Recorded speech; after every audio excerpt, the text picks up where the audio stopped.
Okay, so today we're going to be checking out some Oxygen Not Included. It's not been super long since the last time we checked it out, but we were waffling about what to play today. Had chat put up a vote. This is what won.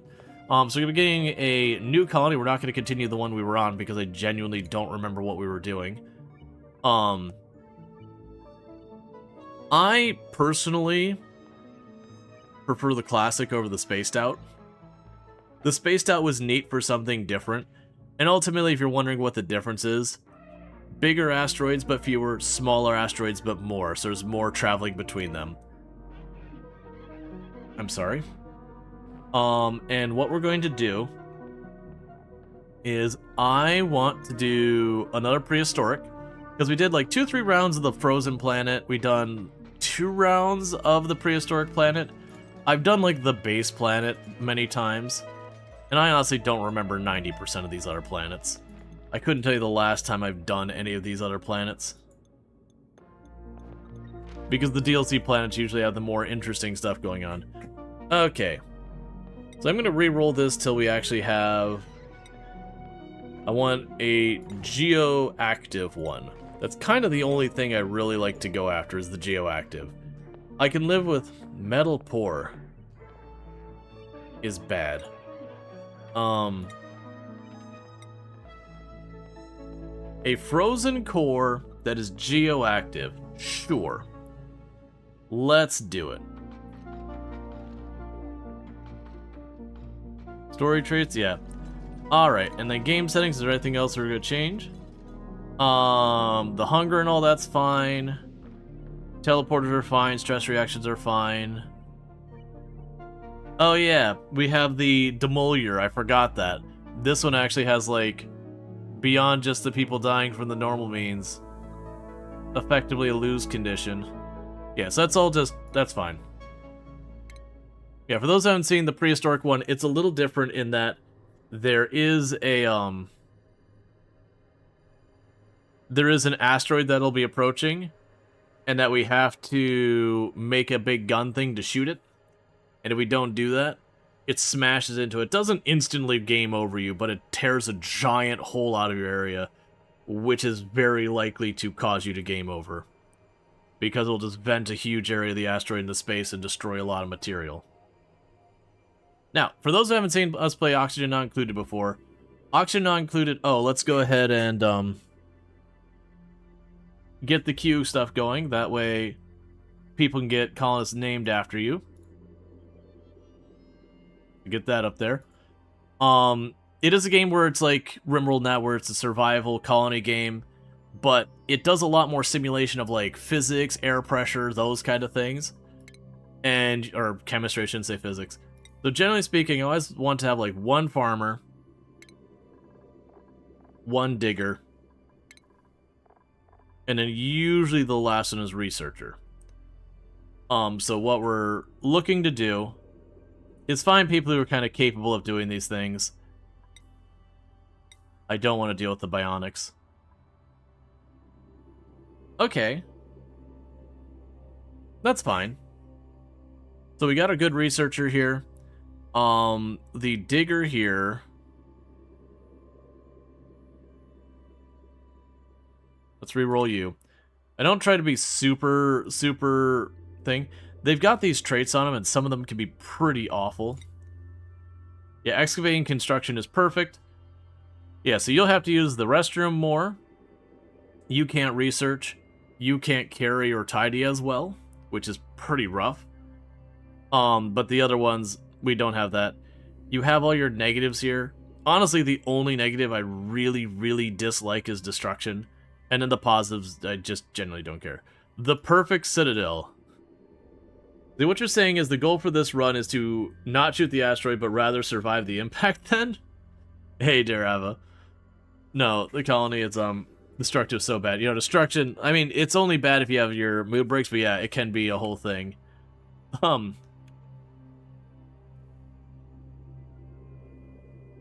dining in, not dining. Oh, I'm not doing that. The perfect citadel.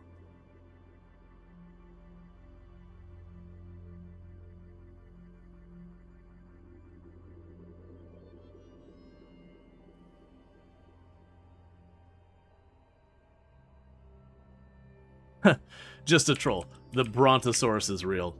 Man, you don't get a notification of you streaming yesterday? Yeah, no, it's, the stream notifications aren't the most reliable, unfortunately. If you go on the Discord, we do have a channel that announces the stream. It's far more reliable. I don't know, man. Naming things are hard. Partially ethical.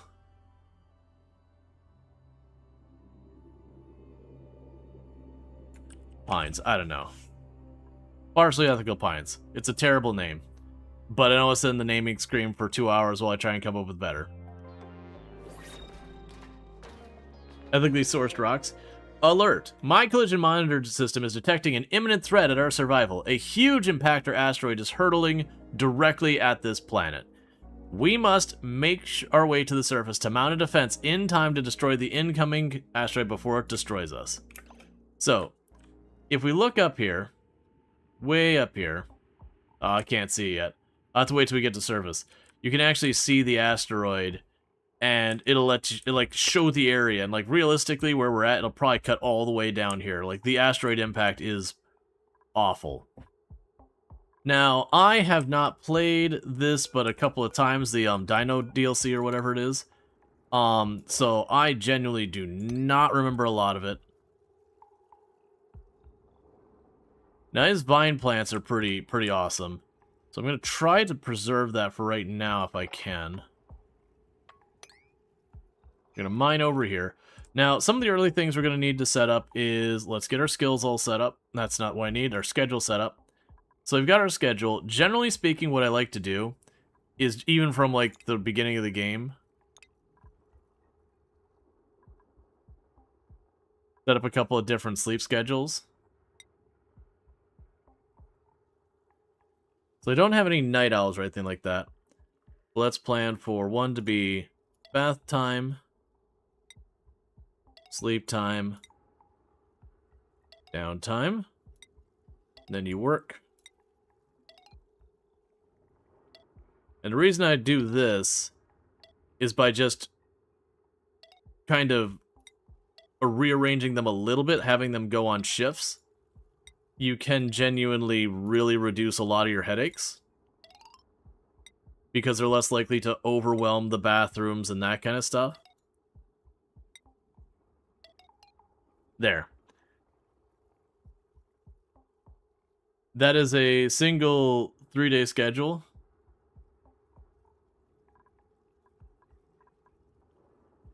Am I doing this wrong? It's been a whole thing.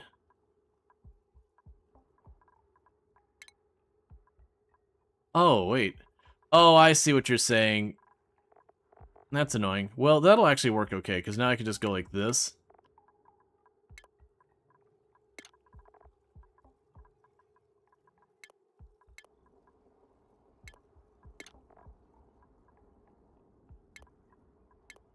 Alright. So yeah, so then what we do is get those, we'll say, second shift, first shift, third shift, fourth shift. Yeah, so like I said, with that now I've got divided out when it comes to restrooms. Everyone will have their thing. We have our priorities. So the first thing is I take people and they have the things they're good at. That becomes their top priority. If they are ever specifically bad at something, then I give it a negative priority. Otherwise, I keep them pretty neutral. And that should take care of that. So we can now do our unpause. And let them get to work. So, early things we need to set up is I need to set up a restroom. It is a big one. So that's going to be one of the first things we get happening. We are going to want a bunch of other goodies. So have that start going down here.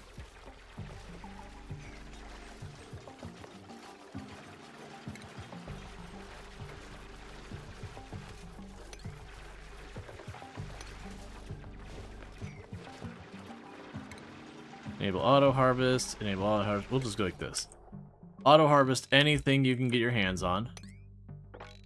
Get your hands on it. Auto-harvest it. We'll need it all. Alright.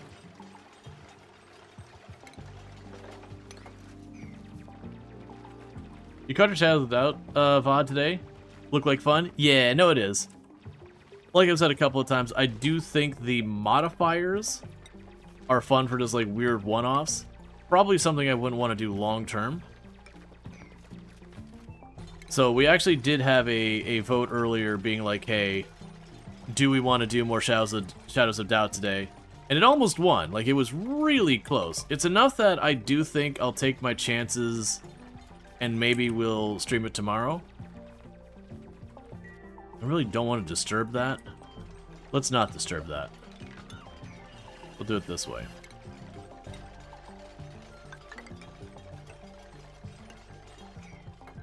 Okay, so we need to get our outhouses set up. What is it? So medicine, water basin, outhouse, outhouse. Yeah, so that's kind of my first priority right now, is I'm trying to get a place so we can have the carbon dioxide start collecting for later, and then to get our stuff there. We're not gonna have sleeping spaces for the first day, but that's fine. Day one? Yep. But yeah, so as you can see, there's all these resources all around us. It's gonna take us a while to properly be able to use, exploit, whatever you want to call it, a lot of them. We'll have all that. Those are already set to harvest. I want to dig down here because I got this ridiculous plant down here that we can get a bunch of goodies out of. I believe when I pull those up, they're done. The one and done harvest thing. Now, some of the things that'll get you in trouble here. Oh, right, you're gonna need water. That's fine, we can make that work.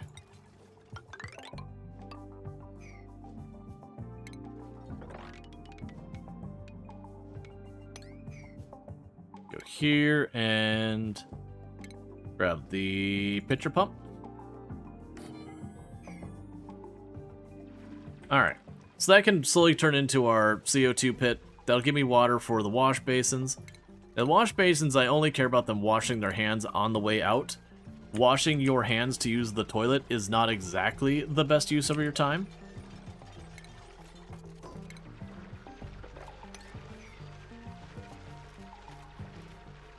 Alright.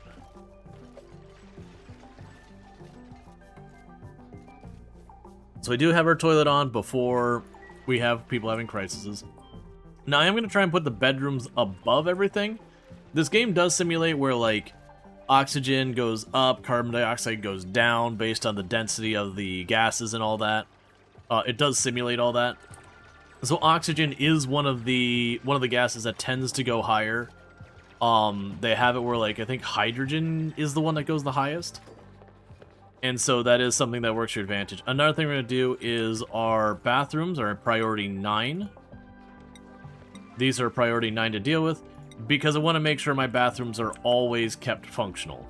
Otherwise, our people start having accidents, and then we start getting bacteria everywhere, our water gets contaminated, things get utterly awful. So we can unlock the portal. Let's go ahead and set that to a high priority, because I believe that'll give me things I need. Now you'll notice over here, it's going to give me a lot of warnings saying like, hey, I don't have a food source, hey, I don't have a generator going. Those are obviously problems. We will get to fixing those, but right now, I just need to work with what we got. So the next thing to do is bump this up here. That was... Portal unlocked. Eureka! We've discovered Research Portal's final transmission. New buildings available. The Blaster Shot Maker and the Meteor Blaster. So now we can see looming death.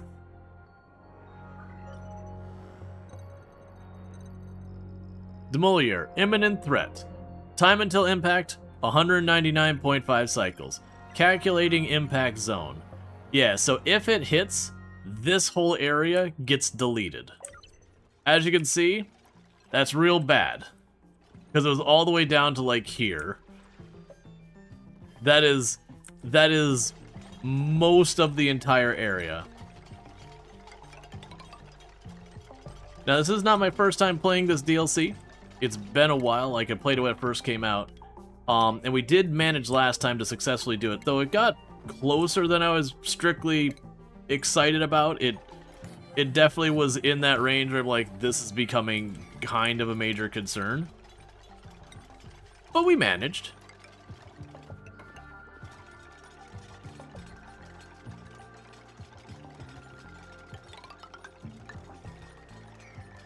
Okay, we'll want to dig these out. Okay, so that'll give us a bedroom up there. Surprisingly, haven't hit any metal whatsoever to do anything. We need to get down here to where I can get that water, so let's not queue up too much. Now, one thing I appreciate that this game has that RimWorld doesn't, is I really appreciate it can be like, hey, this down here, making that's a higher priority. So our construction and digging people will go out of the way to go down here and prioritize this, versus RimWorld where if I queue up a bunch of buildings, they're going to do just a tiny bit in all of them and get nothing done. So you have to, like, be careful about queuing up too much. Okay. So once that's done, we will say you are a priority 6 to get the bedrooms done. I'll also need to make you a priority 6 since you're in the way. You're a priority 6. And then I can go over here.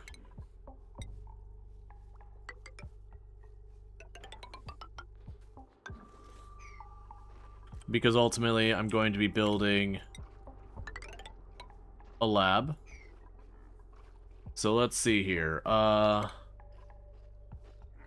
so I still haven't hit any metal ore. So I'm pretty sure, yeah, it's nickel ore up there. We got some nickel to mine up there. Got nickel to mine down here. They'll get there. Honestly, I'll end up hitting it whether I want to or not. But we want to get research starting to go and all that stuff.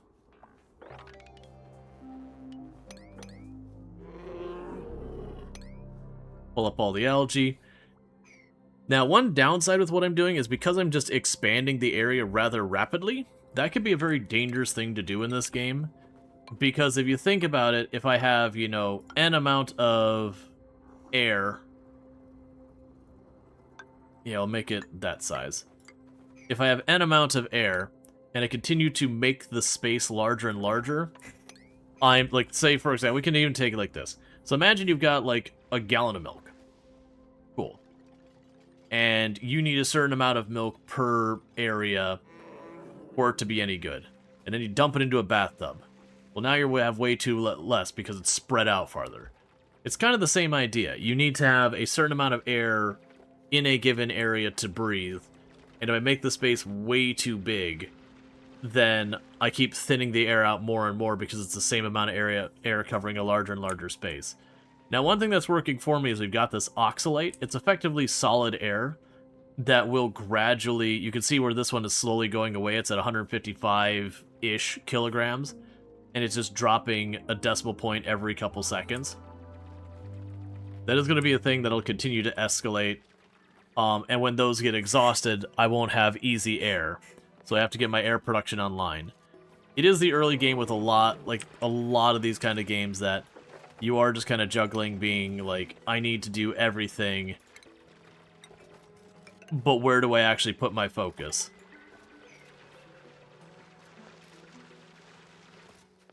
And so, for me, it's usually bathrooms first, then sleeping, then the lab, and then I start worrying about the things I need to survive long-term. Because you need the research to be able to unlock the things to get pretty much anything done. You need places to sleep to keep people's moods up, and all that. And then without the bathroom, a whole lot of things go wrong. Because you have people run up here, they'll have an accident, they'll end up peeing into our water supply. And that gets real bad real fast. Okay, so you can go here. Start getting a little bit of more speed and all that.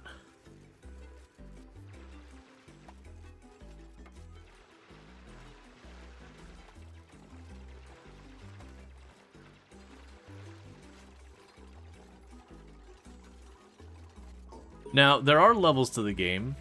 We just got our first achievement. It was probably for the beds and the toilets. Yep, having beds and toilets for everyone.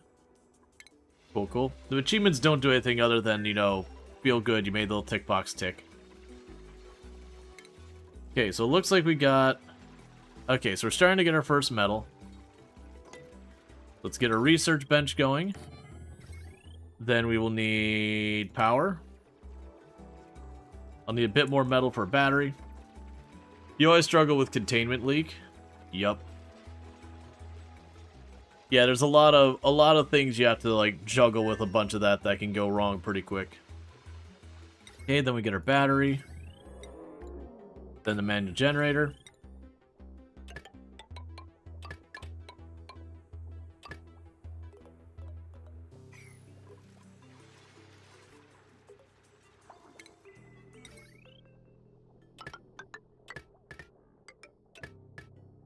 Okay, and then we've got power run to all those. So that way we'll have our lab, we'll have our bedroom, we'll have our bathroom. Because another thing this game has, it has your room bonuses. So if you look at this, we have like the latrine. So it says, using a toilet in an enclosed room will improve the duplicant's morale. It has to have a toilet, a washroom, no industrial machinery, and be between 12 and 64 tiles in size. And using that gives a morale bonus. Now, morale is important in Oxygen Not Included for the same reason as almost all the games that have morale. Is if it gets too low, they start having mood breaks, lots of problems happen, and things escalate, and it just gets worse and worse. And it's no different in this game. Now, the thing that's a little bit different in this game is just how some of the rooms are managed and whatnot. So I need to add doors to that, because right now you'll notice none of these have any kind of bonus. It's just a miscellaneous large room. But getting those morale bonuses also have the advantage. I believe the higher the morale works, I think they move fast. No, it wasn't that. They have skills and all that, but the skills... Basically, there's a give and take that you've got your morale, and as you gain the skills, the minimum morale to keep from having issues goes up. So you want to have more capable duplicants, but to get more capable duplicants, you need all that stuff sorted. So for like, actually... Ooh. Right, for the lab, it was what? What did I need for the laboratory? 2 science buildings and a light source, no industrial machinery. Right. And I want to say... I can't remember... Yeah, so... The battery is fine, but the manual generator, this is considered industrial machinery. So I'm going to cancel building the generator right there. And I'm just going to tuck it outside the room. It's not that important. That one's a research bonus that just makes the research go a little faster. But it is one of those things that I wanted to get into the habit now of planning to do that versus later and then having a mess.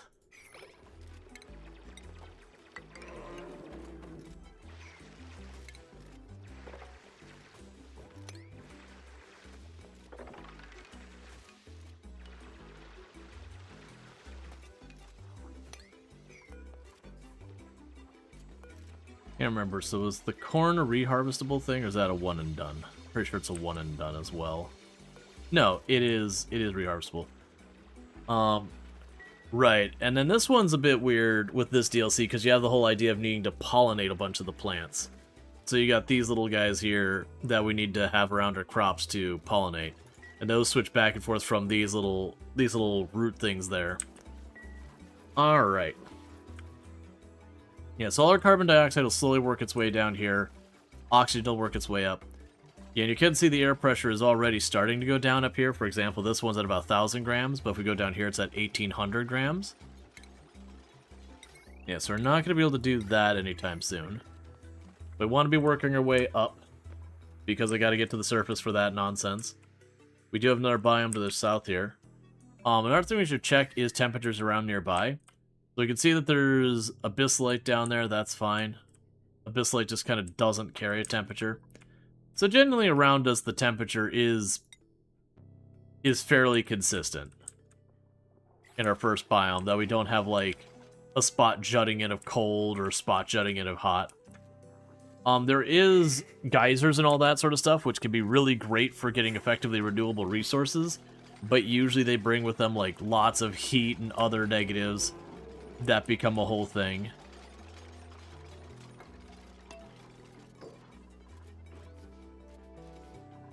Alright, so let's check, because you're probably my first room. Yeah, so this one now counts for a morale bonus. It is now officially a latrine.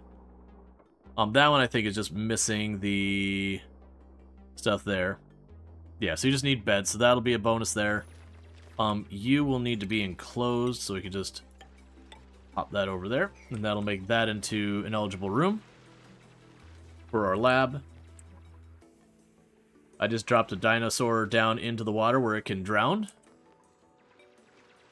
Cool, I guess. You're welcome, dinosaur.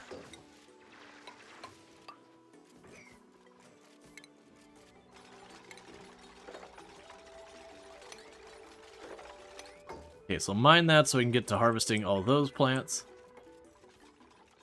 Oh, and also with these, lock them open. Having our people have to stop and open and close the doors doesn't help anyone. So another thing I'm going to end up needing to do is... Oh, I don't have it yet. That's fine. We'll get a thing for putting down tables to eat at. So we don't have everyone go nuts because eating without table.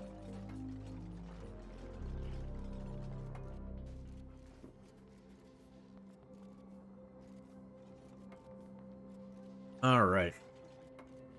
You also have to consider in oxygen not included what materials you're making everything out of. Because you can go and say like here, for an example, there's a frozen planet. And with the frozen planet, one of the gimmicks is the upper layers are made out of primarily mercury. For those who don't know, mercury is a metal that liquefies at a very, very cool temperature. At like room temperature, it is liquid. So, at the surface of it, you have all that mercury, and you can build stuff out of it. So I could make a battery out of the mercury. But the problem is, batteries make heat, so it very quickly warms up, hits room temperature, and liquefies. Which makes it not a battery anymore. And that's an extreme example, but there's lots of things that, like, either it's more insulated, so it's harder for temperature to go through it, or, you know, it's better conductor, so temperature goes through it very rapidly, or... you know, it can go to a much higher temperature before liquefying. You know, there's a whole bunch of different properties that things can benefit from and all that. So you run into a whole bunch of that. Okay.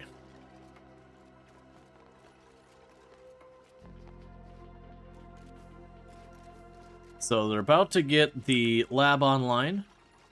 And then pretty soon after the lab, we're going to want to try and get our farm going. The farm is going to go down here somewhere. Probably even lower, maybe down there. I'll probably also put our oxygen handling way down here. Okay, so we've got our research. So we need to get our first research. And one of the things I almost always beeline for our research is just to get right over here to at least this.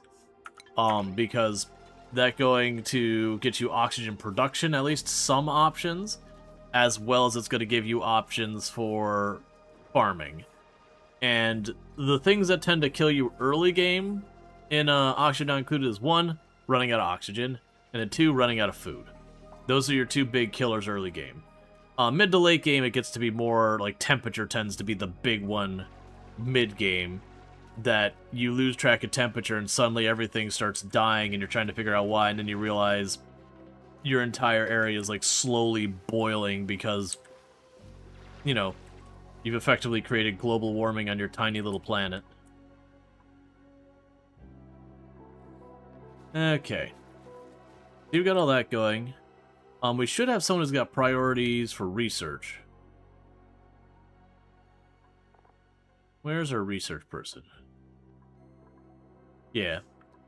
So Ruby there should be focusing on research.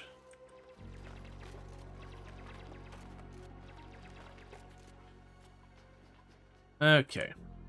Meanwhile, we could go and carve a little path over here so you can reach all this. Do the same there because we can get more crops.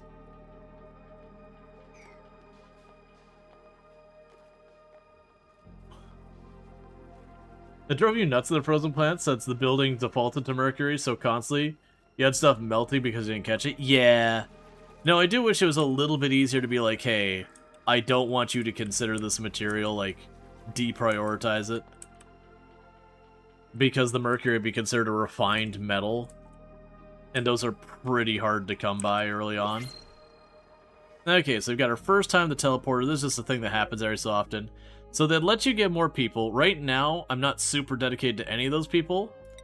So I don't want to really bring in another person because they need to breathe, they need to eat, they need to do all these things. And we don't really have a good way to sustain any of them. So it's better in our interest to not take that other person until we actually have a use for them. I'm gonna open this up for the other dinosaur area. And our research is getting close to done. I want to get to at least the second research. And then I gotta remember which crops require what. So if you can look at almost everything, you can click here.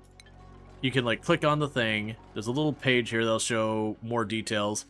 This is telling me it can live in oxygen, carbon dioxide, or polluted oxygen.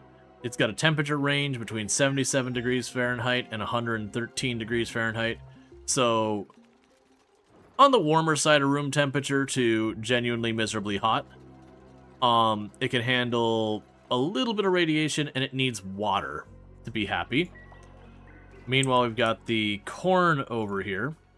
And so the corn over here, same idea here. It can get to just a little below freezing to uncomfortably hot. A little bit more tolerant on radiation, requires air pressure, and requires pollination, which is from these little butterfly things. And I need to give it peat to keep it going.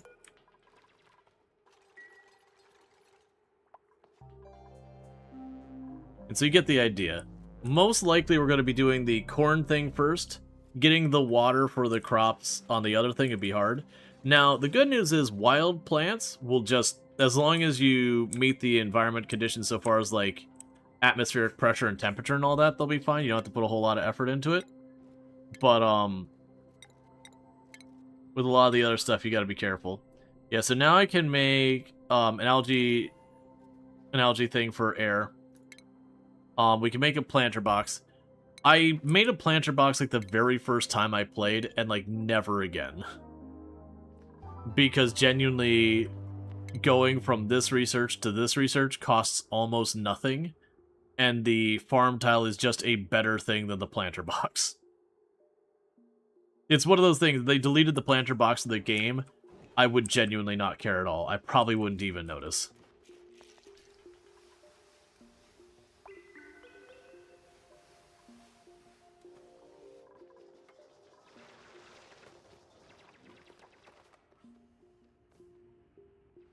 Alright, so we're starting to get a warmer tile up here. No, that's just not that much warmer. It's about the same.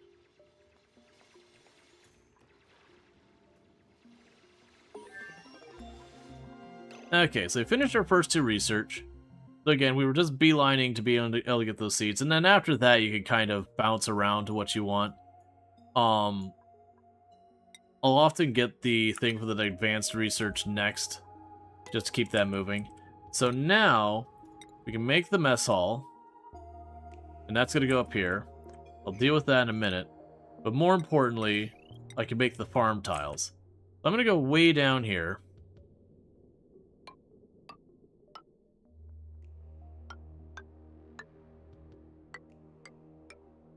Let's see, 1, 2, 3, 4, 5, 6, 7, 8, 9, 10. We'll start with 10 of those.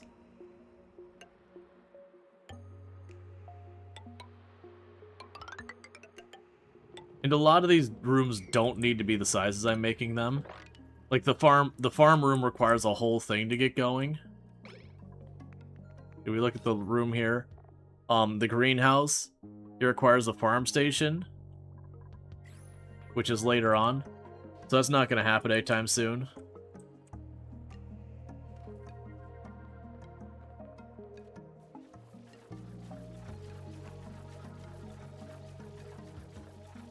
They also keep a bunch of stats for you to help you out. So like right now, the breathability of our air is at 100%. So we're good there. You can kind of watch where they'll slowly go down and the diagnostic will go to red, or from yellow to red, being like, hey, your air's in a bad way. You got to be careful about some of those. Sometimes by the time you start getting the warning that things are bad, it's it's really kind of late.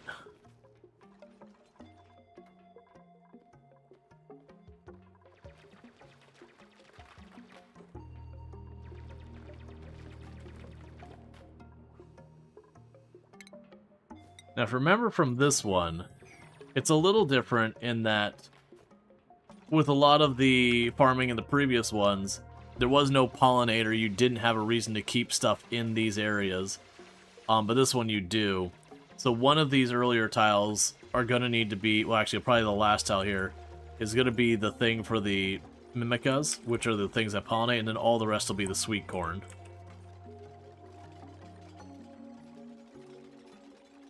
But that'll get us food coming in. And so now that they're getting that built, I can go up here and go furniture. 1, 2, 3. 1, 2, 3. Put a pneumatic door there. And I'm sure there's people who've memorized as being like, oh, this room needs to be this big, doesn't have to consult anything, and they just know it. That's cool, if you're there. I'm not. So, you know, that's the whole thing. We'll give this a priority 7.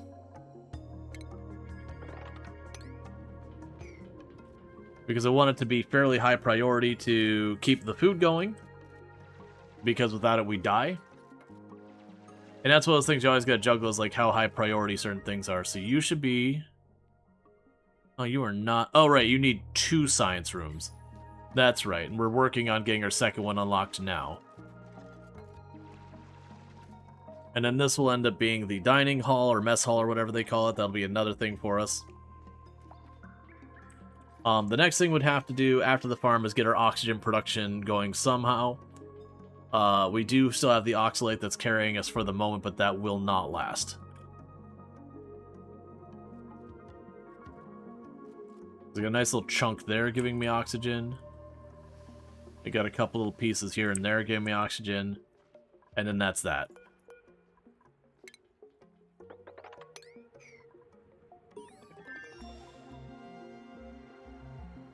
Okay.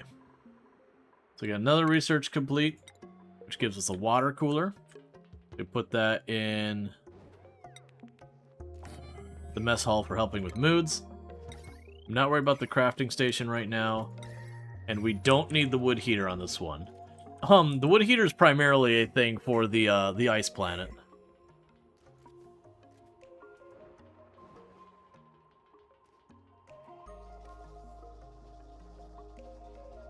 And pretty soon we'll want to get them off of that hamster wheel and using some other type of power. But we're not there yet.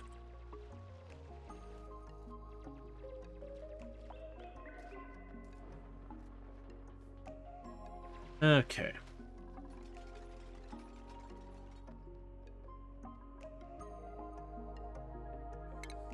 Meanwhile, I know this is something I shouldn't be doing yet, but I'm just going to go ahead and keep on slamming on up here.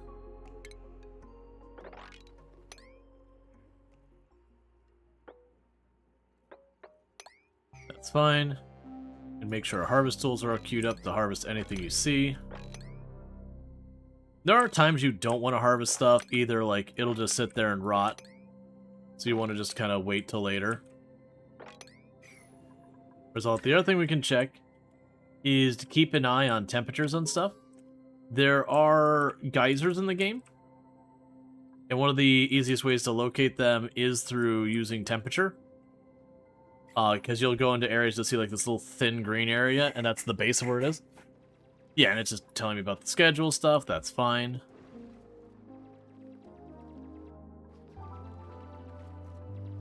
I'll want to go ahead and clear that area out so that we can access that top.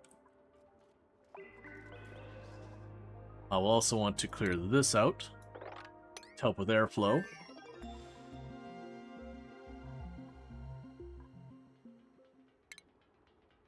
Okay, we don't care about the mini pod thing. Alright, so that gives us a bunch of other stuff. I don't really care about most of it except for the supercomputer. The supercomputer, when I hook it up, is going to make that into a laboratory, which gives us a research bonus and unlocks new research options. So with that, we have medicine, the liquid pumps for making the restrooms and all that, as well as for converting water into electrolysis. We want to do that stuff later. Early on, that can be kind of hard to come by. This would be... Oh, right, we need the light for the research bonus. Yeah, we'll do that for the research bonus. Yeah, I totally forgot about that. We need the light. So with that, cancel the build on that tile. And instead, we're going to go here and shift it 1 over. So I've got enough room to toss a lamp in between there.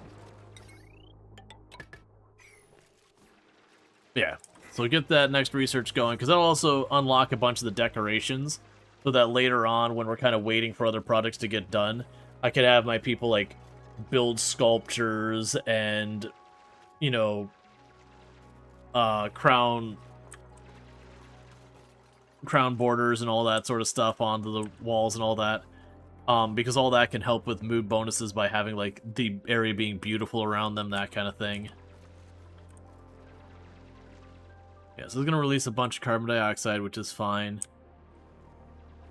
So pretty soon we should start getting our first levels.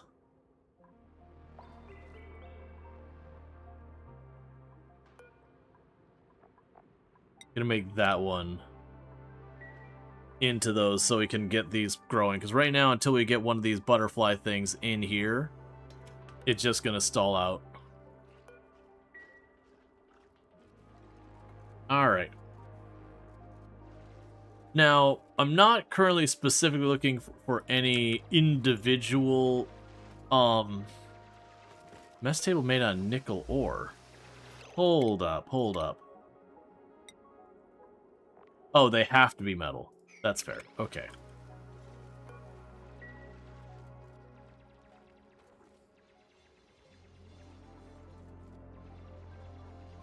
Yeah, and part of the reason it's running slow is I've got my person who mines is also my person who does construction. So it's going to go a little bit slow. Okay, so we got our first level. That's our person who is mining and construction. So we're going to give them the mining first. You literally will be prevented from being able to access areas if you don't have enough mining. Or digging or whatever they call it. So we'll get that knocked out. So where we had down here, there was one tile there with the 1 diamond that was like, hey, you can't dig that. You'll notice that icon went away. But when we get to, like, the abyssalite up here, that'll be like 2 or 3 diamonds. And so you do need to get your digging higher to be able to do that. And there's a bunch of skills like that. Like the research, you have different tiers that you can't research certain things unless you have a high enough stats or what all.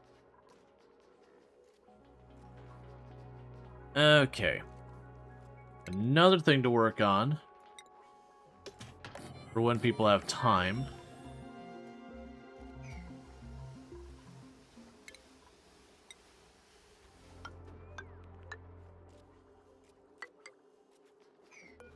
Let's hold off those two. Start building those. Hey, Zax, how's it going? Oh, I forgot to name our people. Let's go ahead and get that done real fast. So skills. We got our first contestant here. This is not the screen I do this. Vitalities.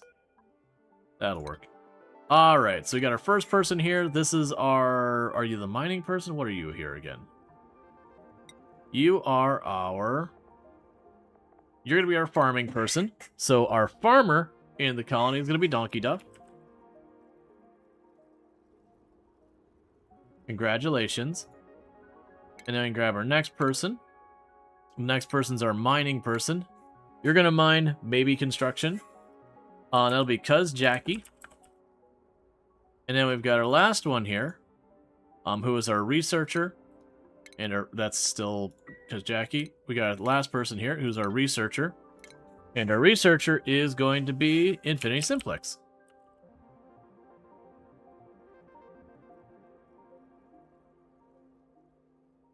Cool. So we got all that going.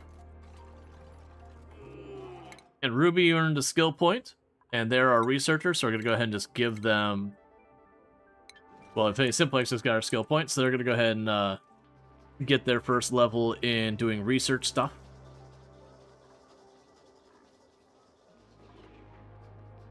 Okay. Yep, so you got your lamp. It's going to go right there. Then once we build that, that'll satisfy to make that a laboratory, and I believe that gives us research speed, if I remember correctly.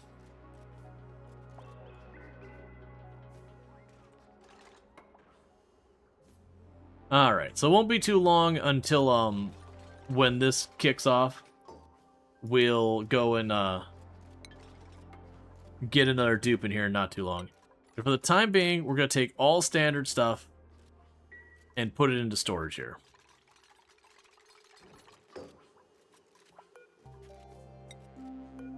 And then the idea is that if people don't have something else to do, they'll start picking up all the clutter laying on the ground and putting in these cabinets.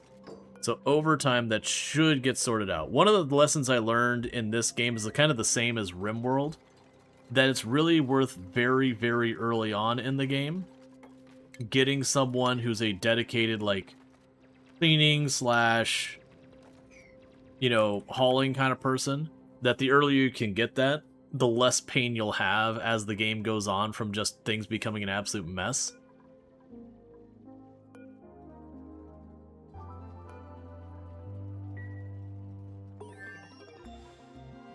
Alright, so we finished another research, so we've got the decorations there. Okay. So where do we want to put our effort next? So we can get the airflow blocks. Those will be very useful. And get the water flow stuff, that's very useful. Not to worry about the kiln and all that yet. Some basic power stuff can be very helpful. Not super useful until I have more supplies, unfortunately, though. I think...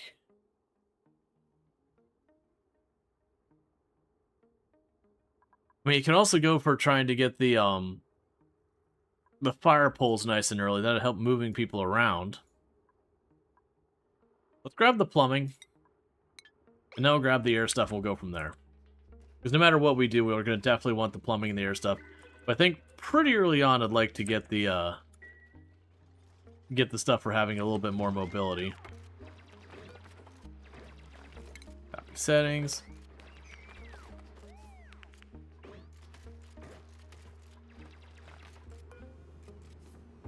Okay, so as soon as that grows, they should start getting that taken care of. You're almost done there. Then we got those things going. We're harvesting a bunch of those plants. That still needs to be mined up there, but that's okay. Yeah, so we're starting to get down here where this is starting to become enough carbon dioxide that because Jackie's having to hold their breath while doing construction down here. We're definitely going to need to get the oxygen generation built. And for right now, my only options are the algae terrarium, the sublimation station, and the oxygen diffuser. So this one gets rid of carbon dioxide, makes into oxygen. This one just spits out oxygen. And then this one creates pollutant. I think we want the algae terrarium.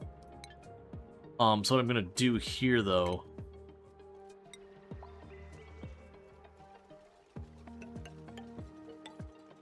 I'm not looking to add a lot to this right now.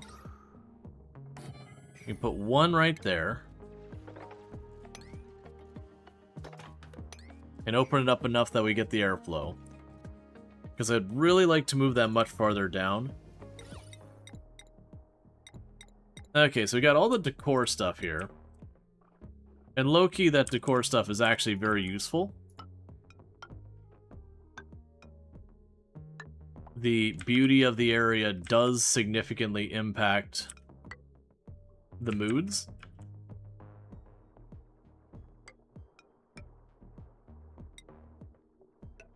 It's also a good way to use up some materials that... There are certain materials you end up with an obnoxious amount of.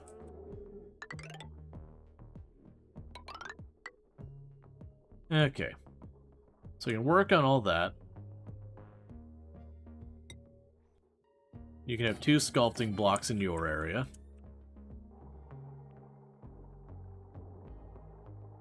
I'll put one there as well. Okay, we can leave that alone. And then someone else gained a skill point, so let's go ahead and take care of that. That'd be Donkey Duff. So you're slightly better at farming. Congratulations. Copy settings. Alright, those ones aren't planting yet because there's no seed available. That's totally fine. As we grow it, we'll get more seeds over time. Alright, so let's see what we get this round for our blueprints. We have athletics and creativity. Increased air consumption is pretty annoying. But at the same time, this would be the person that I could have running around specifically for the purposes of cleaning and then doing art as available. So this one will be, the really?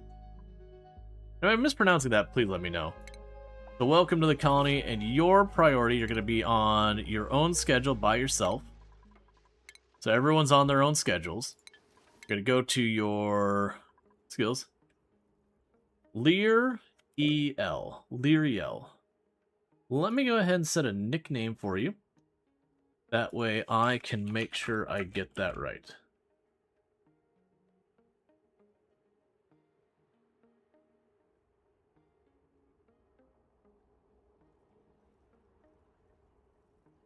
Because then going forward, it'll just be a reminder for me being like how to pronounce it. Alright, so we're going to go to you. So you have just a thing where you just happen to be just good at digging by default. But what we're going to have you do is focus on the art stuff and other stuff like that. Your priorities is you can decorate, but I'm going to actually have you focus on where's the, oh, you're also good at fighting things. So storing, supplying, those are going to be higher. And let's see, and tidying. So basically you're gonna be keeping this whole place from us all climbing in our own filth. Because the dupes will do that. The dupes will absolutely reach a point of just literally wading through their own filth. If you let them.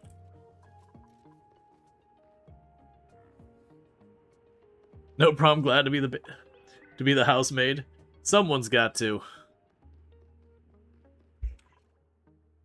The good news is you also have the creative stuff, so in the event you do catch up on all the base cleanup kind of nonsense, then you get to do art.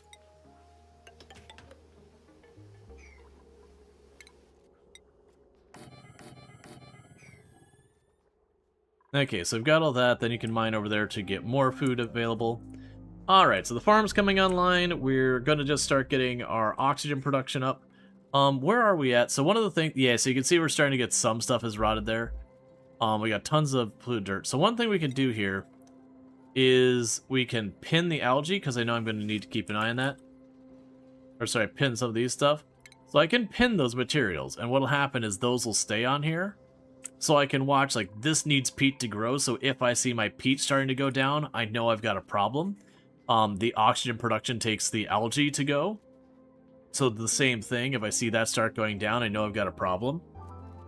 Another problem I'm going to deal with is we are going to now start generating gross water.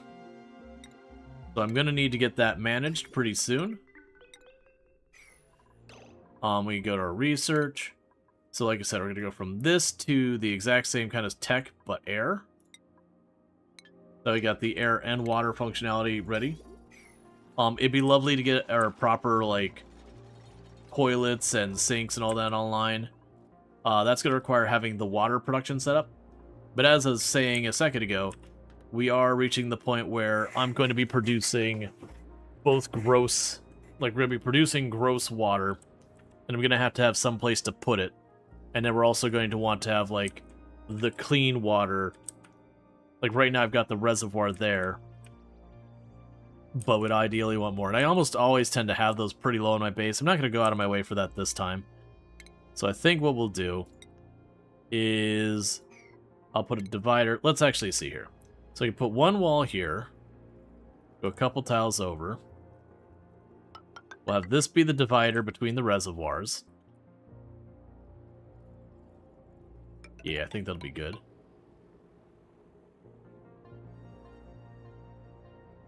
Yeah, I can go like that. That'll let me get down there to clear it out. We will need to then go here and have some mesh blocks. So we have ways of like dumping the water wherever I need it. We'll have the pitcher thing for the polluted water to drop it off. Clear all that out. And then you'll be able to climb down here. And that'll give access to all that. Cool. Yeah, so that's going to be where the polluted water goes for now. Later on, we'll get like an actual proper setup where I can turn the polluted water into clean water. Do all that nonsense.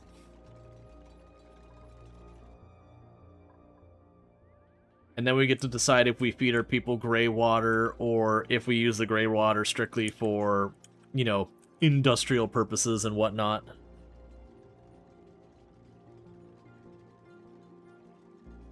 Which is something I've not historically been great about. Let's also go ahead and build another bed.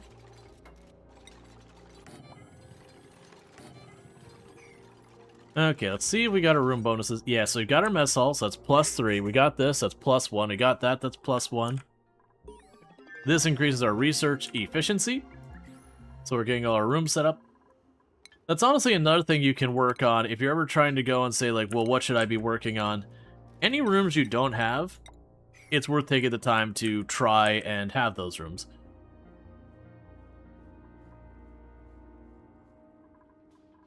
The only room that's kind of difficult to set up early on until you start knowing the game better is there is down here a nature reserve, which requires you to have a bunch of wild plants in an area.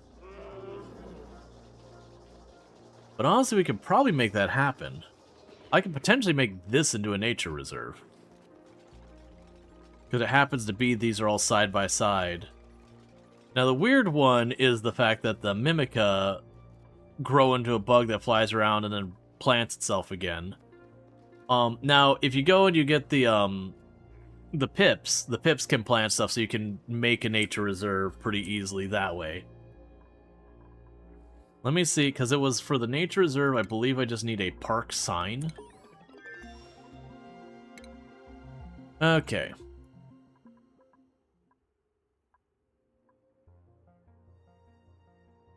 Yeah, so that'd be for the animals. Where was the park sign at?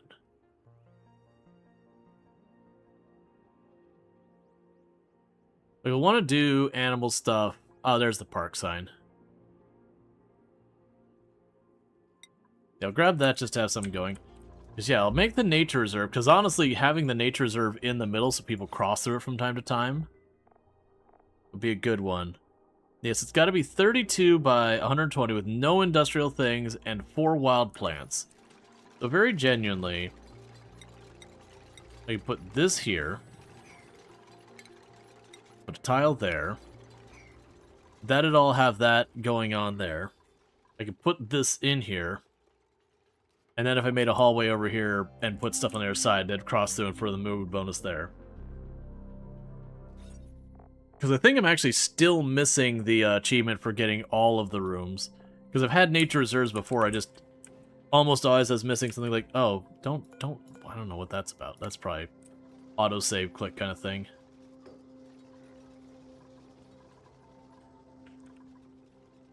Okay, and meanwhile, before I forget, all these sides where I left these open.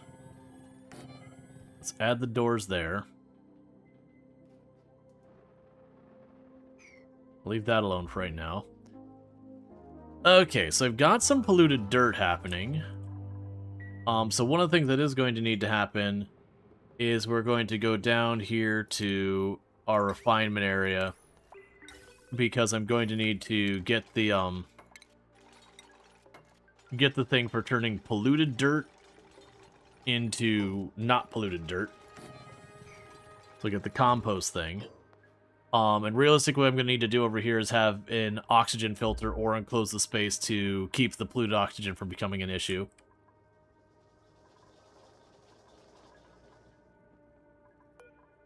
Okay, we can go here, copy, paste.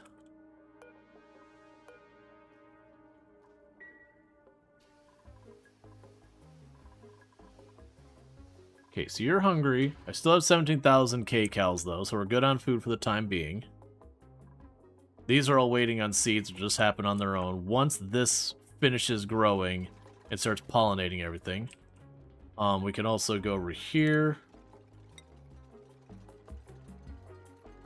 Leave that alone, actually. Okay, and that'll get our oxygen production online. That'll be another building I want to give a little bit of priority. So we're going to go ahead and bump that up to a 7 as well, because we want that running to at least slowly be giving us oxygen anytime carbon dioxide's down there. Open that. Yeah, so once we finish that, I should be able to make that into a nature reserve. It might need to be a couple tiles taller, which is fine.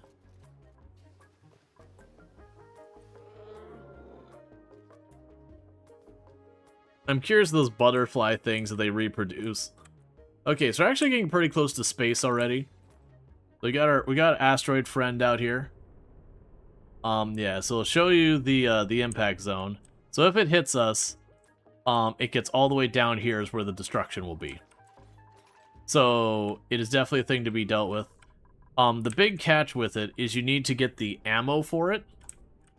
And the ammo does take a bit of work. I think it requires like plastic and refined metal and a whole bunch of stuff.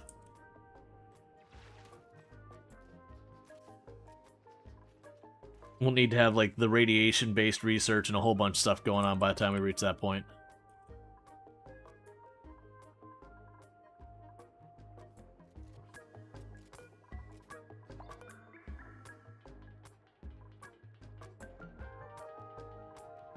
And literally I was running around, getting all the machines up and running, getting stuff put away. Little by little getting it done. Which will help everyone around here get stuff done.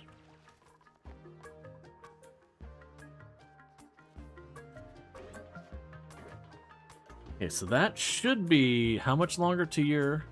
Okay, so you're still got a little bit to go, and then like I said, that butterfly thing will start dealing with those crops.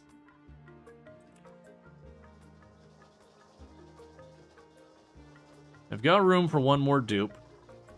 Generally speaking, our breathability is still good for now. Our food is roughly positive in its trend. That probably won't last super long. There is a lot of things like these snack fruits I grabbed that they're one and done, and I don't get more. Alright, so let's go ahead and plan to go after the smart battery, because we'll end up wanting a bunch of that. Yes, I'm not going to worry about the hydroponic farm or the fridge, the fertilizer synthesizer. We will go ahead and put the park sign here. Station-wise, I can add the farm station. I don't know if I actually want or need that. And then the radiation lamp will be for research later. I can't remember if the farm station needs power. I feel like it does. That honestly might not be a bad idea. Let's cancel building that spot. Deconstruct these 2 tiles. And what is the biggest our farm can actually be? The greenhouse can be 96 tiles. So if we are... So we're currently at 44 tiles. So we're about halfway. So I can go here. Stations. Farm station. Plunk it there.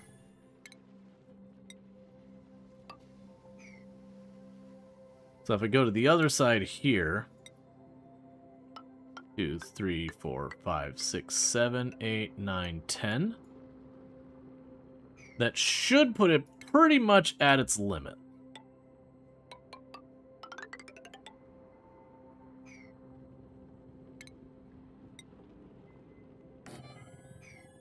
That's not going to be a super great place for them to deal with. And I could get a lot more in that space, so far as, like, props to area by making it shorter and yada yada, but I'm not fussed. If we get to the point of needing that little bit of min-maxiness, I make another one. Okay, you will be for polluted water when we get there. but we're not quite there yet. We will be soon. Once we get that first round of algae, that'll be when that starts. We can get the jumbo battery, which is all that. Okay. So what'll likely want to happen over here is I'll probably want to put the bigger batteries. I'm going to hold off on that. Generally, I found I like to put by my power production the smart battery, and then use the automation wiring to turn on and off my various generators, using the smart circuits to not waste whatever fuel I'm using. Alright, so this I can dig out to make that lower, so I can work on making all this area. We can also go over here.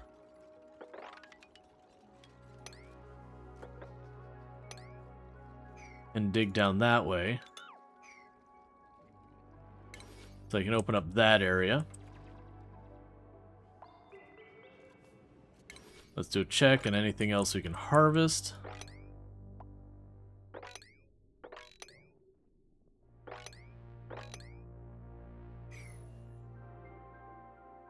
Okay, and let's take another look at this, see if we have any obvious geysers. So we got a pocket of really cold right here.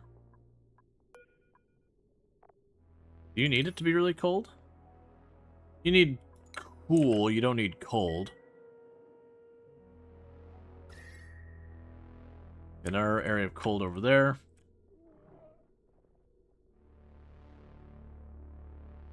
Got a bunch of cold over here and down there. So no geysers that I'm seeing yet, but that's okay. So this thing actually has a pretty nice decor bonus and all that. I'm going to end up probably taking it apart, though, because it's kind of in the way.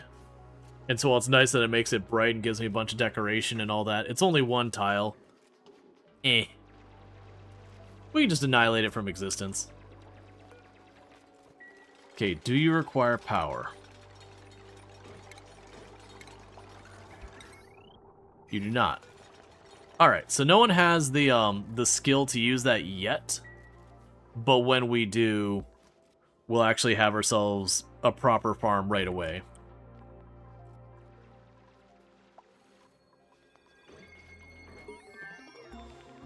Okay, research complete.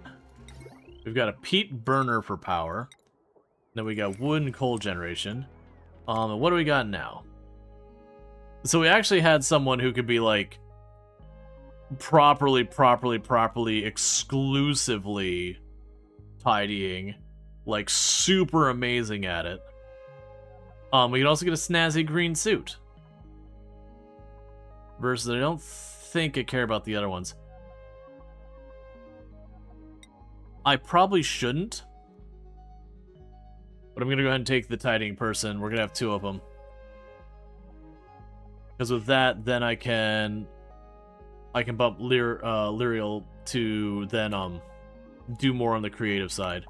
I don't usually take this many dupes this early.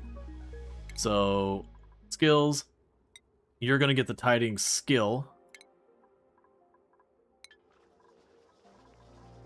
We go schedule, and honestly, since we are at the point where I only have 4 schedules and all that, so with that, you're getting bumped up to absolute max on the tidying.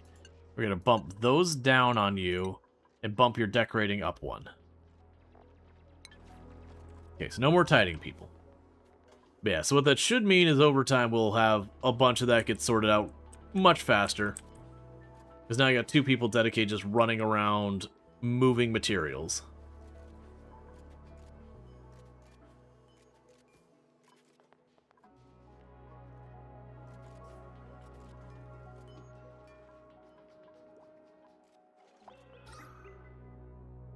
Okay.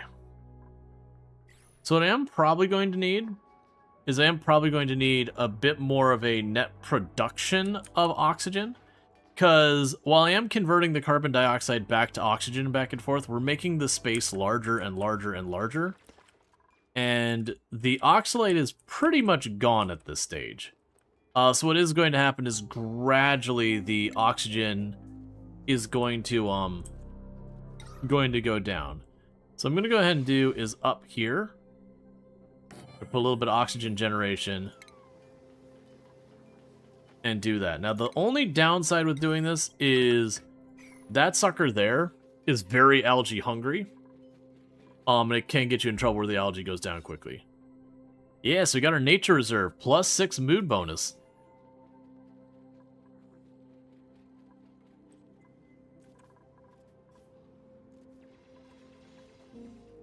Because yeah, I'm also thinking by having the oxygen generated up here where people sleep and eat and use the restroom and science and all that, that'll be good. It should help push the carbon dioxide down, since carbon dioxide already wants to go down.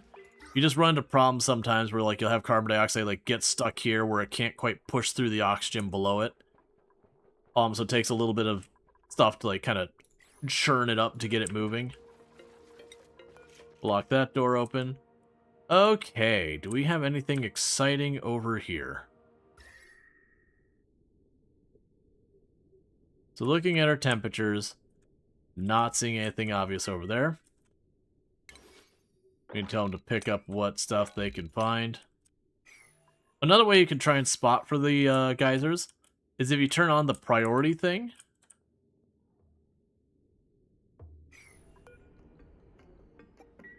It'll show like the various icons, even if it's hidden behind stuff. And so sometimes that could be a trick to locating geysers.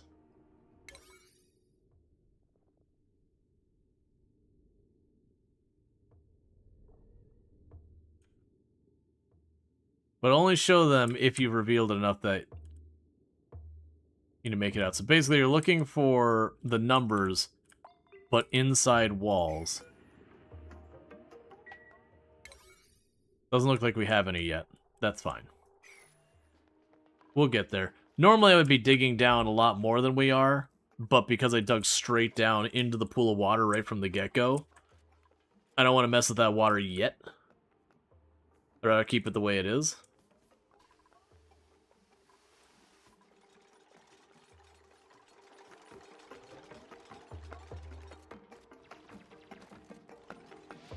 Alright.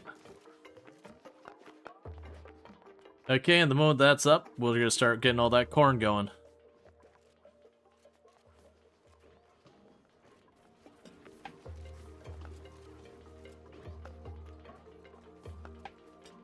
And we're officially growing food.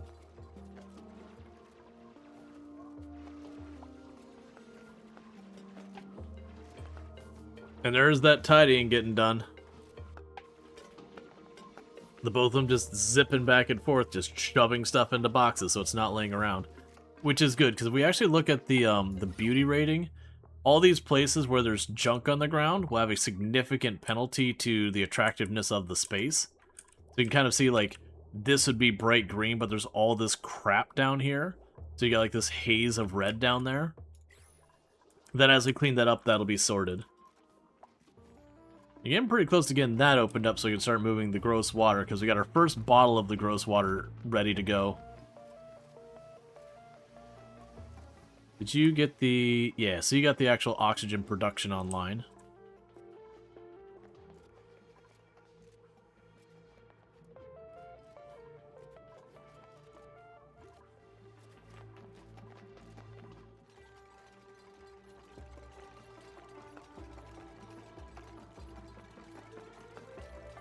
Okay, meanwhile, I'm going to demolish that thing.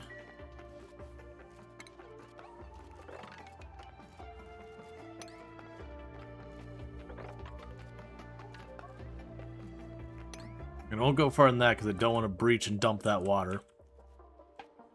What I'll likely do is I'll get to a point where we can hop into that once this starts to go down. Okay. Let me snooze that ad because we're gonna wait till try and time the ad for when Tomb gets home. That way when I go I take my break, it times up with that well.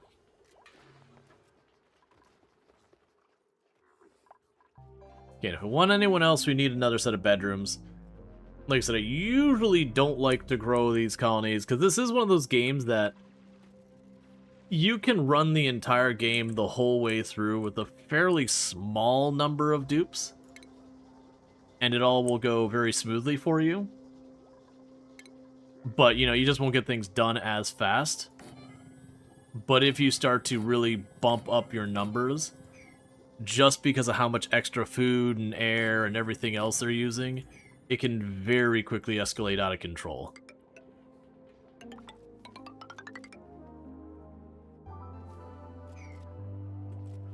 So I'm gonna make that, and that'll be kind of probably my hard limit on how many beds are allowed to have for a long time. At least till I'm at the point where I can start giving them individual bedrooms and all that nonsense. Okay, if I punch through here, there is a bunch of oxalate in there. That will kind of help our cause. In the meantime, we got a meteor shower on the surface. I don't remember what the meteors on this planet drop.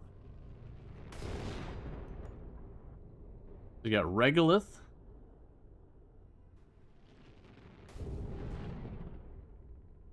I'm not, because that's a regolith that's getting destroyed. I want to see what the actual material. Ah, iron. Refined iron. Which is really good.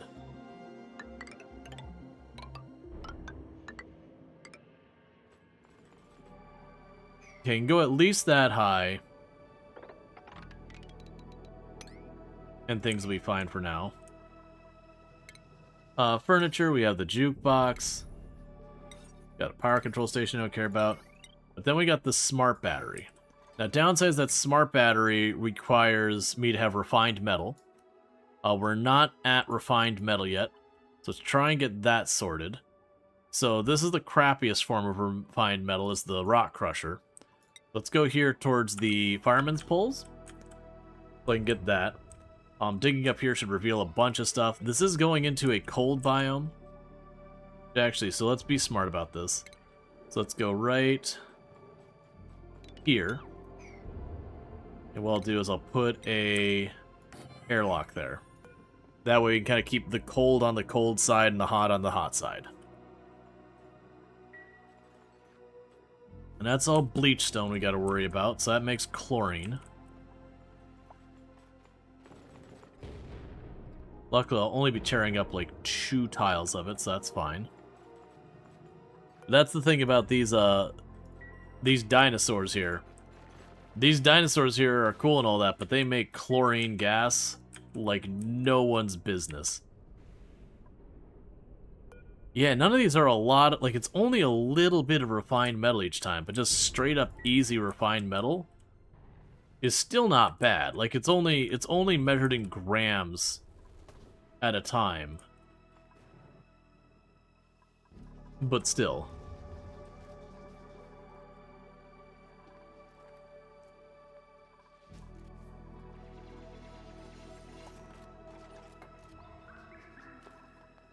Okay, no more skill points ready. I'll grab you. Copy settings. Do that. I'll make one of these a pollinating thing over there as well.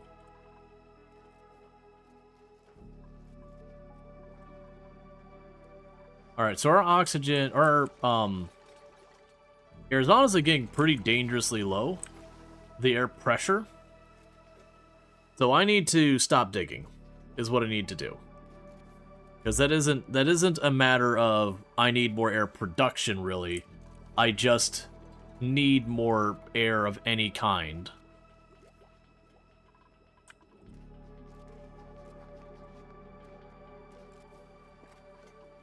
I want to say, if I remember correctly, when they breathe...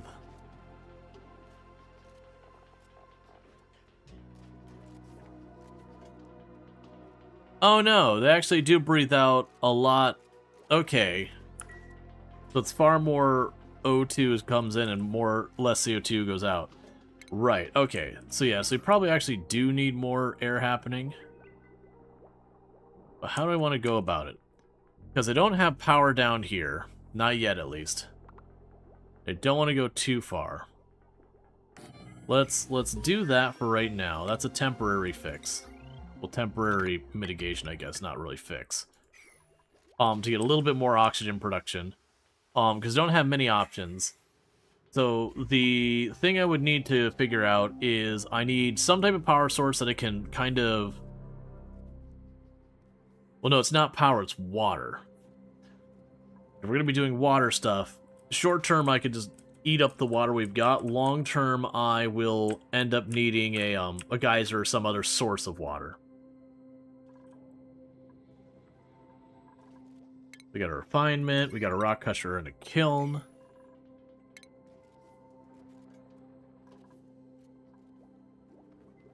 That's our park up there. So down here we can start putting some industry. Be careful how much I put down here. So let's go down to refinement. Because we got a rock crusher.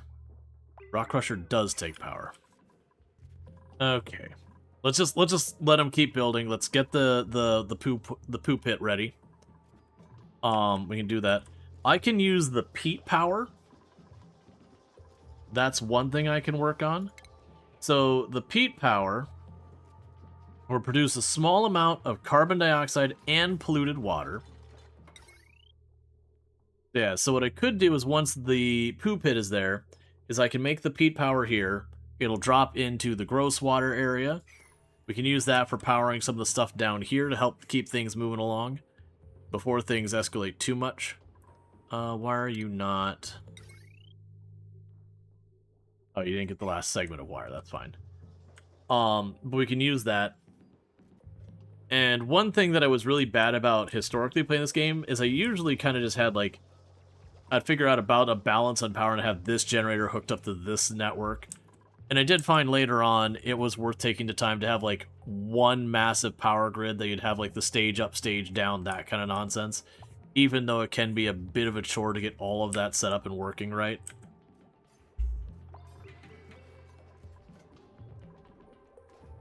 Could you... bump up the priority of making that wire so this is working? Because our air is getting a bit thin. We're also starting to get to the point where our food is getting a bit thin. We also want to go down here. Yeah, those are already set to 7. I was going to say, I want to make sure they're working on harvesting those as able, because that's food. We got to be self-sufficient. Cool.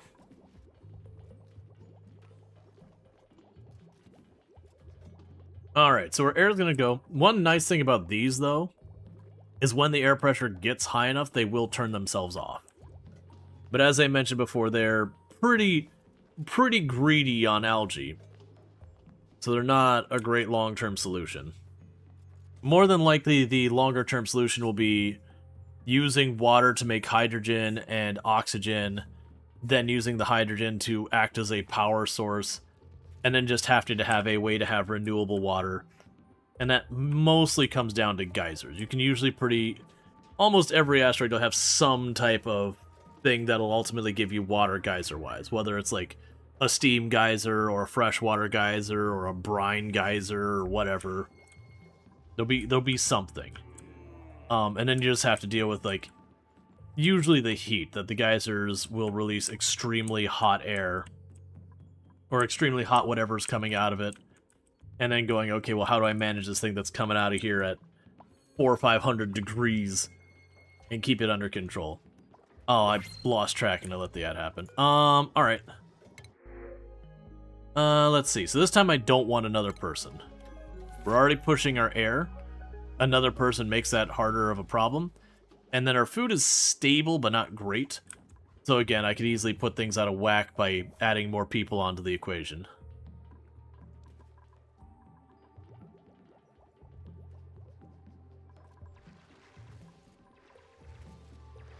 Okay, so we got all this dumping out all the oxygen from that oxalate.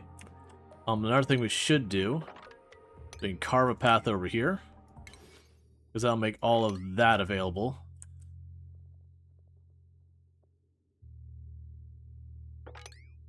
Alright.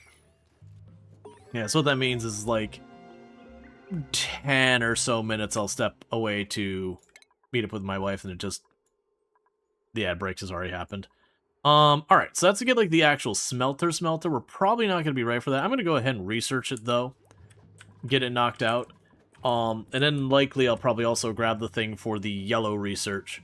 And I'm just basically trying to get everything lined up so that when ready I can start queuing up a bunch of different production stuff and get that going. Pretty soon we should be getting our next level in skill points. That'll unlock some more stuff to get done. Alright, so I've got the fire pole. That's another big one.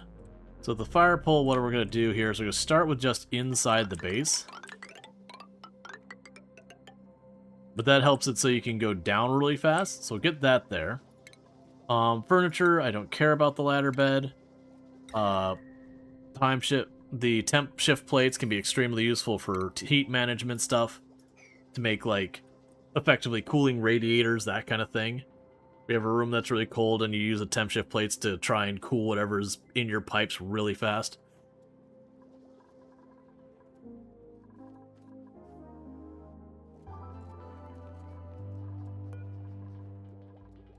I'm gonna lock that open. I wasn't going to because I'm worried about the Mimica getting out and no longer pollinating at all. There we go. Okay, so that's the research. So the field research is really good. We'll want that for the geological stuff. We'll end up needing astronomy as well. It's fine. You're gonna get all the researches.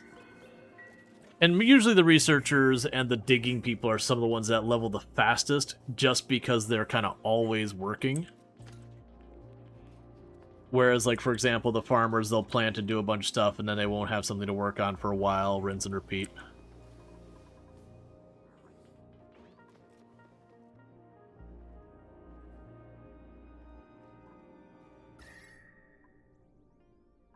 Yeah, nothing obvious there.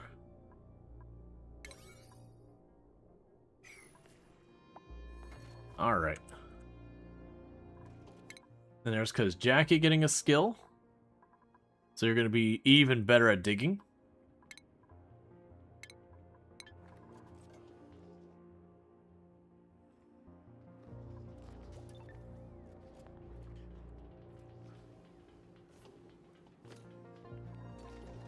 We're seeing more and more areas just get completely cleaned up, which is great.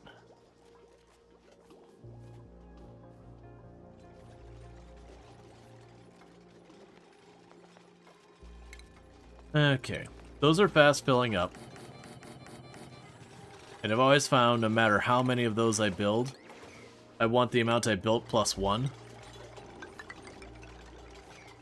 There is no such thing as enough of them.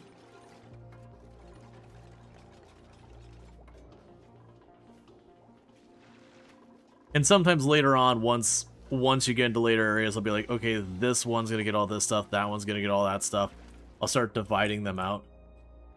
So honestly, if I avoid mining those two tiles, we won't end up chopping up any of the bleach stone. And we can poke through here and not have to worry about any of that drama. Because that's, the very first attempt I took at the Dino ones was the one... I can't remember if we actually died, or was like, oh, it's so scuffed, like, you know, let's just give it a good, you know, a redo since we've learned. I let those dinos get away with it, where they were just making chlorine everywhere. And it was like my whole place is just chlorine as far as you could see. Yeah, so our breathability is slowly climbing. That's good news. We're slowly getting our farm expanded, which is also good news. Research is getting done, which is good news. Why are you starving? Food is readily available. You just have to actualize that dream. Can the colony die if enough asteroids hit without them being destroyed? I don't know if that's a reoccurring thing where if that's a one and done kind of thing or not. I honestly don't know the answer to that, because that is a thing that got added with this DLC. If it's a reoccurring thing, then that... I mean, honestly, I'd argue if one hits, your colony's in pretty bad shape, because you're punching a hole this whole area. Like that, that's gonna be you venting atmosphere. It's gonna be kind of hard to mitigate that. Like, it is easily, for like a single event, the most threatening event the game's had in it so far.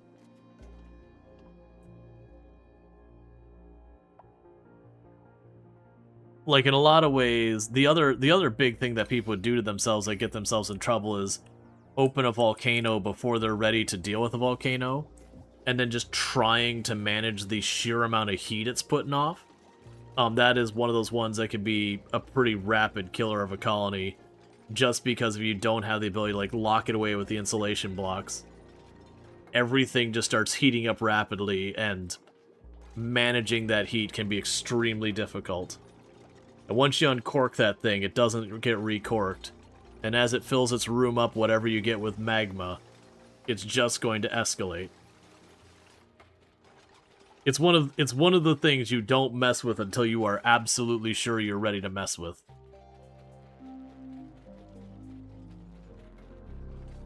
Or I shouldn't even say absolutely sure, because no matter what, you'll always feel like you're not ready to mess with it.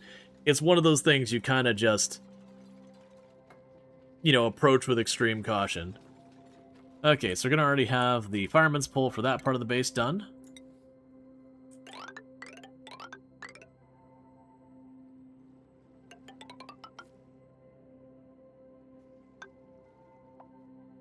Okay. The fireman's pole for up there, because that'll improve commute speeds. Alright. And copy and paste.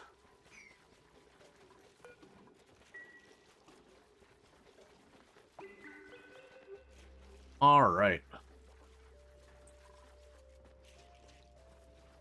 So yeah, this will everything. You cleared a volcano exactly once to see what it did.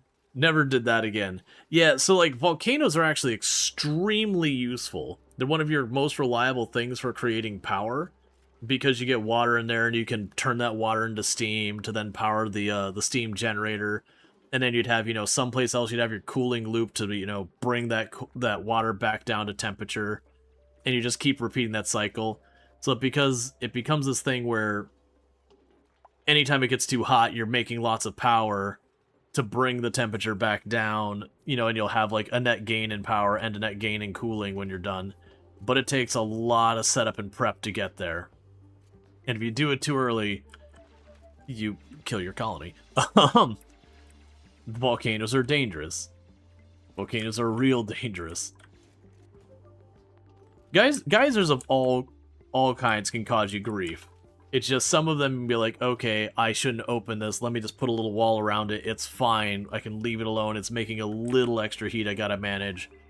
But when you're looking at like the refined metal geysers and volcanoes where things are coming out at thousands of degrees, even if it's not a high volume, it's something to be very wary of. Because a lot of them, it's once you pop the cork, that's just the life you live. I think you never figured out how to get the steam engine to work at all. I figured volcano tapping was a bit beyond me. Yeah, I mean, the big thing with the steam is you have to get the steam hot enough. And there's not that many ways to get steam very hot very quickly. So it is definitely one of those ones that you almost always end up needing to have something like a volcano or something like that to get that heat there really quickly.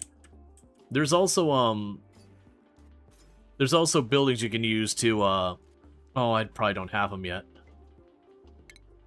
Where was, I think it was under utility. Yeah, I don't have it yet. There's also a building that will dump a bunch of heat into a space. Those are a good one for doing it. Alright, construct a building outside your starting biome. Yeah, so I made ladders and crap. Or maybe that. Something got built outside the biome. Doesn't matter. Maybe one of these. And you... maybe a second one of those. Just to make sure we always have one going. Okay, so our calories are going up. Our food's going up. We are burning through the algae at a faster rate than is necessarily comfortable with. But that's just going to be it for right now. Ultimately, what, like I said, we're going to do is we're probably going to switch after a while from using the algae to using water as our resource to make oxygen, because we have the byproduct of hydrogen, and that's fine. But until we're at that stage, that'd be a whole thing. This actually works out really well with this, with all the stuff dropping down this ladder, with the containers being right there. Zax is just doing a loop right here, just filling up one after the other, getting all of that tidied up.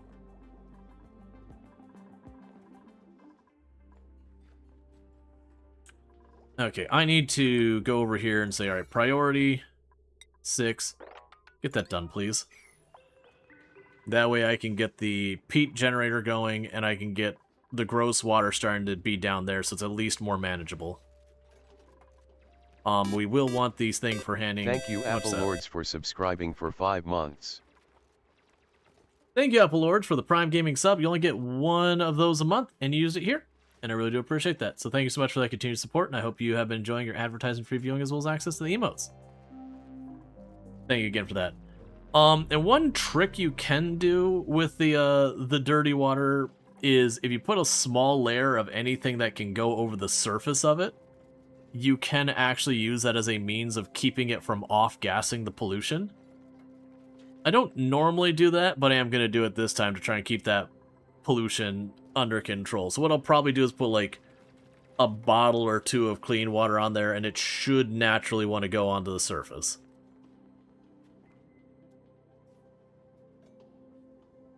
Cool, so you can reach all of that.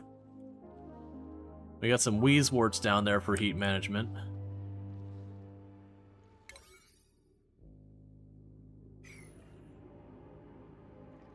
Alright.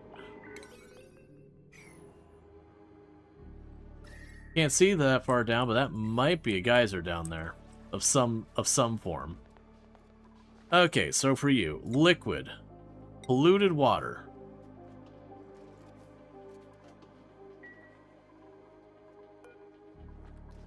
I'll put at 6, not 7.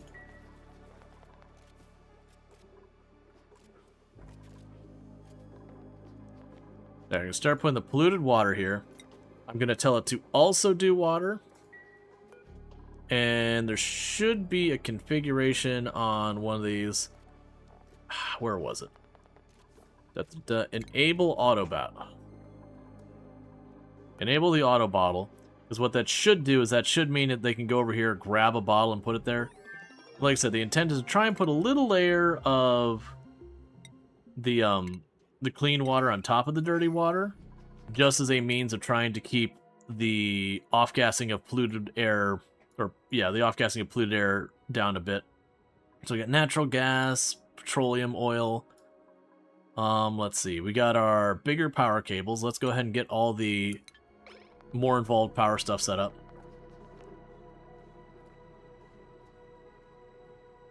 So yeah, we'll get all that set up and that'll be good. Because yeah, you can see how it's slowly off-gassing polluted oxygen. There's not much there yet, but it'll get there.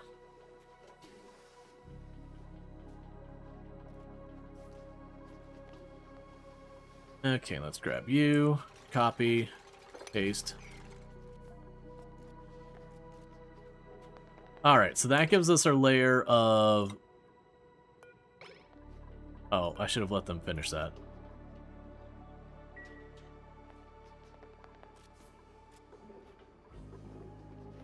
But just a little bit more on top.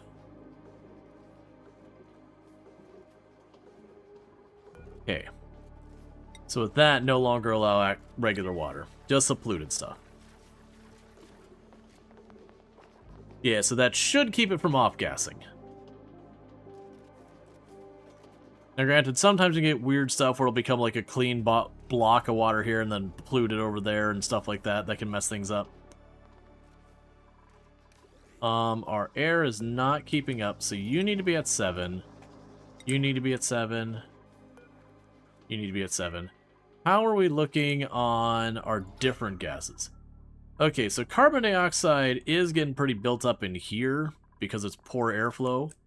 But otherwise, the oxygen actually looks extremely good. It's just this one room here that's a problem, and then this doesn't have good airflow, which is creating its own issue. Alright, Donkey Duff gained a skill, so that's going to be a point for farming. We can now do crop tending. And then you are going to get better at decorating. Because as we do that, they'll start carving these into statues. And you can see, like, this is a crude statue. You can just click to redecorate it. Be like, hey, the statue wasn't good enough. Try again. Which I usually only do when the person, like, goes up a tier in decoration because they get better results. Okay, so you're willing to give me pike apple bush seeds and sandstone. Sure, I don't know about that. So pike apple, what was pike apple's deal? Pike apple needs to be cold, proper cold, below freezing cold, and it needs phosphorus. So good chance those seeds are going to sit there forever. Or maybe not forever, but for a real long time.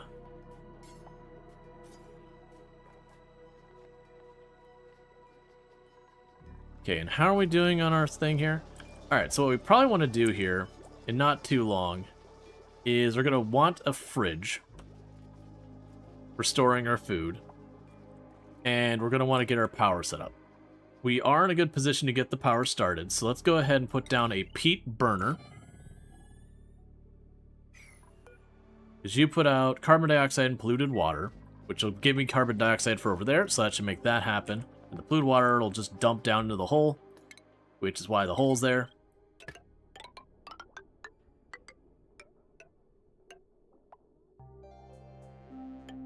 We'll run this behind the ladder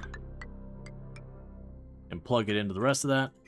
And one thing I'm also going to need to do is I want to make a smart battery. That's going to require, was it 200 kilograms of the metal? I'm going to actually lower the priority of the burner itself. So I need 200 kilograms of refined metal. So what that's going to require is I am going to need to have our, where are you at? Refinement, rock crusher, plunk it over here. And pretty soon we're going to start hitting the point where I have to start worrying about overwhelming the power grid. When that happens, it gets messy. Because you look at this wire here can only handle a load of 1,000 watts. If you go over it, it starts breaking the wire and you have to keep repairing it, which gets costly over time. And just laborious.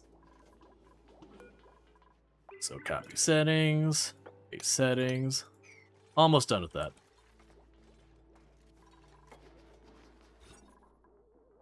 There you go. Yeah, so it's at 84 tiles. We're going to be mining out 4 more, so it's going to be at 88 tiles. So I probably could have put like 1 or 2 more rows over there. I'm not going to fuss it. That's good enough. But yeah, so I need to use this to make 200 kilograms of refined metal. This thing's very inefficient. But then we can use that to make a smart battery here. We can add the logic here so it only runs the generator when the battery's low enough. We can yoink that battery because it's not as good. Actually, should you... No, yeah, you want to be there because of your dirty water you're going to be putting out. That's right.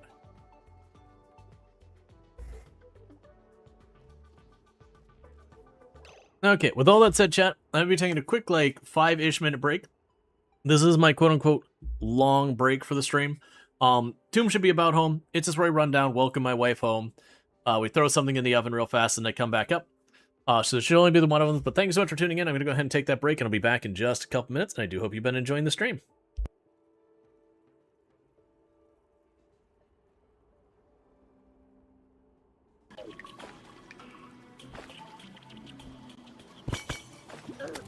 No, no, no, no.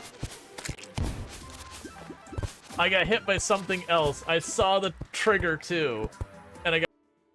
So let's go ahead and do that. Hey, you must be the new farmer in town. I am, excuse me, ma'am. I'm going to need you to not slide sideways into another human being like some sort of demonic presence. We're nowhere near as good as an archer. Oh, good. Our person won. I was a little bit worried they were going to lose, and I'd be in this weird...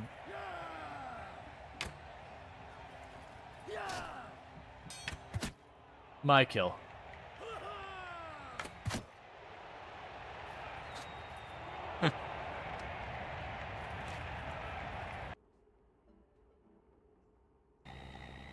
and I didn't get paid for it, but it still accepted it. We had that...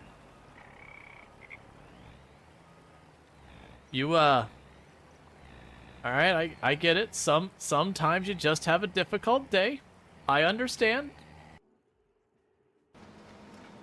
I eagerly await our P money. That sentence sounds very weird. I can only imagine some of the jokes that happen in farming. You followed after that? I truly don't understand people.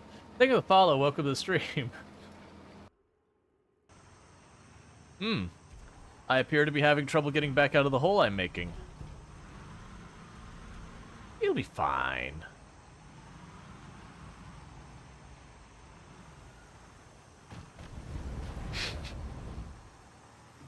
Just, you know whose problem that is? Not mine. You know whose problem that is? The neighbors. Please tell me I can just dump the dirt, like, anywhere. I may have found my new favorite game. Alright. Yeah, heavens to Betsy's, my pearls!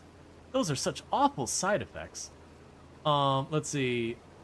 FRX is a common antidepressant, anti-anxiety, is also prescribed for chronic migraines.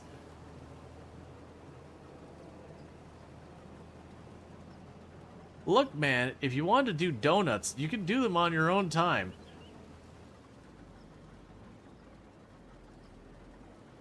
The driver's just like, wee.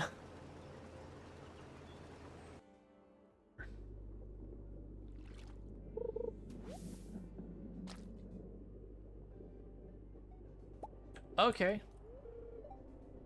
Yeah, human. You wanna pass? I'm sorry, this is private property. That smell. Can't resist. Give me that. I going to admit I didn't know you could just catch void mayonnaise here. Okay. There's fuel in there, but because we pulled the reactor, it doesn't look like it's that bad. Nice. So yeah, literally all I had to do was just grab the reactor and be like, alright, get it out of here. Oh!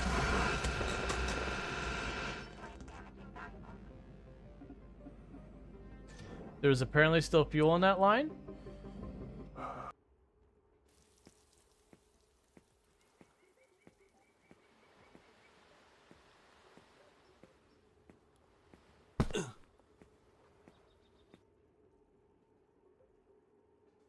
Need to sit for a moment and rest.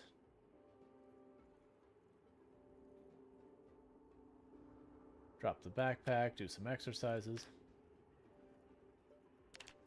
I was saying is going to get curious late game is when I get to the point that our passive maxed out. There's going to be a lot of times where it's like, well, what do I do now? Like, we can't keep fighting. It's too late, too dark to do that safely. I guess we just stand by our 10 and fast forward. And in a game where a single hit can be the end of it, 95% is still not good enough.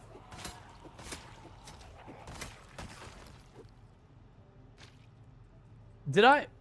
Someone clipped that. I'm pretty sure we just pushed him, and it counted as a spear stab. And since there's two sides of that airlock, this shouldn't be really that bad.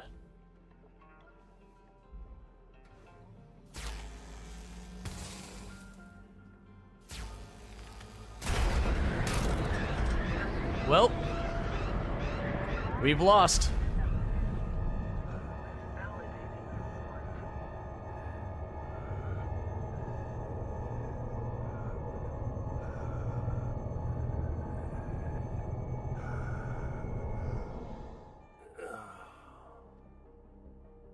I thought we had depressurized it. This event may be recorded for training and quality. So that's the thing that confused me, is we depressurized it and was exposed to the entire opening.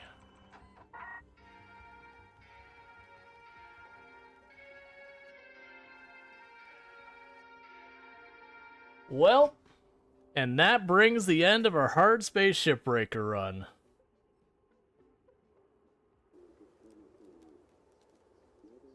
Alright, don't don't helicopter me today, okay?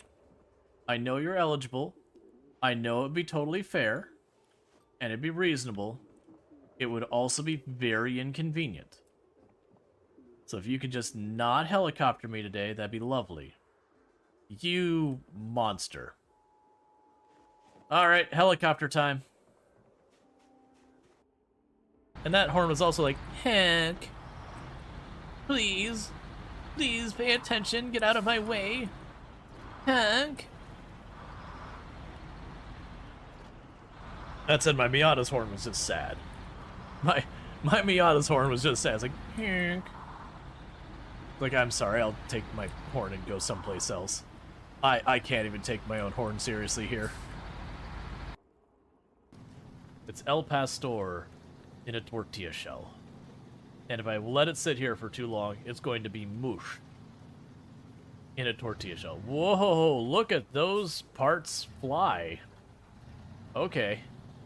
Those parts had a place they wanted to be that wasn't that trailer.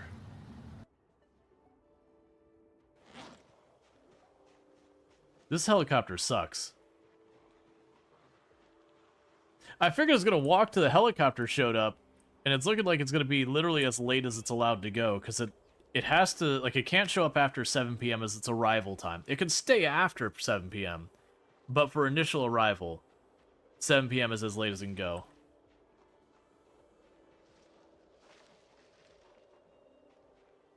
Oh! Hmm.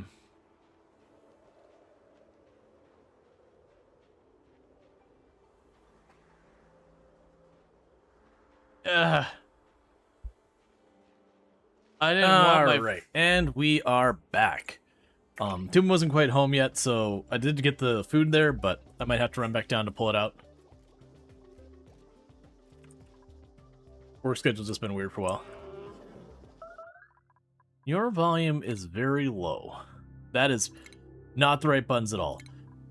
Audio. Let's give you a little bit more here and a little bit more there.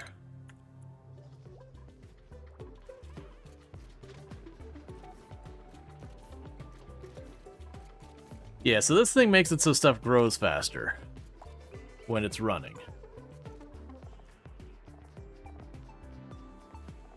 And he uses fertilizer to do so, which I'm probably not going to have a huge amount coming in right now, but it's probably fine. Or not. I don't know. Yeah, so I got too much drawing on power here. I'm gonna have to put someone at a higher priority on that. Having that many things at a higher priority is gonna very quickly start becoming a problem.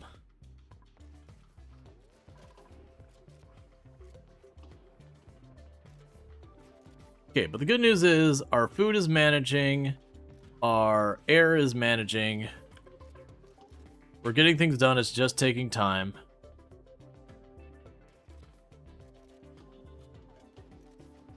We're genuinely tidying things up. Oh, here we go. So you... Nickel ore. So you're going to give me 50 kilograms. So it'd be, what, 6 rounds? Should give me 300 kilograms. Because as I mentioned before, this is pretty inefficient to do it this way. Did I get the thing for... Let's check our research. Do we get... So, where is the air filter? We'll want to get that next. Because they are going to be producing some polluted oxygen. The insulated tiles will need to happen. The air filter will need to happen. Yeah, no, well, let's... we'll go for... Not the carbon skimmer. Where is... Yeah, we'll go for the air systems next. That way we can start planning to set up the hydrogen stuff. Which will start producing hydrogen, which in the short term will just get everywhere and burn everyone's eyes. But, you know, details. Where long term we'll want the hydrogen to be able to like feed back in, and it won't be a fully closed loop. I'll still have to introduce stuff into the loop, but it will be a means of taking water, making air, making hydrogen, using the hydrogen for more power, yada yada. Alright. So there we go. Our farm is fully set up. That's good news. We should be getting that built relatively soon. We got this up here. Okay, so on the system we have 668 power. And how many watts do you produce? 480. So when I go to hook this thing up, if all the machines were to run at the same time, we would have an issue. Now the good news with that is they can't all run at the same time. We'd be able to get the battery off of here. Starvation is a self-inflicted problem. Deal with it. Yeah, people are just going to operate as they have availability to do so, which is not going to be a lot in the short term.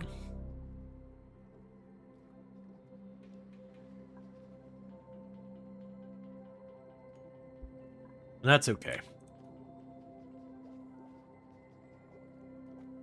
We get the... Right, we got the research done for the battery. I just need them to actually do the thing. Fossils to lime. Do that forever. They have raw materials to stand. Oh, that's not bad. Can't... I was trying to remember. Can sand be used as a... I can't remember if it's sand. I know clay was able to. But, I was trying to remember if you're able to use the sand as a filtering medium or not. I think you could. Yeah, that's what I was gonna say. I know clay could, but sand would be able to. That honestly would be pretty good, because then I could put the oxygen filter thing here to deal with any polluted air that gets out of this area and whatnot. So I am going to need to get a source of water, and like I said, my hope is that we'll find a geyser or something down there. Right, produces... Okay, take sand, produces clay, and then you can use the clay to make ceramic, and ceramic has a lot of industrial use. Yep.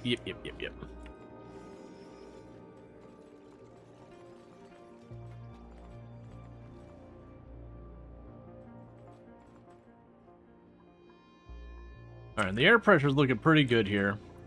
We're not quite at the point where these will start cutting... Oh yeah, no, actually, they are cutting on and off. They're turning on and off because they're hitting max pressure, which is good.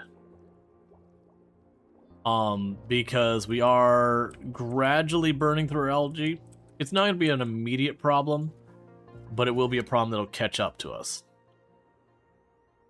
Yeah, so that's going to be our next thing. Okay, so we got power. Yeah, so we got the power transformers and all that. You end up really needing those down the road, and you got the heavy wire.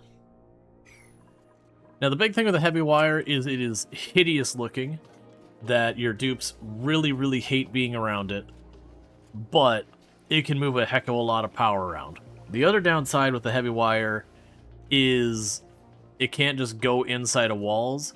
You have to have, like, a special block to let it pass through the wall. So there's a bunch of ramifications with that. Ultimately, we could end up moving, like, the lab and all that someplace more convenient, whatever. Did I miss something under the power tab? Yeah, now we have the hydrogen generator, which I won't have any use for a while.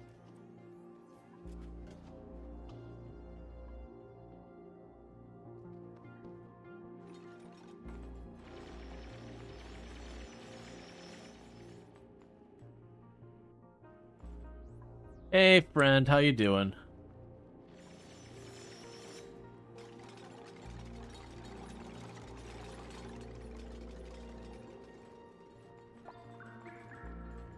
Yeah, so we're getting up here as far as we can. We're gonna probably stop around there, though, because I don't want to breach to the point we're worried about hitting space proper.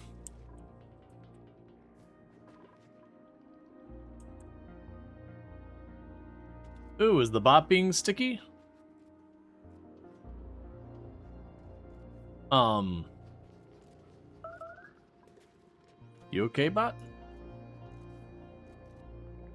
Bot didn't see... Yeah, I'm not seeing the chat message from Cookie in the bot.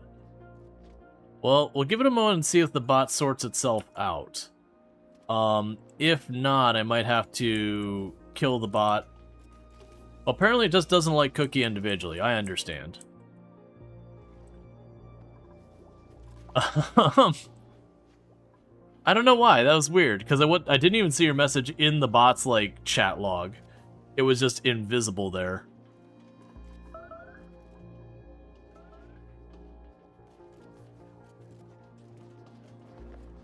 Yeah, that's so weird. Yeah, no, I'm looking... For some reason, I don't see you in the bot's chat log. Huh. That's so weird. That's the first I've seen that.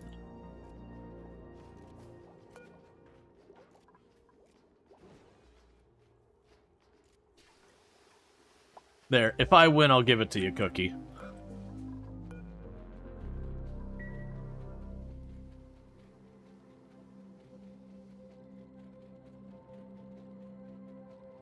Huh. Yeah, I also don't see yours. What is going on? There's got to be some like API problem or something going on the Twitch side, because like I'm seeing some of the message, like some of the message getting through on the bot side, but not all of them, and I really don't know why. I've not had that happen before.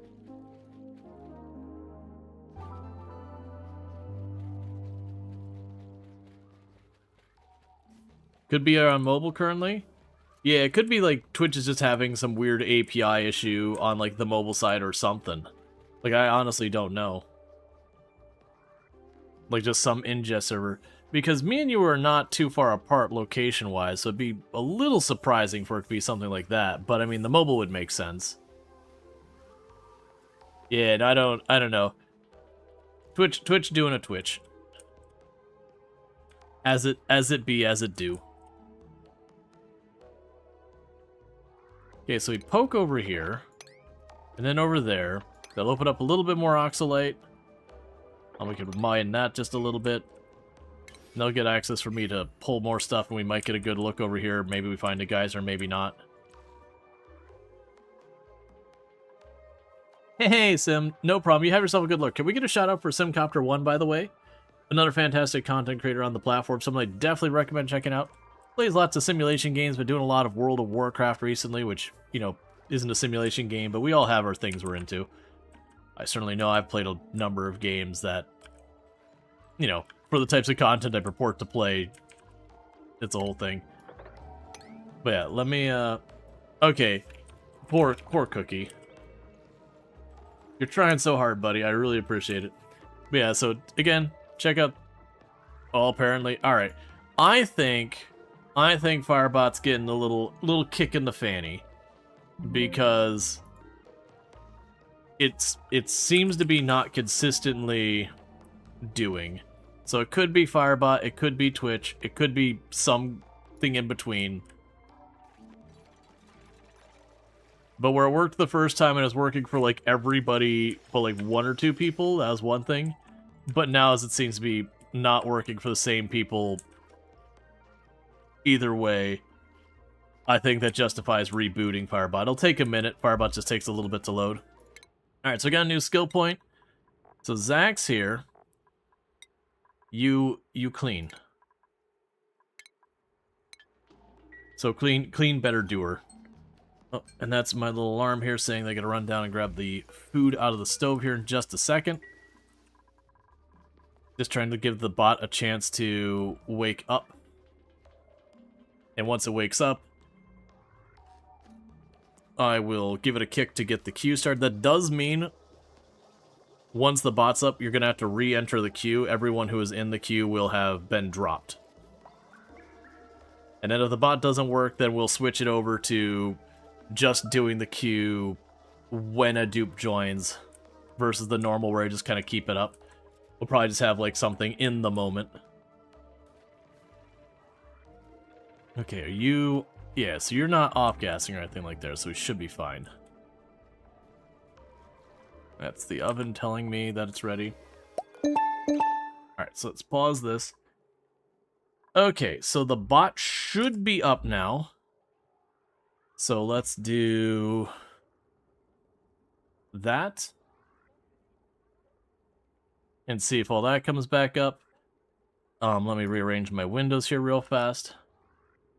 Okay, yeah, so you're going to need to rejoin the queue.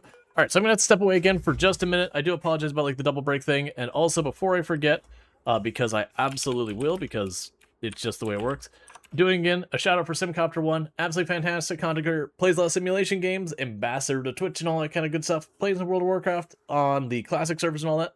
So definitely go check them out. Good times. What places I end up after stream myself. But with that said, I gotta step away for just a minute to pull my dinner out of the oven. Normally my wife would take this part, but you know, when you get stuck on the way home from work and all that, it happens. So I'll be right back, and thank you again for tuning in. I'll be back in just a minute.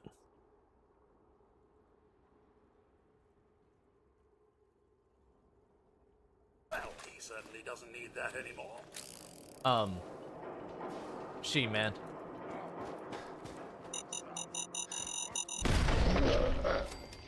Nicely done.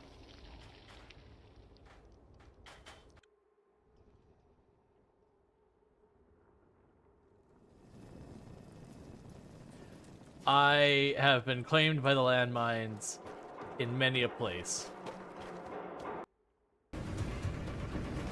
I only lost one time the entire time I played the last time. Come on. I know I'm at 0%, but I'm right here. Aw, come on. I got over the hill, too. I was right there. Did I see? Ah, that's great. That's great. If you want to see how dense the zombies are here, when you spawn in, that's how dense. I love that we got our giant platform of pet zombies.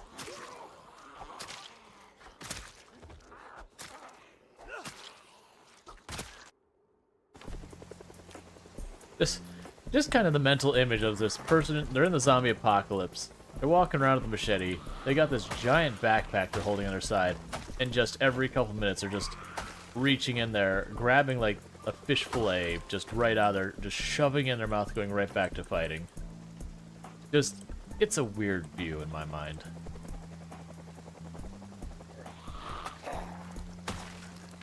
Oh crap, we're already drowsy again. Hang on. Well, that's not what you want.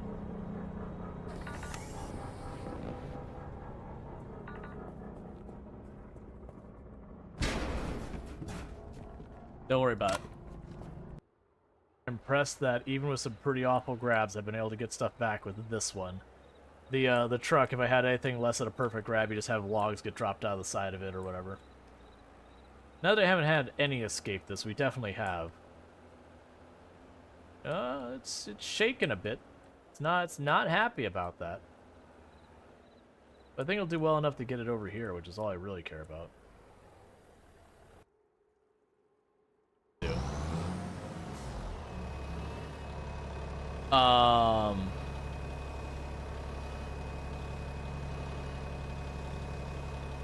There we go.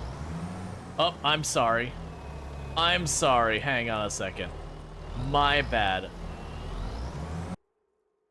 I just need to park it on the space, and I push a button, and the logs vanish from the ether. Oh my god, all these logs that are sideways. Okay.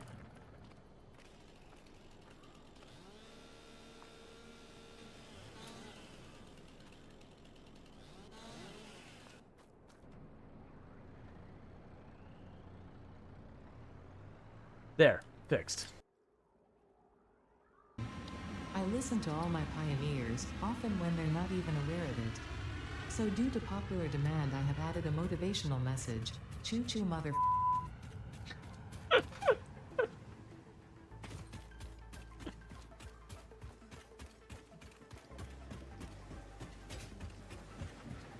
Yes, Ada. Choo choo indeed.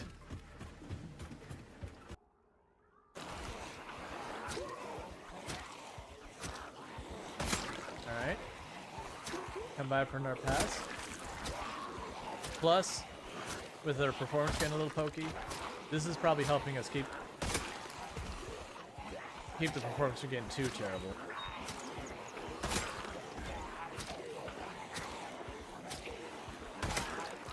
Alright, nip after, I know it says pod, but because of the font, it looks like poo. I'm going to my poo now, too. What a Okay, wait. and we're back, so we shouldn't have another break like that for a good while, but I do apologize about the double break. It happens. But thank you for everyone hanging out and all that stuff. I do get when you have those long things, it can be a whole thing. Alright, so we got mallow seeds. I'm pretty sure that's a decorative plant. I've already got a farmer, so I don't really need the others, so I'll take the mallow seed. Yep, so the farm's going well. It's getting our food taken care of. We have them pollinating, so that should help that. We got our gross water managed. Our air seems to be doing alright. Well, that's... atmosphere's too low. Oh, you require a chlorine atmosphere. Lovely. Okay. And so we got that about sorted. And sadly, I don't see any geysers of any kind up there. Nothing over there. Because that's usually one of the things I try to work for pretty early on, is getting a hold of geysers and all that, because they are a renewable resource.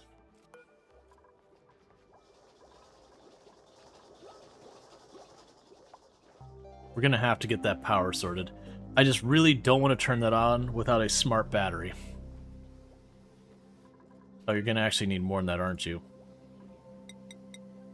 We'll just set it to 10. Okay, what are you working on right now?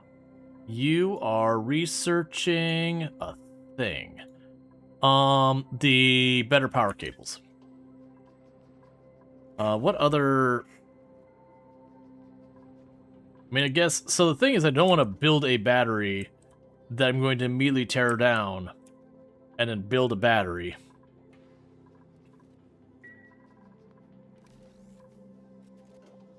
It's okay, they'll get there. They're just cleaning up all the messes, getting everything all delivered. Like, these rooms are getting to be a little bit better. So now if we look at the decor from earlier, if you remember, it's like this red haze like it is up here. You'll notice it's gradually becoming the whole room green. Like, this one's all green now. That's what we're aiming for, is to get them to have mood bonuses for the whole room. And that's just going to take time. That's getting all the junk that's laying on the ground out there. Yeah, food's fine. Breathability is improving. Got all that over there.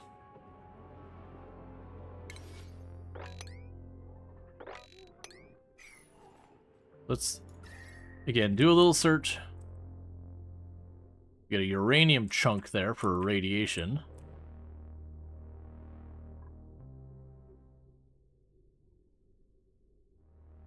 That's weirdly hot abyssalite over there.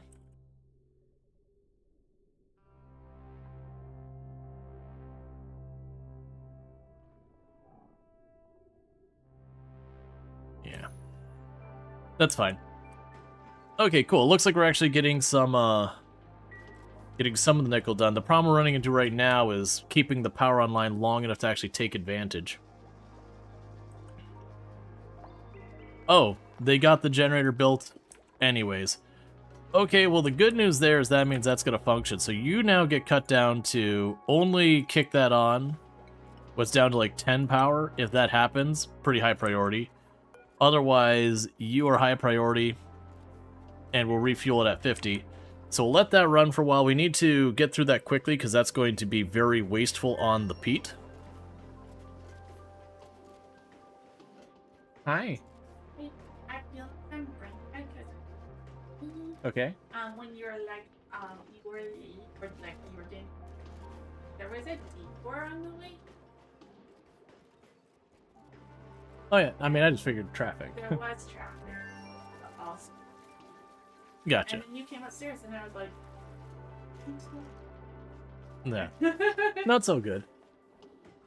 Yeah, no, I imagine you are sleepy. I love you. No. Tomb got stuck putting, like, her coworker called out, so she had to work till, like, basically she worked till I wrapped up stream, but she starts her day, like, you know, normal people days. So she got working super late and then only got a couple hours of sleep and then had to go back to work. And then when she got back, realized, like, everything good? It's like, oh, traffic. Alright, so we're waiting on the refined metal, because they've got the nickel. So we need enough nickel that I can make the smart battery. And once I make the smart battery, I can hook it up to this, because right now the problem is, this is just going full bore. So even though that battery is maxed out, it's just going to keep cranking away, which is wasting fuel, like really, really wasting a lot of fuel. So we definitely don't want to let that keep happening very long. So I'm going to actually bump this up to being a very high priority to get that battery built. And I will need to quickly run down here to the automation wire to get the automation stuff set up. And I will go ahead and just have it go up the whole row there. And we got Senju Cookie on their 555 stream streak. Perfect for if they want to do an infomercial in the late hours, so that way they can have their 555 number. That's actually usually that's one in cartoons and all that, or TV shows when they want to have like a in the show phone number that someone has to call. It'll be like a 555 number, whatever, that doesn't actually go to anything. So just kind of generic way of knowing a number is a nothing number.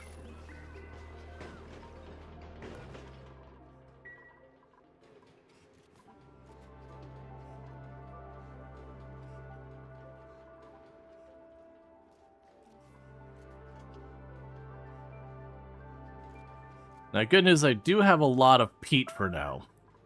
So we can be pretty abusive on our peat, and that'll be good. In the meantime, that'll also pool up the carbon dioxide so our algae terrarium can do a little bit better.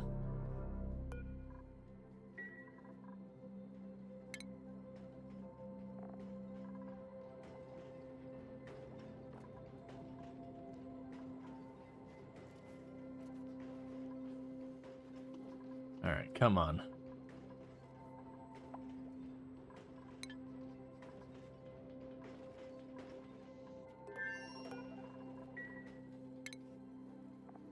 Smart battery. Cool. Power.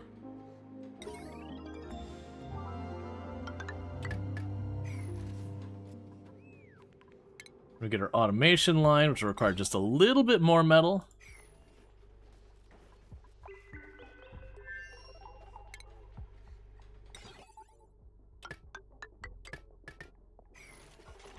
Okay, and once we get that built, we can tear down that battery. We'll get the logic set up here so that this peat thing doesn't go solid. We can drop you back down to the default priority, or a normal priority, I should say.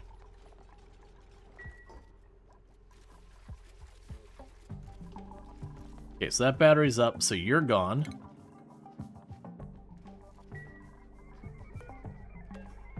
And the wire that leads to you is gone.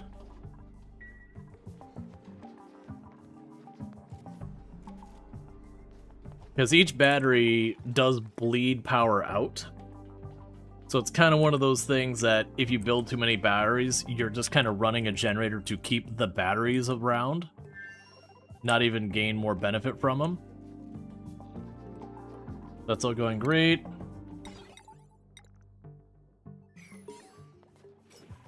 Colony achievement for setting up automation. Red light, green light. Yeah, so what we have with the automation here, we'll set the low threshold to 10%, actually 15%.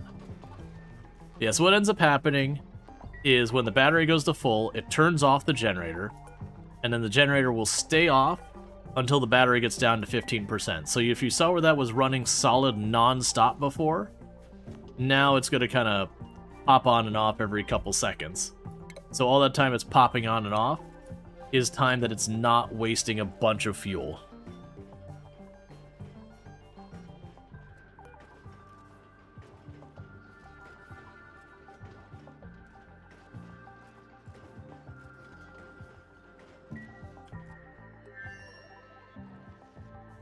Alright, let's try to get a view at some of these other biomes. So I'm going to tunnel over here to the edge of that abyssalite. Let's tunnel over here towards the edge of that.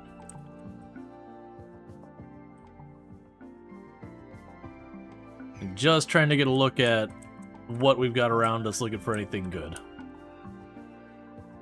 Because as I mentioned, if we get a geyser that's usable, I'm going to start working over there to try and get it set up as best we can.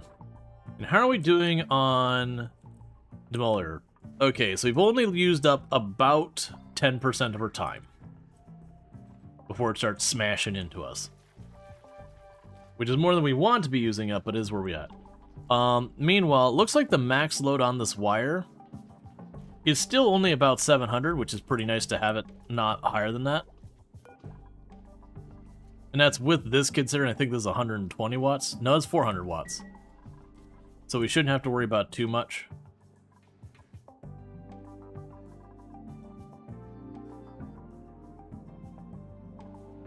Okay.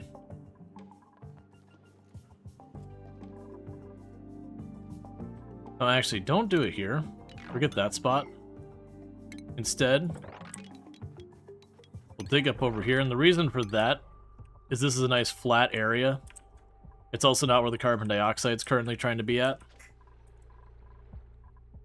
Be nice to get that full. So you're still pulling up the water here. We've got the polluted water there. I'm going to need a freshwater reservoir, so let's start working on that. And I know I've already got that spot there, but we're going to be pumping that out, and it's kind of in the way. And the freshwater reservoir is one I'm most likely going to just kind of set up. And once I've got everything hooked up to run, I'll probably not have to worry about it in any meaningful capacity after that point. We'll set you up. Mine this out to make room. Mine that out. We will add the plumbing for the dropping off any extra bottles that we'd have just laying around. We could also potentially see setting them to grab the water. Thought of infinite storage? I never do it. I know it is a thing you could do, and I don't judge people for using it, but it definitely feels way more in the exploit versus, you know, doing the game as the game intended kind of thing. Like, I know they've basically kind of, in a certain way, given it a thumbs up approval, but yeah, it definitely feels like it's a very unintended thing.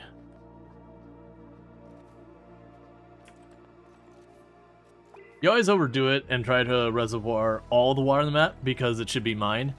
Oh man, the very first colony I built, like the very first, genuinely like hollowed out the entire area. So I had like the surface, I had like a thin layer of the regolith and some like tile going cut straight across. And I just had this soup of all of the liquids being just dumped in the middle because I couldn't bother to separate everything out. And the gas is just floating around where I had like a box in the middle that was where my dupes were actually living and all that, but everything else is just kind of free-flowing gas wherever it was. And I just had this whole like pump system just pumping it all into like all these reservoir tanks, many of which would never see the light of day. It was not a good solution, and everything like was just full of bacteria and everything.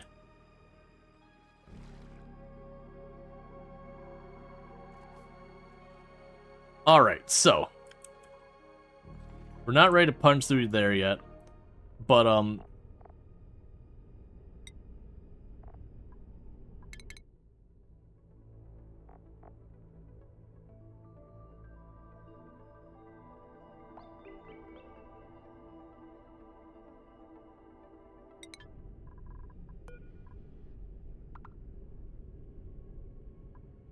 yeah, so we've got the meteor there. That'll require 240 power to run. And we've got all our logic gates here to get everything out. We can inspect those to make the discs pop out, which is research for later.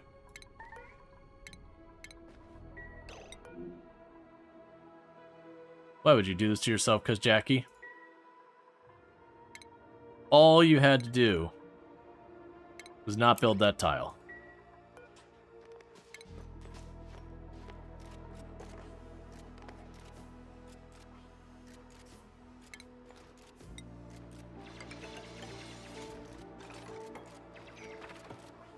Alright. Classic dupe behavior. Immediately trap themselves.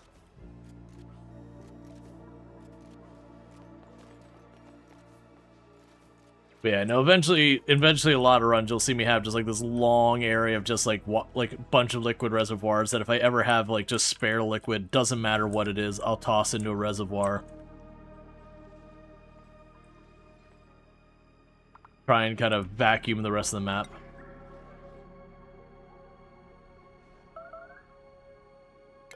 Starvation, which again is a self-inflicted problem. If I were to make the kitchen, so the kitchen is refrigerator, cooking station, spice grinder. It's not going to happen anytime soon, but we can plan for it. How big can the laboratory get before it stops counting? 120 tiles, which is pretty freaking big. I'm not sure I want to go that big. So let's put the tile there. That's fine, we'll worry about that later. Okay, so what do we got now? You are willing to get me some small, adorable creature who will die a horrific death, or dupes. That was an easy choice.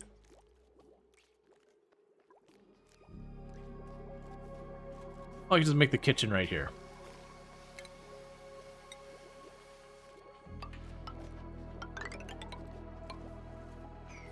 Alright, so the kitchen's not going to function as a kitchen right away. But this will be where we could start getting that set up. So what we could do here is food. We can put the refrigerator there. And I don't know if there's anything I care about that I can put on the electric grill and all that. But we'll get that made for right now. And then we'll get that hooked up to power.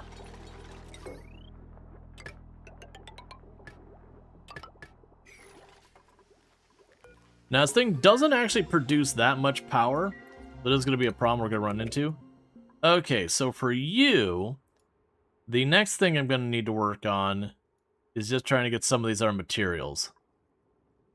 Let's go out of our way. I already know we're going to need the yellow science. So let's go ahead and get the radiation stuff started. Where we'll need a source of radiation to then work on slowly getting that science going. Now, the most likely candidate for that is there's a big chunk of uranium over there. I can use that, or the wheezeworts. Neither of them are particularly conveniently placed, unfortunately. But both of them, if we change to the radiation view, I got a little pocket of radiation there, and then those have a decent amount of radiation there. Another option is always to just go to space and make that happen. But honestly, not a whole lot of great things. You can also make radiation lamps yourself to kind of make your own radiation where you want it. But you do have the problem with that of, it's another thing gobbling up power.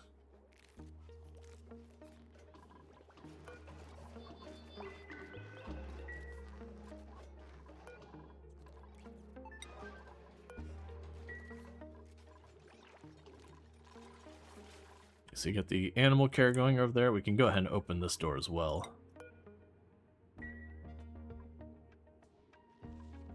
Yeah, so you mind over to Seymour.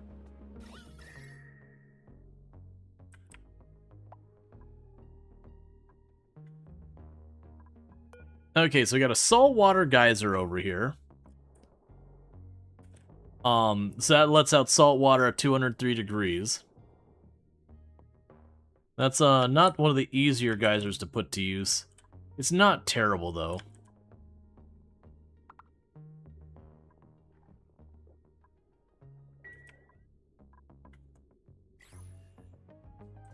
But yeah, so the saltwater geyser, it emits the saltwater at a fairly high temperature. Like, you'll notice a bunch of it will actually start pushing the edge of becoming steam. Yeah, so salt water evaporates at 211. And this is releasing it just slightly there. What happens if you open up your base to space? You will gradually have the atmosphere bleed out. It wouldn't be like in real life where if you have that significant a pressure differential, it practically rip it out kind of thing. But it does draw it out that you would need to cork it off or it would eventually suck all the air out of the area.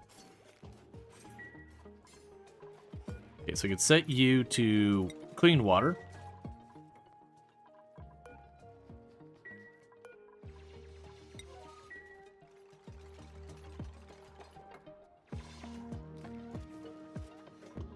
But yeah, so it's something you have to do by the nature of how things work. But it's also something that... Oh. Toast is Mimolette?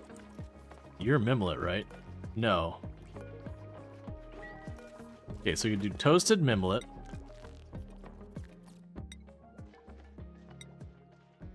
No, those are.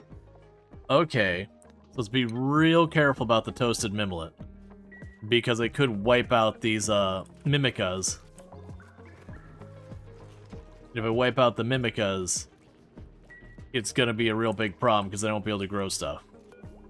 I mostly just wanted the wanted it made so we could see what recipes we even had as an option. Alright, so we got our freezer up and running.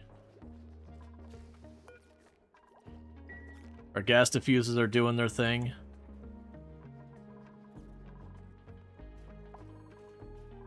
Okay, and Infinity Simplex gained a skill. So we can get up to the applied science. We also get astronomy. Let's go for the applied science. I have a feeling, I think the applied science is the radiation stuff. Worst case, you're going to do space stuff next. It's just the way it be.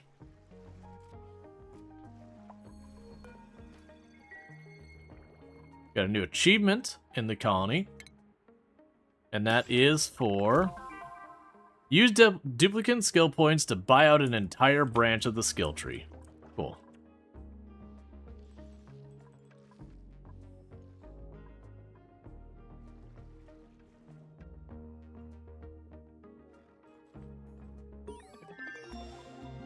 In the meantime, I'm going to tunnel to the side here towards that uranium.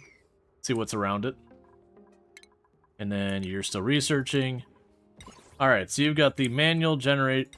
Yes, that's the big one, is creating the yellow research, which is going to require a radiation source. And so, like I said, I can use the uranium. The pro and the con of the uranium is it just passively puts out a bunch of the radiation. It's not a lot. If we look at that, even if I ram it like right down in the absolute middle, it only goes up to 133. Whereas if we go to a Wheezewort, it's 381 just anywhere around it. So that's actually pretty good. And then there's actually going out to space, which is 125. The last time I did use the uranium, like literally I just carved a tunnel right down to the middle of it and just shoved the thing right in there. And used that as my source of radiation. Since I don't have to power it, I don't have to do anything fancy, it's like just omnipresent radiation. These can be also helpful because the Wheezeworts here, because they make the area cooler, it gives you a lot of opportunity to use as a way to counter a lot of things you have in your colony generate heat. So if you don't find some way of dealing with it, it will gradually cook your colony. And so opening up to Wheezewort is a way to try and mitigate that effect.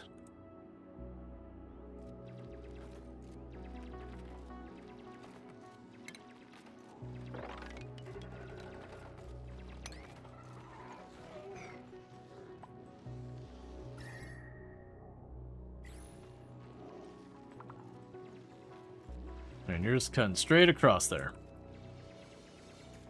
Have they invented a good ending in Oni? I mean, Oni's had an ending for a long time, so good is being very subjective. But they have had the you finish the game, keep going kind of, you know, like there's your reset or whatever. Insufficient oxygen production. I think we're actually fine.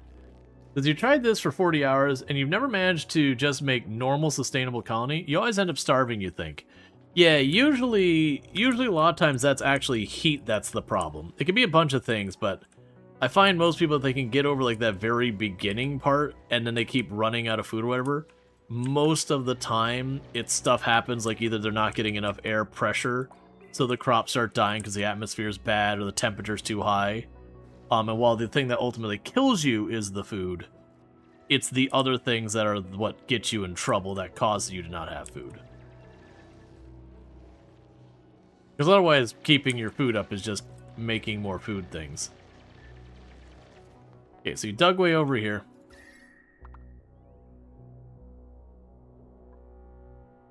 Don't see another obvious geyser.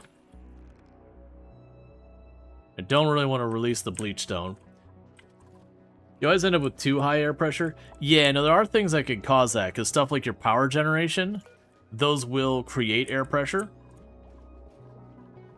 And so it is a juggle on that regard. Like right now, that's the reason I keep checking over here, being like, all right, are we still like in the 1500s or lower or whatever? Sure, that's fine. And that'll probably be true until I run out of algae, and then this will all go to hell, and then things get bad.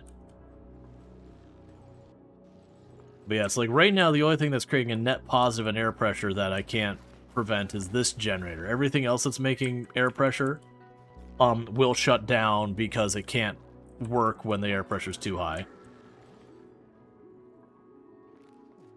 Okay, so you've got all that.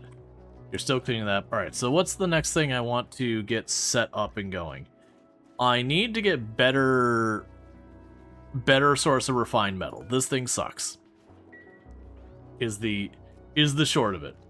This thing sucks for refined metal. Just the painful reality.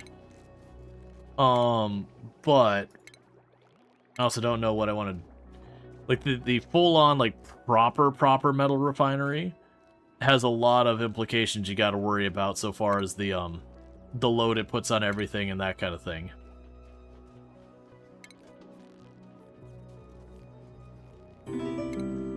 And thank you for the follow. Welcome to the stream. Okay, so we can get up to 800 power. It would be good to start getting water into our system. Alright, we got another skill point for you. So there's the super duper hard digging. Congratulations.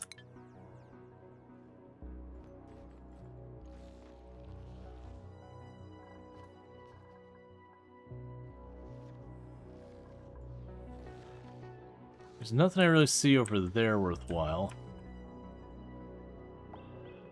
It's interesting, the last time I played the Dino one, both times we ended up with those dinosaurs that make the chlorine right where we started. And both times it became a whole thing to manage.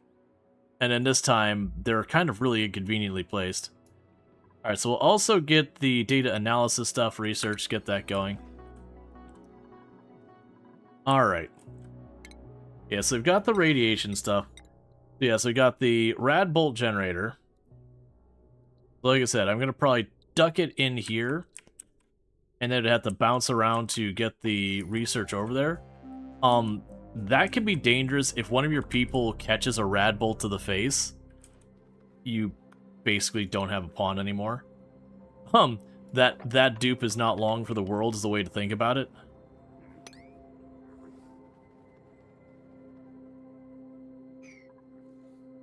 We'll go ahead and put the...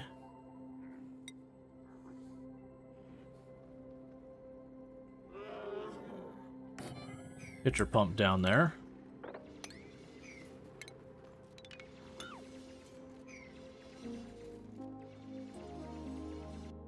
Now we can start trying to clear out that reservoir.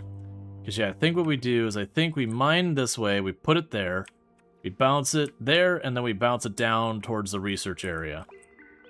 And then eventually that would need to go away because bouncing rad bolts throughout the base is a real dangerous thing. The big thing is we want to make sure we don't cross those paths wherever the rad bolt's bouncing.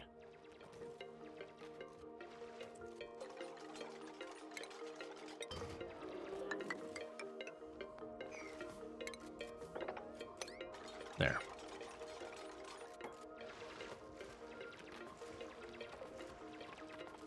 That way they can start emptying this out. And ultimately, we'd want to pump the water down here and do a whole bunch of stuff. We can worry about that later.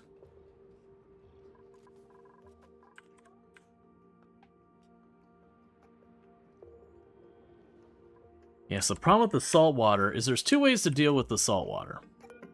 One way with the salt water is you allow the liquid to get hot enough, and when the salt water gets hot enough, it turns into steam and salt. So you get your steam, that gives you fresh water on the other side of it. The other way is to use the desalinator. The desalinator, it just takes in the salt water and it spits that out, but it takes power. And honestly, it's not bad, it's just a pretty respectable amount of power. The advantage is you can use the steam to make power.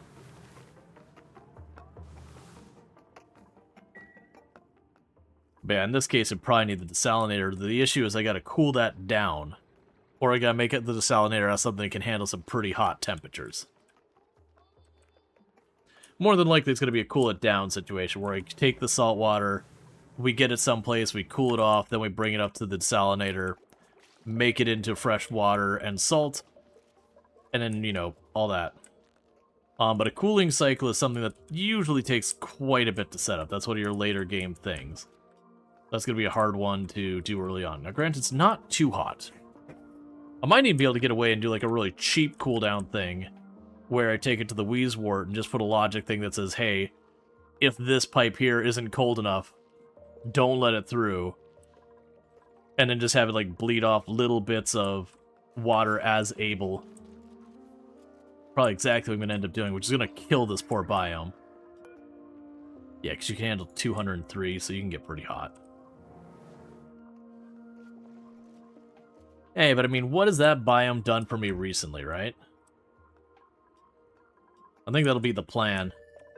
Get a pump here that can handle really hot temperatures. Pump the salt water over to get cooled off. Then once it's cooled off, desalinate it. Drop it into the clean water. Then we've got a renewable source of clean water. The big thing though is that asteroid's got to go first. So let's start figuring out what we need for the asteroid. So I believe, if I remember correctly, I need one moment.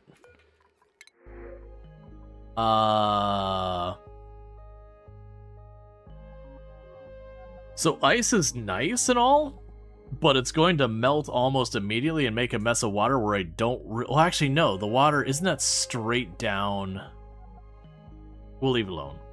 I'm going to reject it all, because, like, while that's a source of water, the issue is it's going to dump water, like, all around here. I'm going to just have to clean it up, and I'm better off just not dealing with it. Versus if I could drop it in that, then that'd be good. And there's ways I could manipulate it, but I don't feel like dealing with it. Right, so what I wanted to do is we will go here. You need the intracosmic blast shot.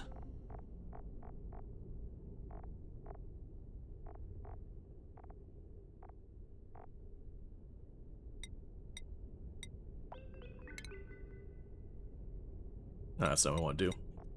Intracosmic blast shot.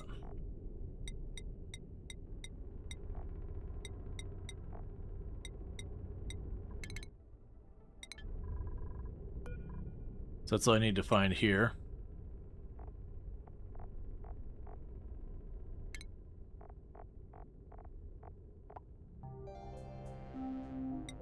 You got the meteor blaster, intracosmic blast shot, and there's no information on it. Cool. I love when their in-game wiki doesn't have all the information I need to make informed anything. That's the rocket control systems on. But yeah, so if I remember correctly, there is the crafting station, I believe.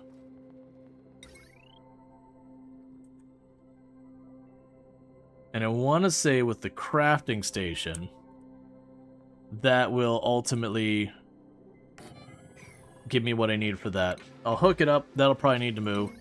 We're definitely pushing kind of the limits of what that power grid can get without changing the wires out. or using transformers or anything like that. I'm just living with that for the time being. Eventually I'll need to start replacing those cables with the heavy cables, which look hideous for, like, stat-wise look hideous, not actual in-game look hideous.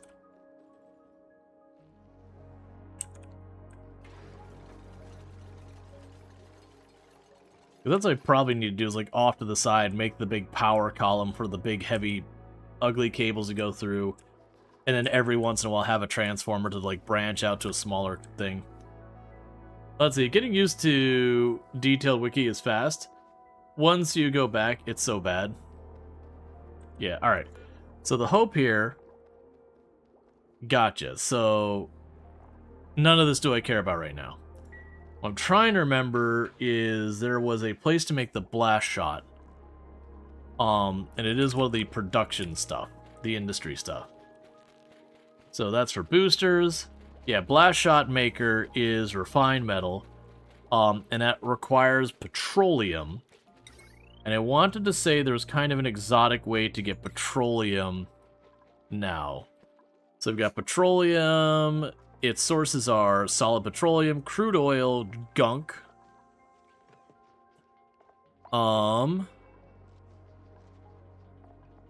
You can have it used for emulsifier and a whole bunch of things. Yeah, so the blast shot is petroleum and metal. That's the polymer press. So the crude refinery. The molten slickers makes petroleum. I thought there was another source to these.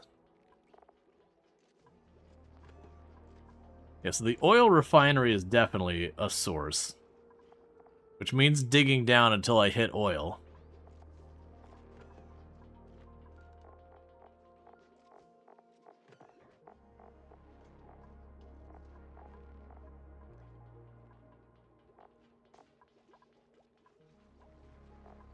And you can also, if you want to be lazy, you can also not even use the actual refinery. If you can keep an area at the right temperature, you can produce petroleum by just making an area hot enough. It's just the danger, you go too hot, I believe it becomes sour gas. And sour gas is a real bad time. Alright. So... what is next on our list? So we're going to need the oil refinery and all that. That's going without saying.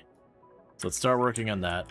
Meanwhile, this is going to have to get sorted. So I'm going to go ahead and hit this over here and tell it that you can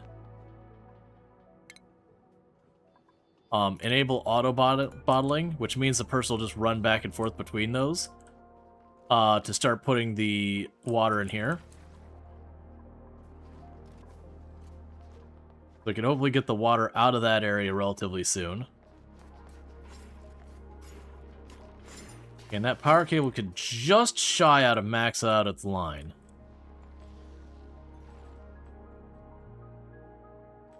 Yeah, so what we're going to need to do is work our way down relatively quickly so that we can potentially get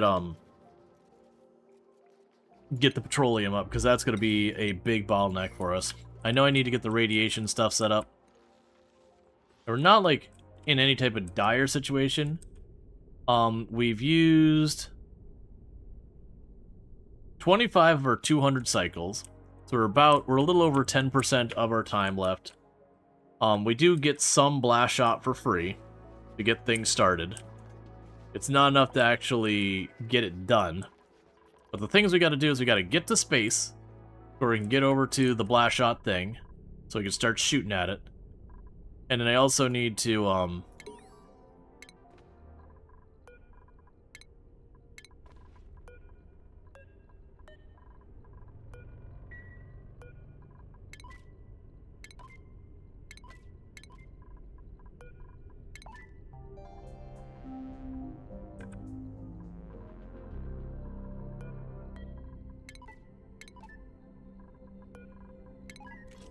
there we go. So I could get all the blast shot out of these.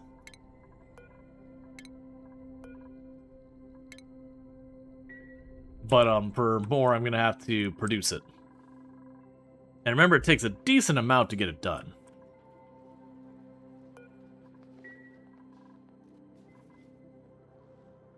And later on, we'll want to use pumps, not manually. Alright, you learned a skill. So you're even better at decorating. I'm going to go up to all these, and I'll tell you to redecorate these. You can make even nicer ones. Alright.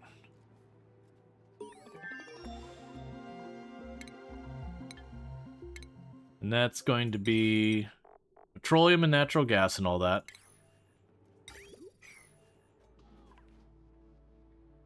And like I said, we're going to try to just go straight on down here and see if we can't get ourselves towards the oil layer and see what we can do with all that.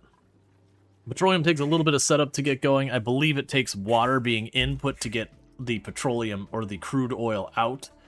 And then as you get the crude oil out, you got to process it into petroleum and natural gas and yada yada. I vaguely recall it makes a lot of heat. Hey, Red Hawk Black Sheep, thanks so much for the raid. I hope you had yourself a good stream and all that. We'll go ahead and get you a shout out. But playing some more Stone Shard again today. I hope it's been going good and all that. That's still a game I need to check out, and very low-key, while it's a game that looks like one that interests me, it's definitely a game that's kind of giving me the intimidation of being like, do I want to begin tackling this?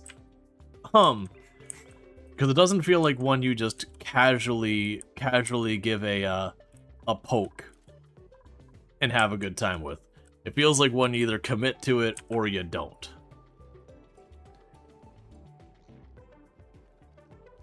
Alright, so pretty soon we're going to want to go ahead and get our toilets and all that set up to use the water. But for that, I'm going to need to have a cycle for cleaning our polluted water and making into not polluted water. We'll probably also want to start having actual water storage. That might be something to start working towards, getting like the actual water storage in here versus just a pool we dump it in. Because that'll be a whole thing to get that going.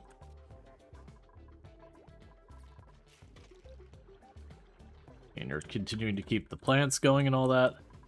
This water is quickly going down as we're just manually moving it over. Okay, what else could we be working on in the meantime? We got all the power infrastructure. I could be swapping stuff out. So you've got like the conductive wire requires refined metal, but that can go through water walls and all that. Doesn't seem to have any significant penalties and all that. Then you've got the heavy wire, which is minus 25 decor for a pretty big range. But only requires regular metal, not refined metal. And so it's good for preventing overloads, but it'll make wherever it is extremely poor, you know, visibility-wise. Another thing you can actually do is we can go into a lot of this. We can start making it, if we get to our research, we'll need the back tiles to go to space. Yeah, the drywall. And the drywall can actually be pretty useful from a standpoint of, you can cover the back area to add more aesthetic to an area. It's also a good place to just sink a bunch of materials you end up with too much of.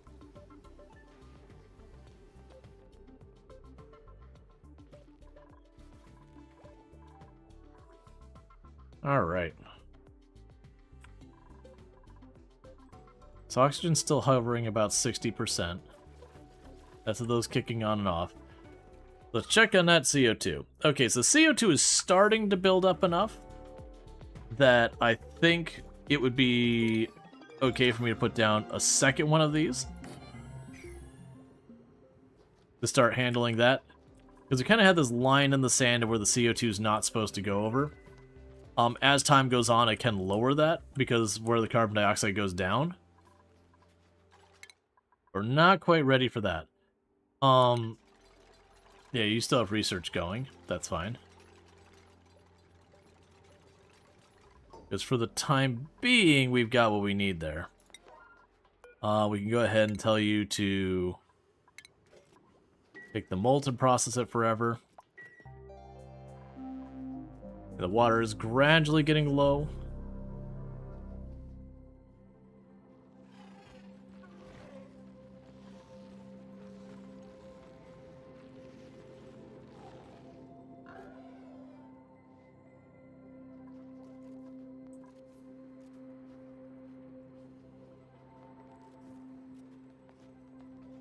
Alright. So, for handling the crude water, or the polluted water, we're going to need to go and, get stuff going in there. Now I think about it, refinement. We have the kiln. That's going to want to sit there. The metal and the oil refinery, we don't want to do that yet.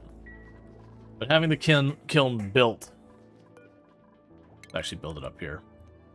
We could have that built for when I do want it later. It's not costly. It could just sit there and collect dust for right now.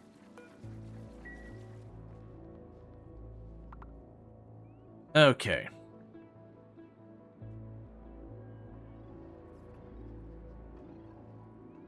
And I guess in the meantime, make that solid.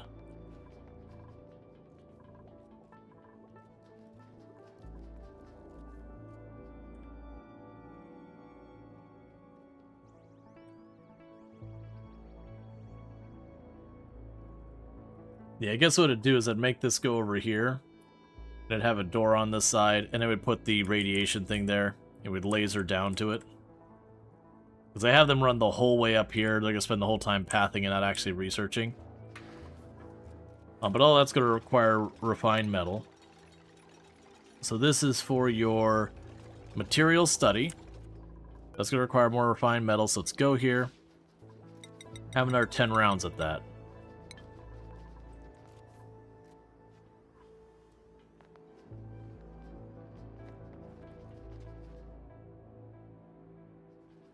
You know, it'll be too much longer before I go ahead and just start digging anyways.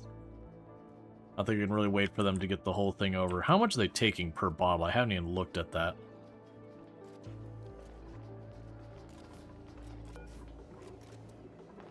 About 200 kilograms. Okay. I think we deconstruct that, we make the path here, and then it's time to start digging down, and we'll just accept that we're going to be dumping water into whatever. Just going to be the reality we live, because I don't think we can sit here and just wait forever and ever for them to get that. And I got the other one up there for pumping, so I don't have to worry about research stopping.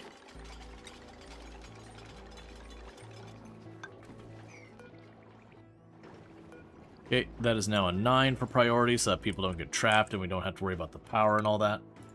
Okay, so we can go down here. Right now I'll punch all the way down to where the layer changes. Decide where I'm going to put a door for keeping the temperatures on a different size. Yes, that's a cold one. So I'll go ahead and for the door, put around there so we have abyss light on both sides of it.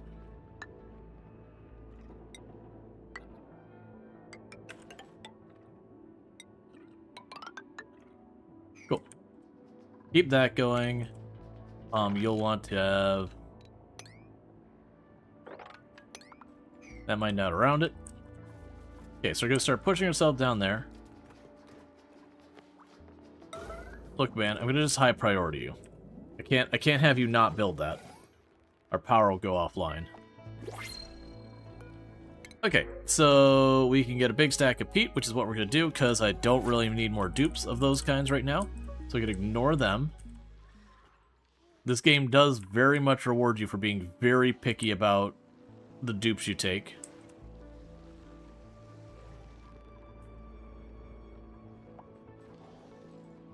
You gained a skill point, so you're going to be even better at farming. And after that, I'll probably give you ranching, even though you don't have a passion for it. Okay, so let's go ahead and have you start working towards the spacesuit stuff. So you can get that drywall and all that. We got the polymer press and the oil well. The oil well is the thing we're going to need to actually get oil once we find it. Let's check the animals here. So, what do we got from you? What do you give me? You give me tough meat, you give me peat. So, that's not going to help with this cause. You, Rexes, you give me tough meat, and you give me brine ice. So, weirdly, you are a source of ice. That you eat just about any living creature and all that. You also give me feather fibers, which you can use to make cloth. Meanwhile, we got our little dino friends here, the dartles. The dartles are a source of chlorine gas and bleach.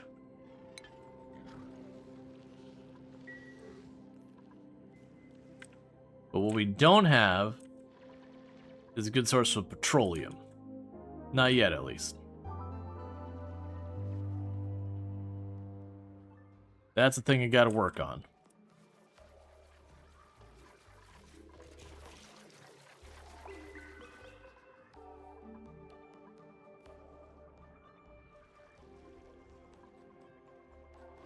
You're not really seeing any other exotic creatures around here.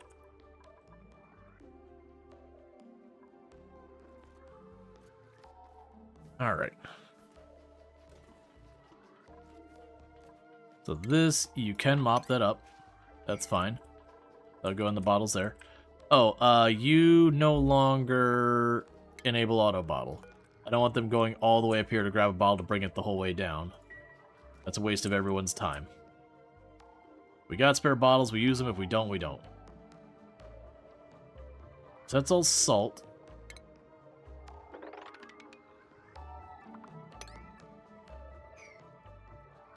Put one tile there. We can hop on over. So we keep exploring the map, looking for geysers, looking for other goodies.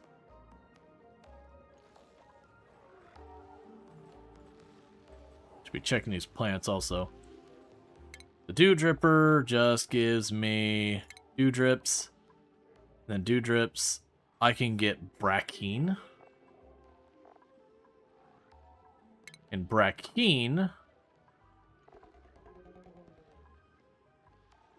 can be made really hot to get brack wax. It could also be turned into brine and carbon dioxide. Huh. And brack wax can be used to make liquid naphtha.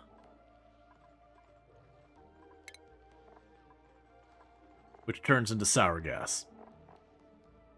Okay.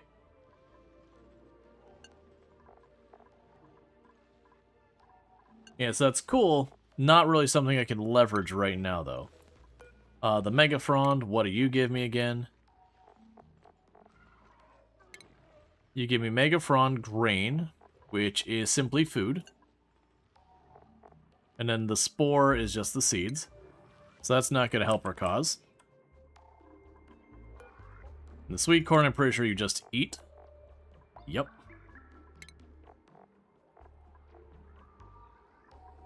Yeah, so you can just use it for food. That's fine.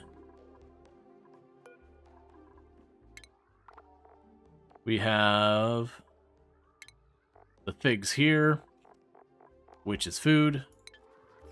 So just checking real fast to see if any of the various plants in this area that are new have something I can leverage. I'm not seeing any. I remember having petroleum sword. I just don't remember what I did to use it. It can literally be that we just get down here and we just straight up find petroleum. Or oil. And then we set up a refinery and then we're good to go.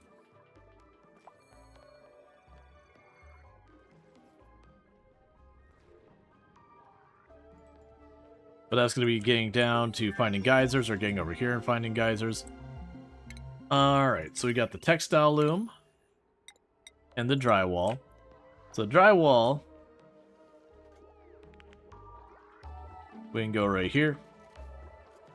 I forgot that they added a whole bunch of stuff to the game with the drywall, so you can like actually give them different colors and all that. It doesn't change how they function or anything, but you can, like, kind of theme it.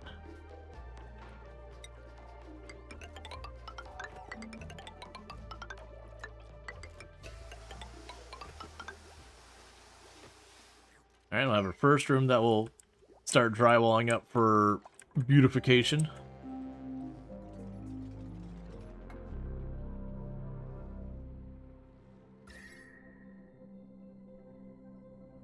So goodness, we also have Wheezewort straight below us. Desalinization is looking like it's going to be a renewable water source, which is fine. Alright, so getting over to the uranium is something I could start working on as well.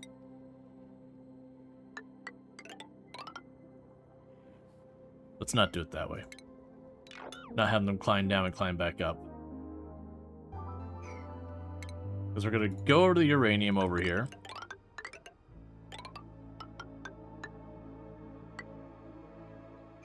As I mentioned before, we have the radiation here. And the plan is to get our thing that uses radiation just shoved in there somewhere. But I'm second guessing this now because we got these Wheezeworts right below us, and these Wheezeworts give so much higher radiation. Instead, what I could do is have the Wheezewort produce radiation, just blast the radiation. Well, I mean, the downside is that's going to be opening up the cold and blasting the whole area with it. But I think that's actually okay. You're going to get even better at cleaning. I think that's okay. And the reason I think it's okay is this area is really hot. Or it's warm. It is going to gradually get hotter. This area is very cold. So we would destroy this ecosystem and everything in it. But then this becomes a minor heat sink for our main area. And the reason I think it's okay is I've got all of this over here that's cold that I can use to give them a habitat. And we can just make this one that's conveniently positioned not a habitat. And then I'll put the one research bench way down here that needs a radiation and just, you know, ping-pong it up and around so the person doesn't have to stand in where they're going to get shot at by it.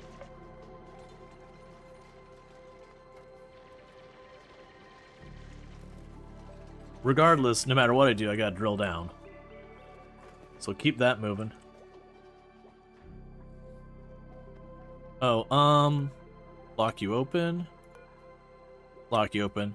At this stage, I'd say with our air and our food stabilized, if we get ourselves a dupe that kind of fills a gap, so like a dedicated construction dupe, a dedicated ranching dupe, something like that, we maybe snag ourselves an additional person. I think we're good for another dupe to be added to the roster.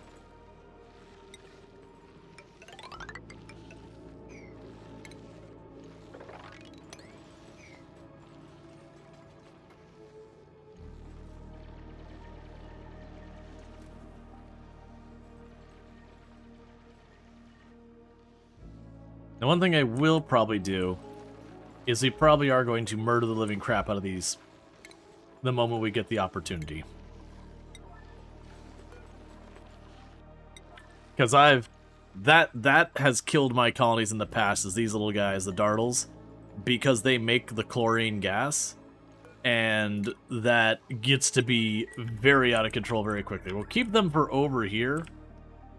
I just don't want, like, I want to only initiate where I'm dealing with them when I am ready to deal with them, and not before.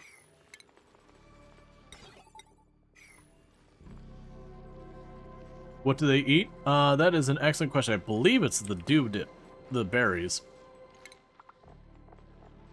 Yeah, they eat the dew drips, these things that come off the ceiling, and then they give you chlorine gas and bleach stone, which is also chlorine gas. And the chlorine gas is an irritant and will cause you all sorts of grief. Alright, so you're working and getting that research thing done. The thing we do is the plan will be we get the radiation thing here.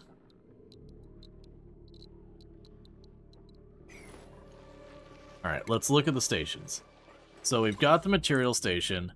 So unfortunately the stations, like the radiation part, is on the left. And the reason that's unfortunate is where I've got this. I'd either have to make the radiation blast past it. So we're going to have to do this whole thing where it goes up and around. So I can put it like this, where my colonist actually goes up and then drops down and then comes back up and goes back. So that way they are not in danger of getting hit by it. Plunk you there. Then go right here. Oh, I would still need to bounce it, wouldn't I? Hang on. And the reason I still need to bounce it is I have to put a floor there.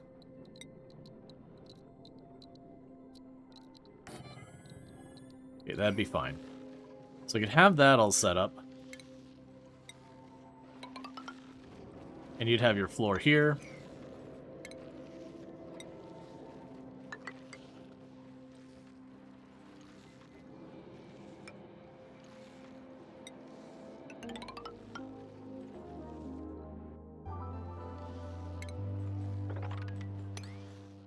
Okay. And for right now, we clear this out. And this out. And then we clear that bottom area out. So start trying to get that set up. I'm going to have to get power down here, which is just another problem to add to the list. But that's research that's going to block me from doing a lot of stuff I need. So we want to start working on that. Hey, goody, we got our adorable little dinosaur wall pattern there. So let's go ahead and we will have a different dinosaur for this room.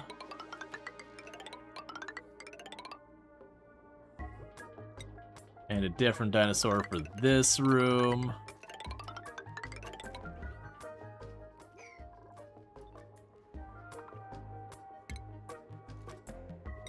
We can go down here. I'm not sure if you're a dinosaur, whatever you are, you're going to go in this room. Like I said, that's just kind of burning materials we got second. Alright, so we got the kiln. So the kiln we can make into... We can make clay into ceramic.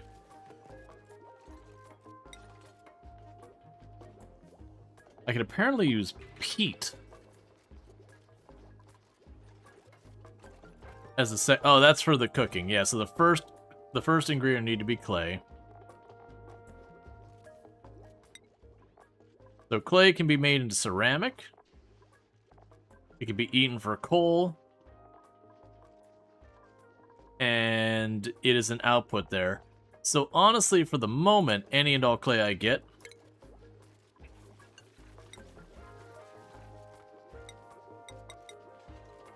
Okay, we haven't discovered the ingredients, so I won't worry about it.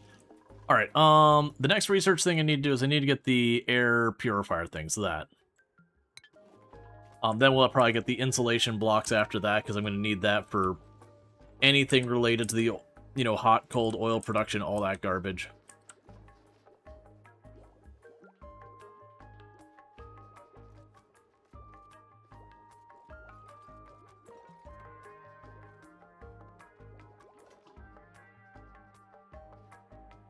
We'll also want to get the thing for turning the polluted water into clean water. We're nowhere near that being an urgent issue yet, but it will eventually get there. I'll probably want to get to the point also where I put like a water pump here, pump it into the, you know, the rest of the system. Okay, get the thing for cleaning that up. We got this stuff for making our Atmos suits and all that. I'm not going to bother working on any of that yet. What I'll likely want to do is make an enclosed space where I can pump the water into. That'll then have another, like have an air pump into. We'll have the thing that splits it up into oxygen and hydrogen. And then we'll have it, you know, dump the hydrogen into storage for use for fuel. And then the oxygen will go out to the main system. That kind of thing. It'll take some work to get there. But if I make that an enclosed room, I won't have to worry about like all the hydrogen contamination I've had happen in runs past where hydrogen just starts getting loose and upsetting everyone. Alright, give me a good dupe. Let's see. 8 machinery. I can get behind that. A dedicated operator. So we'll get our brand new operator person in here, and that's going to be Bassett.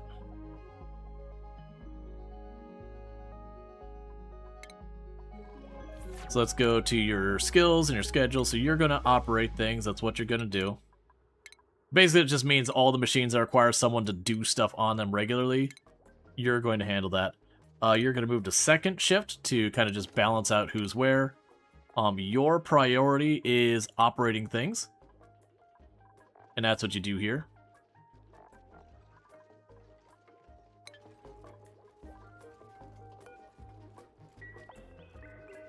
Okay.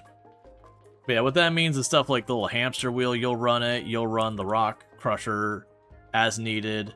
You got all that kind of stuff you'll work on. Meanwhile, let's go here and say sand. Toggle that. So if we get low on sand, I notice it.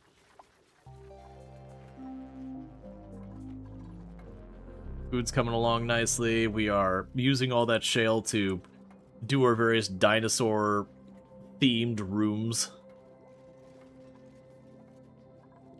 Okay, so I think realistically, this room is going to go a whole lot farther that way.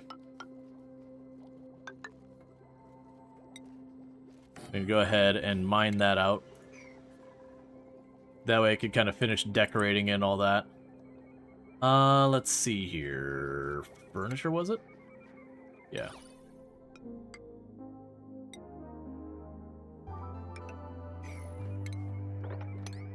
We'll get that all sorted up.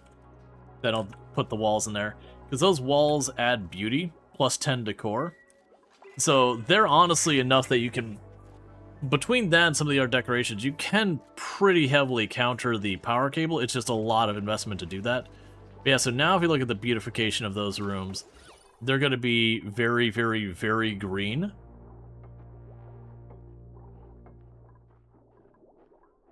The only thing is like the junk laying on the floor in the corners and all that that's adding a negative.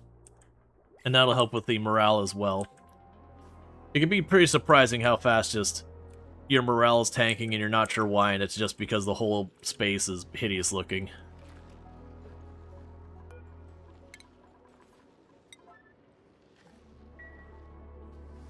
Alright. Okay, so we got the thing for cleaning up the air. We'll go ahead and snag some of the stuff we're working with that. So that gives me the carbon skimmer, which you can use to get rid of carbon later on. For now, what I'm going to go ahead and do is you probably don't have hardly any polluted oxygen yet.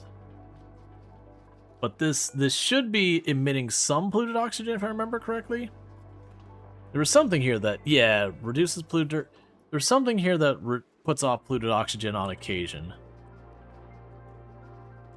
I want to say polluted oxygen, if I remember correctly, will generally sit right below regular oxygen. So it'd be at this layer right here. We'll still put the filter there, even if it doesn't get used on any meaningful amount. It could just kind of chill. And you were here.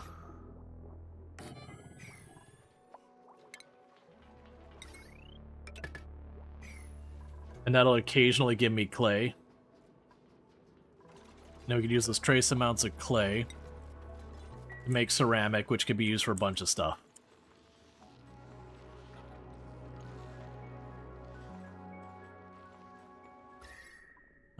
Temperature's all looking fine. No obvious signs of geysers yet.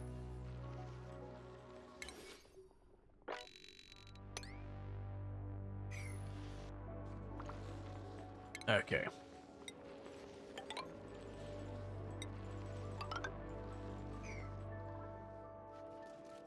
Yeah, and this is quickly going to become the CO2 pit and become a real problem. Eventually, we would take this little bit of oxygen production that's up here, and we would want to move it way down there. Or make it its own enclosed thing, which is the more realistic thing. But basically, wherever we're going to be getting rid of our carbon dioxide, we'd want to move it down there. And it could even be just we have an air pump way down here, just pumping the carbon dioxide into storage or wherever you want to put it. And sometimes, and one of the more common solutions I should actually say, is later on you have the carbon dioxide pump, and you literally just pipe it up to space and just get it out. You don't even worry about just straight up eject the carbon dioxide. Just say, no thank you, I don't want it. Alright. So I've used about a fifth of our time? No, that's not right.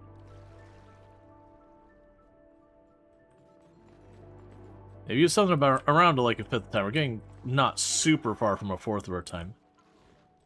It's just gonna take time to make that happen.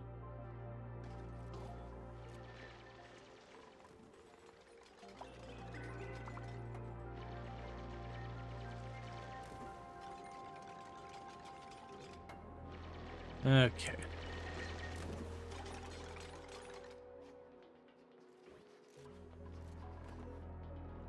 Yeah, so keeping all that power running, you're all good there.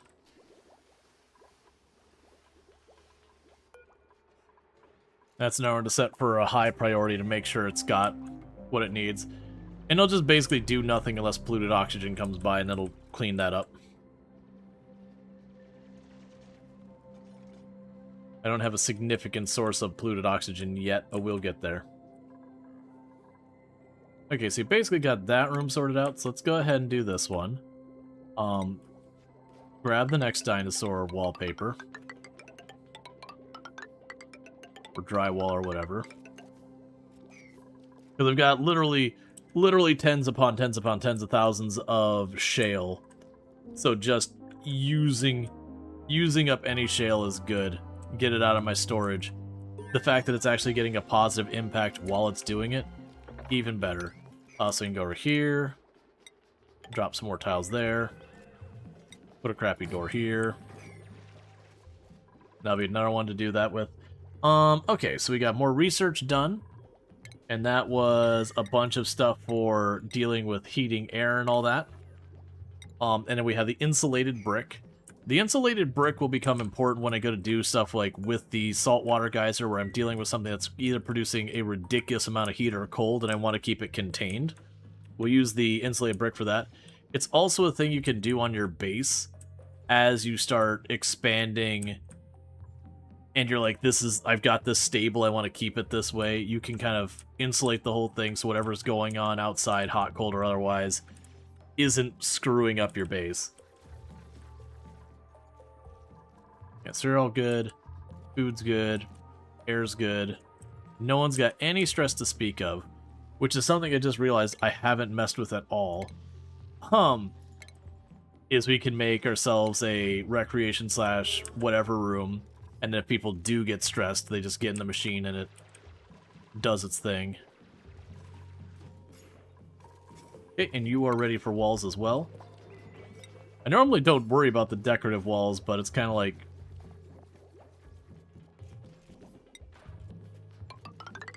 it's fine. They've gotten the game. I haven't used it. Let's do it. Usually I just use like regular walls. Get all the visual improvement. Yeah, pretty soon the carbon dioxide level is going to be too low for these to run.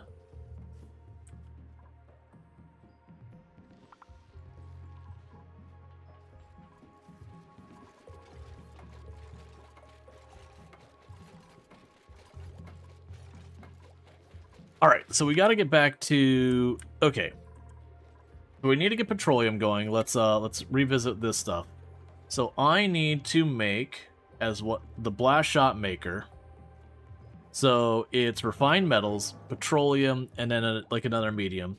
So it's not that bad. The other one I need to do is go up there with like the textile loom and all that. The problem is I don't have a good source for fabric. The source for fabric on this one is these Rexes, which you have to feed meat. So they're a little bit tricky to keep going. But when you groom them, you get feathers that you can then turn into fabric.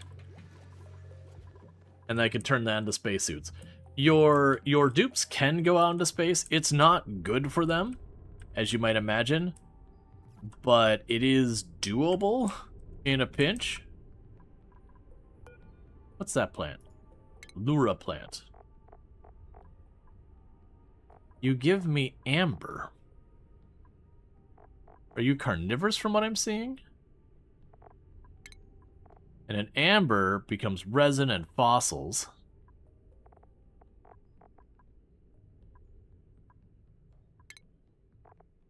And then resin, if heated enough, will become refined carbon. Or can be made into plastic. Okay, so that's my source of plastic on the map. Assuming I don't make petroleum happen first. Because I could set... Oh, someone's got a skill point. So in Fane Simplex, you can now have astronomy.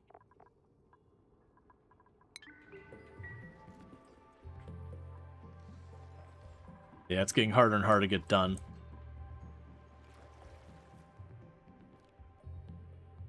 Okay, so we don't have vacuum up here.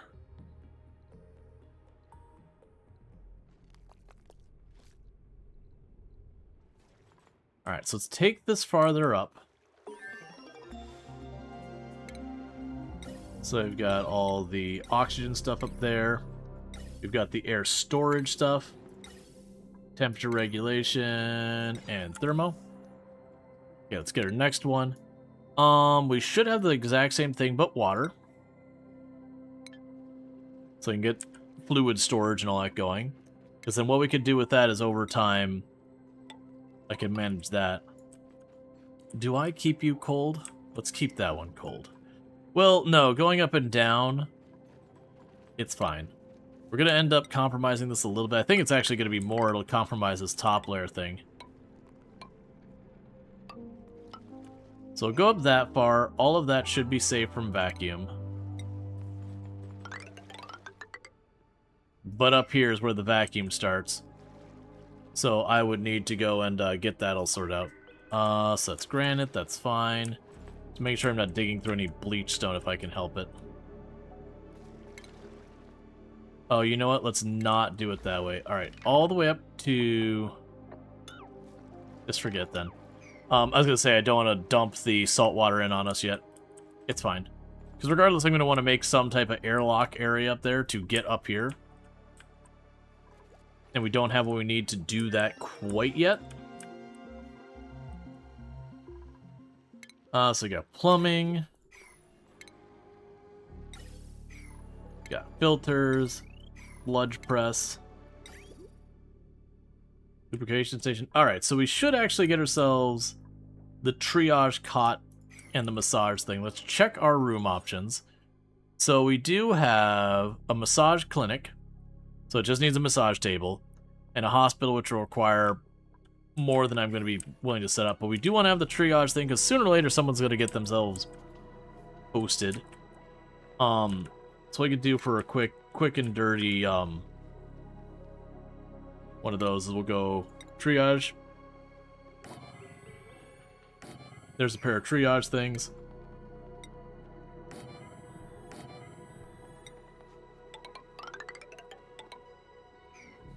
We get our furniture.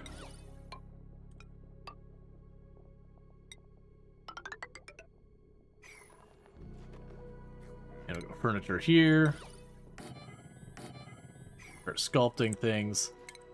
And drywall.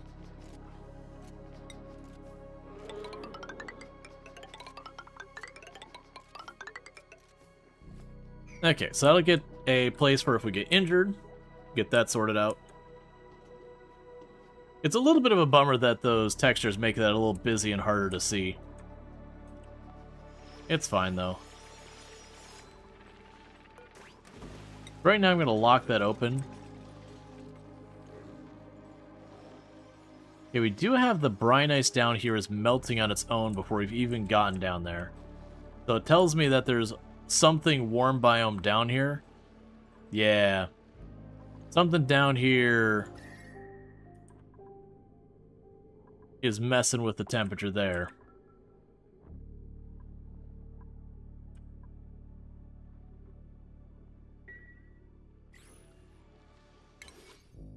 We'll figure out what's going on down there. Alright.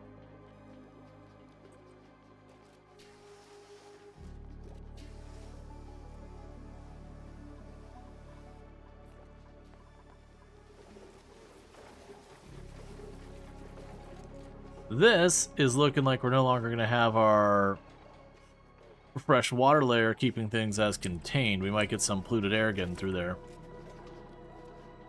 as it's flipping up. We'll figure it out. You have pollination.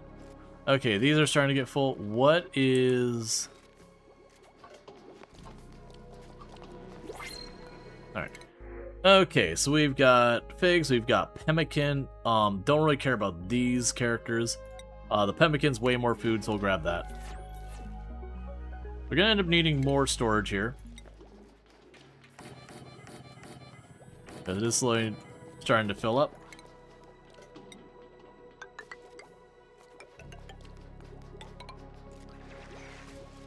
Cool. Alright. So with this, we've got our liquid reservoir.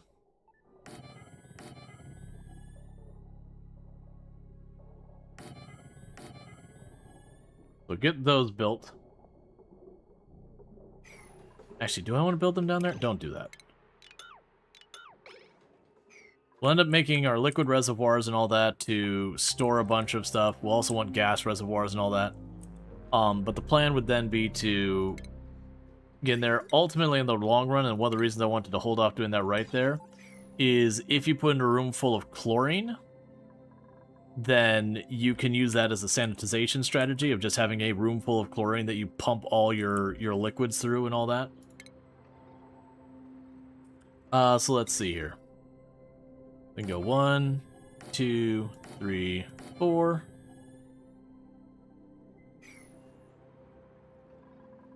And that could start being where we would store the fresh water. And then we can do the same with the dirty water. And then the advantage there is once I have the dirty water not in a big pool like this, then all of this, well, I mean, I'd still need it because of the peat burner. But once you have it pumped into the containers, I don't have to worry about off-gassing, pollution, and all that kind of stuff. Let's do 4 of each. For the moment, let's cut straight across like that. Grab you. Put a ladder down here. Dig that spot. We'll dig that over here. Also hollow that spot out. Alright. Because what will end up happening here is I'm going to want 2 liquid pumps. 1 there. 1 there. And this one has no contamination to deal with. So I can just pipe it right in and not have to worry about it. So you go from out to in. And there's lots of ways you can connect this. You can do it where like they go to 1-to-1. I'm just going to run them in a series like this where I just connect it. There's lots of reasons to be argued for one or the other. Now, there isn't a whole lot of like clean water in here. And part of me wants to be like, I'm just going to let whatever machine gets that suck it up and just deal with it. Which is probably what I'm going to do. Because we shouldn't be getting any more fresh water into that system. So when it's sorted, it's sorted. Yes, it doesn't actually have that heavy of a load on it. So let's go ahead and run the power wire up here. Run the power wire up there. And that'll be one of those ones that we can just let that roll until that runs out.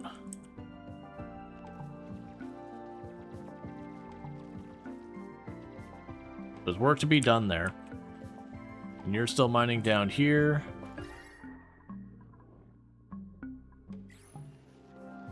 Nothing really new to deal with down there. Okay.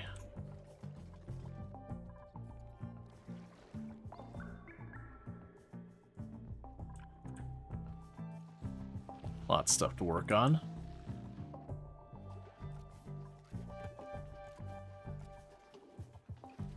Let's see. So you can still set up the massage table. We want to get the bathroom switched over to like an actual bathroom. So let's start planning for that. So I'll put the actual lavatory there. We've got our fresh and our polluted water area.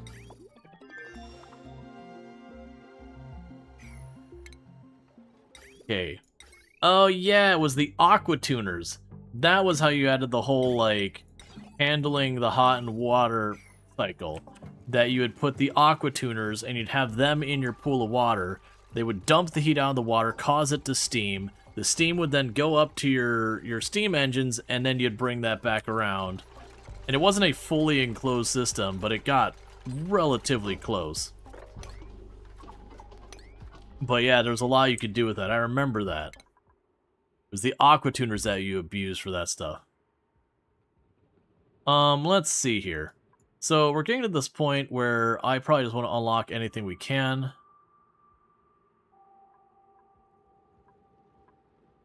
Yeah, it's to start working our way up. Because I can't really do a whole lot until that's done. We're expanding all this. And you notice this person gained, like, a skill, but we didn't see that change. It's talking about this stuff here. So when you look at that's like the speed that they construct stuff, the speed they move. So our characters will gradually, or their dupes rather, will get more and more ridiculous as the run goes on. It's one of the things that can kind of low-key really hurt you when dupes die, is you'll have those dupes that have the really high athletic speed, so they just fly across the map real fast. And then one of them dies, and then you have the dupes moving at the normal speed, and then you're confused why everything's taking so long. And it's because you're losing all of your benefit to the walk time. Okay, so I'm definitely going to need to make an area down here for handling the carbon dioxide. But I feel like I would just keep digging down and get really deep and then set that up. But it is hurting us because of how long they have to hold their breath and try and build.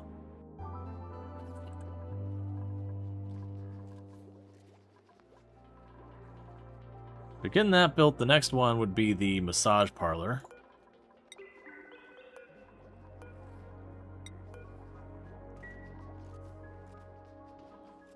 And that pool of water is slowly getting tapped out. I got this one here to deal with.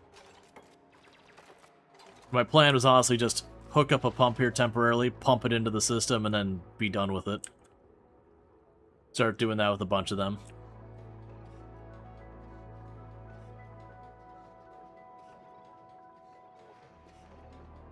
But once I've got all of this hooked up, then it'll be the job to get the toilets hooked up. I need to get the sieve set up. Because then with the sieve I can process the polluted water into the clean water. It'll still have the germs into it.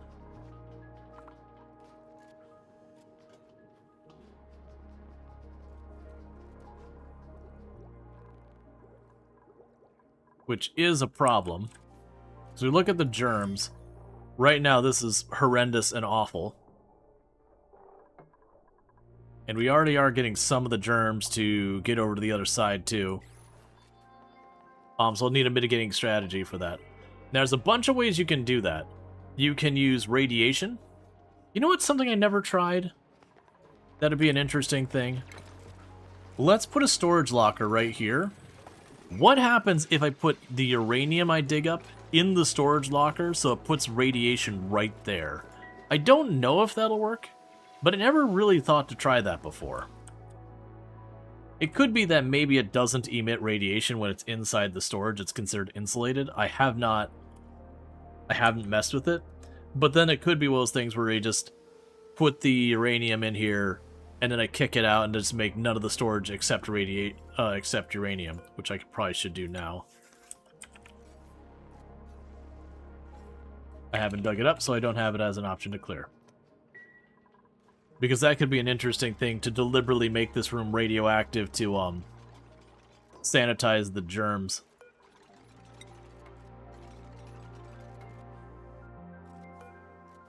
Because you can use a lot of stuff to do it. You can use radiation, you can use heat, you can use chlorine.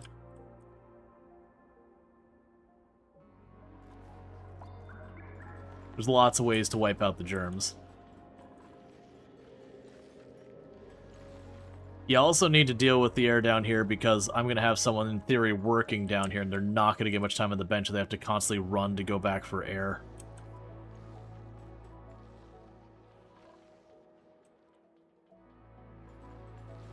Yeah, that's what we'll do.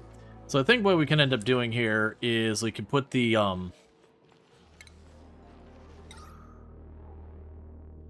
algae production down here.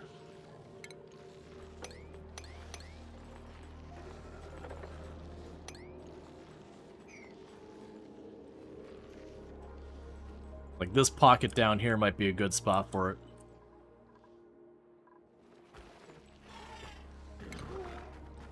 That'll be the plan. When we get down here, it goes there. Alright, got our new research. I already forgot what the heck I said I needed to have them do next. But sure. So we've got the electrolyzer. That'd be good. The ore scrubber and desalination. Oh, it was the water filtration, where we turn polluted water into clean water. That's going to be under our water stuff, one would assume. Where? There you be.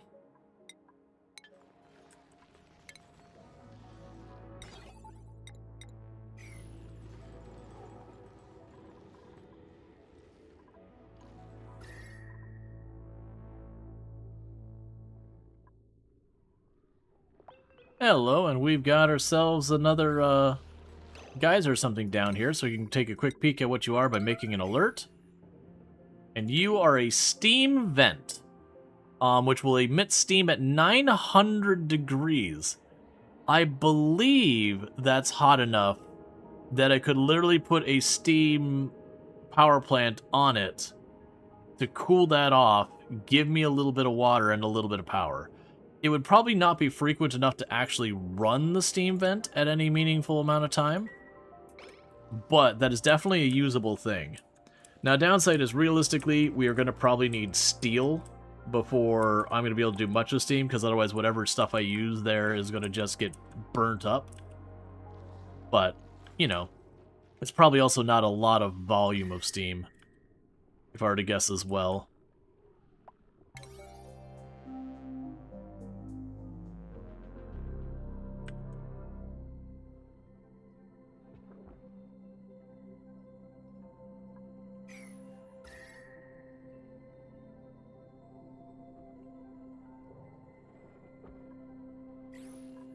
So you keep that up. All this other stuff's getting built just fine.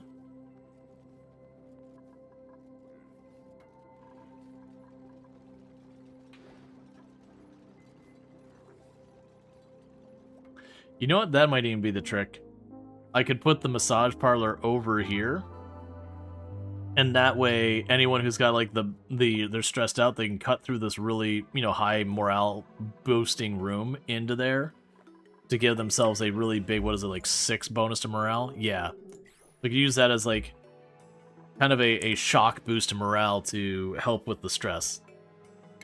I think that wouldn't be a bad play. The door there.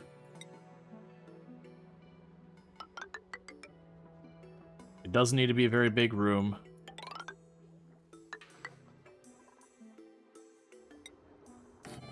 Pneumatic here. Dig that out. And then we can go to... where is the massage thing? Stations?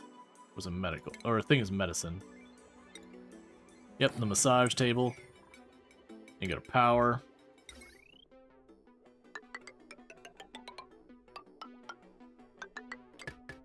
I'll treat that just like it's a wall. Okay. But that'll give us a massage parlor and all that as well.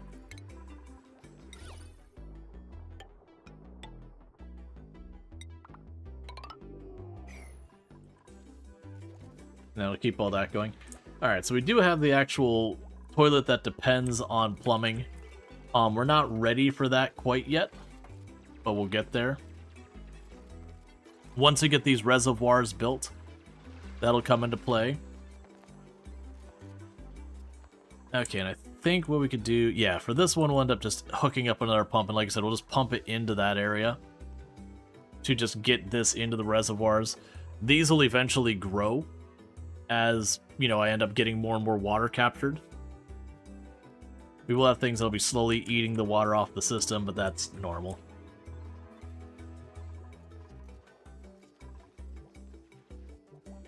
Oh, I should also go up here and carve that out so you can finish building the ceiling.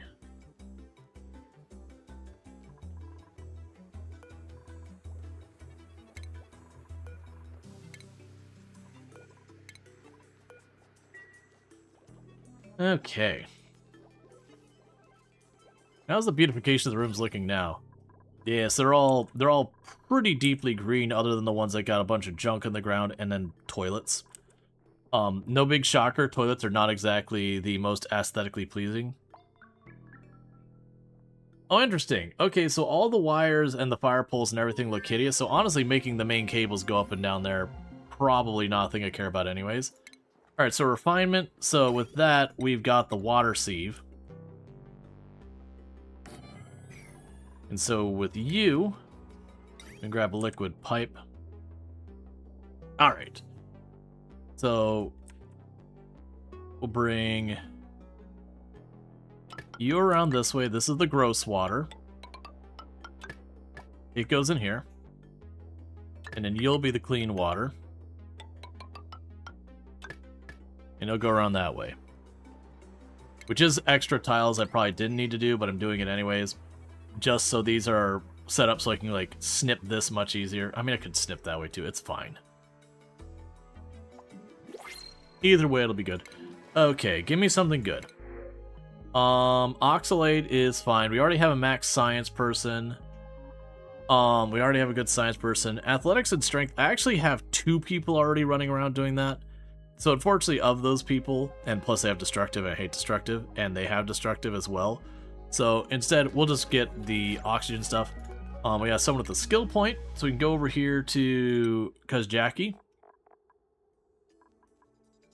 and grab them the hazmat digging. So you've got all of the dig stuff. And then we'd probably start putting you into building because you got a passion for that as well.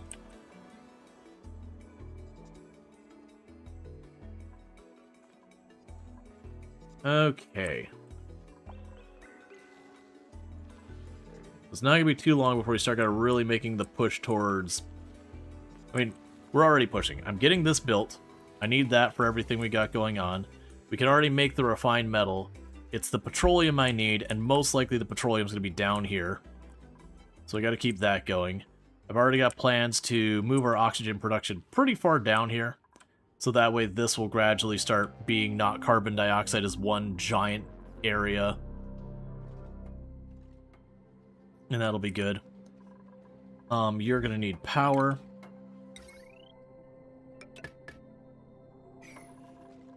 And it's not going to be long before either this generator is no longer going to cut it.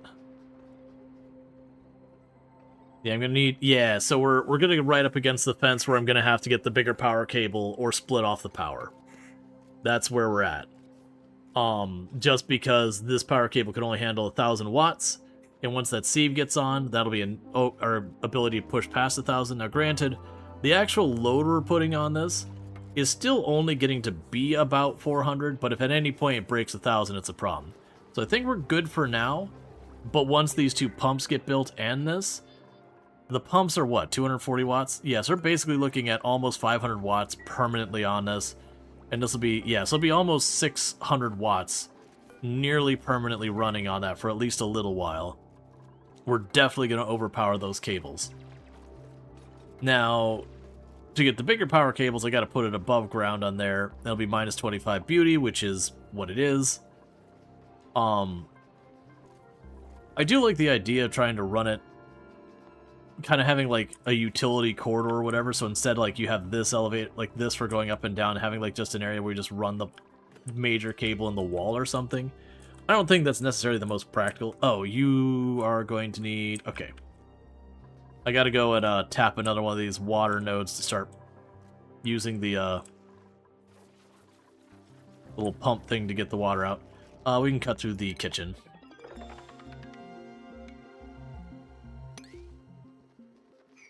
Then go over here and get the emulsifier. Let's get our next research queued up. Okay, so we'll have to do... Actually, don't do it like that.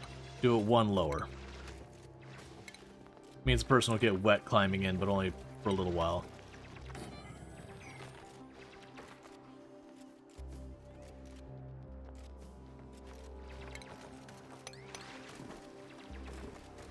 There, that way when I remove that block, it doesn't spill back out here. Okay. So that'll give us another resource for when this taps out.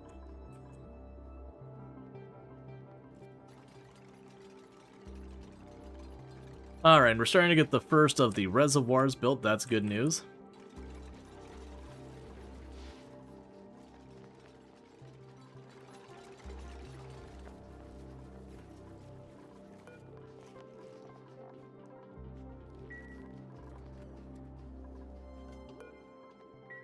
Okay.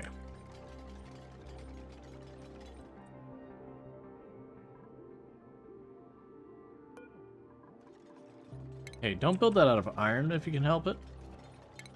Water sieve. Okay, so we're actually getting low on metal. So I'm gonna have to go out of my way to mine some metal. This might be one of those moments where we just go here and say, make it a little deeper. Which is unfortunate because that takes our builder slash mining person, who's the same person, and takes him away from other tasks. But it is what it is. And you're all waiting on nickel ore. Okay, so we got the electrolyzer, which is going to be our long-term probably source of primary oxygen. Converts water into oxygen and hydrogen. But until I've got all my water stuff sorted out and balanced, that's not happening.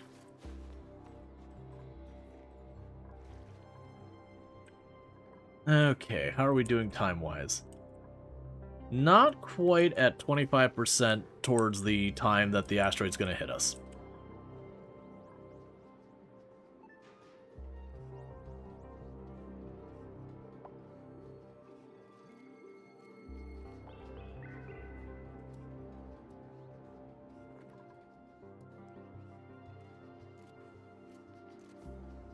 Another interesting factor is where I put this here with the intention of tossing the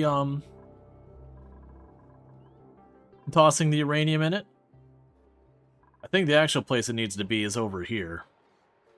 So it's covering the storage containers. We can see how that all works. I'm not even sure it does work. It only works when we actually dig up some uranium, which I got a chunk there. It's just I got a lot of other projects that are higher priority and I need to keep them going. I could probably go ahead and kick this all the way into high gear.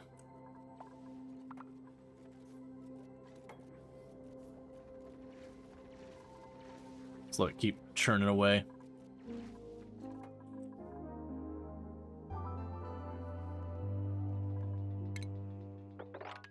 And you can carve that to make that a little bit more convenient for crossing, less path time. Nothing here I really care about.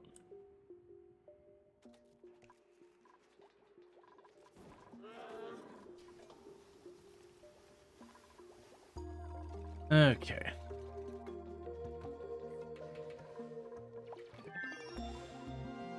Alright, and you're all mining that. So no research set. We're just gonna keep choosing. Like, I don't even care which research it is. We're at that stage now where it's just like, yeah, keep researching until I get this radiation thing set up. We got brine contamination down there. Where did the brine come from, though? Where did the brine come from? Oh, there's brine right here and it's melting. That's fair. Well, in that case, I don't really have a reason to not allow this to go up here more. So we can continue to let this go up to, I was digging up to that point. Because past there, I risk vacuum.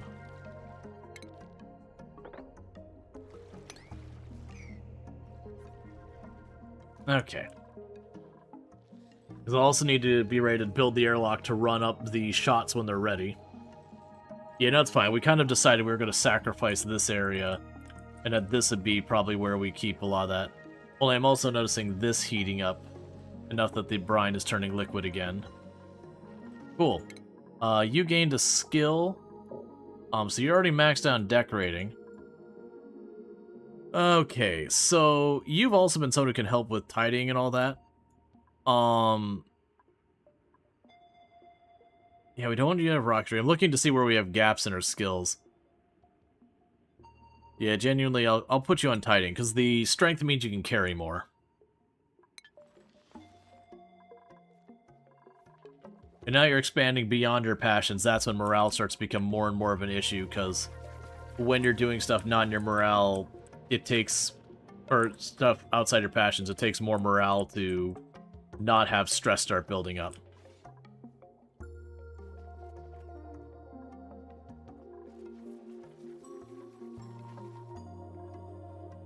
Alright.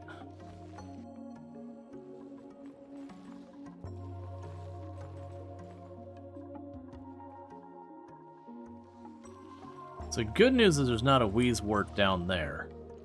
The bad news is I'm likely to drown that Wheezewort over here on the left. To the point where it'll unplant itself, which would then mean I have to take care of it. The good and the bad with that is the Wheezeworts work better when you plant them yourself. They're domesticated, but then they're also not free. And free is pretty good.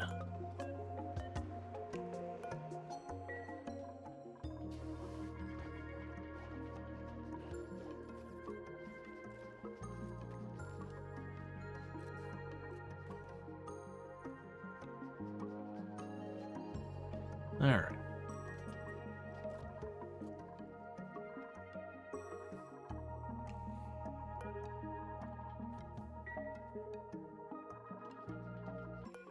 Oh, you can lock these doors open.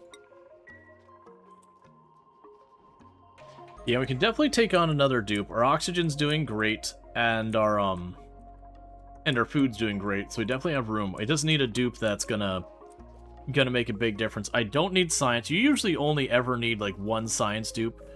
The tidying, cleaning, supplying dupes can always be good. An operating dupe can always be good. I don't think we need an agriculture dupe. I would potentially consider a ranching dupe. That'd be one to factor in. Yeah, so like tidying, supplying, doctoring, operating, the rocketry, I'd take any of those. Cooking is probably a good one. The ranching is a good one. The building. So I actually have a lot of things I would want. More specialized I'd prefer than a jack of all trades, but, you know, we'll see what we get offered. Take what we can.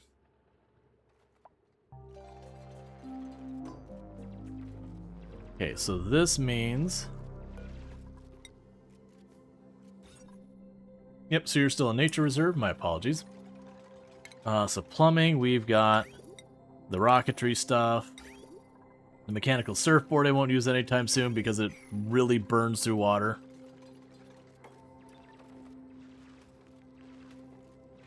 If people get stressed out, we've got the massage table.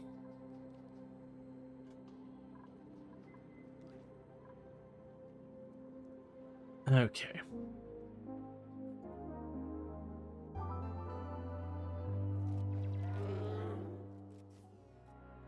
Yeah, and you're ripping that up and getting me more metal, which is good.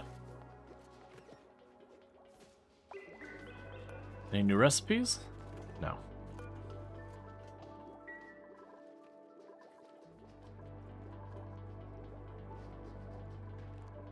Have we gotten anything else for cooking? Not to worry about the egg cracker. The micro musher. Yeah, so you got a bunch of food options. I don't know if there's much here.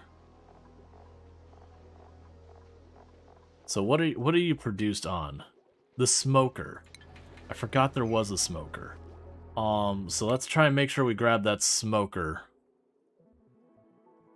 Yeah, so the smoker's up there. So after we finish the current research path, whatever the heck it was, then we'll go for the smoker so we can start processing all that corn into better food to get more benefit from it. Which again, that'll probably be waiting for us to have a cook to actually do that.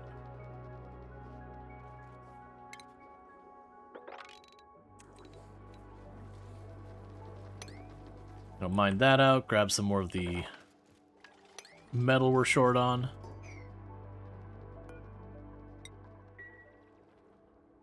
Alright.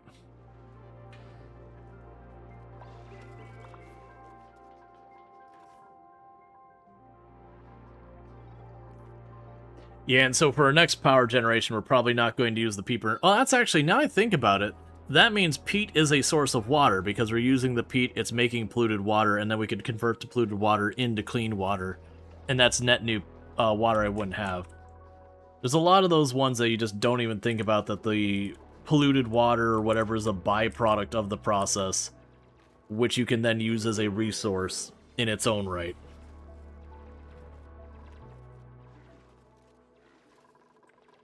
And algae and peat we're doing well with so far. So for the record, this dinosaur is giving us peat. If I breed them, they become a really good source of peat. It's just not something that's urgent for me right now, so I'm kind of letting it be how it is.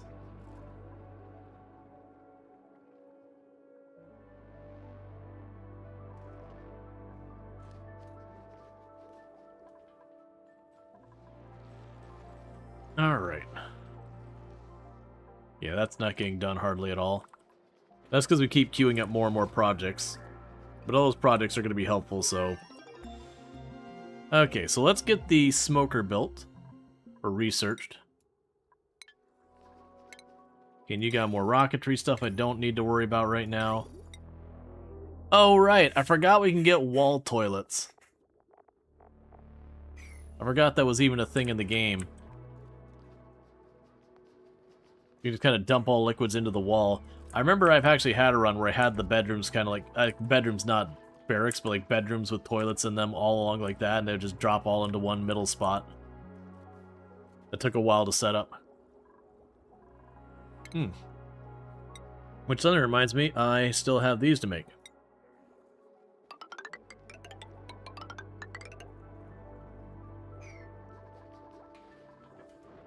Keep making those rooms nice.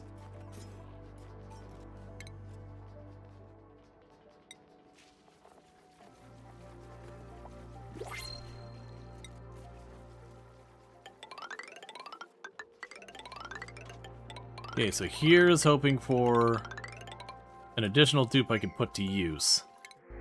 Alright. Piloting and athletics I can potentially put to use. The other two are kind of crap in the fact that they're so broadly scoped. We'll put that to use because that won't be immediately needed, but it'll also be something there, and I can have them work on that. So that's the ints. You're going to end up being the one involved with the rocketry stuff later. So for right now, we'll have you start researching all of that. But you're going to be kind of just a general, what do I need someone doing? You're going to just do that. So the ints is going to be on schedule 3. So that's good. And then, priority-wise... we'll put you on max rocketry, but you're not going to worry about that. For the moment, I'm going to be a slight bump on cooking and building and doctoring and life support, because I don't have anyone with that as a priority thing. One thing I forgot to check is sometimes they'll actually have negative scores if they have like a particular disposition against something. I didn't think to check for those. Because you have the X where they straight up cannot do it. But I thought there was negatives you could get as well. They weren't very common. Yeah, I have operating at a higher rate as well since you're getting good at it. Right. You're not focused on that. Which, granted, I shouldn't probably care that much. It's more I'm trying to have it distributed where... Yeah, there's one. So, Zax is really, really terrible at cooking. In fact, I'm going to tell Zax they're not allowed to cook.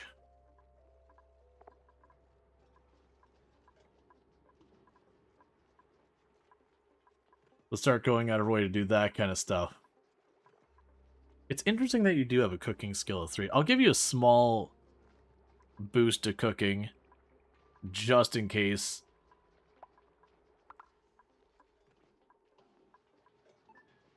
Yeah, so okay, it looks like we had just one person who happened to be terrible at stuff. So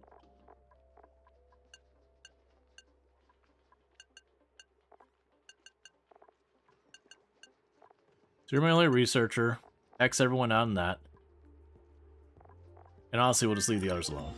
Okay, no research found. That's fine. So we got the smoker available. Go ahead and grab this. So with that, we can go food, smoker,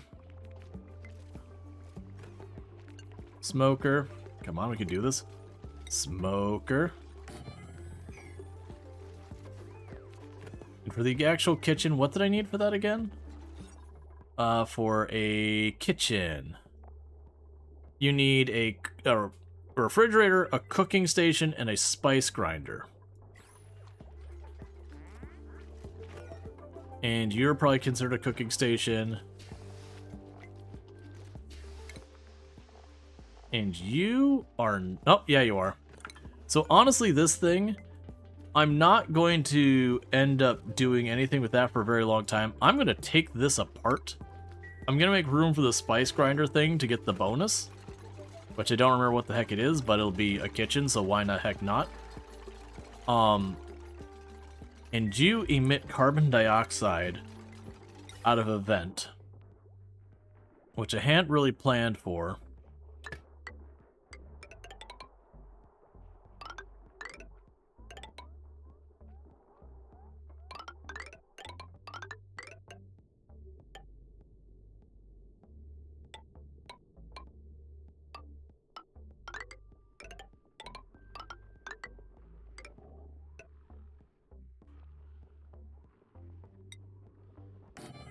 So I have that dump the carbon dioxide into the carbon dioxide pit. Then we go food, spice grinder. I don't even care if it does anything. That's not why it's here. I also just realized I never did put the trim on this room to make it nicer. As you do. You can also put sculpting blocks here and here to again make it nicer. Alright, so we can make tender brisket out of tough meat, do forever, smoked fish, we don't have any, veggie poppers, do forever. So pretty much, if you got the ingredients, start a cooking. So furniture, I don't really care about the juicer, refinement, plant pulverizer, photo oil.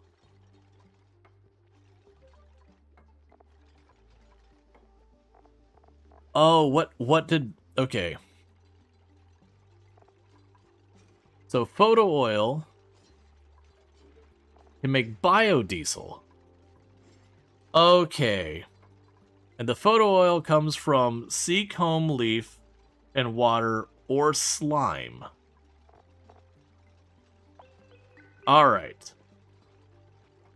I see. So if I find sea comb leaf or slime, we can make photo oil, and of the photo oil, I can then turn that into biodiesel, and that biodiesel, I believe, is an acceptable alternative. Yeah, biodiesel is an acceptable alternative for blast shot. Okay, So as we're going, we're looking for the that stuff or slime, and I haven't seen either yet. We might get lucky. I do see that the Dartles here are playing that Rex for a crowd or for a nerd. That they're just all hanging out in the ceiling and eating their food on the ceiling and just letting the Rex be down there and be hungry.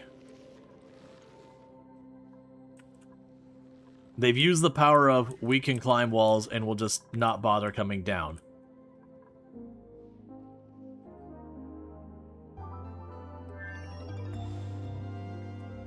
Okay, so we've got all these stuff for animal care kind of things going on now.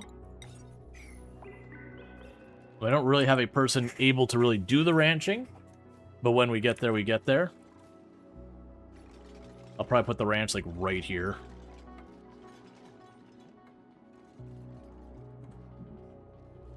Oh, and we got another person with a skill point. That'd be Bassett, who can get better at operating things. Make machine go faster.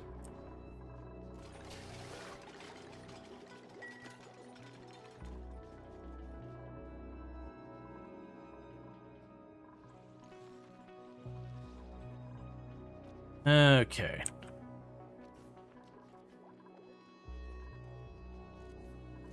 Why are you not happy? Oh, you just never bothered to finish the very last piece of wire. Fair enough. Nothing we have under here yet, because we haven't seen any clay yet. Which is fine, because we've had no polluted oxygen, which is surprising. Normally, I mean, it's because we were on top of that, we didn't let that off gas at all. Okay, we ran out of fertilizer for this thing. That was not surprising at all. I have been just gobbling it up, but I just kind of left it there because why the heck not? Yep, okay, let's get everything back to fast-forwarding proper. Because we're building all this stuff is just taking time. And you are... Building lacks resources. Oh, that's just my stuff for constructing things. Yeah, so you need nickel. Let's take a look at that. How are we doing on the nickel? Nickel ore, 3.2 tons. We're okay on that. Donkey Duff gained a level. Okay, so Donkey Duff has been our one who's been farming. Let's go ahead and give them the ranching skill as well. Zach's Reed gained a level. So they're the one who's been tidying. We are going to give them the skill for supplying, because that'll make it so they can carry way more.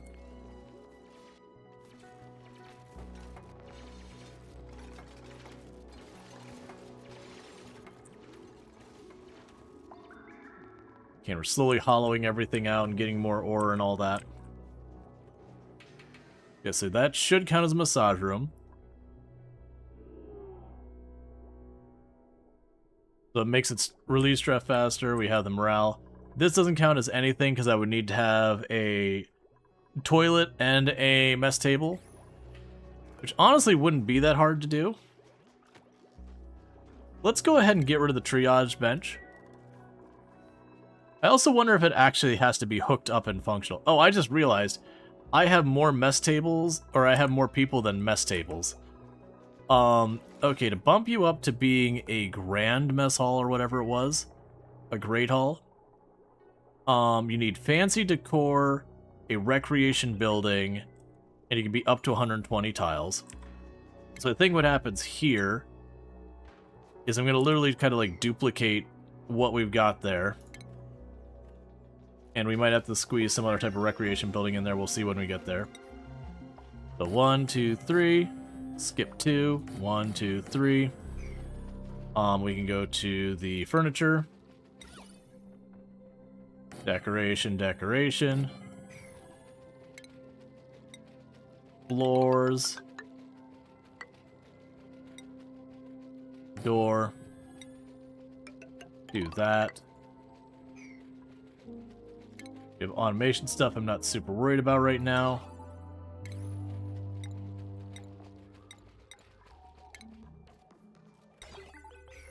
And that's my research pause. Let's get the next research going.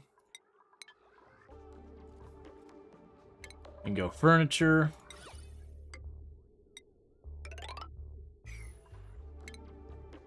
Mine that all out.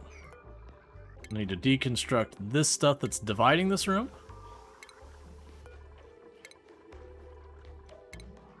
I can mine that out to give me room to all that.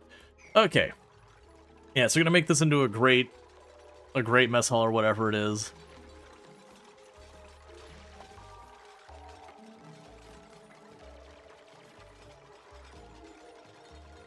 And that'll make it so I have enough of those.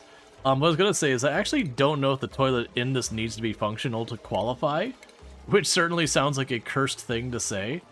But you know, we could just go ahead and put a toilet right there. And we can go ahead and... I'll go ahead and put the sink in there too, because, come on, seriously. But then we would also put in the mess table. And I believe that's what it'd require to make it into a hospital. Yes, it needs a medical equipment, toilet, and mess table. So medical equipment, toilet, and I'm putting the sink in there as extra just because, seriously. And whatever, so we can make that as a hospital. And again, don't really know what the bonus is for that without looking at it. The bonus for the hospital is... sick dupes assigned to medical buildings located in the hospital are less likely to spread disease. Not really that important, but you know. It's easy to get that room bonus, might as well have it. Okay, and that's almost tapped out in your water.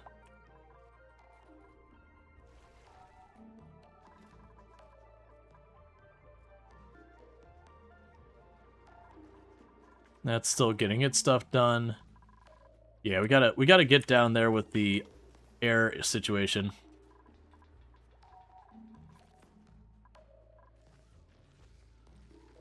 Yeah, I really want to put those down there. I think genuinely they might have to be down in this area, but we'll worry about that in a minute. We just gotta get stuff continuing to move. Okay, we got more research, or another blueprint thing. Ooh, okay. So that would give me another person who can operate machinery. Athletics is good no matter what I have them doing, because it means they can run around really fast. It says that they're handy and they get extra construction speed. So I do think I'm going to take them. So we're going to draw for a person who's going to be construction. That'll be sentient cookie. And so what we're going to do with you is we're going to go skills, sentient cookie. I know you don't have a passion for literally anything, but we're going to go ahead and have you build things. That really feels like it's a mood.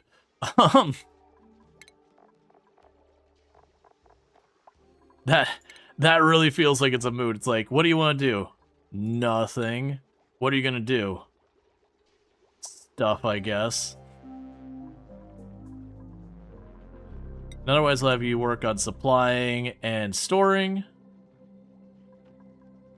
And life support. Because you do have extremely high athletics. Auto sweeper. Smart bins and all that.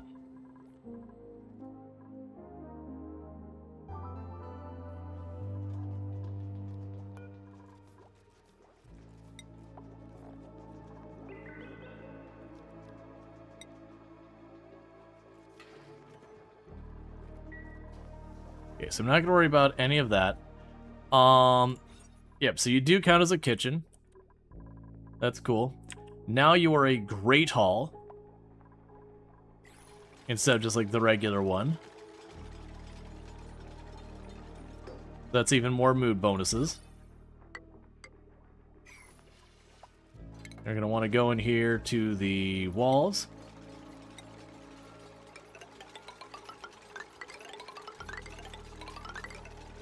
Get the decor up.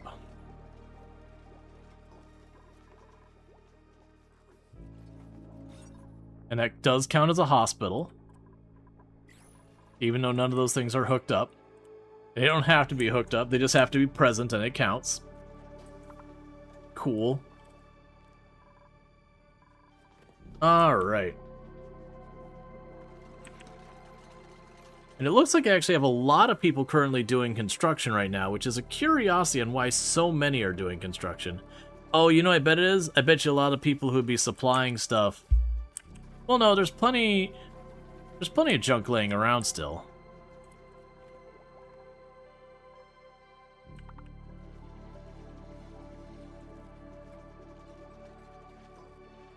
Alright.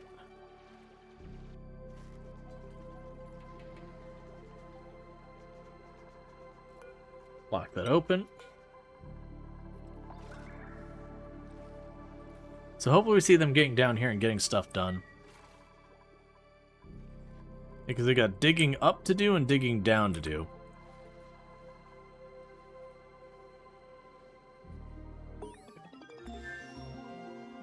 Alright, more research. And that's all the stuff where we can have conveyors to move stuff around. Okay, so they've almost got the dirty water side sorted out.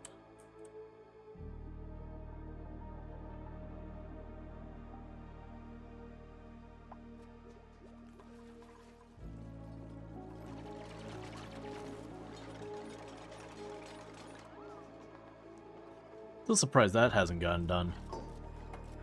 Okay, so we got the dirty water side built, so it's just literally getting the liquid pump online. And once that liquid pump's online, they'll start pumping the dirty water. And that will take it into the reservoirs, which will then go and fill into the sieve. And then the sieve's basically waiting for filtration medium, which is clay, which requires me to get the sand to actually do something. Which is getting polluted air. I'm assuming, are there other sources of clay we can find? I'm sure there are. So sand can become clay.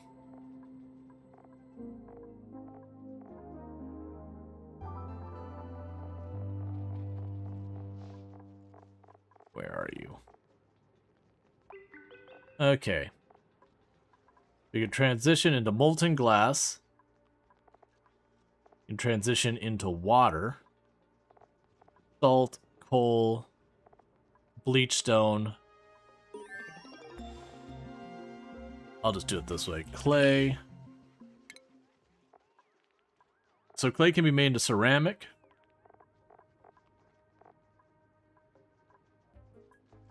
And the rock crusher could turn that into it. And then deodorizer is my other source.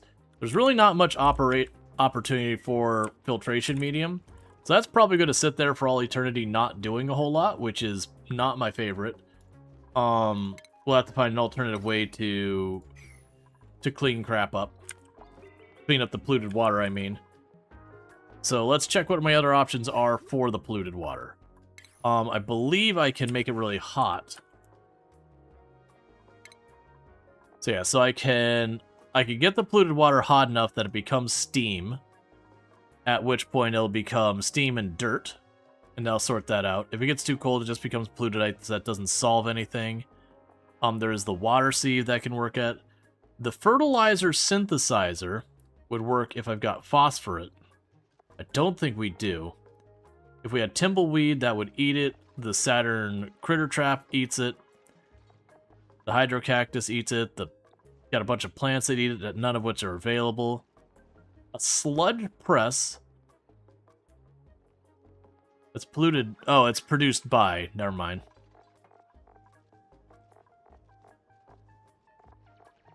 Okay.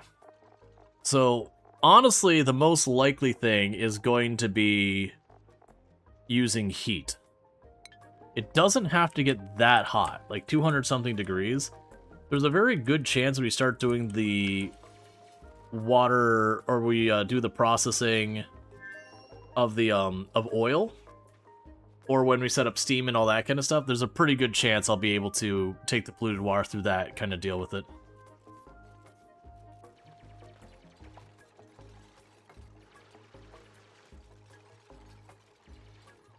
And it looks like we're getting the first of the water pumps online.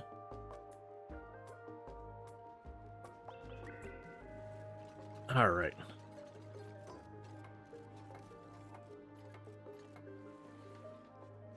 Curious that they're skipping... There you go. But they're skipping the polluted water side because they could actually empty that out in here. And I do know there's clean water on top of it. I am choosing just pump that in. It'll anger the sieve. But it's barely 1 bottle's worth. So I'm kind of just embracing the sieve being angry.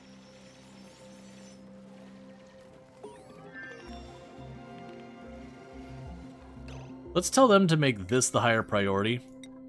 And just see if we can't prevent those wheezeworts from getting killed. I don't know if we can. They're going fast. But we'll see. Let's see. Grab you.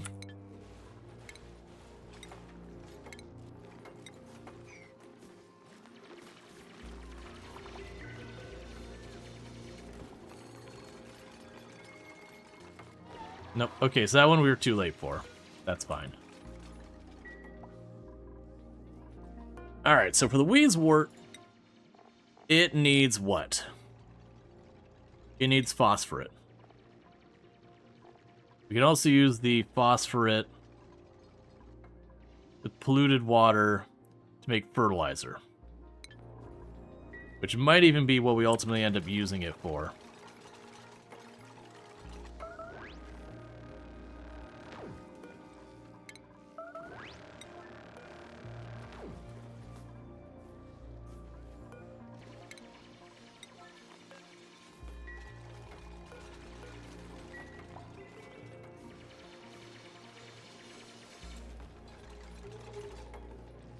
Okay.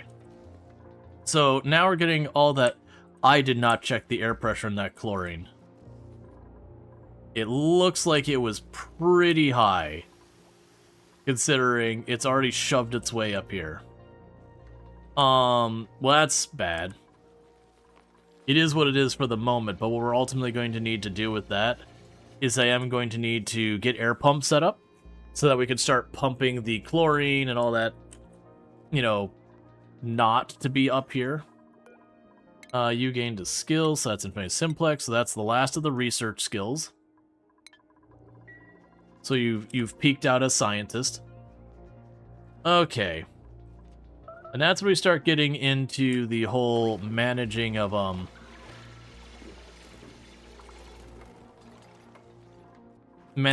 air. So we're gonna need to start doing that. So we've got oxygen, carbon dioxide, chlorine for right now. And let's be realistic. Let's give a little bit of space before I build those. Let's shift them over, let's say, like that far.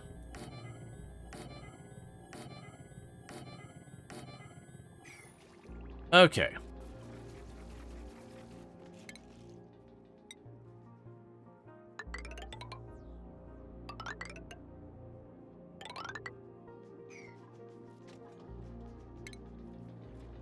So then the plan with all this,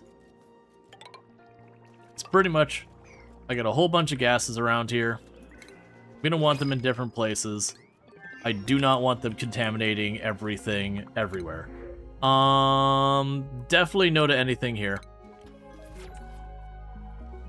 We got new furniture, so we can get the party line phone.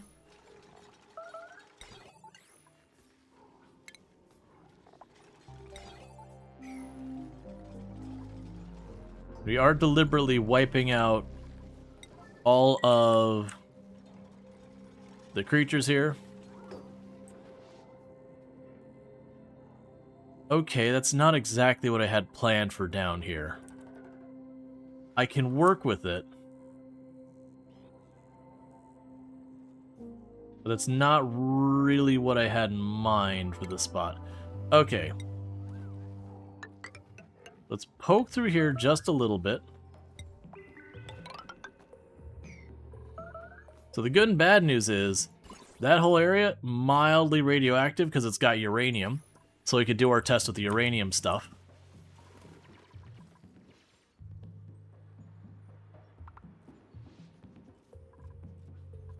So pipe blocked, because that's not built yet. So we'll keep letting that do its thing.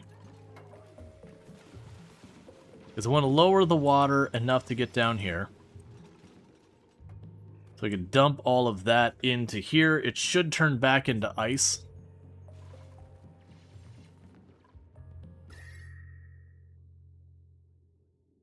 What about geysers? We got any?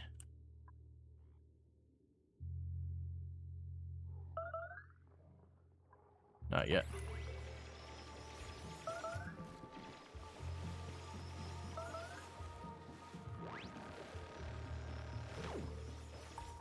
Alright, so we've got all of them wiped out for now. So that's good news. So at least we won't have farther amounts of chlorine getting around in here. So the chlorine that is already up here causing us problems I gotta deal with, but we won't have net new problems showing up. So what's gonna end up needing to happen here is, for now, this is gonna be pushing all the carbon dioxide down below.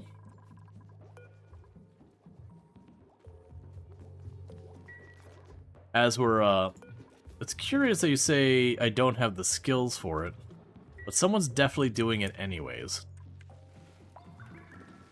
Yeah, so pumping a bunch of carbon dioxide down here. These are going to eventually be what handles that. These are going to very soon not be useful anymore, because the carbon dioxide is going to be farther down. Like right now they're fine. But the goal is to get the carbon dioxide way down there. Oxygen will start coming up. It'll sort itself out. Okay, so you've got that. So you are ready for me to carve that up. Because you're going to want to go up and around. Then we'll have to run power down to all this.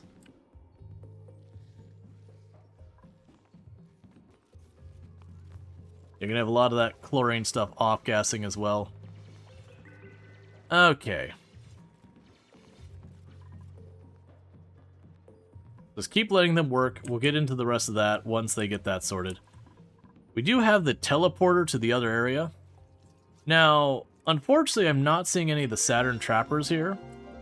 That's kind of one of my favorite abuses you can run into, is if you get the Saturn creepers with the bees. They'll just keep eating the bees constantly and giving you, it's just basically free hydrogen. They just kind of sit back and let it happen.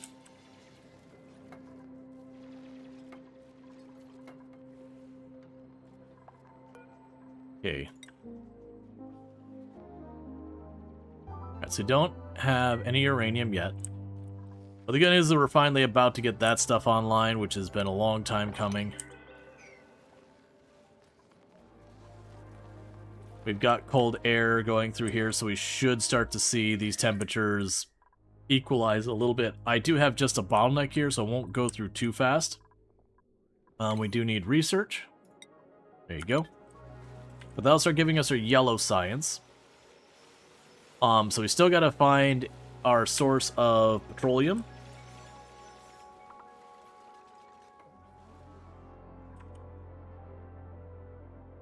We've not managed to find anything that'll work for that yet.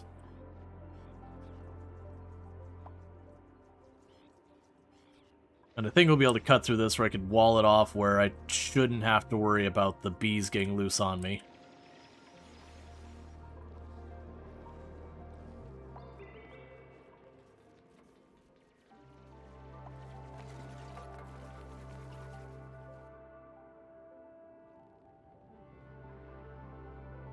Alright.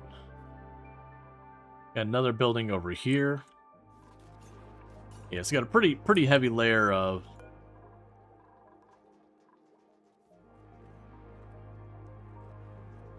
What are you complaining about? You shouldn't have a problem getting...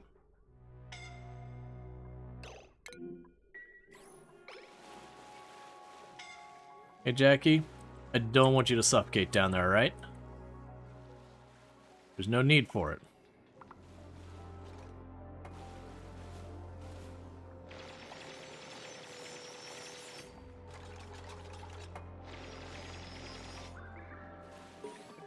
That's the problem, is you're prioritizing doing that. Don't you dare die down there. So that's the higher priority. Don't skip. Do them in order. Start at the top and work down. Don't try to climb the pole down at 2 miles an hour to deal with it.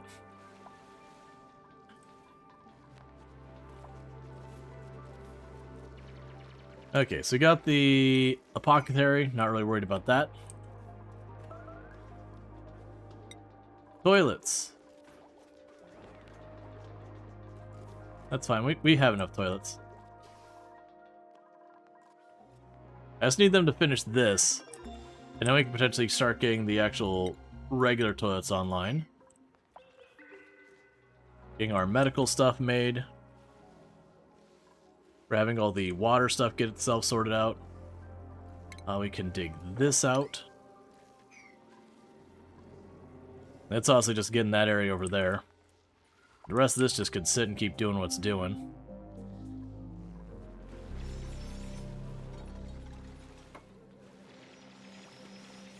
There we go. Now they're doing them in order, not trying to skip back and then climb up a fireman's pole underwater in the cold at painfully slow speeds.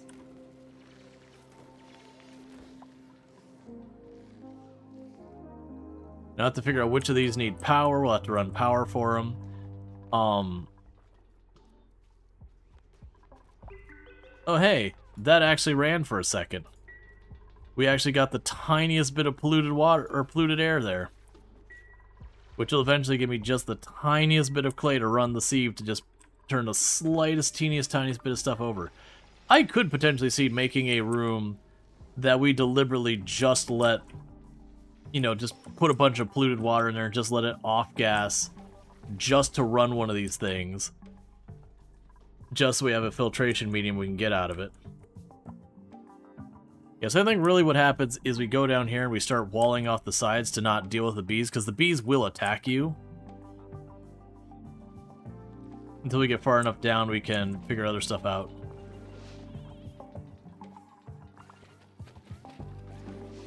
Alright, so we'll keep the air production at 7. Alright.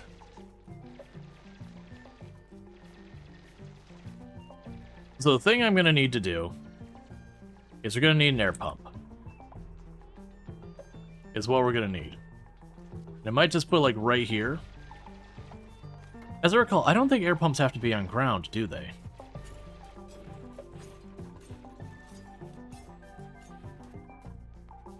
Okay, let's check that. Let's wait. Let's wait. I keep wanting to queue up the next thing. Let's let them get things done. We need the research thing going, or I'm gonna die because I'm gonna be so far behind the research stuff that I can't recoup.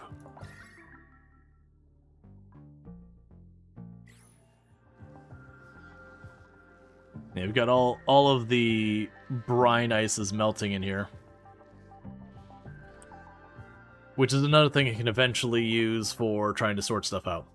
Yeah, so pretty much the plan here is I'll get all these set up, and I'll start pumping the different stuff into the respective containers. And anything I don't know what it is, I'm just going to short circuit into the carbon dioxide line and just ditch it. But pretty much the idea is I'll have one that's going to be oxygen, one that's going to just let... I mean... We'll leave the carbon dioxide alone. It'll be fine.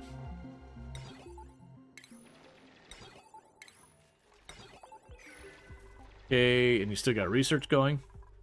But yeah, so basically we're going to start filtering out our various substances.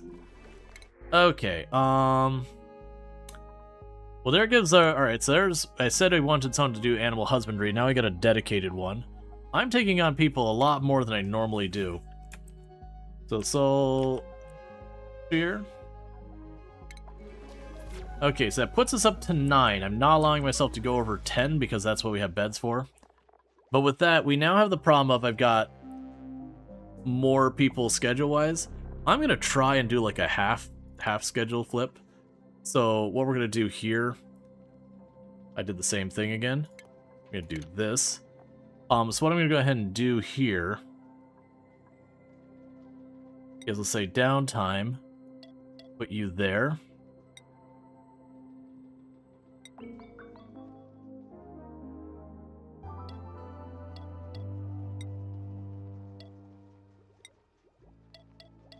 We're kind of having like a half schedule difference. And then you're going to go on that half schedule.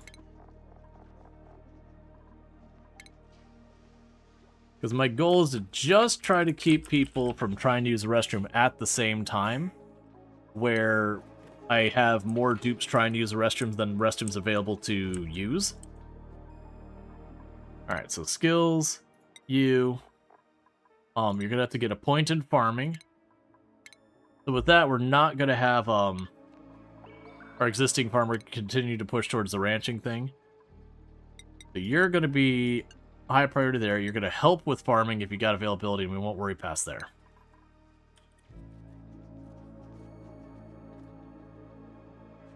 And I had planned on putting the ranching stuff there, but obviously I'm putting all my filtration there. That's not gonna work. We could go ahead and sweep up that spot, sweep up this spot.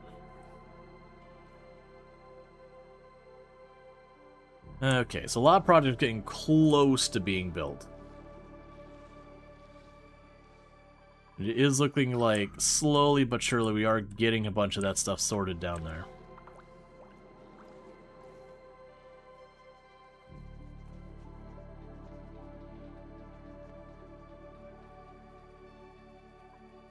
And once I get the pumps, yes, these are going to be chlorine up here. So let's see here. So we have the filtration.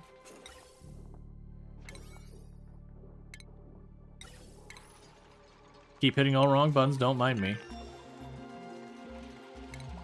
There's disease clinic, a hot tub, radiation sensor, and research. Are we... Okay, we got more there. What I want to do here is ventilation, gas filter, and I do know there's tricks to making it so your whole setup here doesn't need to use power, but they all have their pros and cons where they can get gummed up based on is the stuff moving, is it not moving, all that kind of nonsense. And rather than fight with that, I'm just choosing to be like, you know what? Don't worry about it. Unbreathable, so you're going to be the chlorine gas. You... Worry about you in a minute. Yeah, so you're going to just connect these up.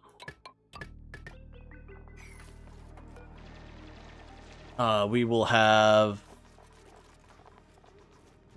unbreathable hydrogen gas for when we get to that stage. Actually, let's not worry about that until I've got that loose. Unbreathable carbon dioxide.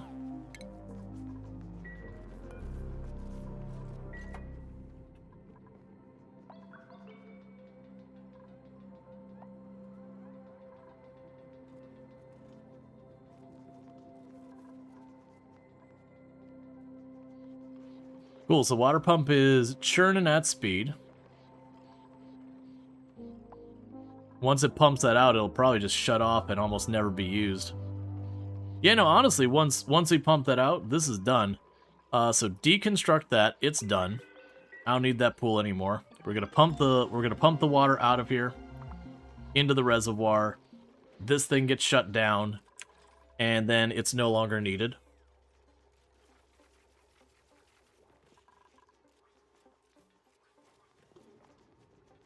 Because then I can just move around and start pumping these into the system. The big thing is I've got to figure out... a way to deal with our polluted water. Why are you still not done? Get that thing built. So we can pump all that polluted water into this system. Because that one will continue to add to it. That one I won't be able to just get rid of. Yeah, we're pushing the edge of what that can handle before we start frying lines. Do you have uranium yet? Yep, we do. Okay, so uranium ore goes there. Let's go to you. And go uranium ore does not go here. Copy.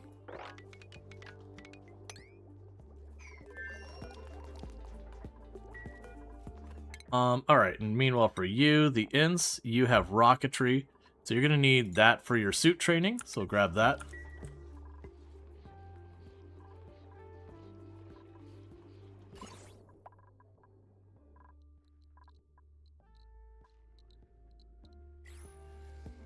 Alright, so that's all built. So we will mop this up.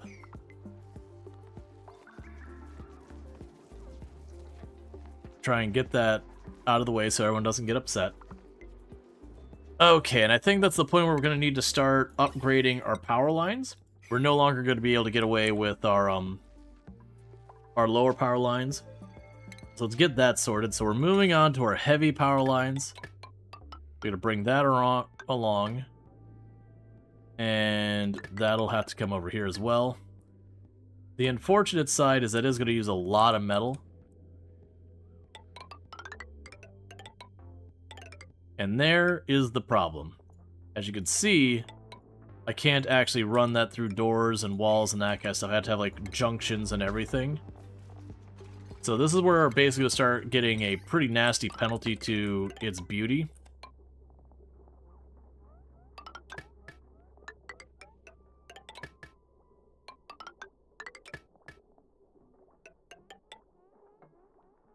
And we'll start by running this the whole length.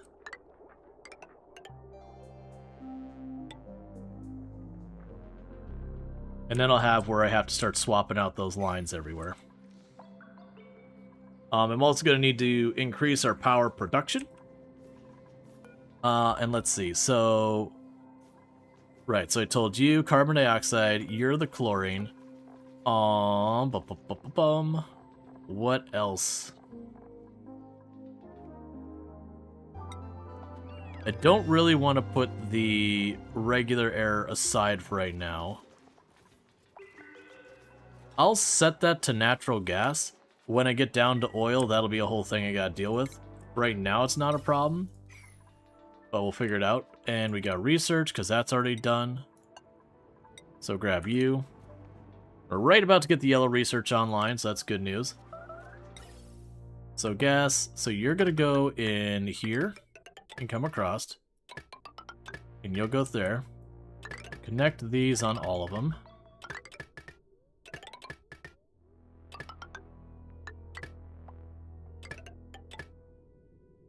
This is the carbon dioxide one, so what I'm going to end up doing is going like this.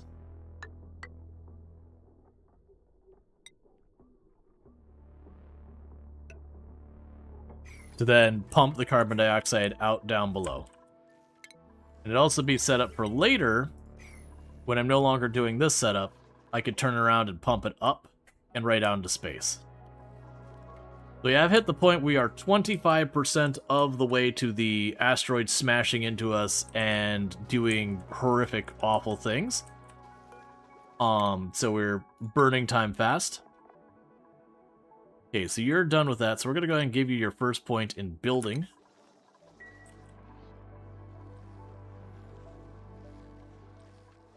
Oh, you can't quite reach that one. I see.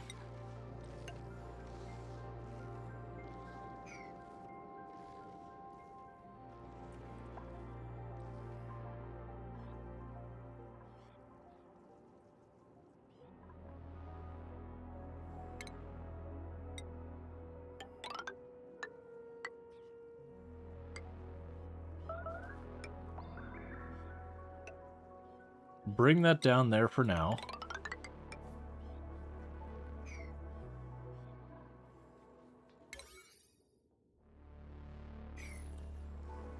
Okay.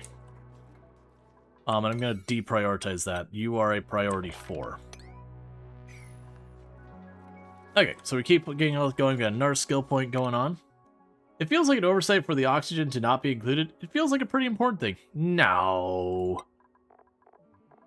People just put a little bit too much importance on oxygen. They're like, oh man, no, you need it to live. But is it really living? Alright.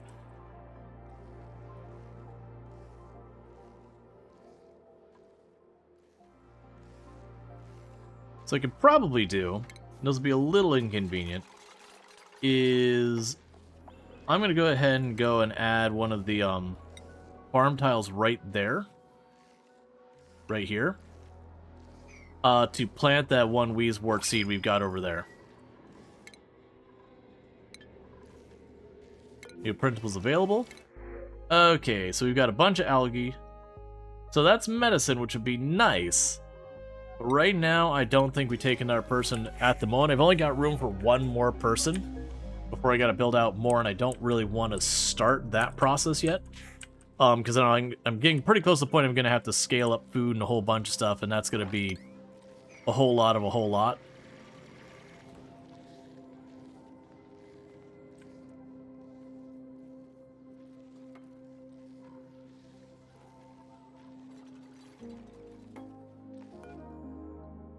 Alright, so what we're going to go ahead and do here is we have a Wheezewort.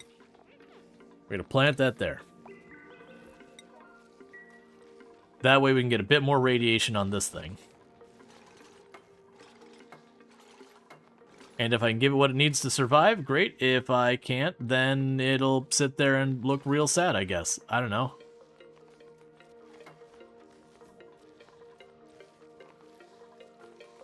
Cool, so the hope there is that will boost the radiation here really high. Yeah, there we go. Slightly hazardous. Just like you've always wanted. That'll be genuinely good amounts of radiation for our purposes. We will want to clean up the brine, which I'll have to figure out what to do with. Alright, so with this, I'm going to disable that building. Honestly, I'll probably be able to deconstruct that building. I can deconstruct the building. Let's deconstruct the building. We can go over here. We could deconstruct that power cable. And go to the pumps. We deconstruct those pipes. Then that's all sorted, and that's one less thing you gotta worry about.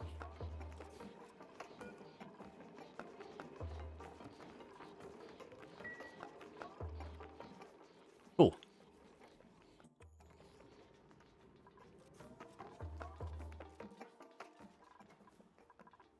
There's nothing pumping the air yet. But so you don't actually know how this game works. Do bad things happen, or is it mostly just the player causes that cause resets? So basically things are constantly going on in the world so far as like chemical reactions and all that, and they don't really give you the tools at the beginning to handle all of them.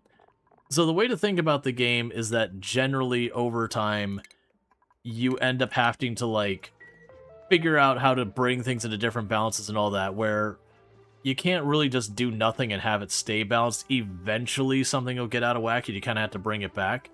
So like for example, just my people existing and living is slowly creating heat.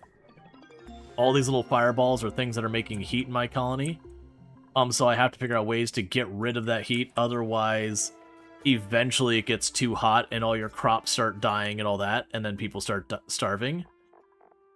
So it is a thing that just naturally by playing, things will start getting out of control if you don't have things to mitigate.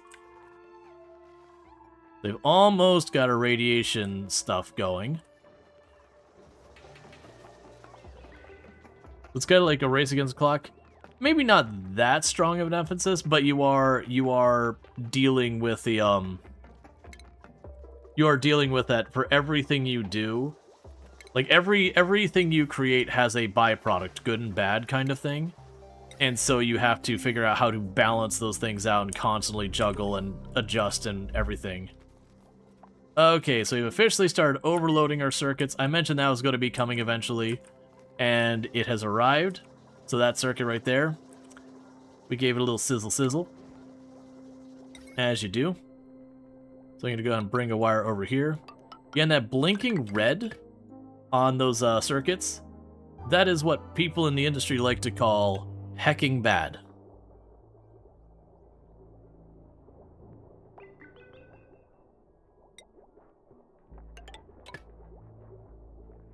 So we'll go here. deconstruct those 2 tiles, tear all that up, tear all you up, tear this up, tear all that up. Then get the follow. Welcome to stream. Okay, so now we're going to cut this across here. Actually, we can mitigate how much bad we have that look. Yeah, basically we're replacing our existing power infrastructure.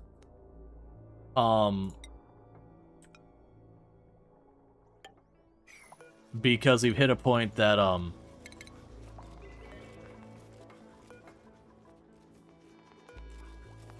we've hit a point we can't use those cables anymore. There are ways I can make it work using transformers and all that, but right now, with what I'm dealing with, I'd much rather just be like, you know what?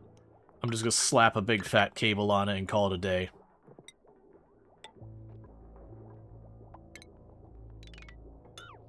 Because that will 100% handle it. I don't have to think about it. It's a bit costly also in metal, but at least it's not refined metal.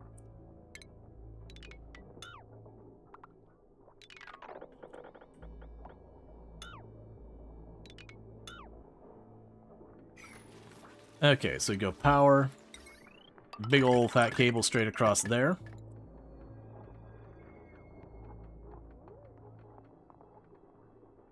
Now, what would be the best way to get the fat cable down there? Because you got you pretty solid at this stage.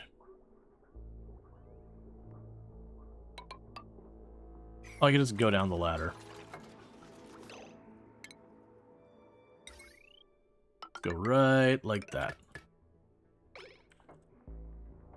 Okay, now I have everything having the high power cable, and the big negative of why you don't really want to use that cable is you can't hide it in the walls, and if we look at the beauty, anywhere nearby that cable just became pure rage in beauty.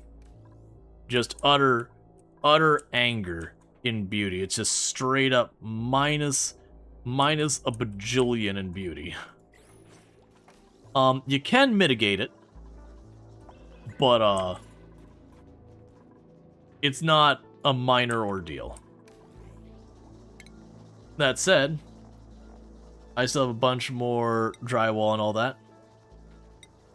We're gonna go ahead and make the entire area here in the middle where that is wood panel. Because that'll actually help quite a bit, because each one of those wood panels is 10 versus the big fat ugly cable is minus 25. So at least it's only minus 15 per tile versus what we're currently dealing with. It also consumes a bunch of materials I've got way too much of. Alright, so now, with all that starting to come together, let's kind of just let that continue to process, because all of our power is kind of down right now as we're replacing that cable. So let's let them get that power cable sorted.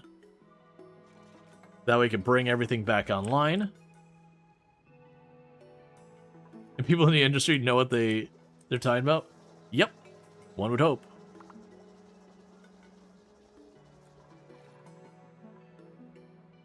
Alright, so we're also getting to the point of starting to be able to get the plumbing and all that set up. So the plumbing, we've got the gross water goes out and the good water goes in. So this is good water. This is our good water pipe.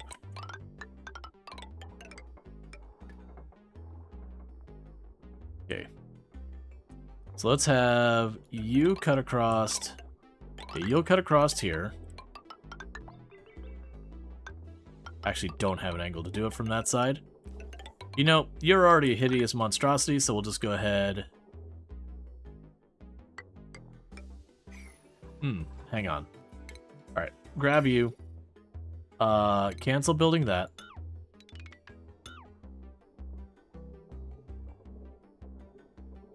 Oh, cancel, not deconstruct. There we go. Okay. Okay, I see where we could do this. I see what I'm gonna do here. So what we'll do is instead of cutting across there, we'll cut farther down. We'll cut straight across here. No, poke it right there.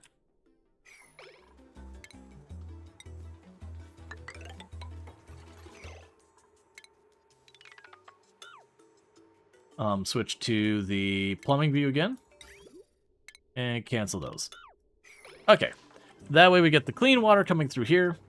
That'll go up to our toilet. So that'll be good.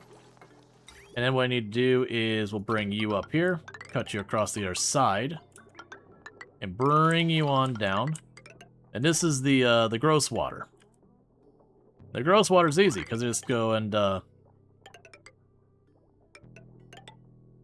smack it right on down there, and the gross water will get fed into the system. And honestly, do I even need to replace any of those? Oh yeah, I'll need to put a block right there. Cool. We got all that going. We still have the power cable to get sorted out, unfortunately. Everyone's working. It's getting it done. So how much mitigation have we done? Yeah, so it's going from this bright, angry red to kind of a dull red as we were doing that. So that'll be an improvement. After that, I want to start the air filtration. I'm going to actually build the stuff now, which is going to slow down everything. So we'll have you sitting here. And we'll have a vent. Actually, don't build it there. Cancel that. Alright. Knit.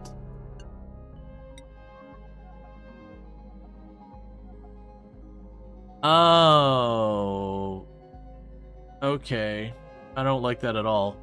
We're gonna reject all of these, I think. Okay, what I was gonna say is we should probably go over here to these gas pipes and figure in... Okay, the intake is down here, the outtake is up there. Honestly, for right now, if anything gets past here, we feed into that, that'll ultimately feed it out. Otherwise... You know, honestly going up here is probably fine. So ventilation, we'll put the gas pump down there. And we'll grab you. And connect this over here. You'll need the big old fat power cable going here. And the idea is straightforward. We pump whatever air's here. We put it through our filters. Anything we want to filter out gets filtered out. Otherwise, everything goes back through the system. If it's oxygen, we're pumping the oxygen down here. Same with the carbon dioxide, for that matter. But we are going to be filtering out all this chlorine that got loose. Yeah, so just got to wait for them to keep those cables going.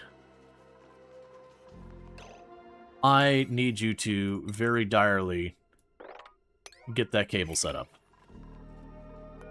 Because you're wasting Pete.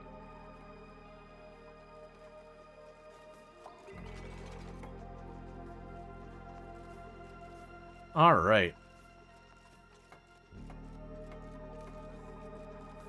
Good. That way the battery will fill up, and that'll be good, and then we can worry about it from there.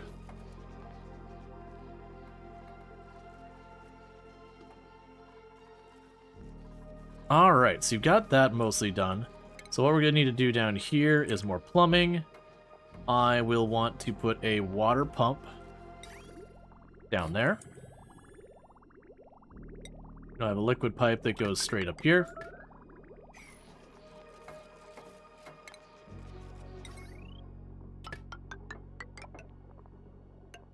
And a heavy wire to temporarily connect that.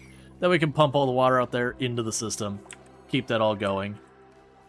We've earned our skill point on Zax that are supplying. So pretty soon we're going to start seeing people get a little bit of stress here and there as things continue to escalate. Okay, so you've got all your water pipes here.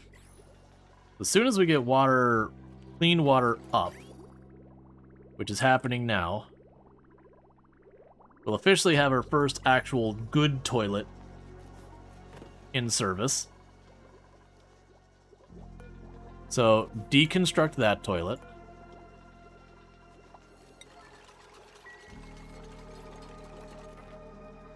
And then plumbing. Another good toilet. Same deal. Get you all hooked up.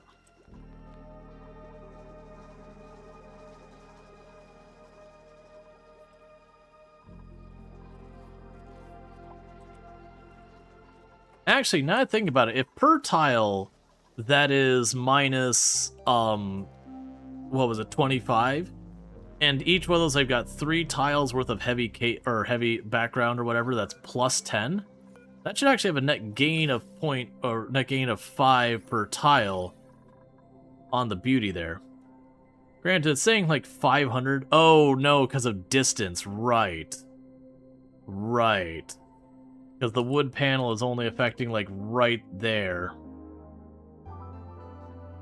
But yeah, because you see that heavy wire is just unmanageable amount of ugly. It just makes everything maximum red everywhere around it. That hurts moods a lot. Trapped. Why are you trapped? How did you trap yourself? Come on, buddy.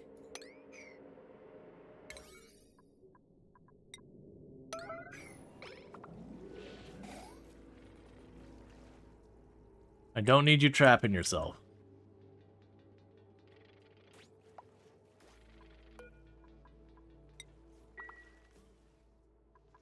Okay. We got the brine going all the way down there.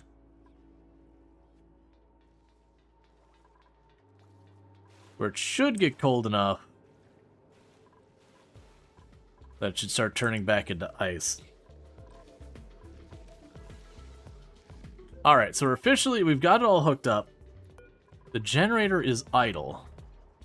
Oh, I still don't have the power cables connected. Right, I see. Oh, and you're probably running on the hamster wheel up there, trying to keep it running, and it's not working out, is it? Meanwhile, deconstruct that container and deconstruct that tile to give us better airflow.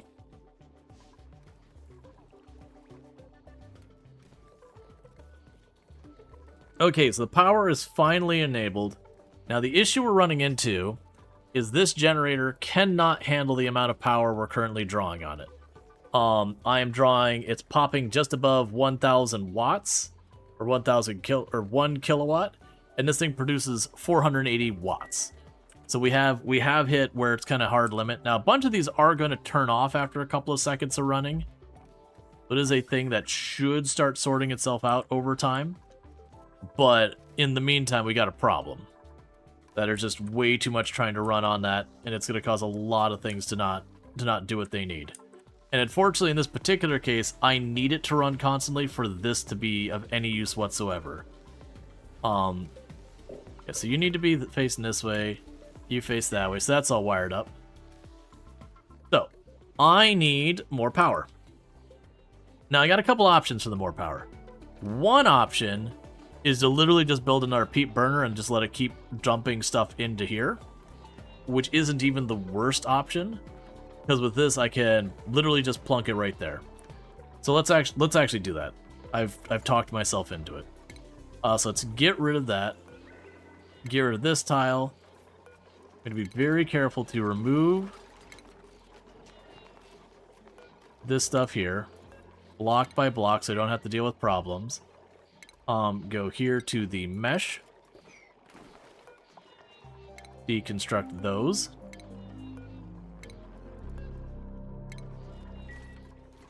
And then we can go to power. Put in our peat burner. And that should be good to go. How many hours in this save? About 5, 6, somewhere in that area. It's a very, we started it today. Right, so I was not going to have you keep doing the ranch. I got someone else who can work on that. So I will have you work on where you can carry more.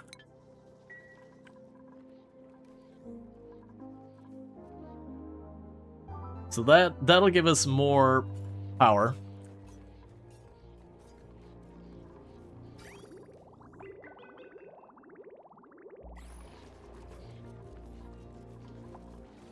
I also noticed that pump's just not going to run. Okay, so we got that set up. So deconstruct this toilet. Down becomes a priority 9.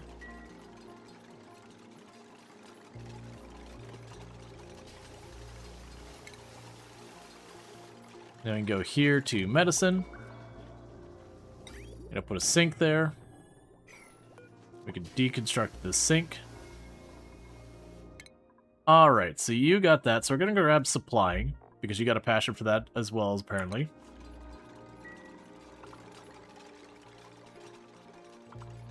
And then medicine, zinc.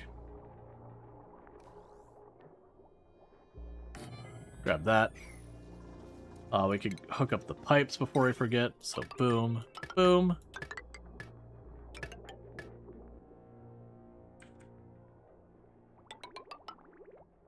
Even though I wasn't particularly worried about hooking these up, I'm going to hook those up as well.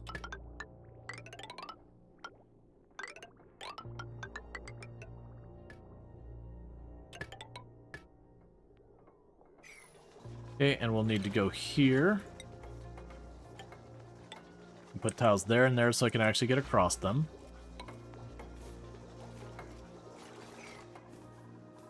Okay, you should be only... Honestly, either way. But the ones down here should only be to the right. Deconstruct that. We got another research done. Cool. Oh, you don't have the automation wired up. Automation. Automation wire. There you go.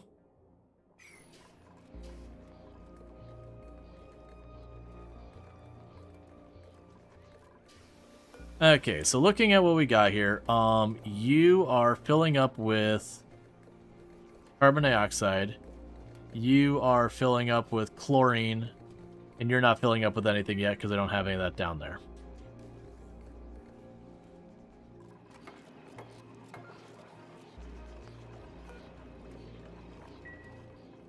Cool. So now with that, how's that battery holding up? Okay, so the battery is charging now. So that's good news. So we should slowly be working through all that, which is what we want to see. So you're all hooked up here. You're all good there. The sieve is running, so we are converting the polluted water into clean water, which you love to see. You still didn't ever get any uranium in there. Let's see. We gained an achievement for having nice toilets and all that. This poor animal.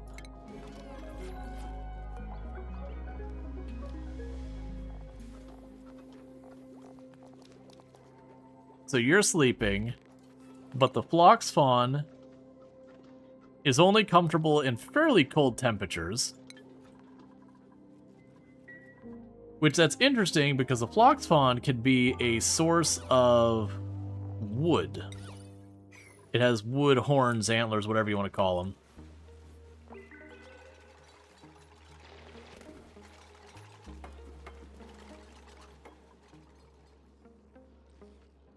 Okay, so we still got more cold biome here. So one thing I am going to need to make sure to do is once we cut down here, I'm going to need to block that side so we don't have a breach of those things coming after me. If we do that, we should have them secured. Please stop trying to kill yourself by worrying about the things on the bottom before the top.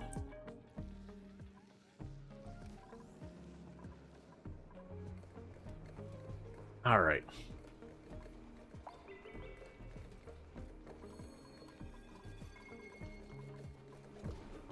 And I guess what we'll also do is let's go ahead and put automation here. Where is the...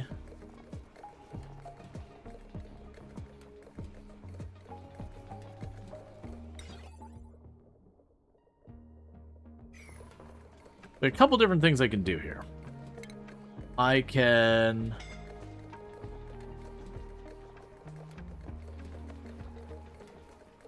Not the... So we have the gas element.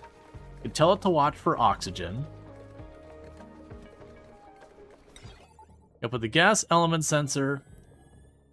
And if it detects oxygen, shut it off. Or actually...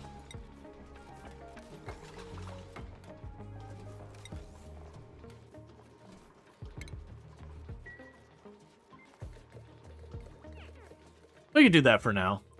If you detect chlorine, pump. Because that's what I'm trying to do, is clean up the chlorine right now. Because it's got the air pressure so low, it's not worth it. I don't want it to sit here and just pump oxygen out and then move it around. I'd rather do other things. But let it slowly get that sorted.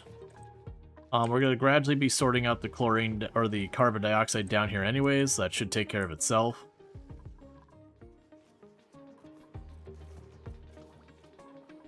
The other thing it could potentially do is make it an air pressure. Yeah, it's...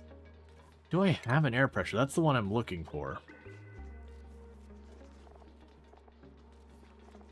That's the element. Oh, you know what? I bet it's under here.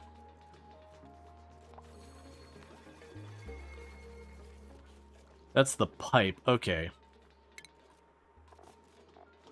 I was pretty sure there was a pressure sensor. I might just not have it yet.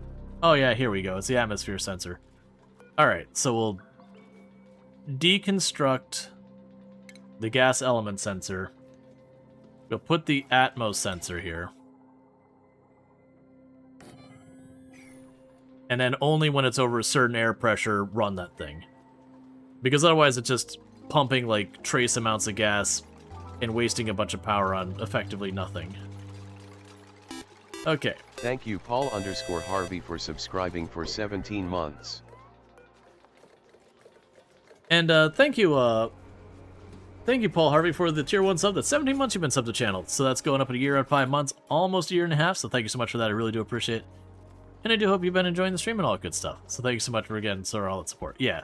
So anytime this gets over 1,000 grams of pressure, we start pumping over there. That should help. Okay, we got more of the achievements getting done. Alright, so it was warning me that we are coming up on about... not a third of the way through, but we're getting relatively close to needing to very much get our stuff in order. I still have not managed to find a source of petroleum, which is the big thing that's scaring me right now, because I can't make the shots I need without a source of petroleum. So we're trying to dig down in case there's oil down below. I also saw there's like the kelp looking stuff, but I haven't actually found that on the map yet.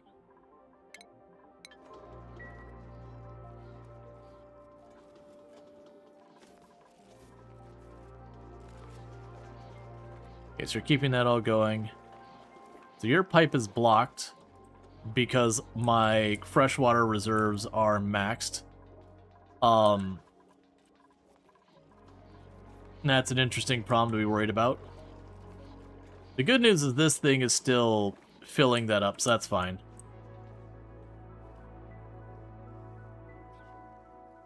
Okay. Meanwhile, let's take a look. No signs of new geysers or anything down below yet. Alright. So one thing we can do is I could potentially start setting up the turning water into oxygen and hydrogen. And so what I could even do is I could have it check to see if there's how much is here, and if there's over a certain amount, turn the machine on. That'd be a potential way of dealing with it. I do want to make that in an enclosed space so that I can capture all the hydrogen and, just pump the oxygen over here somewhere I don't really care.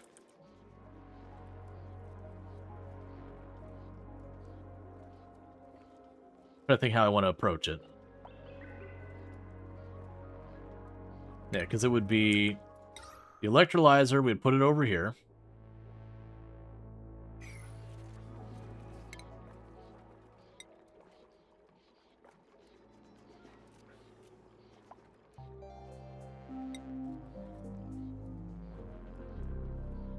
Yeah, so we could put that there so it's an enclosed space.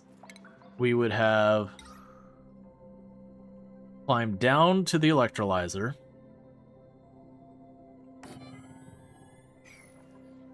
I would want a little bit of a pocket above it. Cancel that. I'd want a little bit of pocket above it.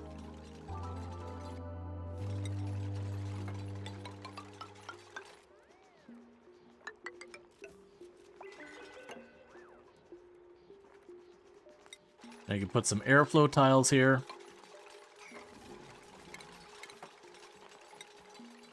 Put a ladder down there.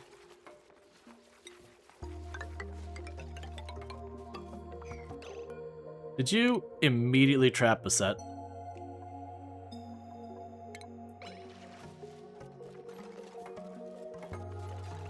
Bassett, did you immediately trap yourself?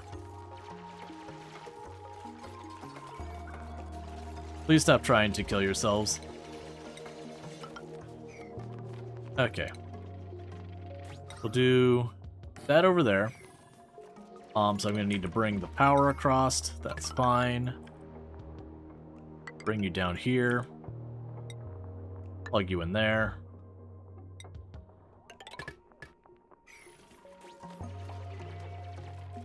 Okay. And then with that, what we could do is then we can put an air pump up here. And I'll also go on here and set up the automation, so we will want to have the atmosphere sensor for the air pressure. Entombed. Not anymore, apparently. We will also want an automation wire over here.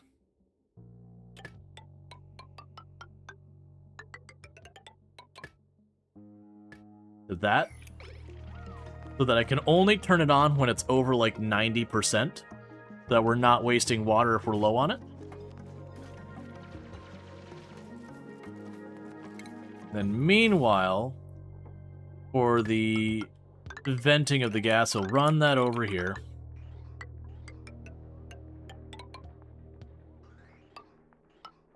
That's going to plug in here. Let's go ahead and cancel that spot. And make it a bridge. And the reason I'm making it a bridge is a way to make it a one-way flow. Okay, so I think that'll be good because then it'll pump all the air out of there. We'll have that set up. This will be in our source of oxygen. It'll give me hydrogen. That hydrogen will get put into storage. So we need to switch your filter to hydrogen. And then we can take the hydrogen and go up to our power over here.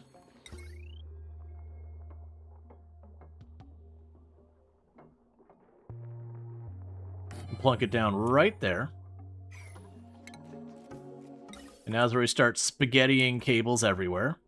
As you do. We'll be bringing the hydrogen up here. Deal with that in a second. I'm assuming someone's trapped themselves and they're gonna die. Nope, you're fine. Okay. You love this game, it's such a rabbit hole. What is the temp of the oxygen that will go into the base? Oh, I don't remember. I gotta look at the, You produce oxygen at 158 degrees. I.e., pretty heckin' hot. It's probably okay. Some of those are actually decent. Here, have salt water. So... with that, we've got the oxygen is getting pumped here, but the good news is that oxygen is going to be pumped all the way down this route, and it's going to go and dump into this big pool of a cold area where we can slowly kill the local ecosystem. And we got a couple of wheezeworts between us and home. It's not going to be enough to fully mitigate the issue. I'm mostly using this as a means of destroying the surplus water, turning into oxygen and all that. Hey, Damsel, thank you so much for the raid. I hope you had a good stream. I believe I saw you were also playing Oxygen Not Included, if I remember correctly. But I hope you had a good time with that. Let me go ahead and get you a shout out.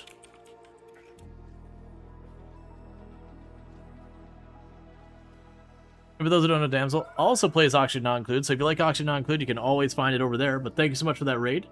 I do hope you had yourself a good stream, and I understand you got a raid and run, all that kind of good stuff. But obviously you're welcome to stay here. Oh, I saw something overheat for just the briefest of seconds. Damage, overheat. Oh, wow. The door damage from overheating? Okay. Have a lovely time, I guess. I was confused. I'm like, wait, a building damaged from overheating? Was it the lab map or whatever? No, this is the prehistoric map. The DLC. I just realized you can't reach that. Let's get that fixed.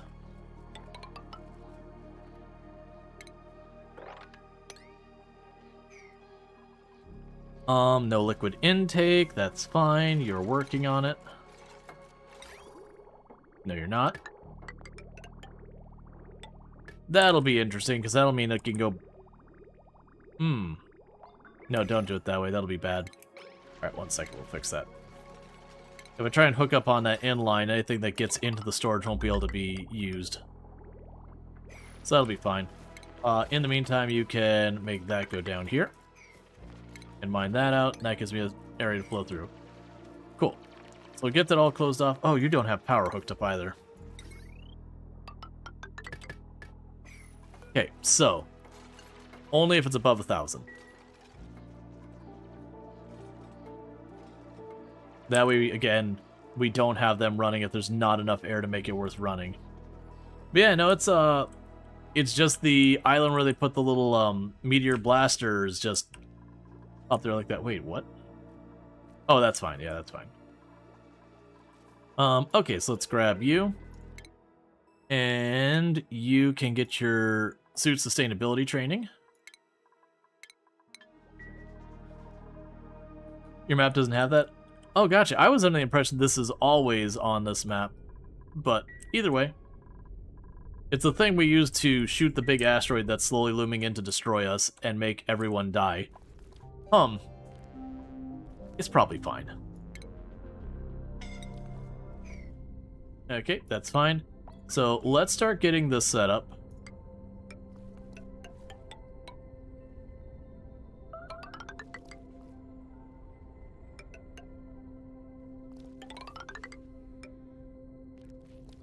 So airlock over there.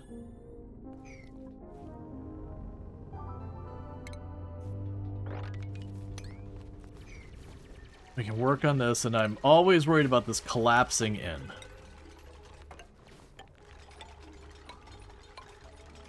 Because it's really easy to get yourself in a bad way.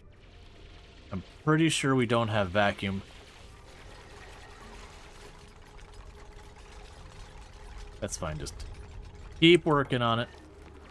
Oh, deconstruct those 2 tiles. That should be an airlock as well. Yeah, the airlock, or the blaster's there, but not an island. Yeah, no, this is the first time I've had spawn up there. I think it's just the world generation being a bit weird. Yeah, so get all that set up. Eventually we'll pump oxygen up there, because we're going to need to get that going. I just realized our food is not doing great. It's pollination that's the fall behind. We never did get that to the point of demolition. Our food is in a real bad way. I was not keeping an eye on it. So we need to pause real fast and start sorting that out. Normally I don't grow my colony that much, so it's like one of those things that I usually have my food secured and I can kind of ignore it as a mechanic for a long time. And so now just suddenly look at me like, wait, I'm really low on food, like really properly low on food. So I need to get myself another farm, and originally I was going to put the other farm right here, but I kind of screwed that up, and I can't quite put it up here, because I can't take that apart. Plus that's kind of in the way. I don't think it'd be a good idea to put them side by side, but I think that's what I'm going to go with, because I need to just do this in a hurry. Let's make it so I have enough room to make an area to drop.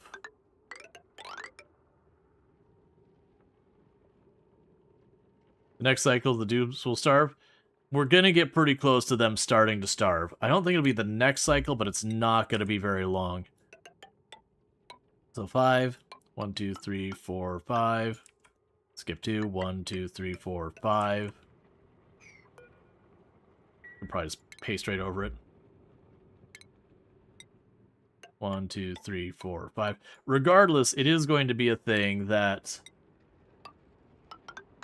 we're not going to solve this with what I'm building right now in time for that.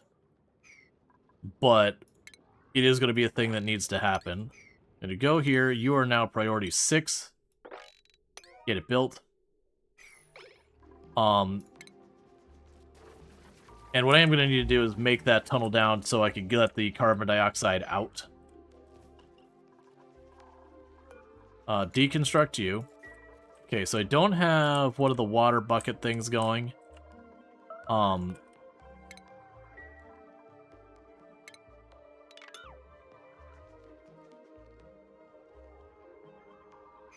That's fine, you could poke a hole there. Where can I get some quick and dirty food?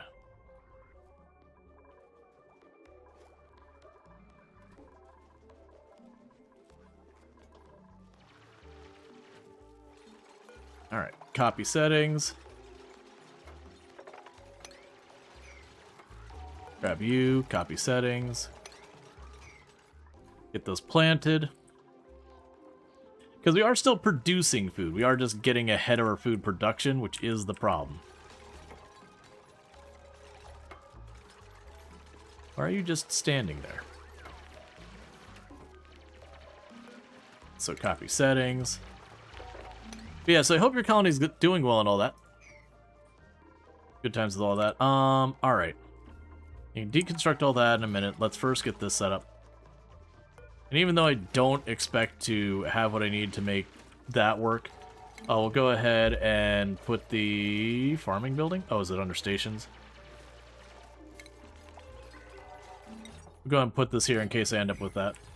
You said cycle 1000? It's going alright? Gotcha.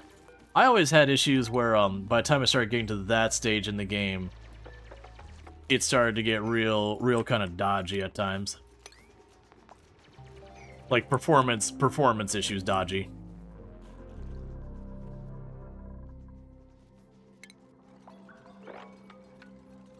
Okay, we'll start being able to climb down here so you can mop this up. I will need to... Oh, good. We actually have one of those things gotten there real quick. Open the door.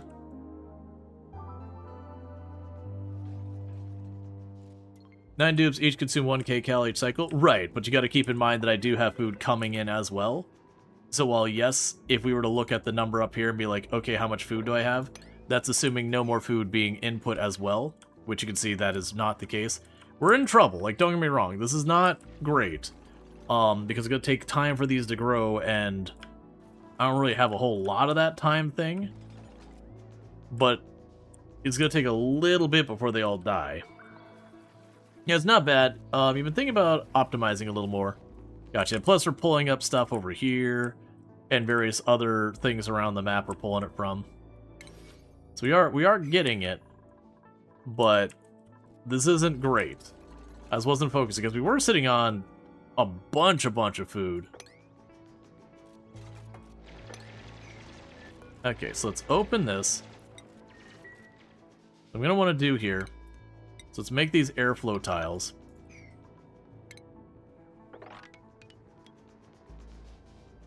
And then honestly, I'm going to start peeling this open so that the air can vent out here, because otherwise I'm worried this could become a big old pocket of carbon dioxide. And anyone working in here is going to have a bad time. Okay, so you are working it. That's at least something. That's probably not a good place to put it, but I didn't really have a lot of time to plan. Do you know dying, will that at 4 turn... Yeah, you know dying will that at 4-5 turns after starvation alarms start going off? Oh yeah, no it can. It really depends though. Like, it really depends on, like, how much you got growing, how much you got coming in. Because I've had it where it's, like, the whole time it's, like, warning that they're starving, and we're fine. Like, you know, we don't have a big buffer, but the speed of which food was coming in was holding steady. That's not usual. Usually things go bad, but long before then. Alright, and we'll clear all that up. You can clear up those 2 tiles. Start opening that space up. Because I honestly think we're going to be fine. It's just, I needed to drop everything and get that done. Suffocating? That's probably people down here doing their thing. Yep. They're working on all that. We're trying to source ourselves some petroleum. And I haven't seen the plant. Entombed. Oh, it's because it's getting cold enough the brine is turning back to ice. Oh, that is another real problem. Okay. So I need to get one. All right. We change the plan to this, deconstruct that thing. We're going to go over here, and this is going to be absolutely cursed the way I'm going to deal with this, which I'm going to put a pitcher thing. I'll have to wait till that's deconstructed. I'll put the pitcher thing in there, and we're going to dig this deeper, dig that over, and just dump it all in there. Okay, so plumbing, pitcher, go like that, pop on over. Okay, so duplicant skills. We've got Beset here. You're going to get your supplying skill higher. And do this. So honest, like, okay.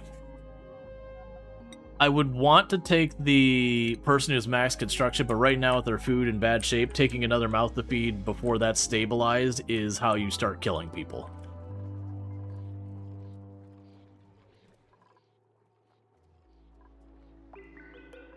Okay, so let's check here. The high threshold sends a red signal when the reservoir is near... Alright, so I need to have a not gate on that. Trapped? Why are you trapped? Yeah, I imagine you're sad.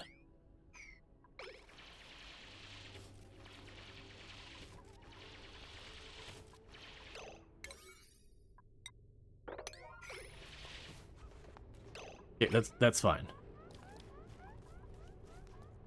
I'm glad that didn't vent out to space. Okay, so the Inns almost killed themselves. Okay. Good old dupes. Always, always, always trying to end their lives. We got the not gate.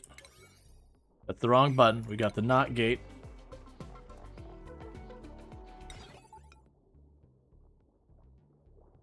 Actually, wait a second. Yeah, that's what I thought. Okay, so get the not gate here. Because I want the automation that basically like, hey, water's almost full. Just start, you know, making the water do stuff. All right, so we can go ahead and do cable. Cable. Go to automation line. And then deconstruct this cable. And the high threshold will be 90. And then the low threshold will be 50. So if it's between 50 and 90% full, just start blasting through that to make oxygen and hydrogen and all that good stuff. You, over here, will also need an automation line. Hook up to the one we already got here. To run the generators only when I need to.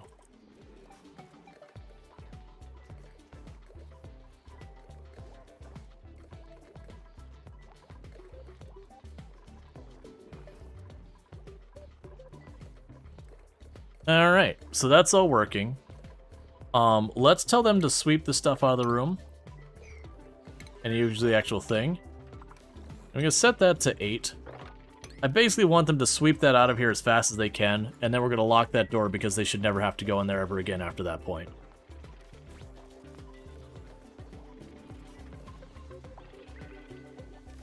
But that'll give me another area that we're producing oxygen, and it'll also give me a place that we have hydrogen coming in, so we'll have another little thing supplementing our power. Our calories are still holding steady. They're critically low, but they're still holding. And then once we get these first batch of those growing, the calories should be a non-issue then.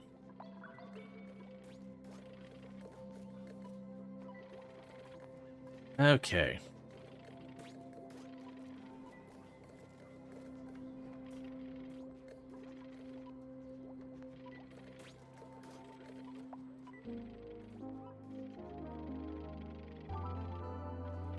I've got one there that they missed. And then, like I said, then we'll manually shut down the door so they can't go in. How's the hydrogen supplementing power? Does it take less power to split water than you gain from recombinant? Well, the point is I'm getting oxygen, and then I am getting some hydrogen to add to the reservoir.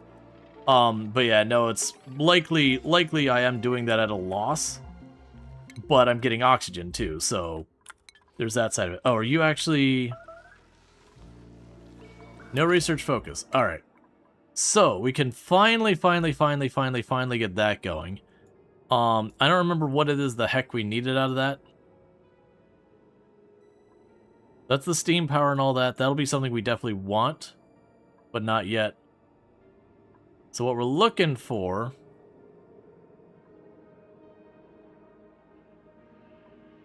is any of the materials we can do to help out. Rad bolt engine, don't care about any of that. Decontamination shower, not worried about that. Alright. We'll grab all this stuff for now. The point is we got that research going. The big problem I have right now is I gotta source petroleum. That's the biggest issue right now. So I've got to source petroleum. Whether we can find the kelp-looking things to make biodiesel and all that, or we find oil down here, or however we make that happen. I'm about... Okay, so we officially have run out of food. Slicksters, only if I've got them. Right now, we don't have slicksters, so that is a not option.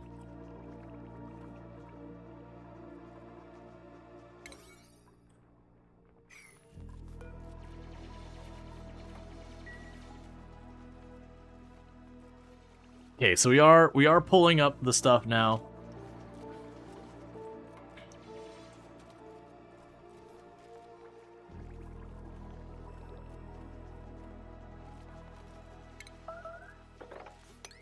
Yeah, we're getting starvation is starting to happen.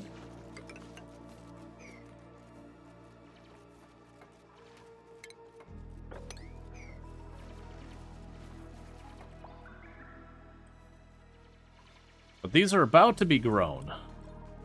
I just gotta hold off the starvation for a little bit longer.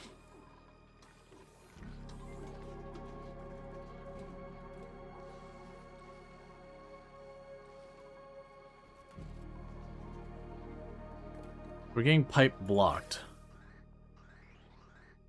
Oh, pipe blocked because the air pressure's too high down there.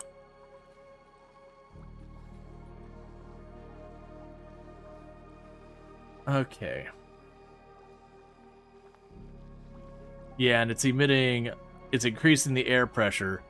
So I gotta get that sourced. One of the things we'll probably want to do is relatively soon just start dumping the carbon dioxide out into space. That's one of those things you usually end up doing. Unreachable food. Because trolling things. Alright, duplicate skills, do this. There's your demolition.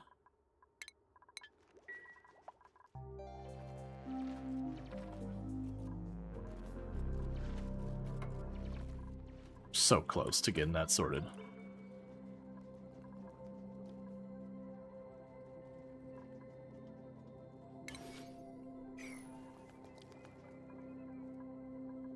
You've got all the fruit growing this whole way. Got that up there.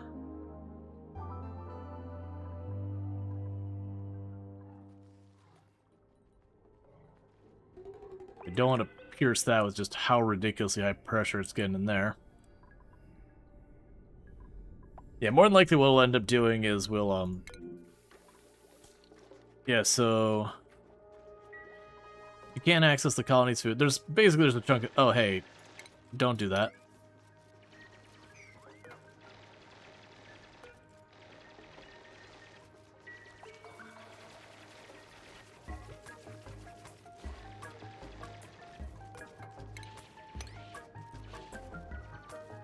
Alright. Okay, cool. We're getting some more food done there. Now, the problem is, we only have the one up, and it's only pollinating this. I need on this side as well.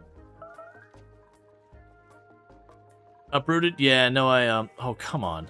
Stop burying it.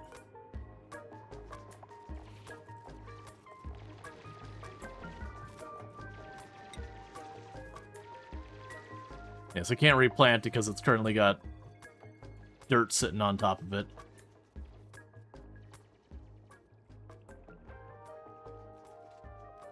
Alright. Yeah, it's the fact that I have just one Mimica is the thing that's causing this to be a problem. It was over here dealing with all these crops, and all it did is just move to the other side. So I didn't really gain more food going yet. I just switched which food we're getting. We're kind of holding in here. Once these hatch, that'll be a bunch more Mimicas. And that should help keep that going. So far, no one, like, we're not saying that where anyone's died, or we're not, like, riding that fence where someone's about to die every couple seconds or whatever. But it is taking its sweet time. Oh, hey, you have to die. 1, I can eat you. 2, you're making a bunch of chlorine in my main area, and I don't want to deal with it. Because things made of food, I am prepared to eat.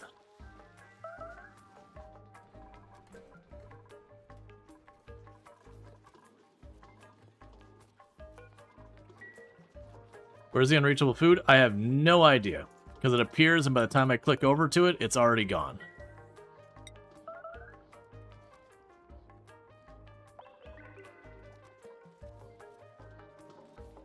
Many things in the world can be made of food if you're brave enough. Yep. Alright, so we got you. Take a skill on building. Okay, so you finally took that thing apart. Grab you, mine that out. Yeah, so that should help with the airflow down here. Let's also pop down here and mine that out, because again... Okay, cool, so we got 2 of them up, so that should really, really help the amount of food we're getting through. We're getting close to being on the other side of this minor disaster.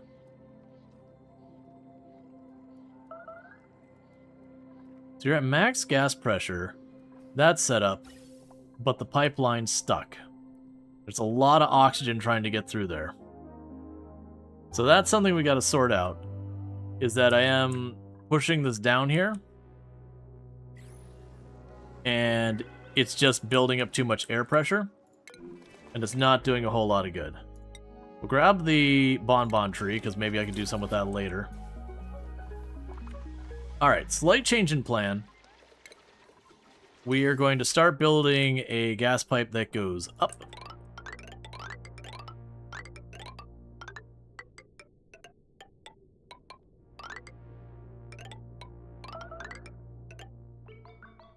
And the plan with this, it's ultimately just going to be gas or just venting to space. Now, where this is going to need to switch is right now I have all of this feeding into the same system here, and we want to change that. Because this outtake here, that is our carbon dioxide. So what I want to do is you're going to go up, and then you are going to go down here. So we're going to cut that, cut this, and cut this. So cut this.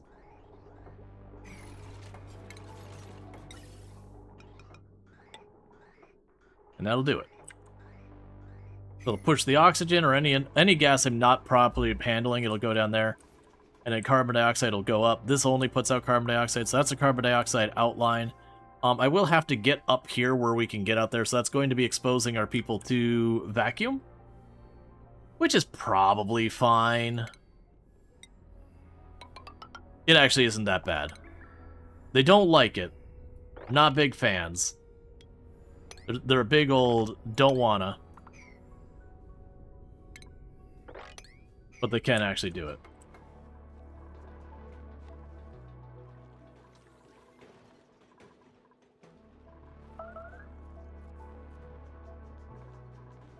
Okay, so now we got the Mimicas, keeping them all pollinated. Thank you for the follow. Welcome to the stream. Yes, now I got them doing that. We've got these vines going everywhere, so the food should be getting sorted out. We'll just keep going. It's continuing to expand. It is doing its thing.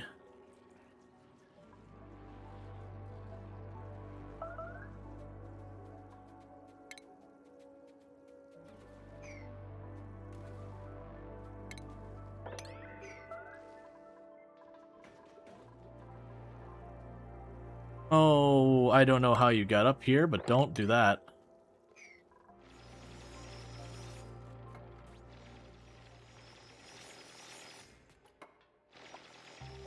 Okay. But yeah, and that should help fix the air, because we'll be pushing all that carbon dioxide out into space, and no longer having it tie up all those pipes. Because the air is fine for now. What is going on up here? Is that salt water? Oh, it was up there. I see. Yeah. So when I ran the pipe here, I let out the salt water. That's on me. That makes sense.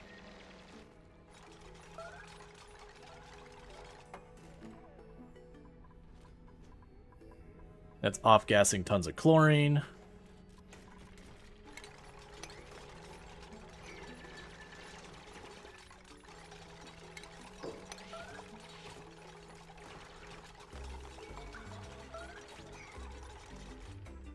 Okay. Yeah, so it'll take a little bit to catch up, but we do have our person who's just multiple people just farming as maximum speed. Alert! Surface breach. Yep, that is already, like, I literally did that by intention.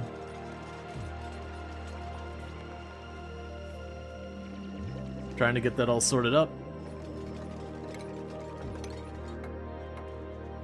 Cool, so that's all enclosed.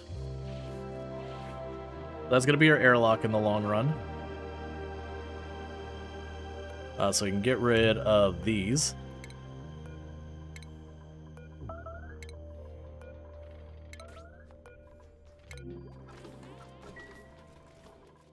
Okay.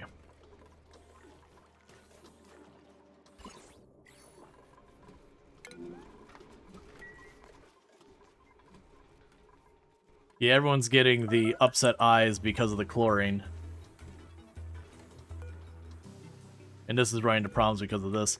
One thing we could probably do to help with that, add a couple of airflow tiles to help this go backing up.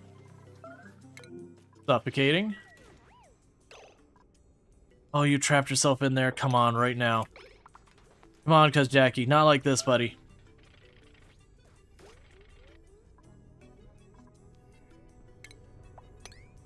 I know you're all obsessed with trapping yourselves constantly, but I really would rather you not do that. So far, we've managed to not lose anyone to that. And that's happened to me many times.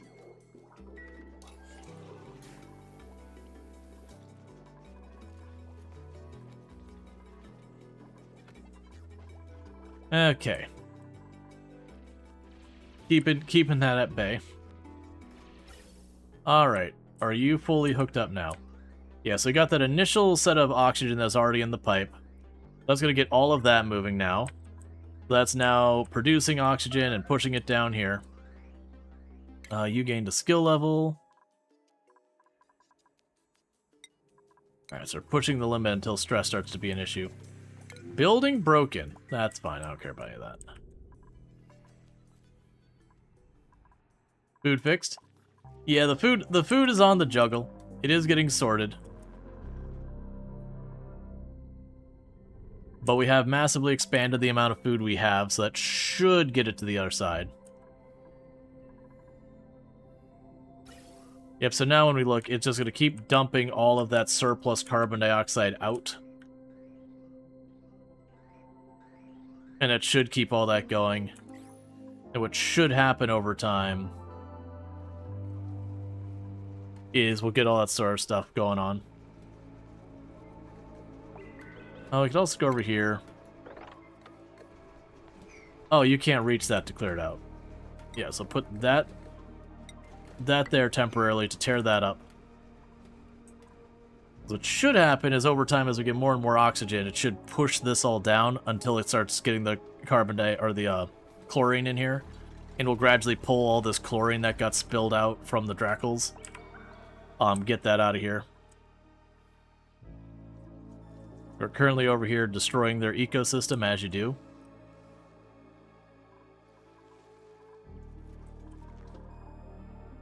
Okay, so we've got that opened up, so I'm going to do that again. And again, that's just to try and help the airflow through here as much as we can. Okay, get rid of all that, and then destroy that tile.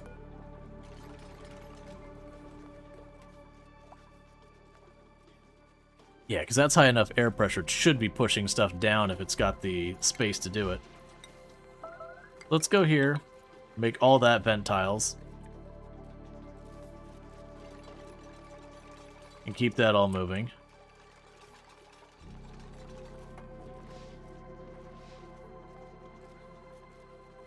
Okay.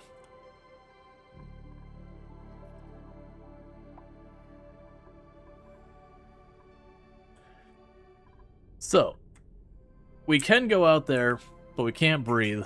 And needless to say, that's kind of a problem. Not entirely sure how hydrogen gas is getting up here, considering this whole thing is an enclosed space that we're making it. I don't believe we have any other resources. I'm probably missing some animal or plant or whatever somewhere.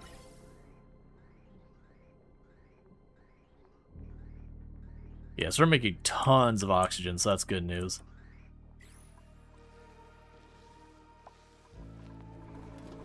I am noticing, because of the way we have these filters set up, the moment the oxygen gets overflowed, yeah, exactly, it's just going to get stuck.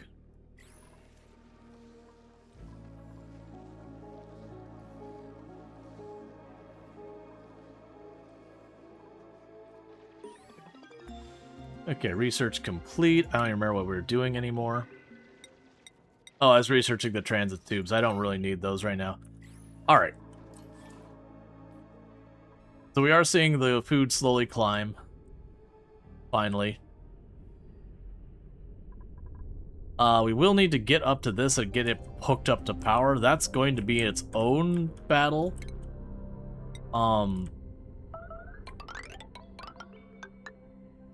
That I don't think we're going to be able to do without the spacesuits, because that is a trek over there.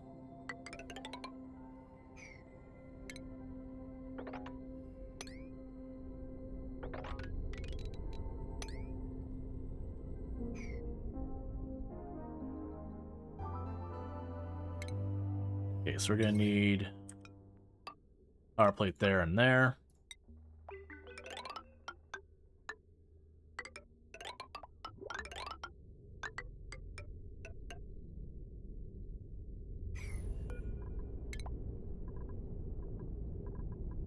And also we could just go shove this over the top. Or not, it's fine. All of this is just going to take time. Where are we running the wire up? Yeah, so run this up. We had tried to avoid cutting through. We're going to cut through.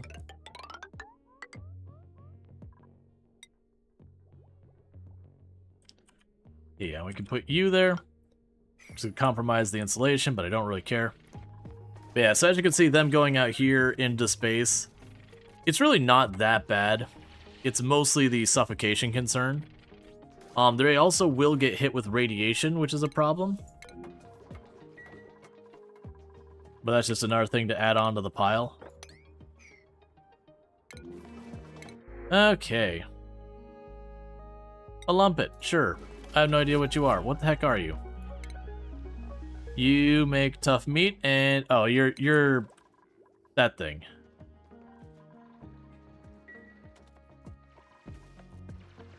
Yeah, I gotta get...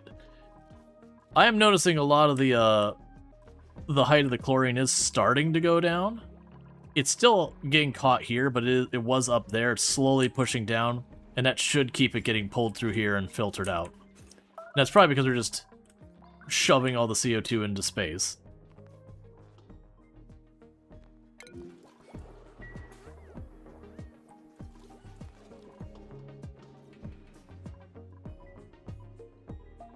All right.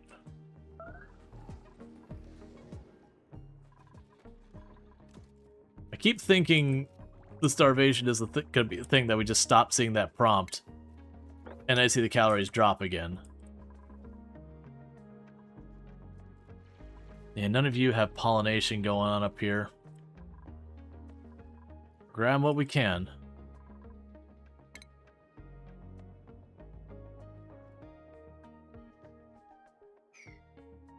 Mimics, yeah, that's the whole thing.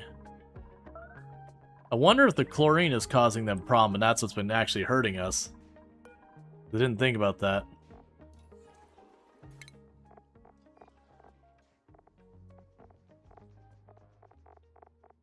Doesn't give me much information.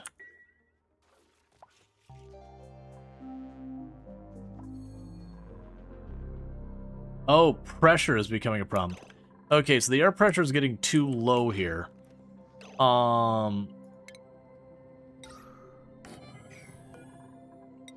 That'll fix it.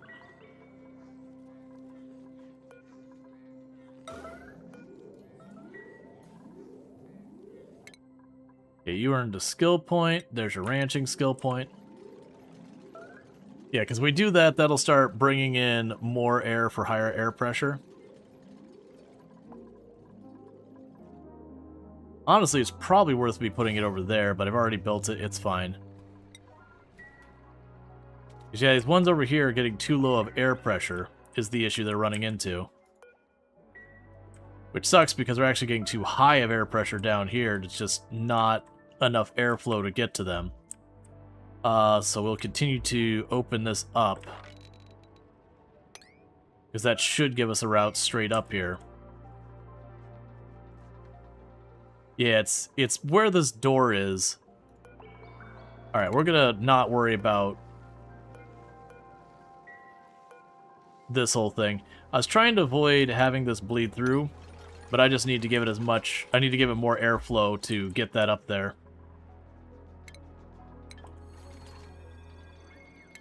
That's fine. Also speed up the rate they can get through here anyways.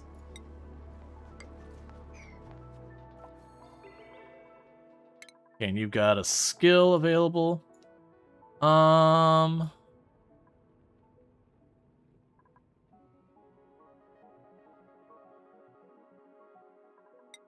start putting you towards suit training. Stress is going to start being a big problem. If we don't die of starvation first. Yeah, I missed that the air pressure. Yeah, so like this isn't running because max air pressure keeps kicking on and off. Meanwhile, we have that over there. Another thing we can do to help this, place these blocks to give it better airflow that way.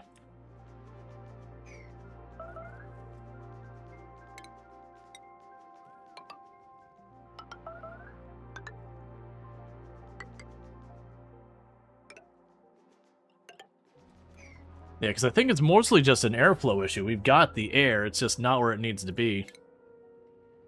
Alright. Recover a database entry by inspecting a facility ruins. Oh, did you already get all the way up there? Okay. I didn't really expect you to get all the way up there that fast.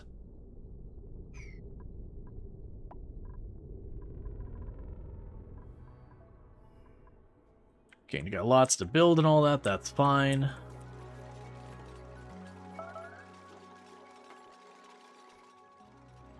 I can't wait for whatever unreachable food that is for it to just rot away so it stops prompting it.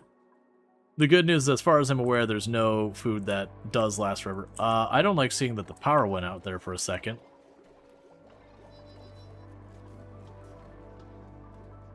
And your pipe is blocked.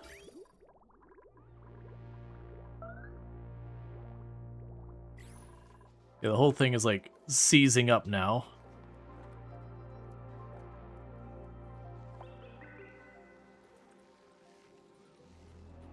We can dig through here as well. Let that keep trying to cool things off by getting more Wheezeworts involved.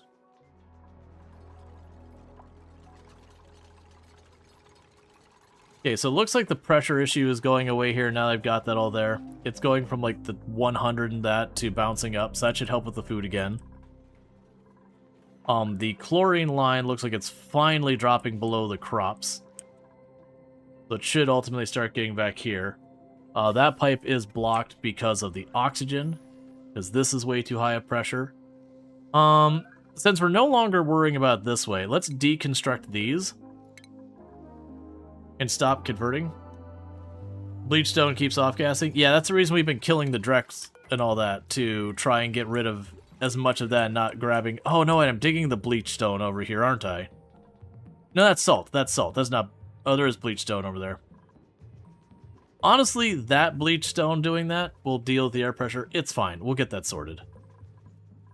I'm more worried about down here with the air pressure being so high. So we got rid of the algae things. That's converting the carbon dioxide to oxygen.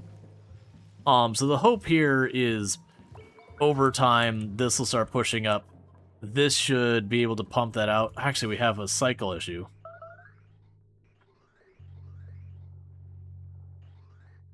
It's fine. Once we start getting some carbon... Actually, anytime we get carbon dioxide or chlorine, it'll keep pumping. Because the point is, the air pressure... we got a little bit of air pressure thing. Put the bleachstone in a container underwater to keep from off-gassing. We can... You know what? I can actually do that. I have one over here. Bleach. Stone. And then meanwhile, we can go up here. And... Bleach stone is off. Cool. Then the other check. Yes, okay. So when I put uranium in the box, it doesn't pop up. Because I was actually curious if I could drop the uranium in here as a means of killing the germs. Because of radiation. Which I probably can, because I could go to this. I could untick it.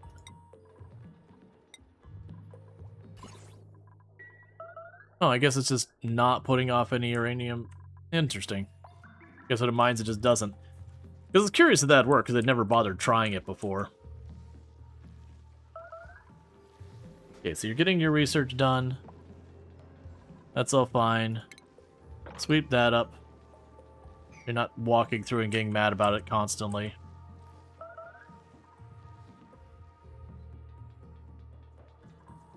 Yeah, and we're at that stage where people are grabbing that and not actually getting it up the ladder. Which is why you want like a zigzag in your ladder at some point. And I didn't bother this time because I never bother. And it's always a problem.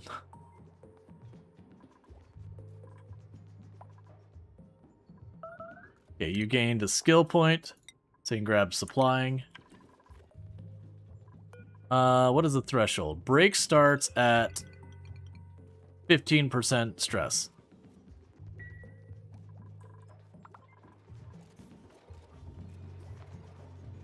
Yeah, so we're finally hitting the point where we've got too many machines running for our power generation we've got set up there to go as well.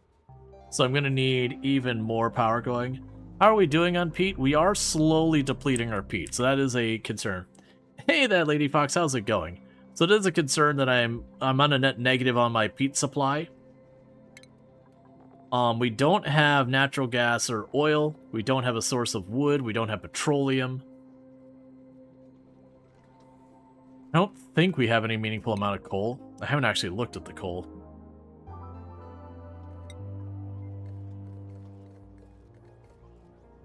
We have none. Alright, so we're looking at... My only option is peat.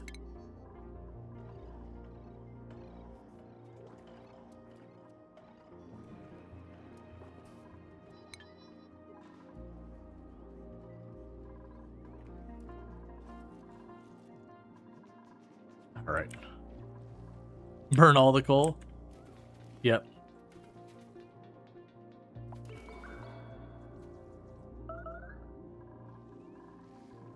If you don't have any vents or geysers, why not let Demolitor hit? Because if you look at Demolitor, when it hits all the way into your base. Like, to give you an idea, when Demolitor hit, it only misses your printing portal by less than a screen. And then all of that gets destroyed.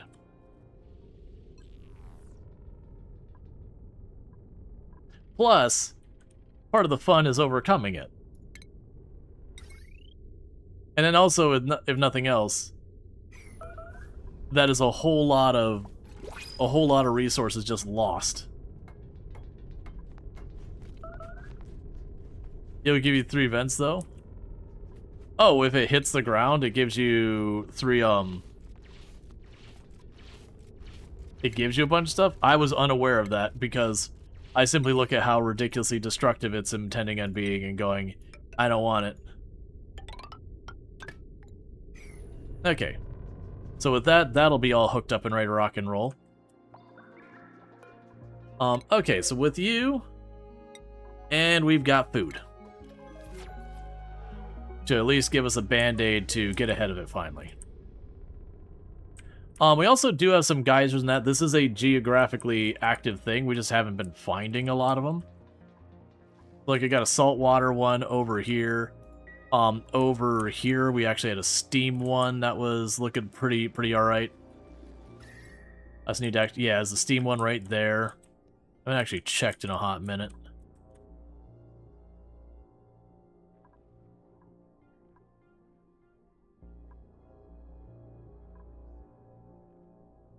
Been so focused on the food. Yeah, there's the, not yet.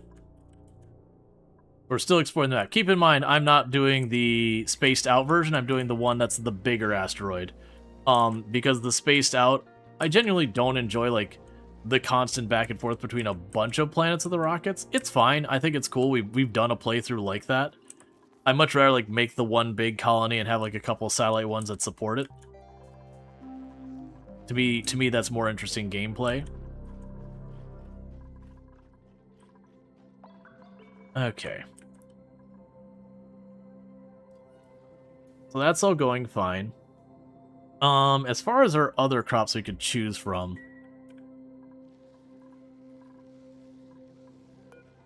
we got the dewdrips, which can make it to brackeen.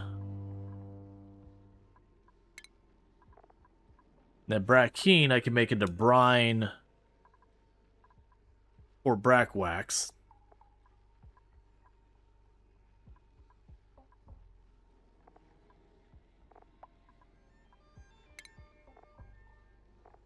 The braxwax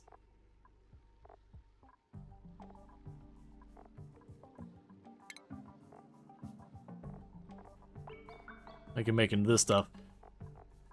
Yeah, that whole process is not super helpful.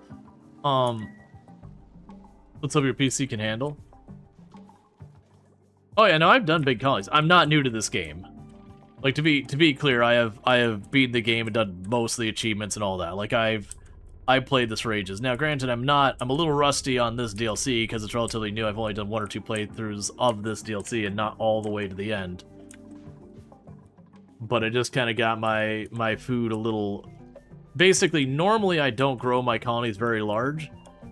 Generally speaking, with oxygen not included, you can pretty much go through the entire game with like 5-6 colonists.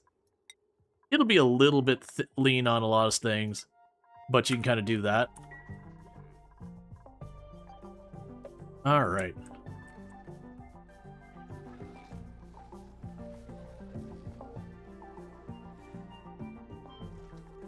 Yeah, so I'm gonna need to get a different crop type going on as well.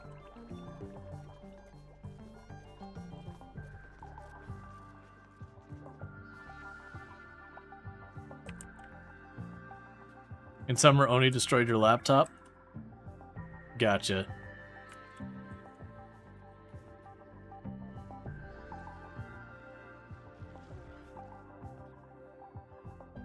Okay, we've got multiple people bringing stuff back. How is our storage looking? Okay, so our storage is almost full again. Because we are... Oh, I was actually able to bridge that gap. These things are ridiculous, and I love it.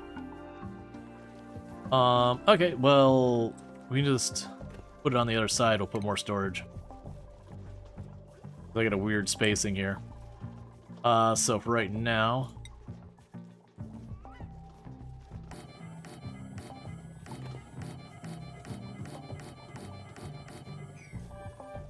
make a whole extra storage area over here.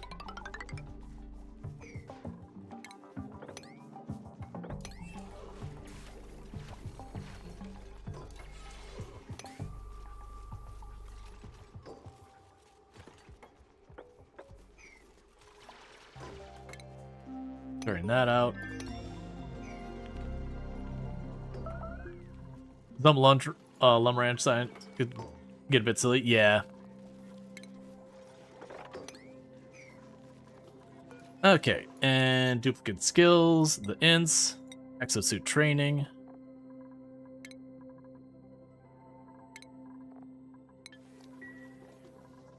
All right.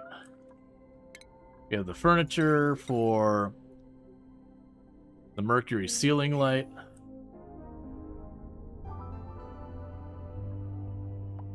Okay, so we've got you set. I want you to mostly just focus on the long range. So, filters not designed, you need those. You've rummaged through all these. Oh, you must have already fired your shots? No? Why did you pulse angrily at? What? Oh, they fired. Okay, they fired them. I see. They fired them and went away, and I didn't see them continuing to fire. So we've done our first damage to Delmior, or whatever it is. But I still haven't found a source of petroleum yet. If we don't get that sorted, it's not going to get us very far.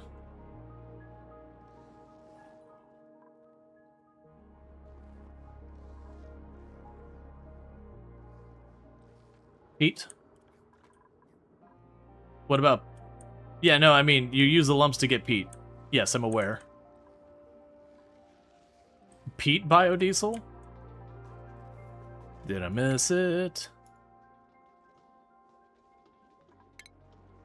Peat, ceramic. Yeah, no, I've got the peat. It's the petroleum or biodiesel. So we got petroleum here. Now we've seen the things to go. Let me check the biodiesel again. Biodiesel. So the source of biodiesel is I can get tallow. We don't have a good source for tallow on the map.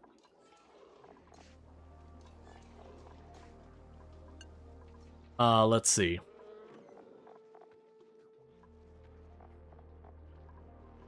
Where was it? There was another supply thing here.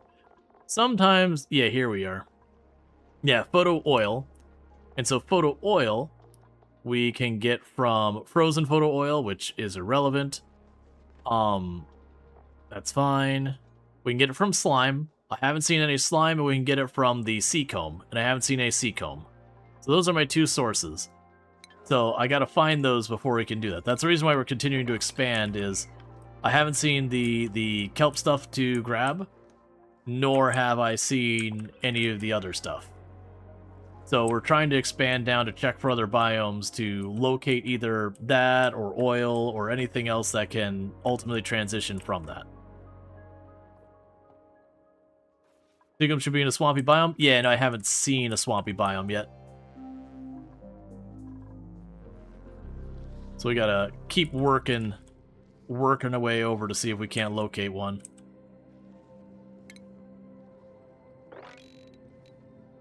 Let's punch through there and get a look over there. Out on the left, you think you saw one. Yeah, so... we've got, like, where we got the salt and all that here. Oh, nope, there you're right. Okay, we actually... okay, there it is. Yeah. No, you're right. I overlooked it. What is going to be my best way of getting to that?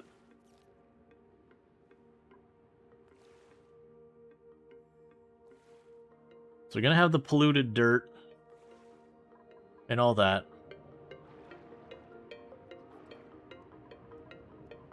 So we've got the sea comb. We don't have the knit eggs, because wait, what? I can't remember. There was something you gave me that I wanted. There's amber, which I can make into resin. I can turn the resin into, there's something the resin turns into. Oh yeah, and you can turn the resin into plastic, that's right. But, we haven't seen much of the knit eggs and all that. Because that'd be the idea, is you'd enclose that and want to get that all set up. Alright, so I gotta get over there. The good news, they've already got this most of the way there, so I think what we're gonna do is just take this as, like, a highway straight across.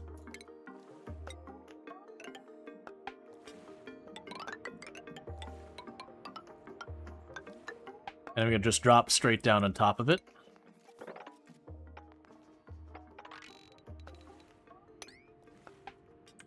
The reason I'm going this far is so I can drop right over here and just harvest it.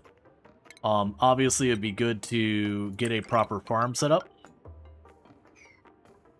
I want to do that. This would be a little rough running this far.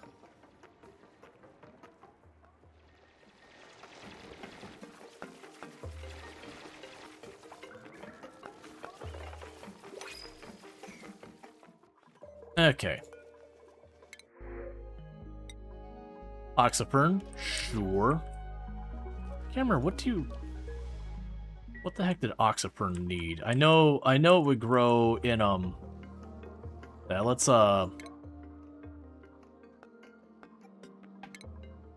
Oxyfern, I know you consumed carbon dioxide, which is fine. You can handle basically freezing temperatures up to 100. And you need dirt and water. I see. If we get a pip, I'll try and get a pip to plant it. Otherwise, I'm probably not going to worry about that.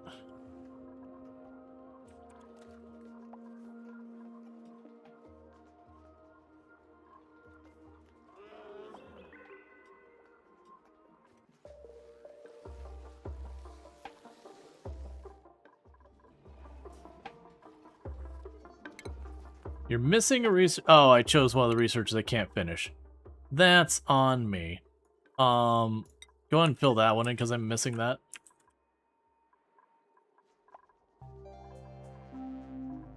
You're having air pressure problems again. Which I don't love seeing at all.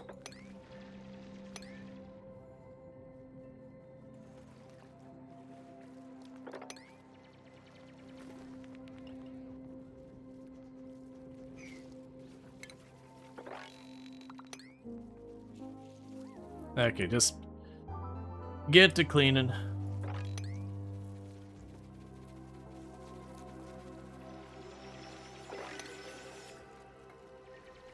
We're gonna end up needing to do desalination. Realistically, I'll probably just dump it in someplace hot. Just turn it to steam. Be lazy. Okay, so we've got you. We can do the yellow science. Just gonna work through them.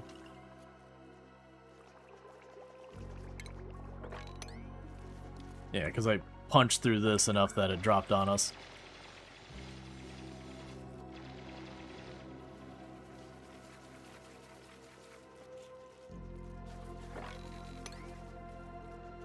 That's fine. Yeah, we're not getting oxygen way over there. So you have the oxygen sconce, canister fillers and all that, the oxygen masks and all that. Okay, so Sentient Cookie gained a skill point. You've been our builder, so we're going to have you grab supplying so you can carry materials for building. Yeah, so we got to keep hitting Dalmir and all that, but that's going to be making it the ammo, and just like I said, we're trying to get over here as quickly as we can. Because if we can get this, we can at least auto-harvest those. That'll be something. I am going to want to try and get a seed from those and make my own dedicated one. What is the range you can handle? What all do you need? Not polluted the water. I need you. Okay. They're hyper-efficient photosynthesizers, yada yada yada. So they need, generally just below, they have a huge temperature range, so that's good news.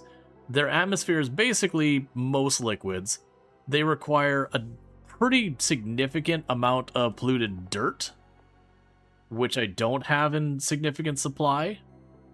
So that's an interesting curiosity. The fish will eat them to make polluted dirt. So let's see how we are doing on polluted dirt.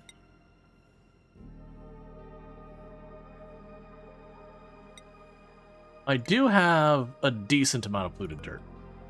So we can do that for a while before I'll have to source more. So with that, we're probably going to want to make ourselves another farm. This one's going to be a little different. So we will go and go food. That's not how I want to do it. Food. Grab you.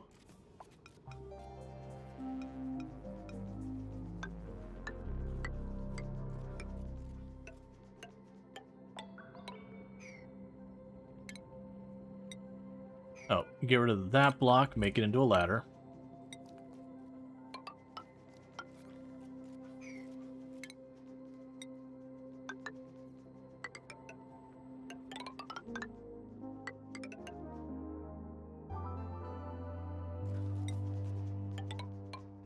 I'm not going to worry about having all the other stuff here, so we're just going to put some pneumatic doors there. Take all this out.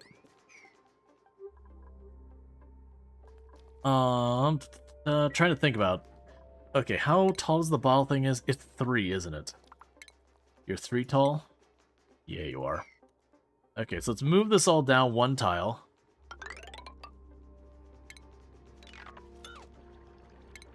And that way I can just kind of fill it up with water. And then not have to worry about it after that. It'll just have the water.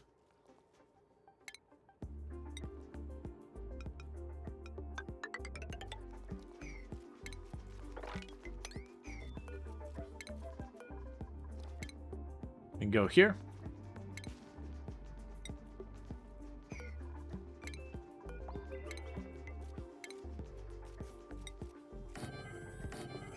So we can do all that.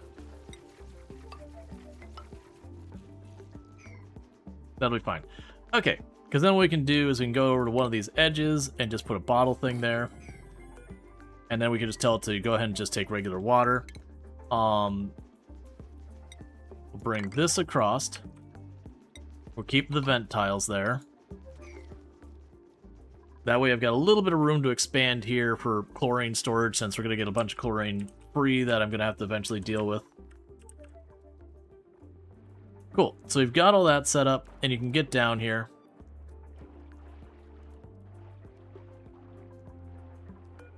Honestly, with the Paku, because you just basically make meat, right?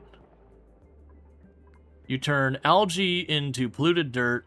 You turn seacomb leaf into polluted dirt. Okay, can't remember if you harvest the wild ones if you have a chance of getting a seed. I can't remember how that works. I know when you harvest your own, you have a chance of getting a seed from a lot of them. Okay, base seed chance 10%. Alright, so if we keep them harvesting it, we have a chance of getting a seed, and then we'll slowly work on expanding that.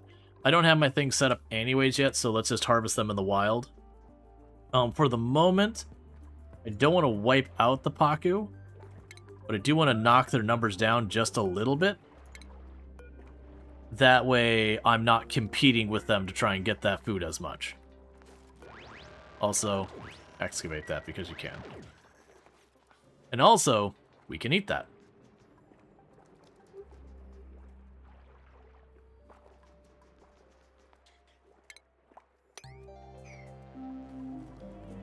Okay, so those will eat the nits, which is helpful. And as it eats the nits, it will... Oh, it's harvestable by Amber. So it is one of those things that I, like, both me and the nits need to be able to go in there. I can't just leave it alone. Because the thing is about making it so I can attach where there's the nit down here. Let the nit start taking this. And what do the nits eat to survive? What is your food source?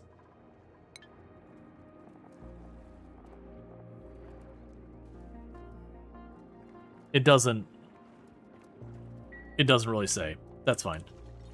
Okay. Yeah, so I can't do anything with it yet, but we'll want to make those sea comb.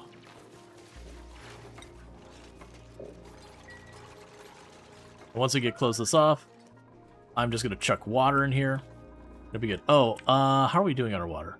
Yeah, that's slowly starting to get down there. Because I need bottled water for stuff. Okay, so we got you operating. Cool. So that's got mechanical engineering going now. And for making the rooms have more beauty and all that.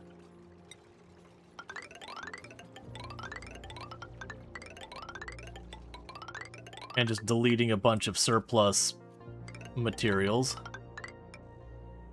Keep adding decor to all these things.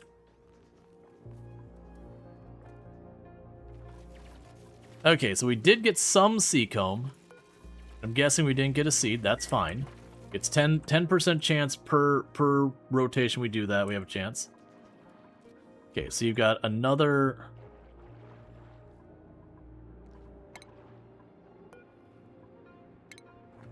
So bring me the sea comb leaf. Alright, so let's look at what I gotta do to make the sea cone leaf into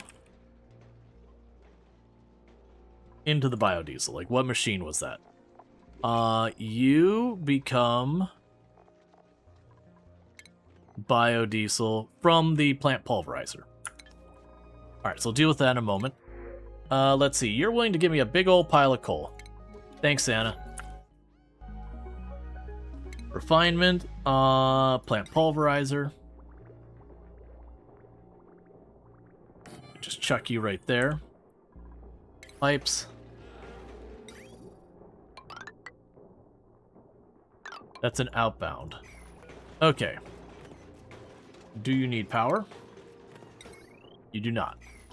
Alright. So, for right now, we're going to be lazy about this. And I can put a liquid reservoir right next to it. You're just gonna plug it in. Sea comb leaf, biodiesel forever. That does mean I need to improve my collection of bottled water. We got that going for right now.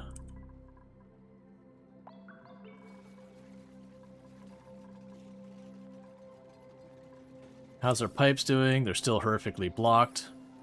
Now, good news is this is slowly depressurizing now that I don't have the algae stuff down there. So you can see that it's kind of pulsing now. So what it should do is it should gradually be pushing this carbon dioxide up. And as this carbon dioxide gets pulled in here, it's going to be vented out. So that should start to stabilize where we're not fighting with it nearly as much.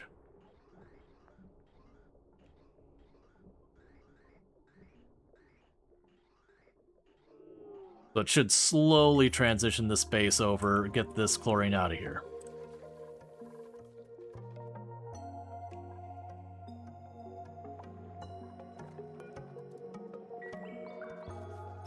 Also wondering, so it's this output that's jamming.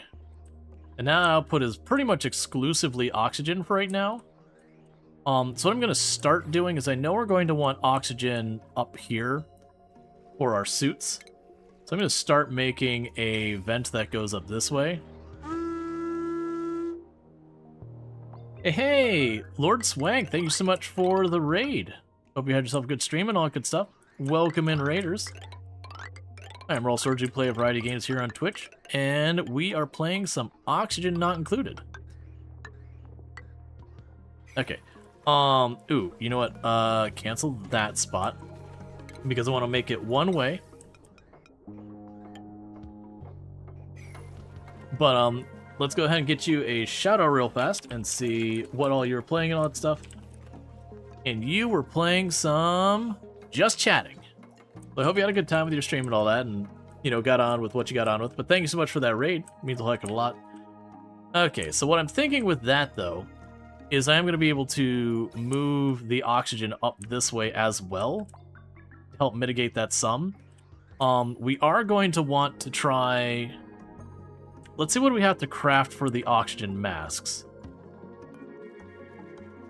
So an oxygen mask will require just metal. No, it says ingredients 1 out of 3. Ingredient number 1. Yeah. We're gonna go ahead and make 4 oxygen masks, and then anytime they ever get damaged, I apparently can... Oh, it's not gonna show until I have them. Alright, so we're gonna make 4 oxygen masks. And I'm gonna go up here to our stations and have an oxygen mask dock. So if you want to go over here, you need an oxygen mask. I'm gonna put 2 oxygen masks over there. And honestly, I should make like a little zigzag for them to run down here for the same reason. I really should. I'm not gonna. I should. But with that, then, we can plug the oxygen in here. And that'll give them a use. And do you require power? Oh, you already have power regardless, so it doesn't matter. Okay. So no seacomb seeds yet. We do have this set, so liquid, water. Oh wait, actually, hold up. Is brine or salt water acceptable? Do you accept brine or salt water? You do accept brine and salt water. Because I happen to have a bunch of that laying around that I don't have a home for, so take the brine and salt water.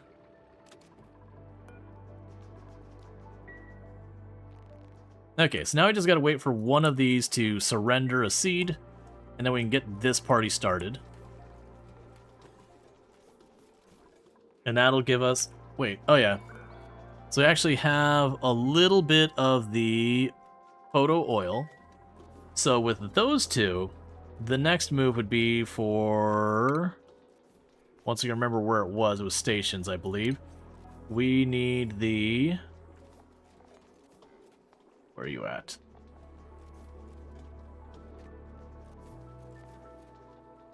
You. Okay, so you need more refined metal. We can make that happen.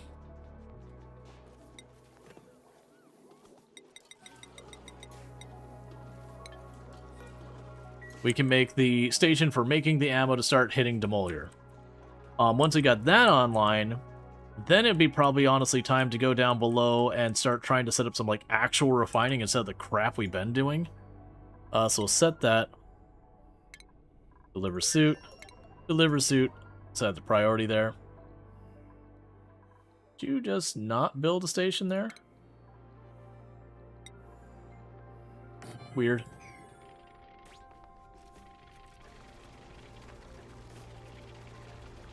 Alright, so with that, we now have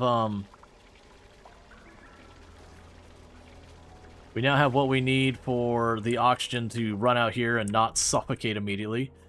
And then, like I said, I probably need to go down here in this area somewhere and make it zigzag so I can set up a checkpoint down here as well, because I can't make a vertical checkpoint. Like, very genuinely, it could just be breaking this ladder, having it step over here, and then having it go back that way.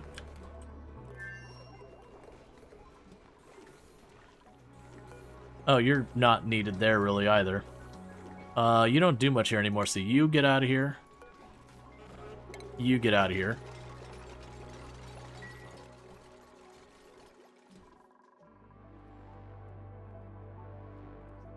We got all that set up. Meanwhile, let's take a quick look. So we got the steam, or the salt water there. See if we see any more around here. Nope, that's fine. But honestly, for a geologically active one, we haven't seen a whole lot of geological activity. Hey, Selford Sal, thank you so much for the raid. I hope you had yourself a good stream. Always good to have you drop by. Let me go ahead and get you a shout out. For those that don't know, Sell for Sale, absolutely fantastic content creator. Playing some Timberborn today. So I hope you had a good time with that. I know Timberborn's always a good time. But welcome in, Raiders. For those that don't know, Sell for Sale, absolutely fantastic content creator. Does like a lot of games like Oxygen Not Included and Timberborn and Going Medieval and a bunch of these. Likes to do these like really, really big, massive projects and keep those going. Did you bring the Pip Witches? Yeah, we could really use a snack. Food's been a little rough, so if you happen to have some Pip Witches to spare, I know there is a strong preference to Pip Witches over there. That's a meme on their channel, by the way.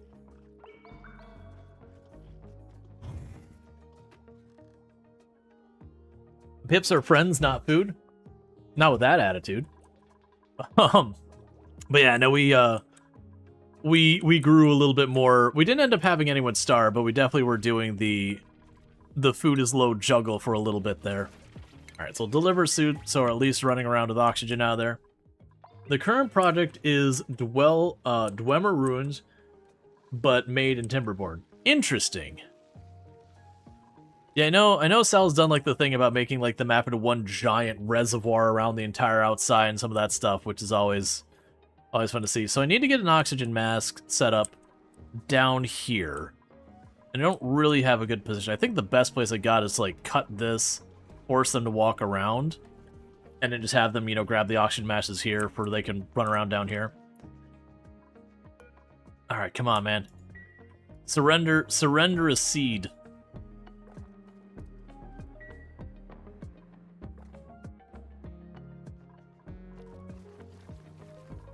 Yeah, so our food is doing okay now. But yeah, for those who don't know me, I am Rual Storge. I do play a variety of games here on Twitch. I'm most known for my exploits in Project Zomblade, where I used to hold a world record for the highest kill count run ever streamed. That said, you'll notice the past tense on that, because I play a whole variety of games. And today we're playing some Oxygen Not Included. Did that drop to no longer counting? Oh, no, it's fine. You know, we're playing Oxygen Not Included. Playing the latest DLC, which isn't my first time playing it. I do not want to let that in the area. Right now I'm going to keep rejecting all the people. Our food is not in an amazing place. So I'd rather not push our already strained food. Okay, we got everyone collecting all the things and putting them away. Love to see it. We are working on getting all the salt water and brine that's piled up everywhere and getting that sorted. Slowly getting the carbon dioxide and the chlorine out of here that got spilled everywhere. And this air pressure slowly getting it sorted out. Yeah, that's what you love to see. It's not getting all backed up now. So yeah, so we're starting to get all this carbon dioxide and all that out of there. Cool. And how's the germs? It's probably cursed, right?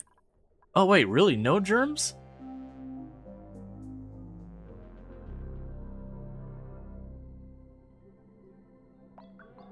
I'm gonna be honest, I don't understand, because that was a germ pit before, and we haven't done anything to really fight the germ pit. So I'm not entirely sure how that got resolved. I'm not unhappy that it's resolved. Oh, that's not gonna work. I'm not unhappy that... Yeah, no, chlorine kills them, but I don't believe there was chlorine over there. Like, this pocket is all carbon dioxide. Oh, I mean, I guess it's hitting the storage tanks, but did water run out? No, the water's fine. Like the water, I'm like literally backed up to the point I'm running into problems, which is why this thing's just trucking away. It's just I need more gas stuff. Germs decrease over time very slowly. Yeah, no, we had a pretty bad like food poisoning situation going on here, but it seems to have resolved itself. Now, granted, I've got all this chlorine gas. It could just very well be that chlorine gas level might have been lower and been overlapping the reservoirs. Because that used to be my trick for dealing with germs, is I would just have, like, this room be storage, and it'd be an enclosed space full of chlorine so that all the water would be sanitized going through. Because apparently chlorine can pass through containers or some nonsense.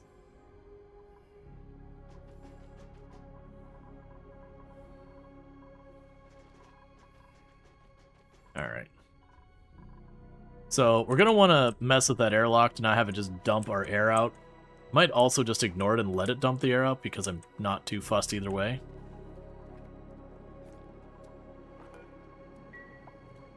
Alright, so you gained a skill point. You mean in the polluted water tank was one of the only ways you could think of having the food poison decrease polluting things? No trap. You have to raid and run? Oh no, that's no problem. You get that sleep. I appreciate the raid and all that, but I absolutely get it when, you know, stream goes long, energy get low, and you gotta just raid and dash. Absolutely understood. You gotta do your self-care. Alright, so clean up that. Keep taking all that brine and salt water and whatnot. Put up there. Alright. I could put a pump down here to start trying to resolve that. I don't want to, though. I'm very lazy. And I need colony achievement earned. Distribute 1,000 kilograms of oxygen using gas vents. Alright, so let's go ahead and get those oxygen things. I keep saying I should put them up here, and I keep not actually doing it. Let's do the part where I do it. So the first thing we're going to need to do is let's get the checkpoint set up. No one needs to run over here for really... I mean, they do. Okay, I know how I can make this work short term. We can go to the stations. We'll start by putting the oxygen mask hookups. So boom, boom, and boom. We will want to make a couple more of those oxygen masks, because I told them to only make 4. Let's go 1, 2, 3, 4. I gotta wait for one of them to wear out. But yeah, so build all those. And right now they won't matter because there is no anything going past there. So we can get the masks on there, get all that stuff set up. Yada, yada, yada. Alright. So how am I getting you past? What I can do here...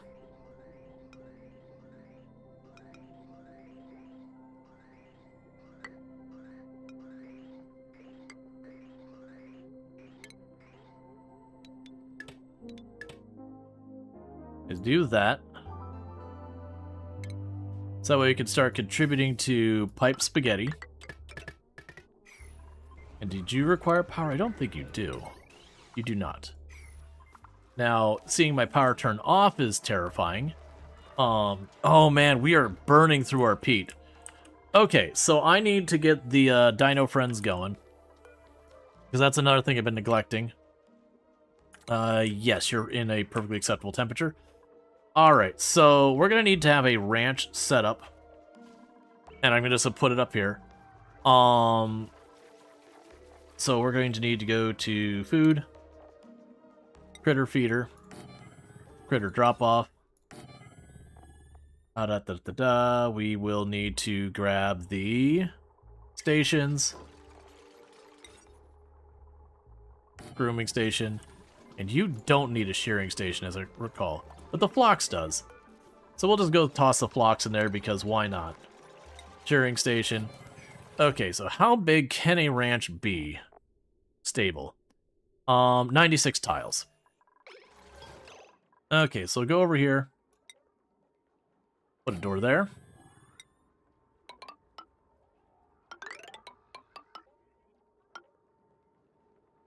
Okay, so let's see here. So if we're going 4 tall by 5, so 4 times, sorry, I don't know why I even said 5. If we're going 4 tall, and I can have 96, so it could be 20 and some change. So 1, 2, 3, 4, 5, 6, 7, 8, 9, 10, 11, 12, 13, 14, 15, 16, 17, 18, 19, 20, 21, 22, 23, and I'm going to go ahead and cut it off 1 short because I probably miscounted. Yes, let's see. I was hoping it'd be like a stencil thing I could do with that. Yeah. I don't remember there's a ruler or anything in this game. Okay. So, critters. Lumlets allowed. And we will also toss the Phlox that we got in there just because.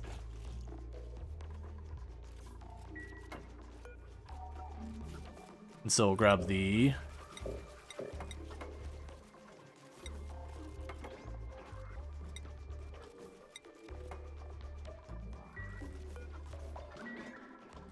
Alright. So with that, wrangle you.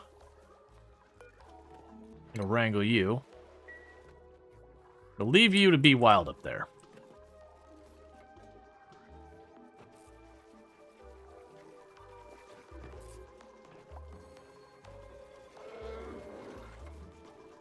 Oh, and I need to bring power over, don't I?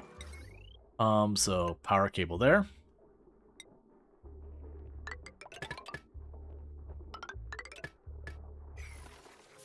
And then we can also go over here. I can make the incubator. I'm not going to worry about the incubator right now. We'll let them just reproduce as able.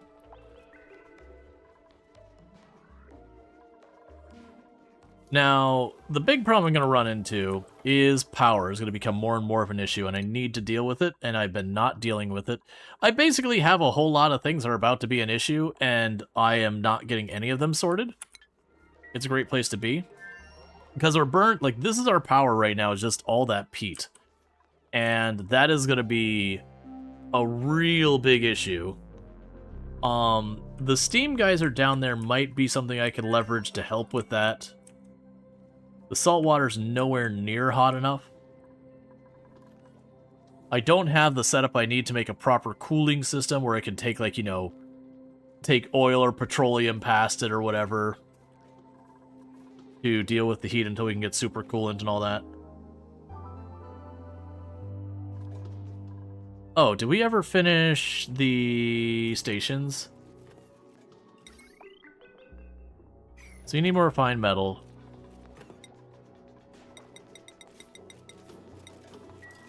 Keep getting that going. Alright, you earned a skill point. Flying. Yes, everyone's now juggling going in here to deal with stress, which is fine. In the interim, let's go ahead and make more of these have backgrounds to, you know, make them a little bit,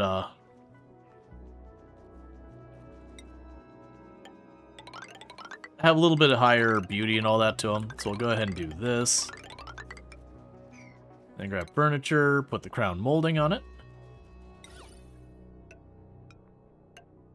Because we have that hideous power cable of awfulness that just murders the beauty of everything in immediately surrounding area, like the immediate surrounding area.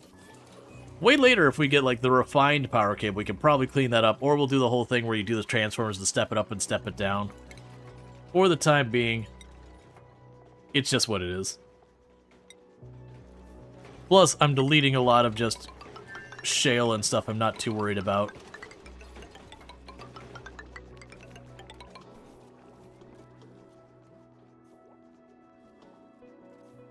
We got that sorted. Speed rating running, coming here at 3 a.m. Probably should pretend to go to sleep too. Though that can be tough when you're nocturnal. Yeah, I hear you on that one. So you definitely want to go to this, and for right now, you're priority 8 on those ones. And actually, make those priority 7.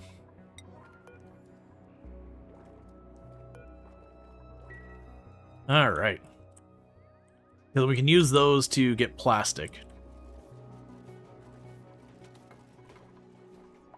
And I still need more of the brine and the salt water and all that. We can get a whole bunch of Paku. We actually already have a bonbon tree. Here, have a big pile of flopping Paku.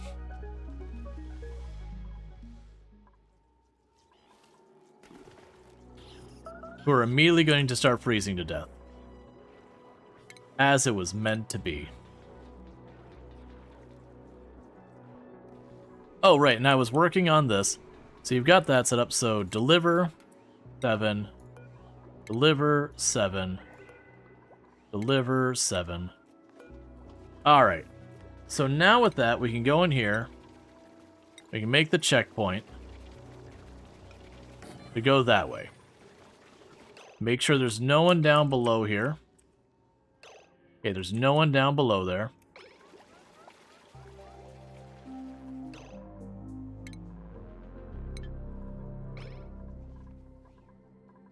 What's going to need to happen is I'm going to need to destroy the way to get down there.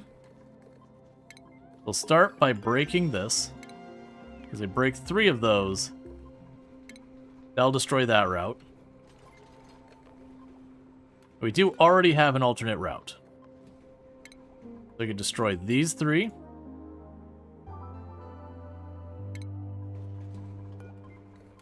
So with that, they won't be able to climb up and down here, but there is a ladder over there. So you can cut over here, go down, and I can do that short term until all the stuff is set up there.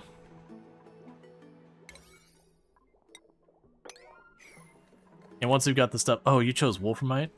That's probably my issue. Botanical Analyzer, not worried about it. Research. Grab the next thing I don't really care about. I mean, the next thing. Cool, so we've got the oxygen mask checkpoint. So now they're going around that way. We can go ahead and deconstruct one more tile there. Because then I'm going to make an area there we could just drop down and not have to go the full way around.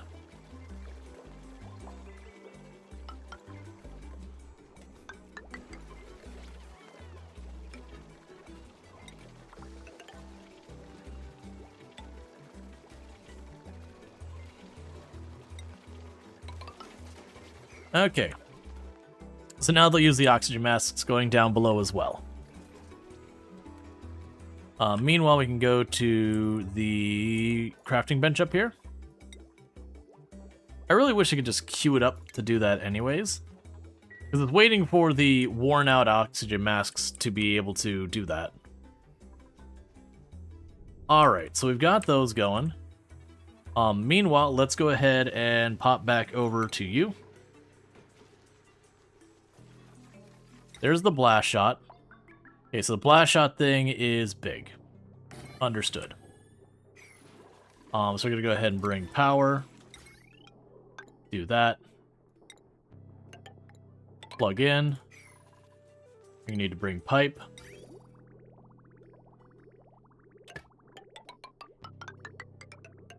Do that. Plug in. Oh, you require 1,000 watts by yourself. Alright. So that's going to be a problem. That is what we call a heckin' issue. Alright, so I've got to get power sorted out. We did bring in coal as a temporary fix. Am I genuinely that low on metal ore I can't even queue stuff up? Okay, that's a problem. We'll just go here and just slice right across there. And there. And yoink a bunch of metal out of that. Not going to give me metal, but we'll yoink all that. We'll yoink this. Chop up that. Yoink this.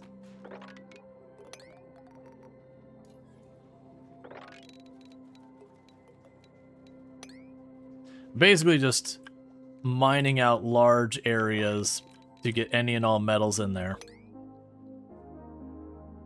A big vein of metal up here. Don't have an easy way to get to.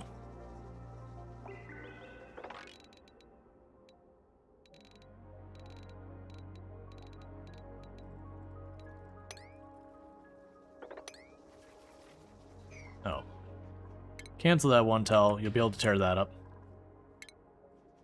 So when we mine that, I'll be able to just go down in layers. We're just going to open the whole thing up. So that should give us a bunch of metal.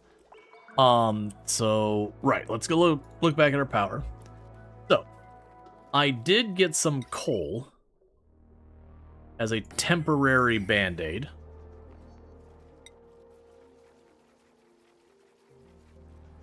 Not gonna last super long, but honestly, in this case, just get it going. Let that supplement the peat for right now. And then we can worry about the next thing when we get to the next thing.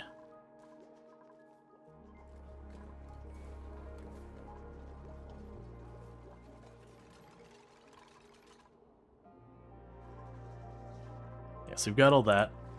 But the big thing is I gotta find more sources of power.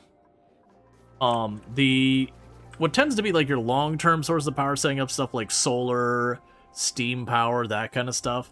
Because you can make what's effectively a closed system that'll run nearly indefinitely. Like you get a volcano, you dump some water on it, you enclose it, put some steam power on the top of it, and then it's a matter of running your cooling system so the whole thing doesn't melt because volcano. You don't have oxygen in there? Why do you not have oxygen? Why does none of this have oxygen? Max gas pressure. And you are not at max gas pressure. Alright, we're going to drop that down to checking for 500.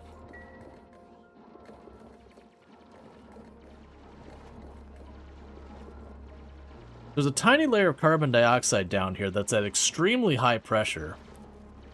And then a weird layer here. So for right now, you're above 1 gram. Just go ham. Just get it out of here. Vacuum this place.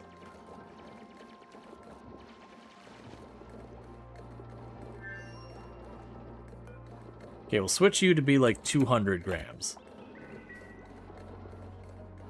There we go. Because that's a real problem.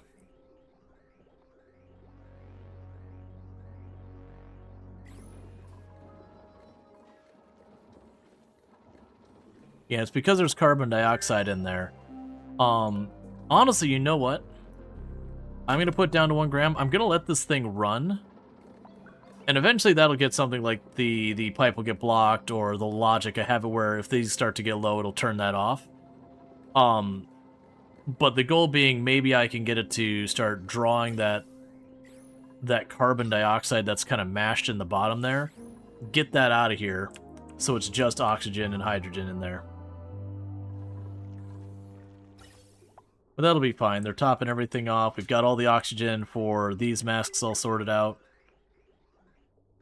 We got oxygen going up to these masks. Once they're full, it should start diverting oxygen back down here, which is fine. The carbon dioxide is dense enough. It doesn't really matter that much. Right, so the thing I wanted to do is now that I actually have that set up, we need more water for when we go to get our, I don't even remember what it's called, the kelp stuff. Put them in. So I can go here. And mine that up. And let them start pumping all that salt water and brine and garbage out of there.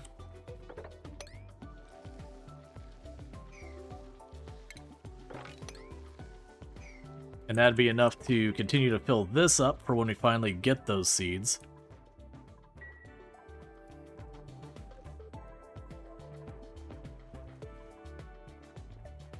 Oh, we're getting polluted oxygen through here. Hold please, I gotta go and deal with that.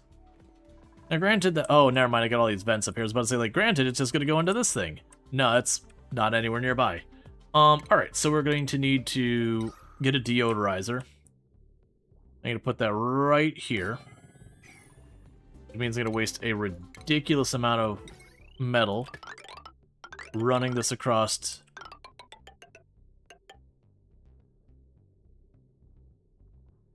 There's already power going over this way. Running it over here.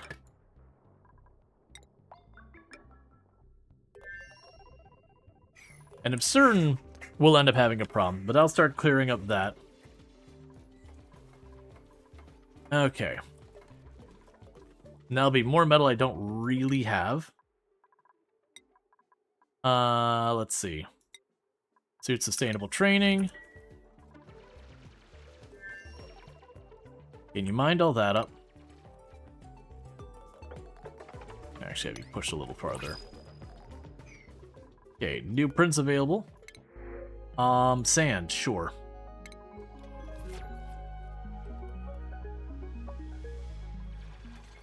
And you gained a skill. Yeah, I could do that for the suit sustainability training.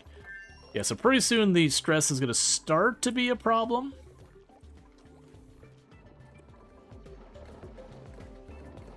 Okay, so the air pressure and the carbon dioxide is quickly dropping. That's good news. And we are continuing to get the oxygen piped out all over the place, and the hydrogen is getting fed back in, so at least it's supplementing the power a little bit. Yeah, we are just absolutely gobbling up the coal. It is running constantly. That's fine. How are we doing on our peat? Okay, so the peat's going back up again, but that's because we're digging it all up. Where I'm gonna need these guys to breed and all that. Yeah, so you'll make eggs. Yeah, so we can get that all sorted.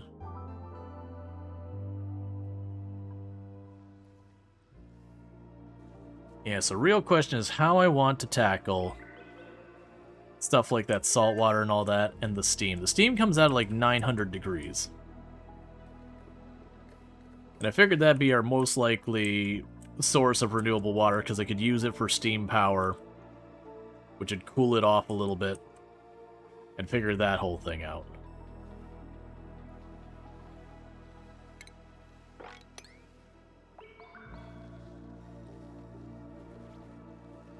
Oh. Clean that up so you can get to it. Why are you in lots of pain?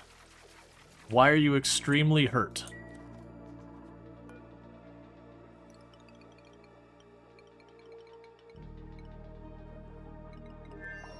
You're at like 5% injury. Get up there. Or no, it's probably the other way around. 95% injury. Get in there. How did you all get hurt? I didn't see what happened where you got hurt. There's a bunch of them that are apparently hurt. Poor Bassett was nearly dead. I'm glad I noticed before that happened. Get up here. You are priority 9.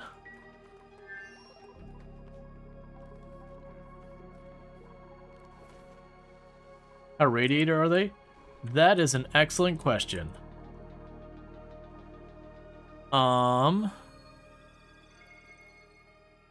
Absorbed 14.38 rads.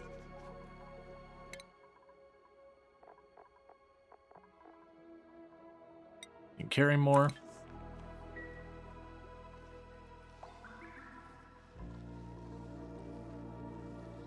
Versus these are putting out, honestly, significantly higher. So honestly, the radiation's not that high. Like, it could be that it was too cold, you know, and they got hurt. I didn't see anything. I didn't... Well, no, because cold I don't think actually does direct damage. Hot does. Cold just has, like, all sorts of undesirable side effects. And you got the other thing for, like, teleporting to other locations and all that down there.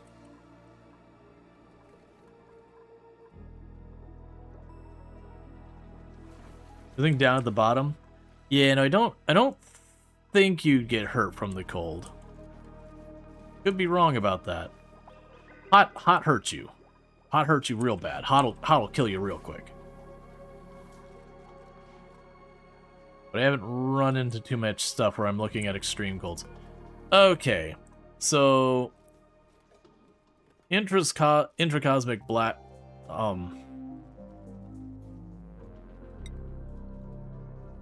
So we'll need nickel. We can use peat. And weirdly enough, it's not letting me...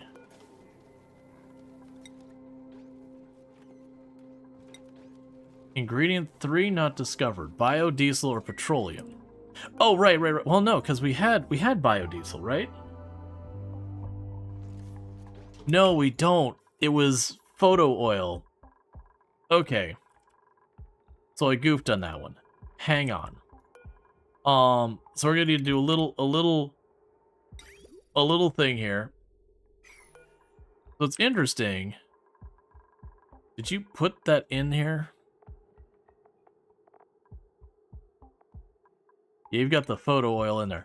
Alright, so one thing we need to do is for right now, let's go to our pipes. I need to snip this pipe. And then here, empty storage. We got the photo oil.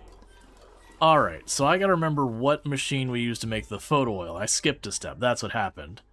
So photo oil can be made into biodiesel in an emulsifier with bleach stone. Alright, so that's another refinement machine. The emulsifier, which requires glass. Glass is rough. Okay. Alright. So glass makes a lot of heat. A lot of heat.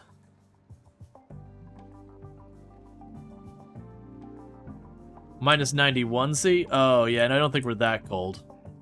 Yeah, no, we're just a hair below freezing in that. Yeah, that won't do that. So we need to make a real obnoxious amount of heat down here. Alright, so what we're going to need to do is once this research finishes what it's doing, we need to get glass production. Yeah, and there it is, superheated forging. Yeah, so we're going to need to get that up and running, which is going to be a whole thing. And we're already almost through we're already over halfway through our coal.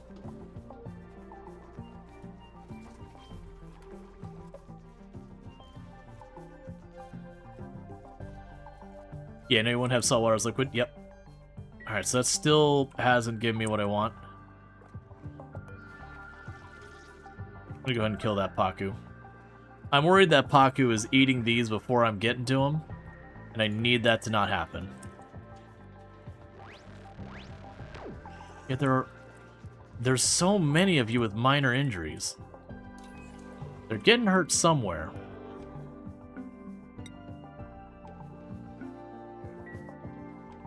You're not getting into the... Yeah, you're not getting into the bees. I don't think the Paku will bother you.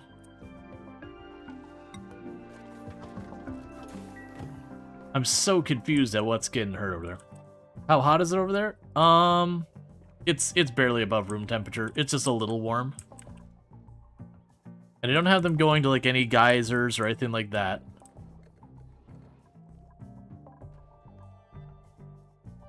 Will the geysers be our first sustainable resources? Yes, geysers are one of the few renewable resources on the map that will continuously reproduce more and more. Yeah, so I need to get them to finish with that research. Cool. So with that, we're going to go for the superheated foraging. Because I'm going to need that to make glass, so that I can make the thing that will allow me to make the photo oil into the other stuff. What's liquefying up here? Oh, you just got more. That's just starting to melt because it's getting hot enough.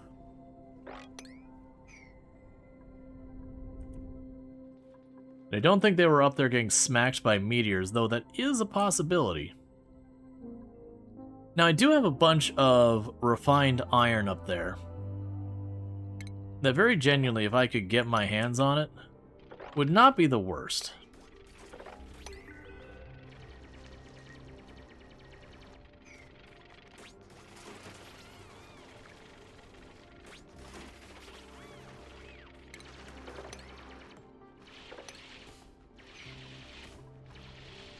Because that's free refined iron.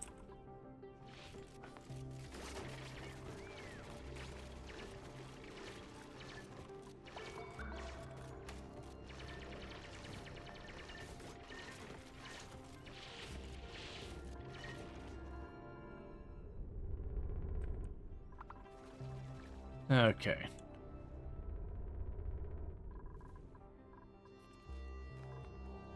We finished that research, we got all that going. Yeah, so basically, I'm waiting on these to give me a seed. That we can hopefully slowly expand that. We're waiting on the salt water to get pumped up there. Oh, I made a mistake. You need to be set to enable auto bottle.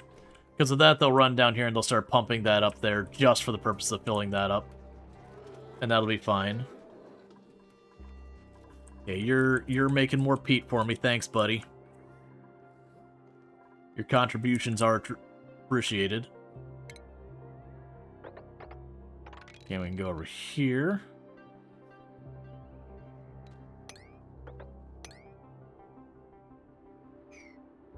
Keep mining that all out. Send your cookie, earned a skill point. Grab supplying.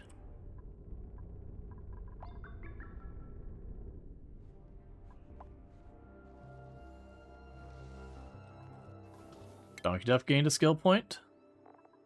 I guess I'll give you ranching as well. Yeah, we're gonna need to stop giving them skill points soon because like the stress is going to start to be a real problem. Okay, who else is injured? Donkey Duff, get in there. I'm just trying to see if I can spot one of them getting hurt and figure out why. Oh, is that crab thing is attacking stuff? That could be it. Those crab things can be violent. Hey, look, snack. That crab thing's probably attacking them as they're running through.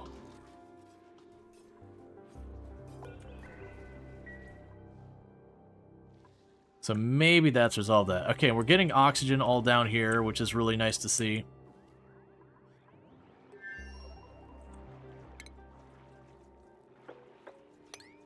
Mine those two tiles. Eventually I want to get this started to be done. Achievement earned. Is that 100 cycles? It's not raw. Have a duplicate eat electric. Is that our first time we cooked something? That can't be right. Oh, it's because we got the free food and because this, the smoker doesn't work with the achievement. Okay, that makes more sense. I was about to be like, wait a second. Hang on a moment. We've definitely been eating a lot of cooked food, but we've been smoked food, and it just doesn't count the same way the stove and all that does. Okay, it's kind of warning me being like, yo buddy, pick up the pace.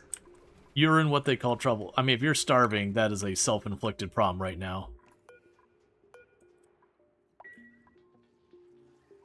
Critter starvation on the Phlox, which is understandable because the Phlox is on a planet that it is not native to, and there is nothing here it is capable of eating. So... Sucks to be a Phlox, I guess.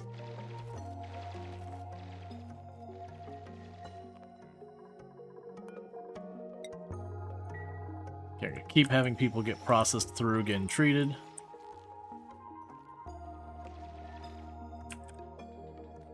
Alright.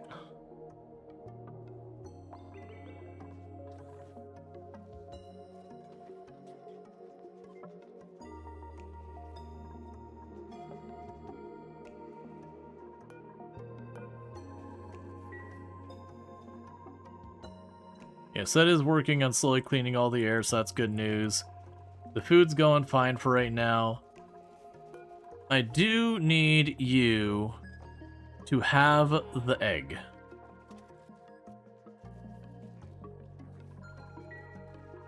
So that we may get more of them before the peat gets tragically low. We're doing okay for now, but it's definitely in gradual decline. Okay, so honestly at this stage, we could flip this and go up 2, up 2.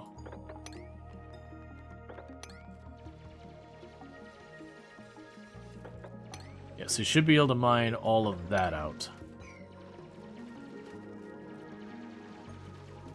And slowly get this all cleaned up. Alright.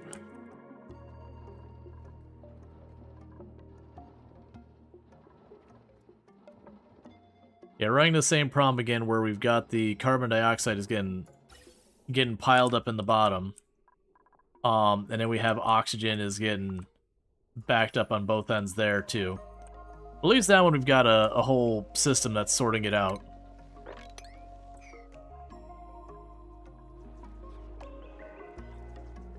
What's gonna get real upsetting is when I start dumping glass down in this hole and making some real unhappy locals.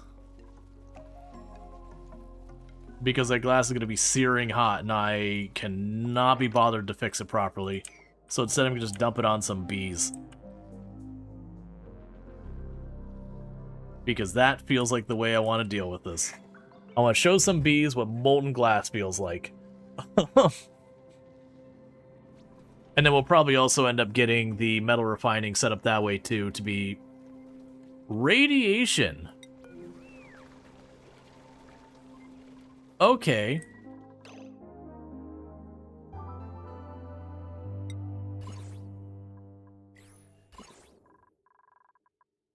So you are getting mild radiation down the entire length here because of poking through. And then this spot here. This spot here is genuinely a bad time, and then this has some radiation down it. But I think what's actually kind of causing... Why are you... Oh, you made that out of... Don't make power junctions out of uranium. Come on, man.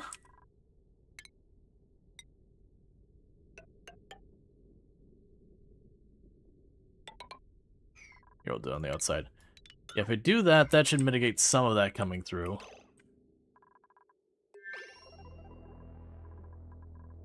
Alright, so let's try making that junction box again. But not out of uranium this time. Just build a wall to block the Weedsport radiation away from the ladder, maybe? Yeah, no, we're gonna definitely get that. Like, once I get them to clean that up, that'll be what we can do about that. Because the problem was they were all standing here cleaning that up. I actually don't think there's much radiation. There's a decent amount of radiation hit that ladder.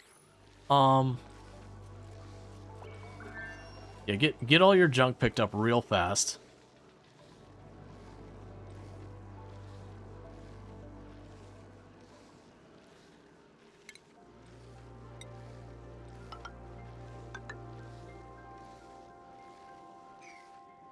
Okay.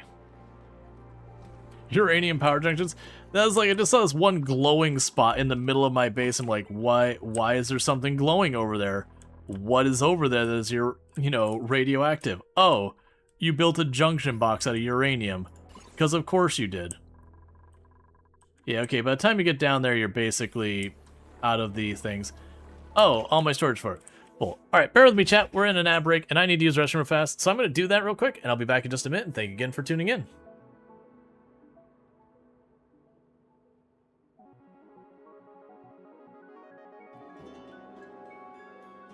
But I mean, it'll distract you maybe. Or just frustrate you. I don't know. I have a crush on a young man, but he doesn't feel the same. That drives me character. I need a potion. Yes. What do you mean? What do you mean? Come on. You have a crush on a young man. He doesn't feel the same way. Come on. Look. I'm not gonna tell you how that works. But I'm telling you, this potion is going to solve your problem. It may create a new series of other problems, but him not paying attention to you will not be a thing. No, give him the potion, not her. Well, no, I give her the potion to give to him. I'm sure she can figure it out. It also feels like it caters to that specifically. Yes, that's... You okay there, Bo? I'll just give you a moment to sort yourself out.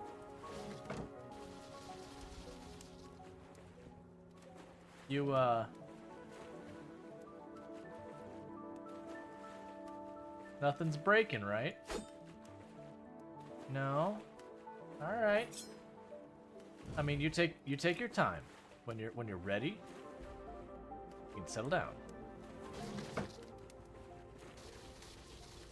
It's making terrible noises. I'm not sure how well you can hear it, but it's going crunch, crunch, crunch.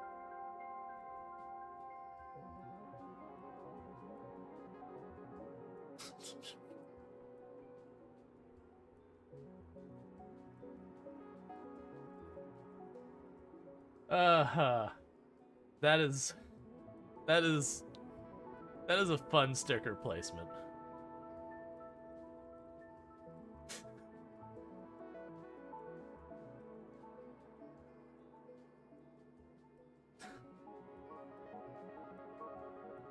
Oh, that's almost as upsetting, actually. I think we are doing the trap.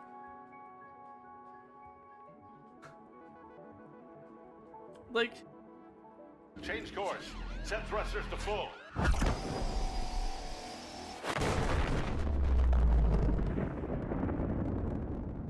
so, you're still picking me up, right? Right? Still getting a ride? No? Still, I'm glad you moved here, Farmer Rual. That is too incredibly freaking adorable. I'm gonna need you to tone down the weaponized levels of adorableness. You never played Stardew Valley? Do you think you'd like it? I have no. Alright, we are back. Okay, so still slowly getting that chlorine sorted out. Which that's mostly just getting turned off because of this. Honestly, the thing could also run a bit more. Hey, Server Lord, how's it going? That could run a bit more.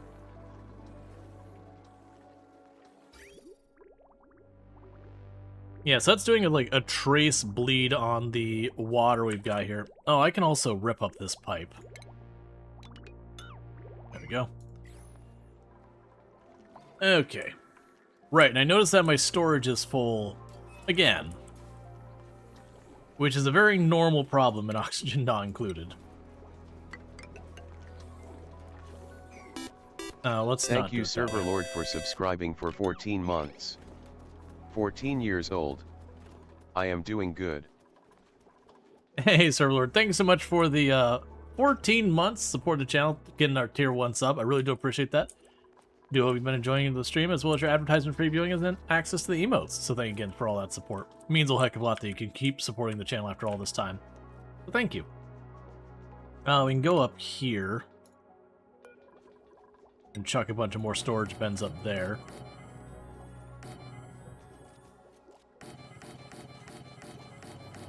Gonna chuck a bunch up here. Because I am kind of disassembling everything. So we can just have that so I can keep tidying up the floors and all that, so it's at least one less, you know, beauty penalty. Alright, there we go. A whole bunch of those. Okay. So how is the radiation now? Yes, it helped a bit. Not as much as I would like, but a bit.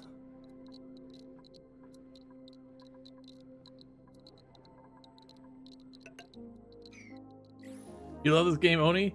But you're bad at working with the pressure gas and around that. Were my ears burning yesterday?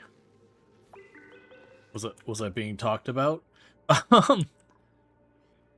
Not that I'm aware of.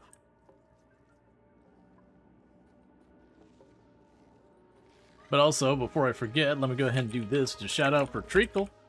He's another fantastic content creator on the platform, so I'm gonna definitely recommend checking it out. Playing some Stardeus yesterday, which is excellent. I need to go back and play more Stardeus. I haven't played that in a long time. I had fun when I played, just haven't gone back to it. Okay, and you are continuing to bring the brine and all that up here. No problem. Come on, seed. It's a 10% chance each time I harvest that of getting a seed. So I'm just trying to get the seed from that. The good news is at least in the interim, I am getting the liquid reservoir sorted there. One thing that is going to need to happen is I'm going to need to have these... I'm going to need to make a clean water reservoir down here.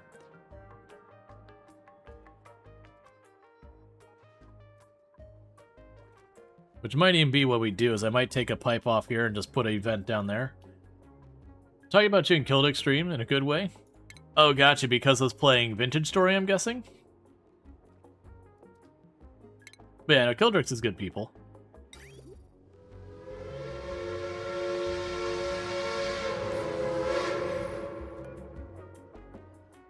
Hype train is go. Choo choo. And thank you for the hype train. I see the one event. That's the second time I've had, like, recently that's only been in one event. Something's been going on with hype trains and they've been, like, triggering weirdly. But thank you so much for the, for triggering the hype train and all that. I really do appreciate it. All part of what makes this all possible. Vintage Story looks fun. Vintage Story is fun. I have very much enjoyed playing Vintage Story. Okay, so we got printables. Let's choose this. We have a pip. Now, if we're lucky, I might be able to take advantage of this. Well, because of all the overlap games you two play, Vintage Story being one of those, I think he joked that he was a Rual from Wish or something. Oh, the Wish.com Rual. That definitely sounds like something he'd say.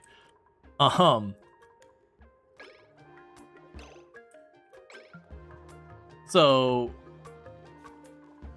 if we put the pip someplace where they could actually plant stuff and leave some seeds for them. Trapped. Why are you trapped? Why would you do this to yourself? You're literally going to die.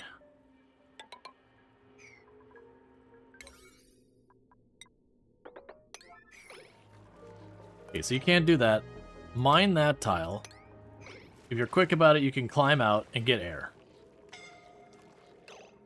Or not.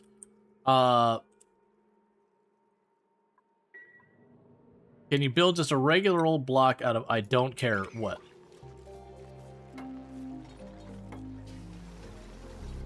Alright.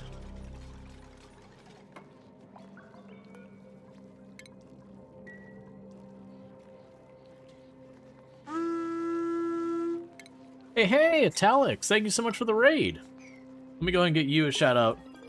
For those who don't know, Italics, absolutely fantastic content creator. Highly, highly, highly recommend. Plays a lot of similar games what we play over here. Playing some Endless Legend 2. Fantastic. I believe that just went 1.0 just, was it today or like yesterday or something? Yeah, definitely good times over there. Highly, highly, highly recommend checking out Italics. But I hope you had yourself a good stream, and welcome in, everybody. I am Rual Storge, who play a variety of games here on Twitch, and today we are playing some Oxygen Not Included, where we are watching the dupes try to kill themselves. Because that's what Oxygen Not Included is. It is desperately trying to keep the dupes from killing themselves while making tangible progress. Okay. And it's also dumping molten glass on critters that don't like molten glass. Because that's what's about to happen here. Just because. Right, so I need the glass forge. I'm going to put that down here. And I'm going to put it on the mesh tiles that have the liquid go through. Carve that down there. And get all this set up, we will need power down here. So I can run that down here. And I don't think there was anything else I had to deal with the glass. I think it was literally just dumping scalding hot glass on people. But yeah, so welcome in, all that stuff. Early access release, actually. So brand new, does need some balance, but has some good bones. Nice! I'm glad to hear it, because it's definitely another one I've been keeping my eye on, because I looked at the demo and checked out the demo of it, but I hadn't played the early access version yet. Oh, someone gained a skill. So Beset. You can get strength for tiding. I'll get that, and we keep getting people injured from I have no idea where. Man, definitely good times. Like I said, we play a lot of similar games between the channels, RimWorld, all that. So definitely good times. If you like the content here, you'll like the content over there. Vice versa is also probably true, or maybe not. I don't know. But anyways, thank you so much for that raid. I do really appreciate it. But yeah, so for those unfamiliar, Oxygen not included. Let's see. Still looking for your next strategy game fixation? Yeah, it's been kind of a weird one trying to figure out what games I want to be focused on for a bit here. Glad to catch you. Hope Oni isn't being too brutal. Yeah, so we haven't lost anyone yet. I did have where I grew too much, where we were definitely running the gambit of watching starvation keep appearing up here, but no one actually did die from it, thankfully. Now we are dealing with, this is the new prehistoric DLC. When I say new, it's a couple months old now, but new-ish one. So we have about 105 days until this big meteor in the background makes this big hole in our asteroid all the way into our base if I don't destroy it first. And we are desperately trying to get all that moving because I'm having to figure out how to do petroleum and all that. And we figured it out. It's just now I gotta make happen. So the next step here is going to be getting the glass forge up and running. And once we get the glass forge up and running, what did you run out of? Don't make my power lines out of uranium. Why are you so fixated on making everything out of uranium? If we need other materials, it's fine. But uranium is not the right answer. Okay. We need to go back up here to mining more ore. Grab those out of here. Grab these out of here. Actually, you can do that. Do we have any other easy to get at uranium? Or, not uranium. Any other easy to get at metal? We got a pocket there.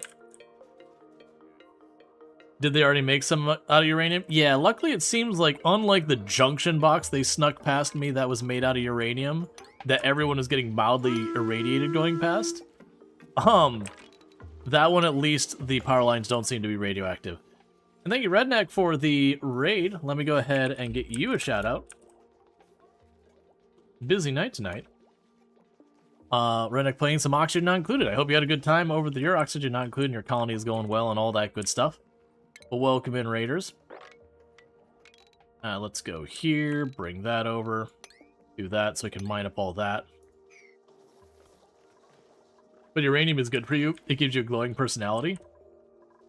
Yep. Well, we had, it was this, this heavy wired joint plate. They made that out of uranium when I wasn't looking, and I was like, why are my people getting irradiated? Went like this, and I just saw this glow right there. It's like, come on, man. Also, I need you to have babies so I can get more peat. Yes, that's all going fine. All of the ice is now melting. It's going to actually be a problem relatively soon. And this is actually a tough spot because pretty radioactive there. It's fine. Where's that coming from? I guess it's just more stuff melting. Okay. Just an average Monday of Oni hating past me and fixing stuff for doing what you plan to make happen. Yeah, please don't stand there too long. I need you to not. Okay, cancel that for right now. We'll get back to it. You are literally blasting yourselves with radiation. Because all of the brine and all that is melting.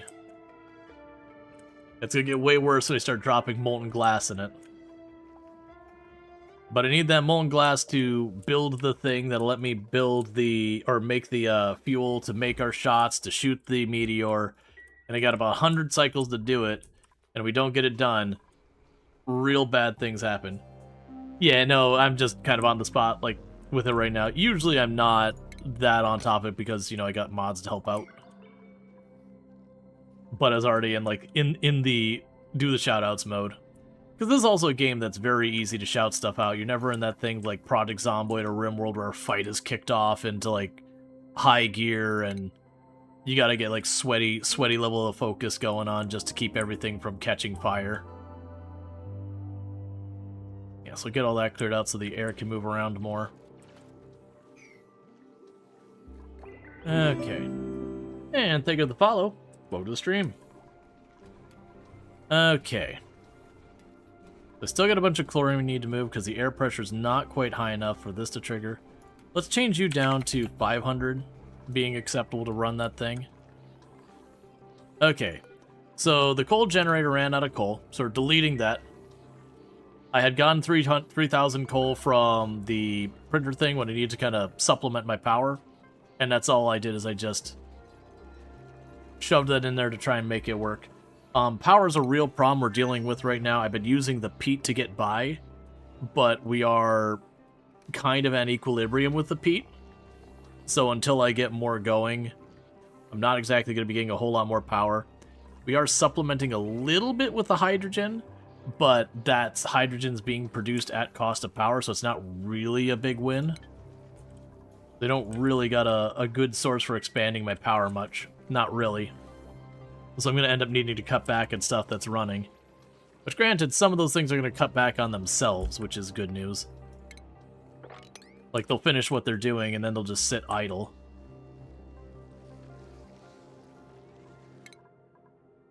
And are keeping the research going. Honestly, do I care about this research right now? I mean, we probably just keep those going for right now, but that'll be a whole thing. What are you waiting on, by the way? You are waiting on granite? Make that a higher priority. You love playing Vintage Story at the moment? Yeah, Vintage Story is excellent. We went real hard on Vintage Story for like a good 2 weeks. Kind of got to the point where I got all my steel stuff set up, and I was like, all right, you know, at this stage, it's kind of just waiting for things. Okay, so they've got the amber. Now the amber I can turn into resin in the plant pulverizer, and then the resin I can turn into plastic in the polymer press. So that's probably what I'm going to want a separate, like I've got the one press here. I'll probably want a second press for the other one versus mixing. Okay, new printing stuff. Sure, an aloe vera seed, why not?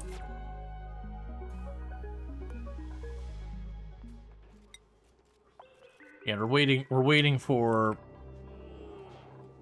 the other stuff to get made. And these things being turned off shouldn't be running the power at all. How is our algae doing? I've got 41 tons. It's fine. We can just keep blasting away.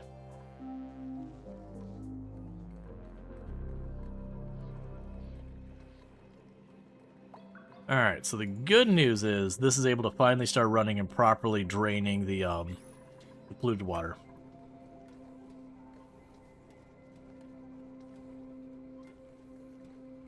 Can't make it on the Celsius not-included version still? Oh no, it's all good. We all have different units we prefer and all that. That's totally fine. Most of the temperatures in a lot of this area are like a little on the warm side, but not dangerously so. Except for when you go down here where it's, you know, below freezing. Not quite freezing enough to freeze brine. But that whole bit. I need you to keep getting that going so we can hopefully get the seed comb. Because it's supposed to be every single time you harvest, there's a 10% chance of getting a seed. So I want to keep what we've already got running. Yeah, seed chance. Yeah, seed chance, 10%. So I can hopefully get that going.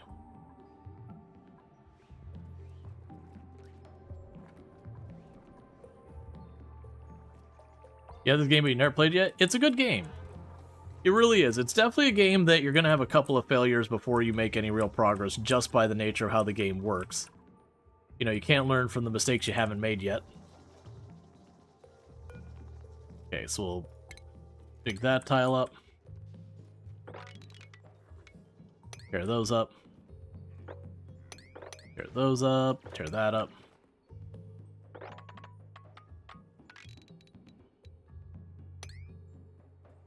Clear out all that. You know, 451 Fahrenheit is where books burn. That is a very random thing to know. I assume it's probably related to like something you were reading in regards to an event that happened or whatever.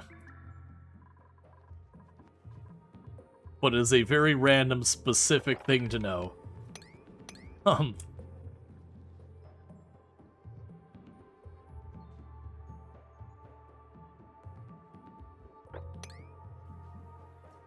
Okay. As long as it's for science. Like, as long as you recorded your results. Hopefully in a book. Wait. There's a dystopian book named Fahrenheit 451 about book voice. I didn't catch the reference. Yeah, no, I'm familiar with the book and all that. It didn't strike me because it's just not a book I think about day to day. Yeah, no, I wasn't putting those together. I get it. Yes. Checks out. Okay, so let's go over here. Sweep that up. Okay, you're gonna get some pretty nasty... Let's actually have you not stand on this side. Let's have you start sweeping on that side, and then we'll move back over. So you spend as little time in, like, the worst part of the radiation as possible. There's a lot of Wheezeworts down there, and I appreciate it.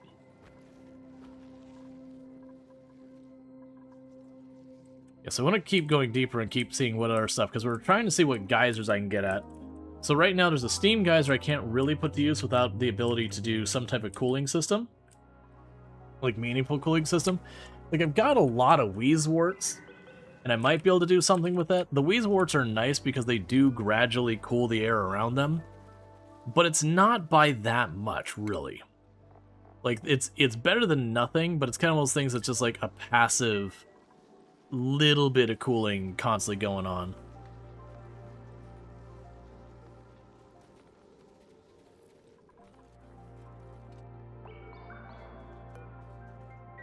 Alright, still waiting for that to have a seat available.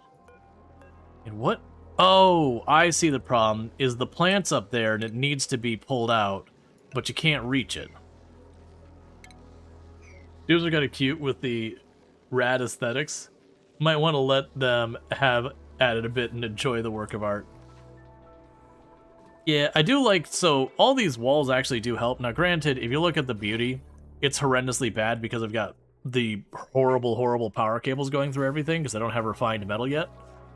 But that does actually help it. Like, the moment you have any place where that power cable isn't, it's just absolutely maxed out beauty kind of things. But yeah, and that beauty will help with moods and all that. We have that big pat power cable. Usually what you'll probably want to do in the long run to avoid problems with it is have a place you can kind of tuck it behind walls and everything. Because it can't go through walls. It'd be like putting it back here and then having just the junction to go plug in where it needs it. Or you switch to the smaller conductive one that requires the refined metal.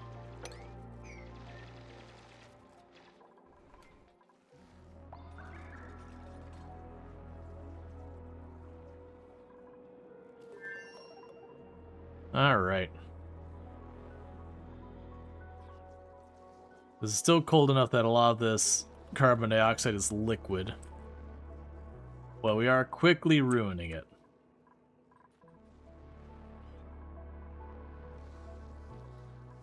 Oh, cool, so we got this. Alright, molten glass. Cool. I do need to add a pipe. And we're just gonna go right on down like this.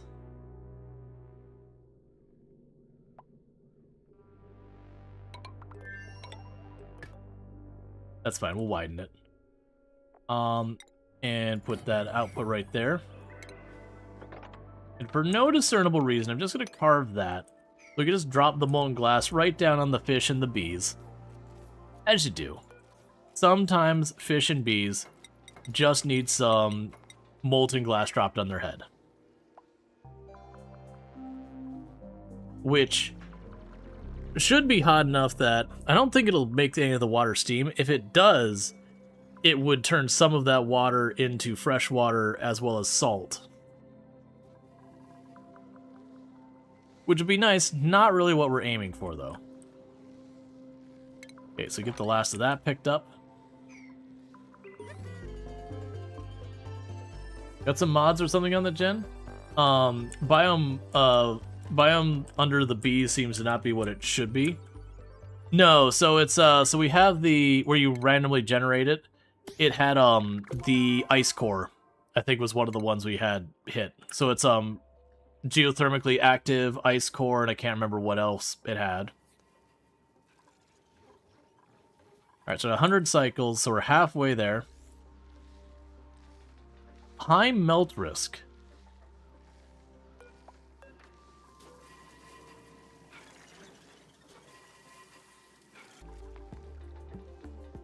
Oh, it's just telling me you're waiting for materials. It's like, what? Yeah, so our power is struggling real hard.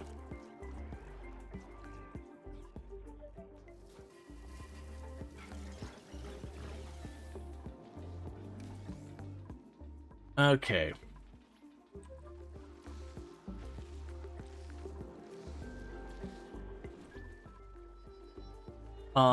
And the peat is doing okay for right now. We are getting a little bit of glass finally going. Which is fine. Because with a little bit of glass going, I need... What was the other refinery I needed here? Da-da-da-da-da. Oh, it's not stations, it's not a refinery. I needed to build the emulsifier. We need 100 kilograms of glass and 200 kilograms of the metal. Tell it to go smack a bunch more nickel while we work on getting the glass all sorted. We got more skills coming in. You can carry more and carry more. Okay.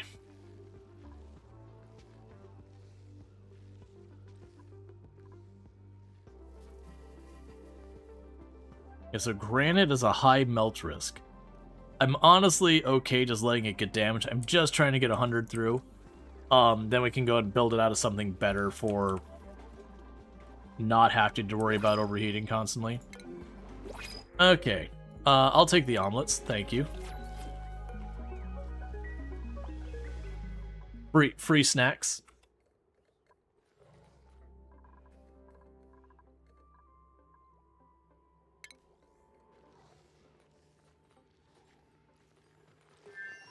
Yeah, I'll leave that alone. Okay, let's take a little look around the outside, see if we see any more geysers, because we've been kind of working our way wider and wider. There is a chance we'll have spotted a geyser along the edge. They can't make it out, so we're just looking for like a little bar of green. So like this one, because we got that. But you see how like there's that little bar of green there? That's kind of one of your big tells that there's a geyser there, because the geysers are always built on an indestructible layer that doesn't transfer heat. So you can use the heat thing to go look for it. Yeah, and this will be our steam geyser. I'm pretty sure it's the steam geyser. Oh no, that's another geyser. I don't know that one. Okay. You are a water geyser, and you'll put out water at a temperature of 203 degrees. Alright. We got a water geyser right there, in among all the cold and all the wheezewort, so that's actually probably going to be a pretty usable geyser. Like, not a particularly high-effort geyser to deal with. We got you. I think this might be... Yeah, that's our steam geyser. We saw that earlier.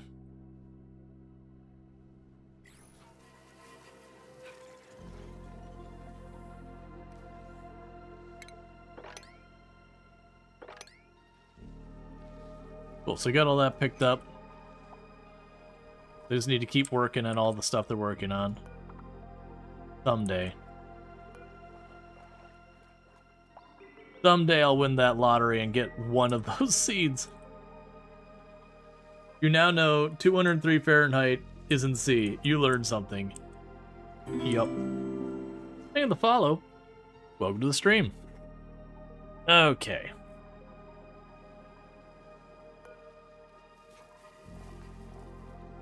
Yeah, the overheat temperature on the granite is 194.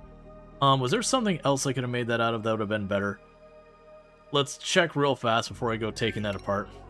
So the glass forge, that's 27.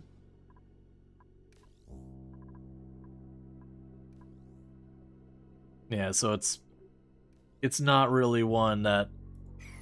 It's just going to take damage. I'm just going to live with it.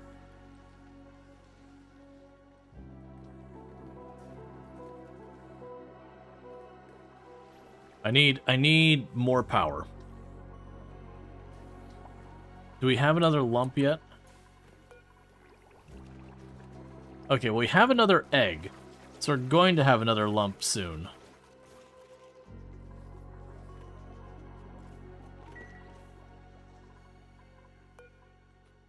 And you got another egg up here too.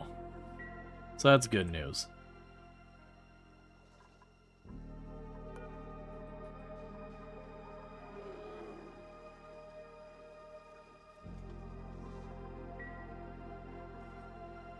Because we can get the population of those to build up, that'll be our solution with the peat.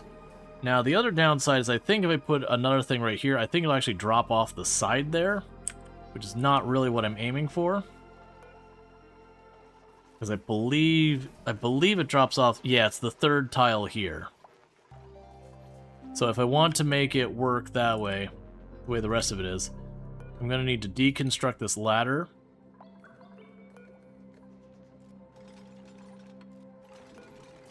And scooch this wall over by one.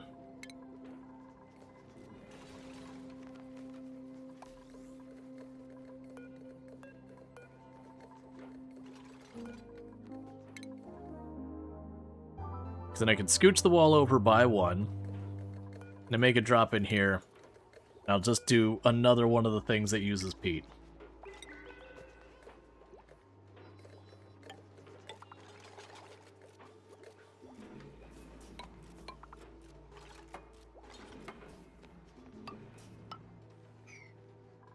Okay, now we can go up here.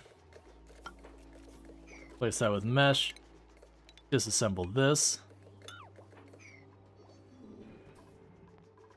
Let's make sure that didn't queue up on any pipes or anything. Let's make sure it's only going to be hitting the wall.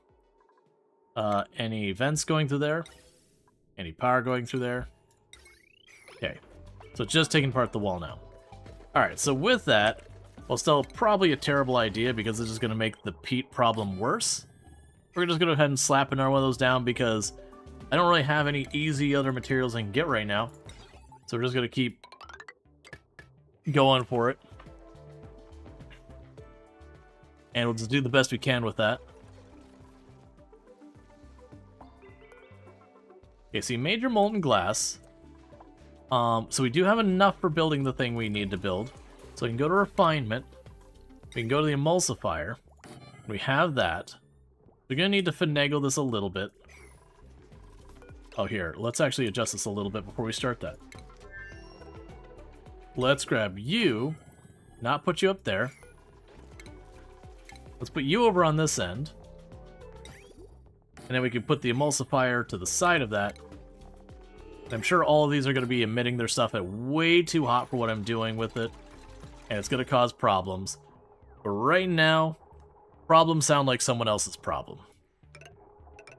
So you're going to go over here. You're going to go over there.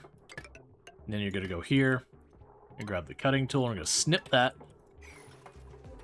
And then we're going to grab you. And plug you in here. That way, we make the photo oil, whatever it is. Bring that over. Make that into biodiesel. Bring it over here. And then we can make our blast shot stuff for shooting the demolier before we all die. I can take the big fat power cable, slam that in. That's another 480 power, which for the record, 180 power is literally that generator. Right there, it's the exact amount it's producing. So that generator we just built, we're now going to consume literally every single bit of power that was added by adding it.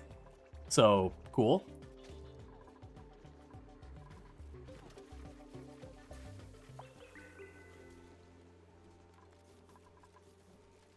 I'm trying to save build time, or just don't care about the insulated pipes. In this case, it's probably not going to matter that much. This whole thing is going to be just radiating heat. I got the seed? I did get the seed. Cool. Thank you for noticing. Plant. 7. Copy. Paste. Priority 9 on that. Get that thing filled up at least enough that it's acceptable. Alright, so that's going to mean we're going to start getting those.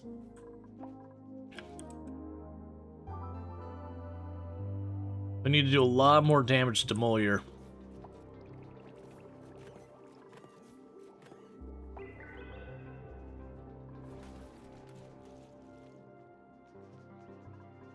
Alright, so it's angry because of atmosphere, because I haven't put enough here. But I keep on filling that. I got it auto-bottled, and I got it set to a really high priority. So they're going to have to run all the way down here to go grab those bottles. But that's fine. Because it's all brine down there, and I told it to basically take brine, salt water, whatever you got. Just keep filling it till it covers that. There should be more than enough.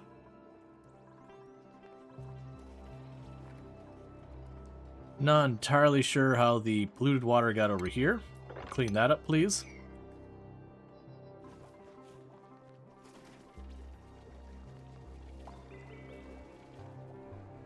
Okay.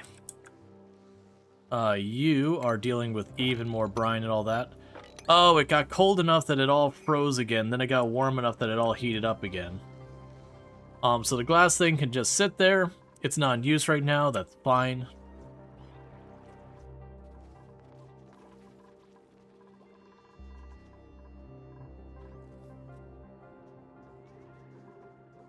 Okay, so it's almost enough that's going to fill up the tile and go up to the next tile up. I don't know how far up it has to go before it's acceptable, but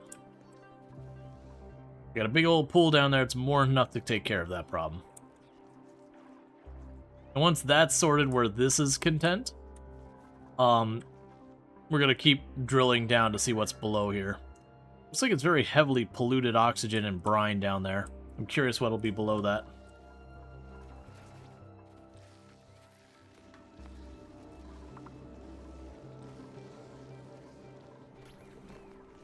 Okay. We got a ton of polluted dirt. There's something I was going to do with the polluted dirt. Okay. So grab you. Biodiesel. Do forever. Oh, I can make salt water? I don't want to make salt water. And then this would be able to make super coolant if I had the materials for making super coolant. The super coolant requires a bunch of stuff. So it's fluorine, gold, and petroleum. Petroleum being the easy one. Gold, we'll probably have to find a volcano or something to get that. Metal packs, a lot of strength. We're not going to take on our pawn. We're good. We got people getting stuff done. Yeah, and then it was, fluorine. And you get fluorine from graphite, sulfur, aluminum in a molecular forge. So yeah, so you got a whole bunch of materials to make the super coolant. Super coolant's like very end game stuff. Alright, we got our very first biodiesel going on. So now I can go here and say you. Forever. If you got the goods available, you gets to making.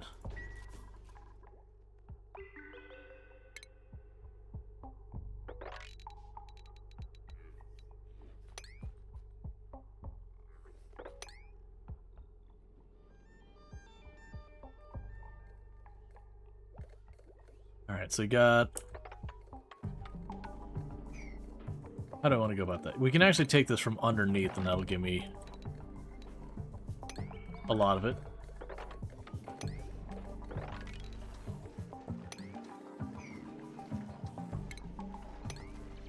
Okay. Using up even more peat? Yeah, no, that's the reason I was like, I need to get these lums going. Alright, so this lum, the adult one, we're gonna wrangle it, and we're gonna bring it down here. And one thing we're gonna want to do is I'm going to need to grab a food. We'll need to do the critter pickup for when we get overpopulation. I have no idea where we're going to put our overpopulated lums, but we'll figure that out.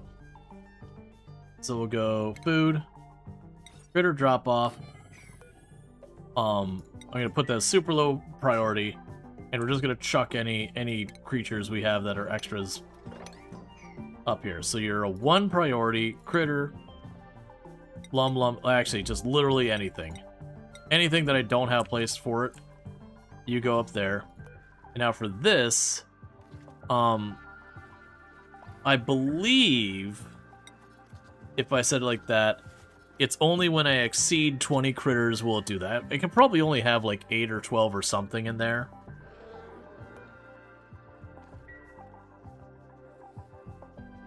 Yeah, so we're gonna let them there. Cool, so we got that. So we got another egg going on in here.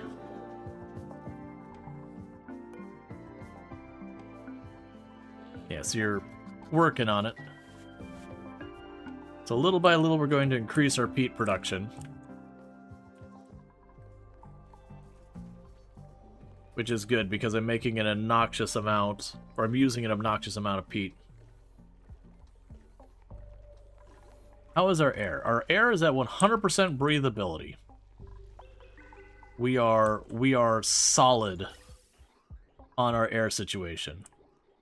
And we're just kicking the carbon dioxide out to space. We don't care about it anymore. But you got a pocket of it caught up here that I can't really go anywhere with. That's fine. It'll eventually get sorted, or it won't. As they expand, it'll be not much of an issue. You're still getting that filled in. Zach's Reed gained a skill. Exosuit training.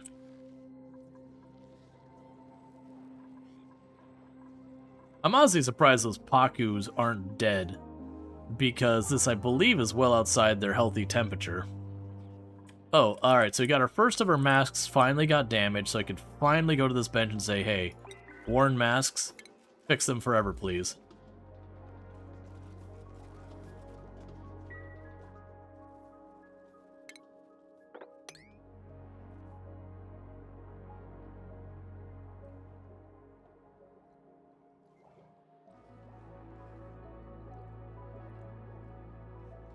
We can also go over here. Grab at least that much.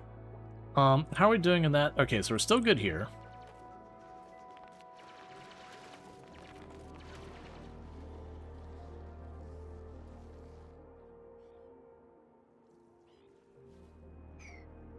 So that's carbon dioxide and chlorine gas, sour gas, which is pretty awful stuff.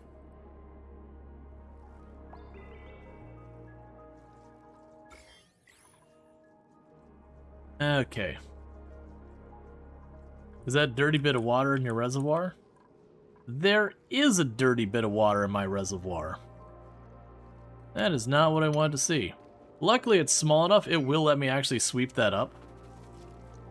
One of kind of the funny things there. It's somehow we had a little bit get here, and it's spilled in there. Alright, so... what's your temperature?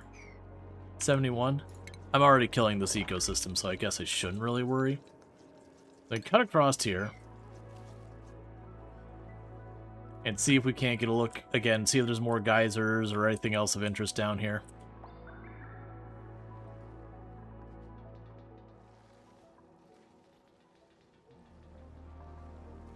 And that once again froze and then thawed out again. Which they are slowly taking care of between the freeze and thaw out and freeze and thaw out. Yeah, when I scooted the wall, it had that whole issue.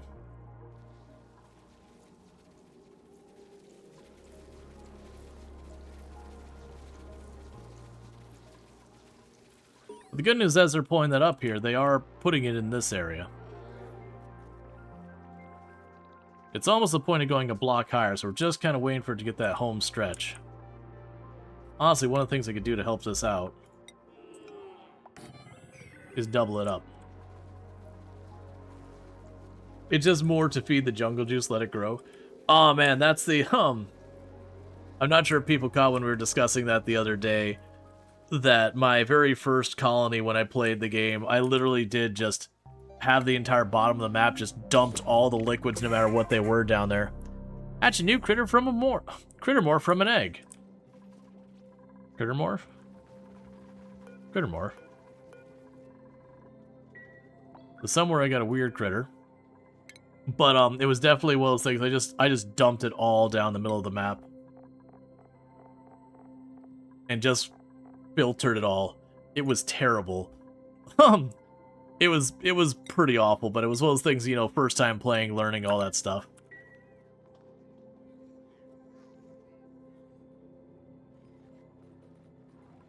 Yeah, that's the thing. You make that mess, you can take the time to just set up a whole lot of filters and just let them figure themselves out kind of thing. It'll work horrifically inefficiently, but it will work.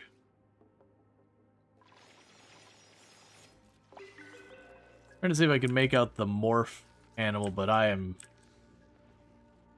not seeing it, which is fine.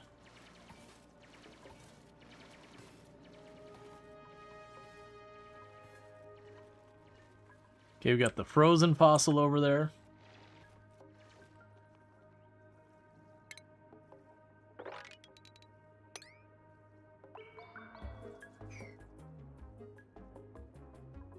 Okay. Dump everything in magma. Sweep out salt, dirt, put water where you need it. Too lazy to filter.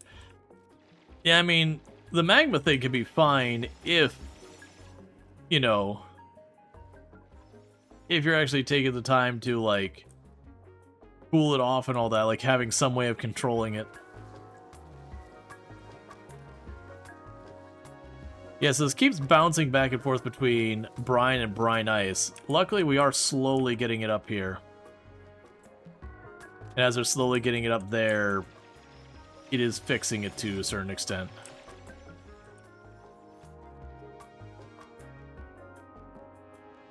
Gold amalgam. Love to see it.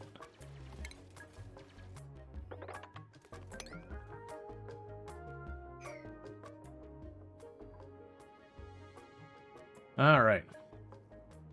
Okay, didn't do magma thing in the first run for sure.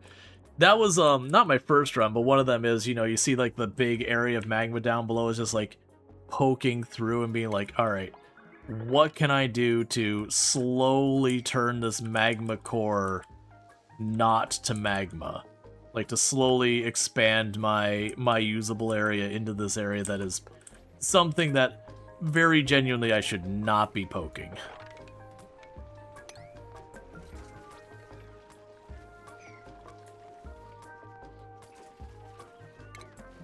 Okay, we'll sweep that.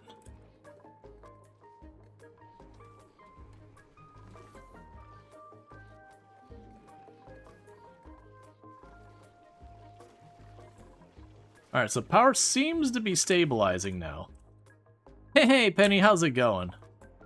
Can I get a shout out for Penny Meowie, by the way? Another fantastic creator on the platform. Definitely someone to check out, doing all that stuff. You hope everyone is having plenty of oxygen. Oxygen has not been a real problem at any point in this run. We had some dodgy food pretty early on. Which did get, well, mid-game, which did get sorted. No one did die, but it was definitely not amazing for a while there. I'll just try to make you play at some point. You should. It's excellent. it's one of those games that on the surface you're like, oh my god, it looks so complicated. You're doing like chemistry and you're like, but you're really not. Most of the stuff you go here, you click on the little thing, it goes, okay, you know, this goes in, that goes out kind of thing. Yeah, so chlorine go in, Megafron grain go out. And then it's a matter of, I have too much heat, what can I make heat go away? That said, you can absolutely die horrifically in the game. There's no question about that. But you don't genuinely need to do it. It does look complicated, but so does RimWorld, and it's fun. Yeah, no, it's definitely like, it's one of those games you're absolutely going to murder your first colony. So, you know, you just go into it knowing your first colony, when you hit start, it's already dead. Ooh, we got 2 geysers down there. So let's see what we got. Geyser number 1 is a hydrogen vent. I can have fun with that. And geyser number 2 is a minor volcano. I can stay the hell away from that. Biggest thing in your opinion is heat management once you have food and O2. Yeah, no, I definitely feel like the very first time you play, you probably die because you mismanage food or oxygen. You're surprised you didn't kill a single beaver in 6 hours of Timberborn? Nice. Excellent. But yeah, and then like once you get to the point where your basic food and oxygen, you're able to do that without killing your killing your people and all that. After that point, then yeah, it starts to become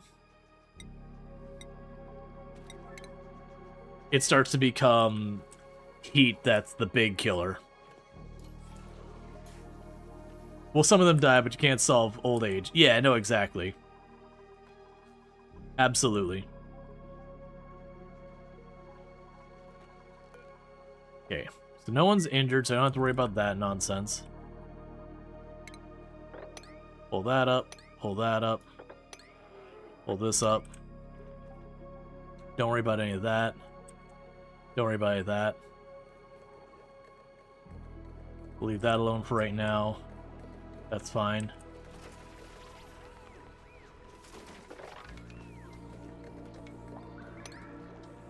I'll mine that up real quick.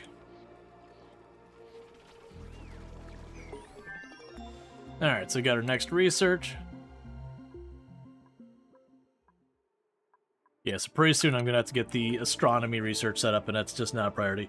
So cool, so we did get ourselves another seed. I still need to get more brine and more salt water in here, so that these are underwater so they thrive, because that's going to be direly needed for us to survive.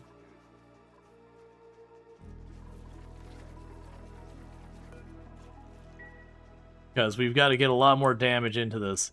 I've done 40 damage of the 1,000 health this big meteor heading at us does, and we're over halfway through the time. But you don't know what this what it is about this game, but it feels stressful to me the way that RimWorld, etc. don't. You always feel like you're on a time limit for some reason. So if you're playing the DLC that we're playing, you are actually on a time limit of sorts.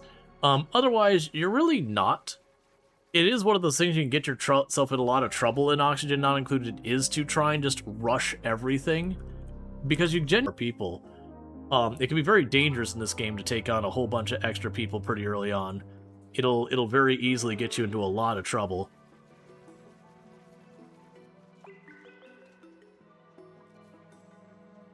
Okay, so we got the conveyor stuff that I'm not going to probably use for almost ever. Like, all the conveyor stuff is really good. I think I've only had like 2 or 3 runs I've ever used it where, you know, you're teleporting stuff from one place to the other, and the conveyor is just the practical way to deal with it. The time limit is quite loose, though. Not a first run one to go with, but from 0 to... Let's see, not a first run one to go with, but can go from 0 to the thing done in like 28 cycles if you know what you're doing. Yeah. Creating a self-sustaining colony, relieve some of the stress. Well, yeah, that's the whole thing. If you stay small, and you get just like, okay, your oxygen and your food are sorted, there is stuff that will start to be a problem, like, you know, your temperature and all that, but they take a long time to become a problem, so you can kind of just really ignore them for a while before things escalate.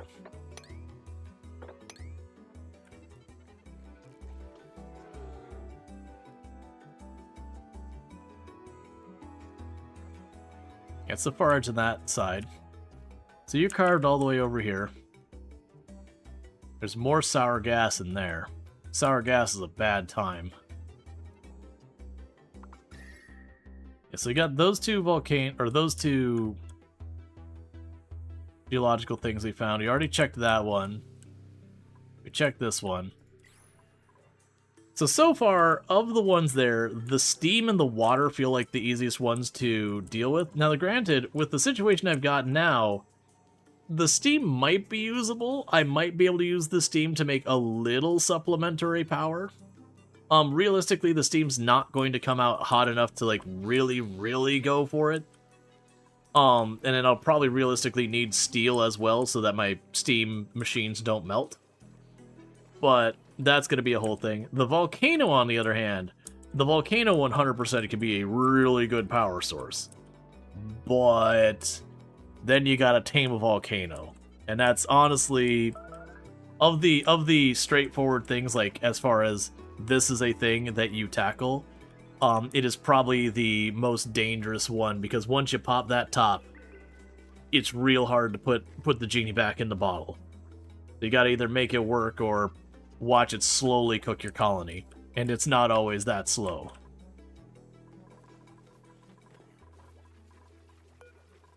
So you became an adult. Let's go ahead and wrangle you, bring you in here as well.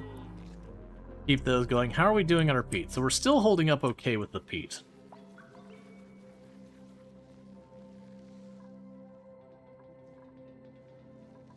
Alright. The question is where I take this party next. So, we're going back down here. We got all of these.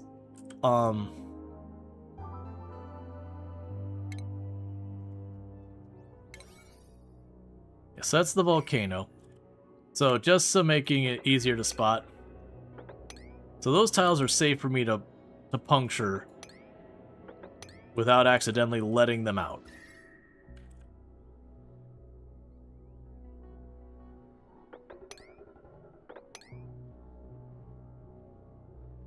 Okay. So this is the one that's just straight up water. That's fine. And we've got the one up here that's salt water. That's fine. The steam is the only one I think that I can really utilize for anything, and it is in the middle of a biome that's just full of wheezeworts. Just need carbon temp ship plate to put the genie back in the bottle. Yeah, but there's a little bit that goes into it. The big thing being, when you pop open a volcano and you go, wait a second, I wasn't ready for this. The things aren't going the way they should. It can be a real mess real fast. Is more the point I'm getting at. You could very, very quickly get your heat very out of control with the volcano. We'll let them dig all that up.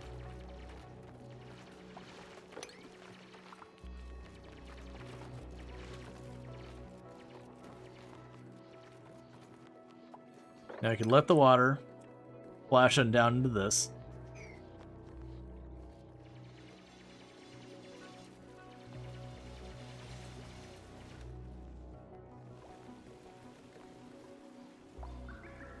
Okay. How's our storage doing? Oh, we got another person with a skill.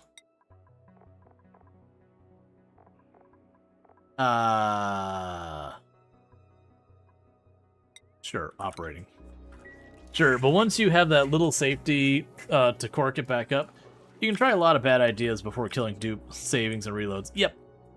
But a lot of that takes, you know, that level of understanding of the game, which the first time you pop your very first volcano, you're very unlikely to have that level of understanding, unfortunately. Usually pop and go, how bad can it be? And you just kind of watch that radiating circle of red as the air around it from the lava starts just rapidly going from its current temperature slowly towards like whatever it is, like 1200 degrees Fahrenheit. And so you're trying to get your dupes to, like, quickly build a box around it or whatever, as every one of them sitting there just taking damage from being in superheated air. But, oh, hell no. First pop is always, I did a big dumb. Oh, no, exactly. You're like, okay, I think I'm prepared. I put some insulating tile around it. Oh, I did not think this through. Hey, small, adorable animal that will become petroleum. You saw food poisoning? Yep. Yeah, no, we got some germs. We got some germs. But we're not using this for consumption, like eating and all that, so it'll probably be okay. Or not. I don't care.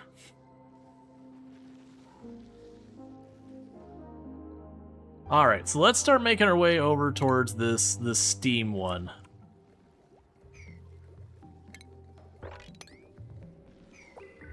Because that's the guys where I feel like I can do the most with.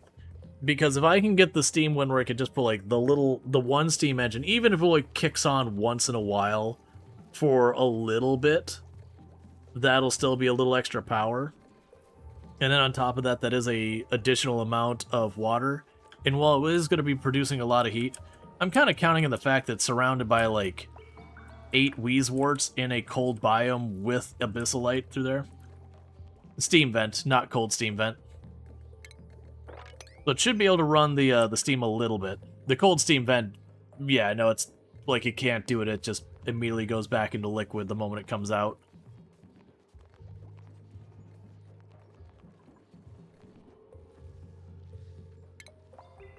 All right.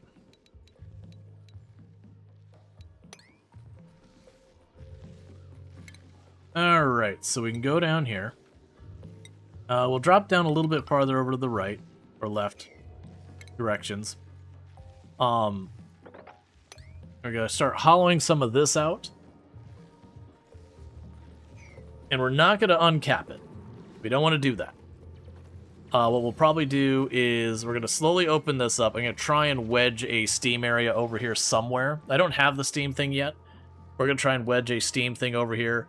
Probably have a pool down here for whenever water turns back to water. Honestly, I could probably just dump it down to one of these areas. And again, the idea being, I think all of these Wheezeworts, well, they probably won't actually stop it from escalating. They'll mitigate it until I can come up with a better solution. But that would supplement our power, so we're hopefully not 100% reliant on peat. Because I don't think that's a reasonable thing to be coping with right now. Alright, so we're getting there. Very slowly this is filling this in. And when it's done, I can turn that all off.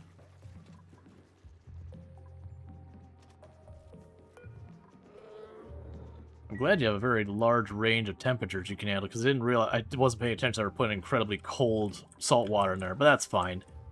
This has been slowly heating up anyways. Though, if anything, that'll mitigate it a little bit. That is the thing I'll eventually have to do is start cooling the area out. Like, this over here is going to be 100 degrees.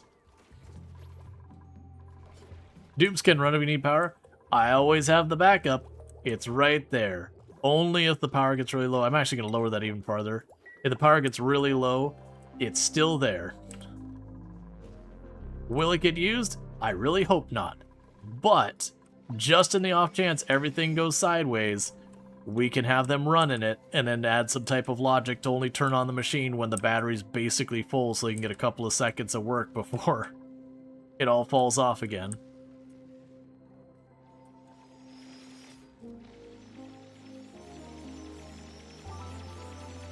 Okay, so the idea with the way we want to deal with that is, ideally get the steam vent somewhere, or steam... Do we actually have the steam thing yet?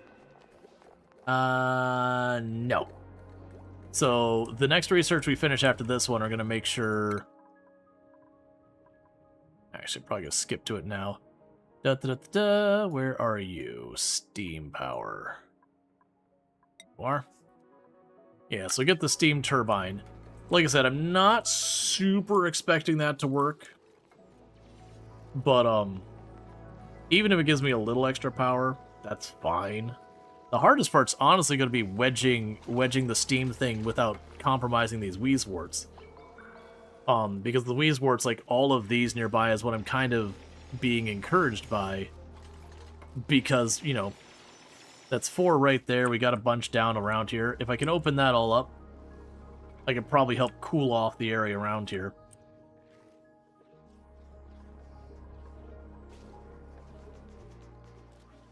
Okay.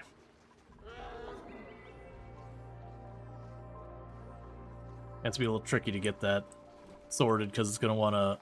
It might be one of these things I'm going to maybe have to go in the middle, remove that spot so that the air can push up through here.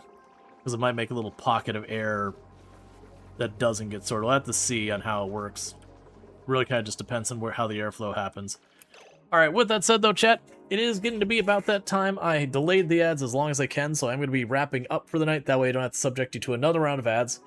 But with that said, thanks so much for tuning in and all that. If you have enjoyed tonight's content, don't forget to drop a follow. That way you can find your way back here in the future. Not sure what we'll be streaming tomorrow, but we'll figure it out when we get there. Maybe it'll be more Oxygen not included, maybe something else. We'll figure it all out with all that stuff. But thank you so much for tuning in. For those watching over on YouTube, the stream will be ending on the YouTube side abruptly because I don't have a host ready over there. Don't forget to like and subscribe. But for everyone over here on Twitch, I'm going to go ahead and put up my ending stream screen and seeing who I can find for us to drop a raid on. But yeah, I've been debating stuff like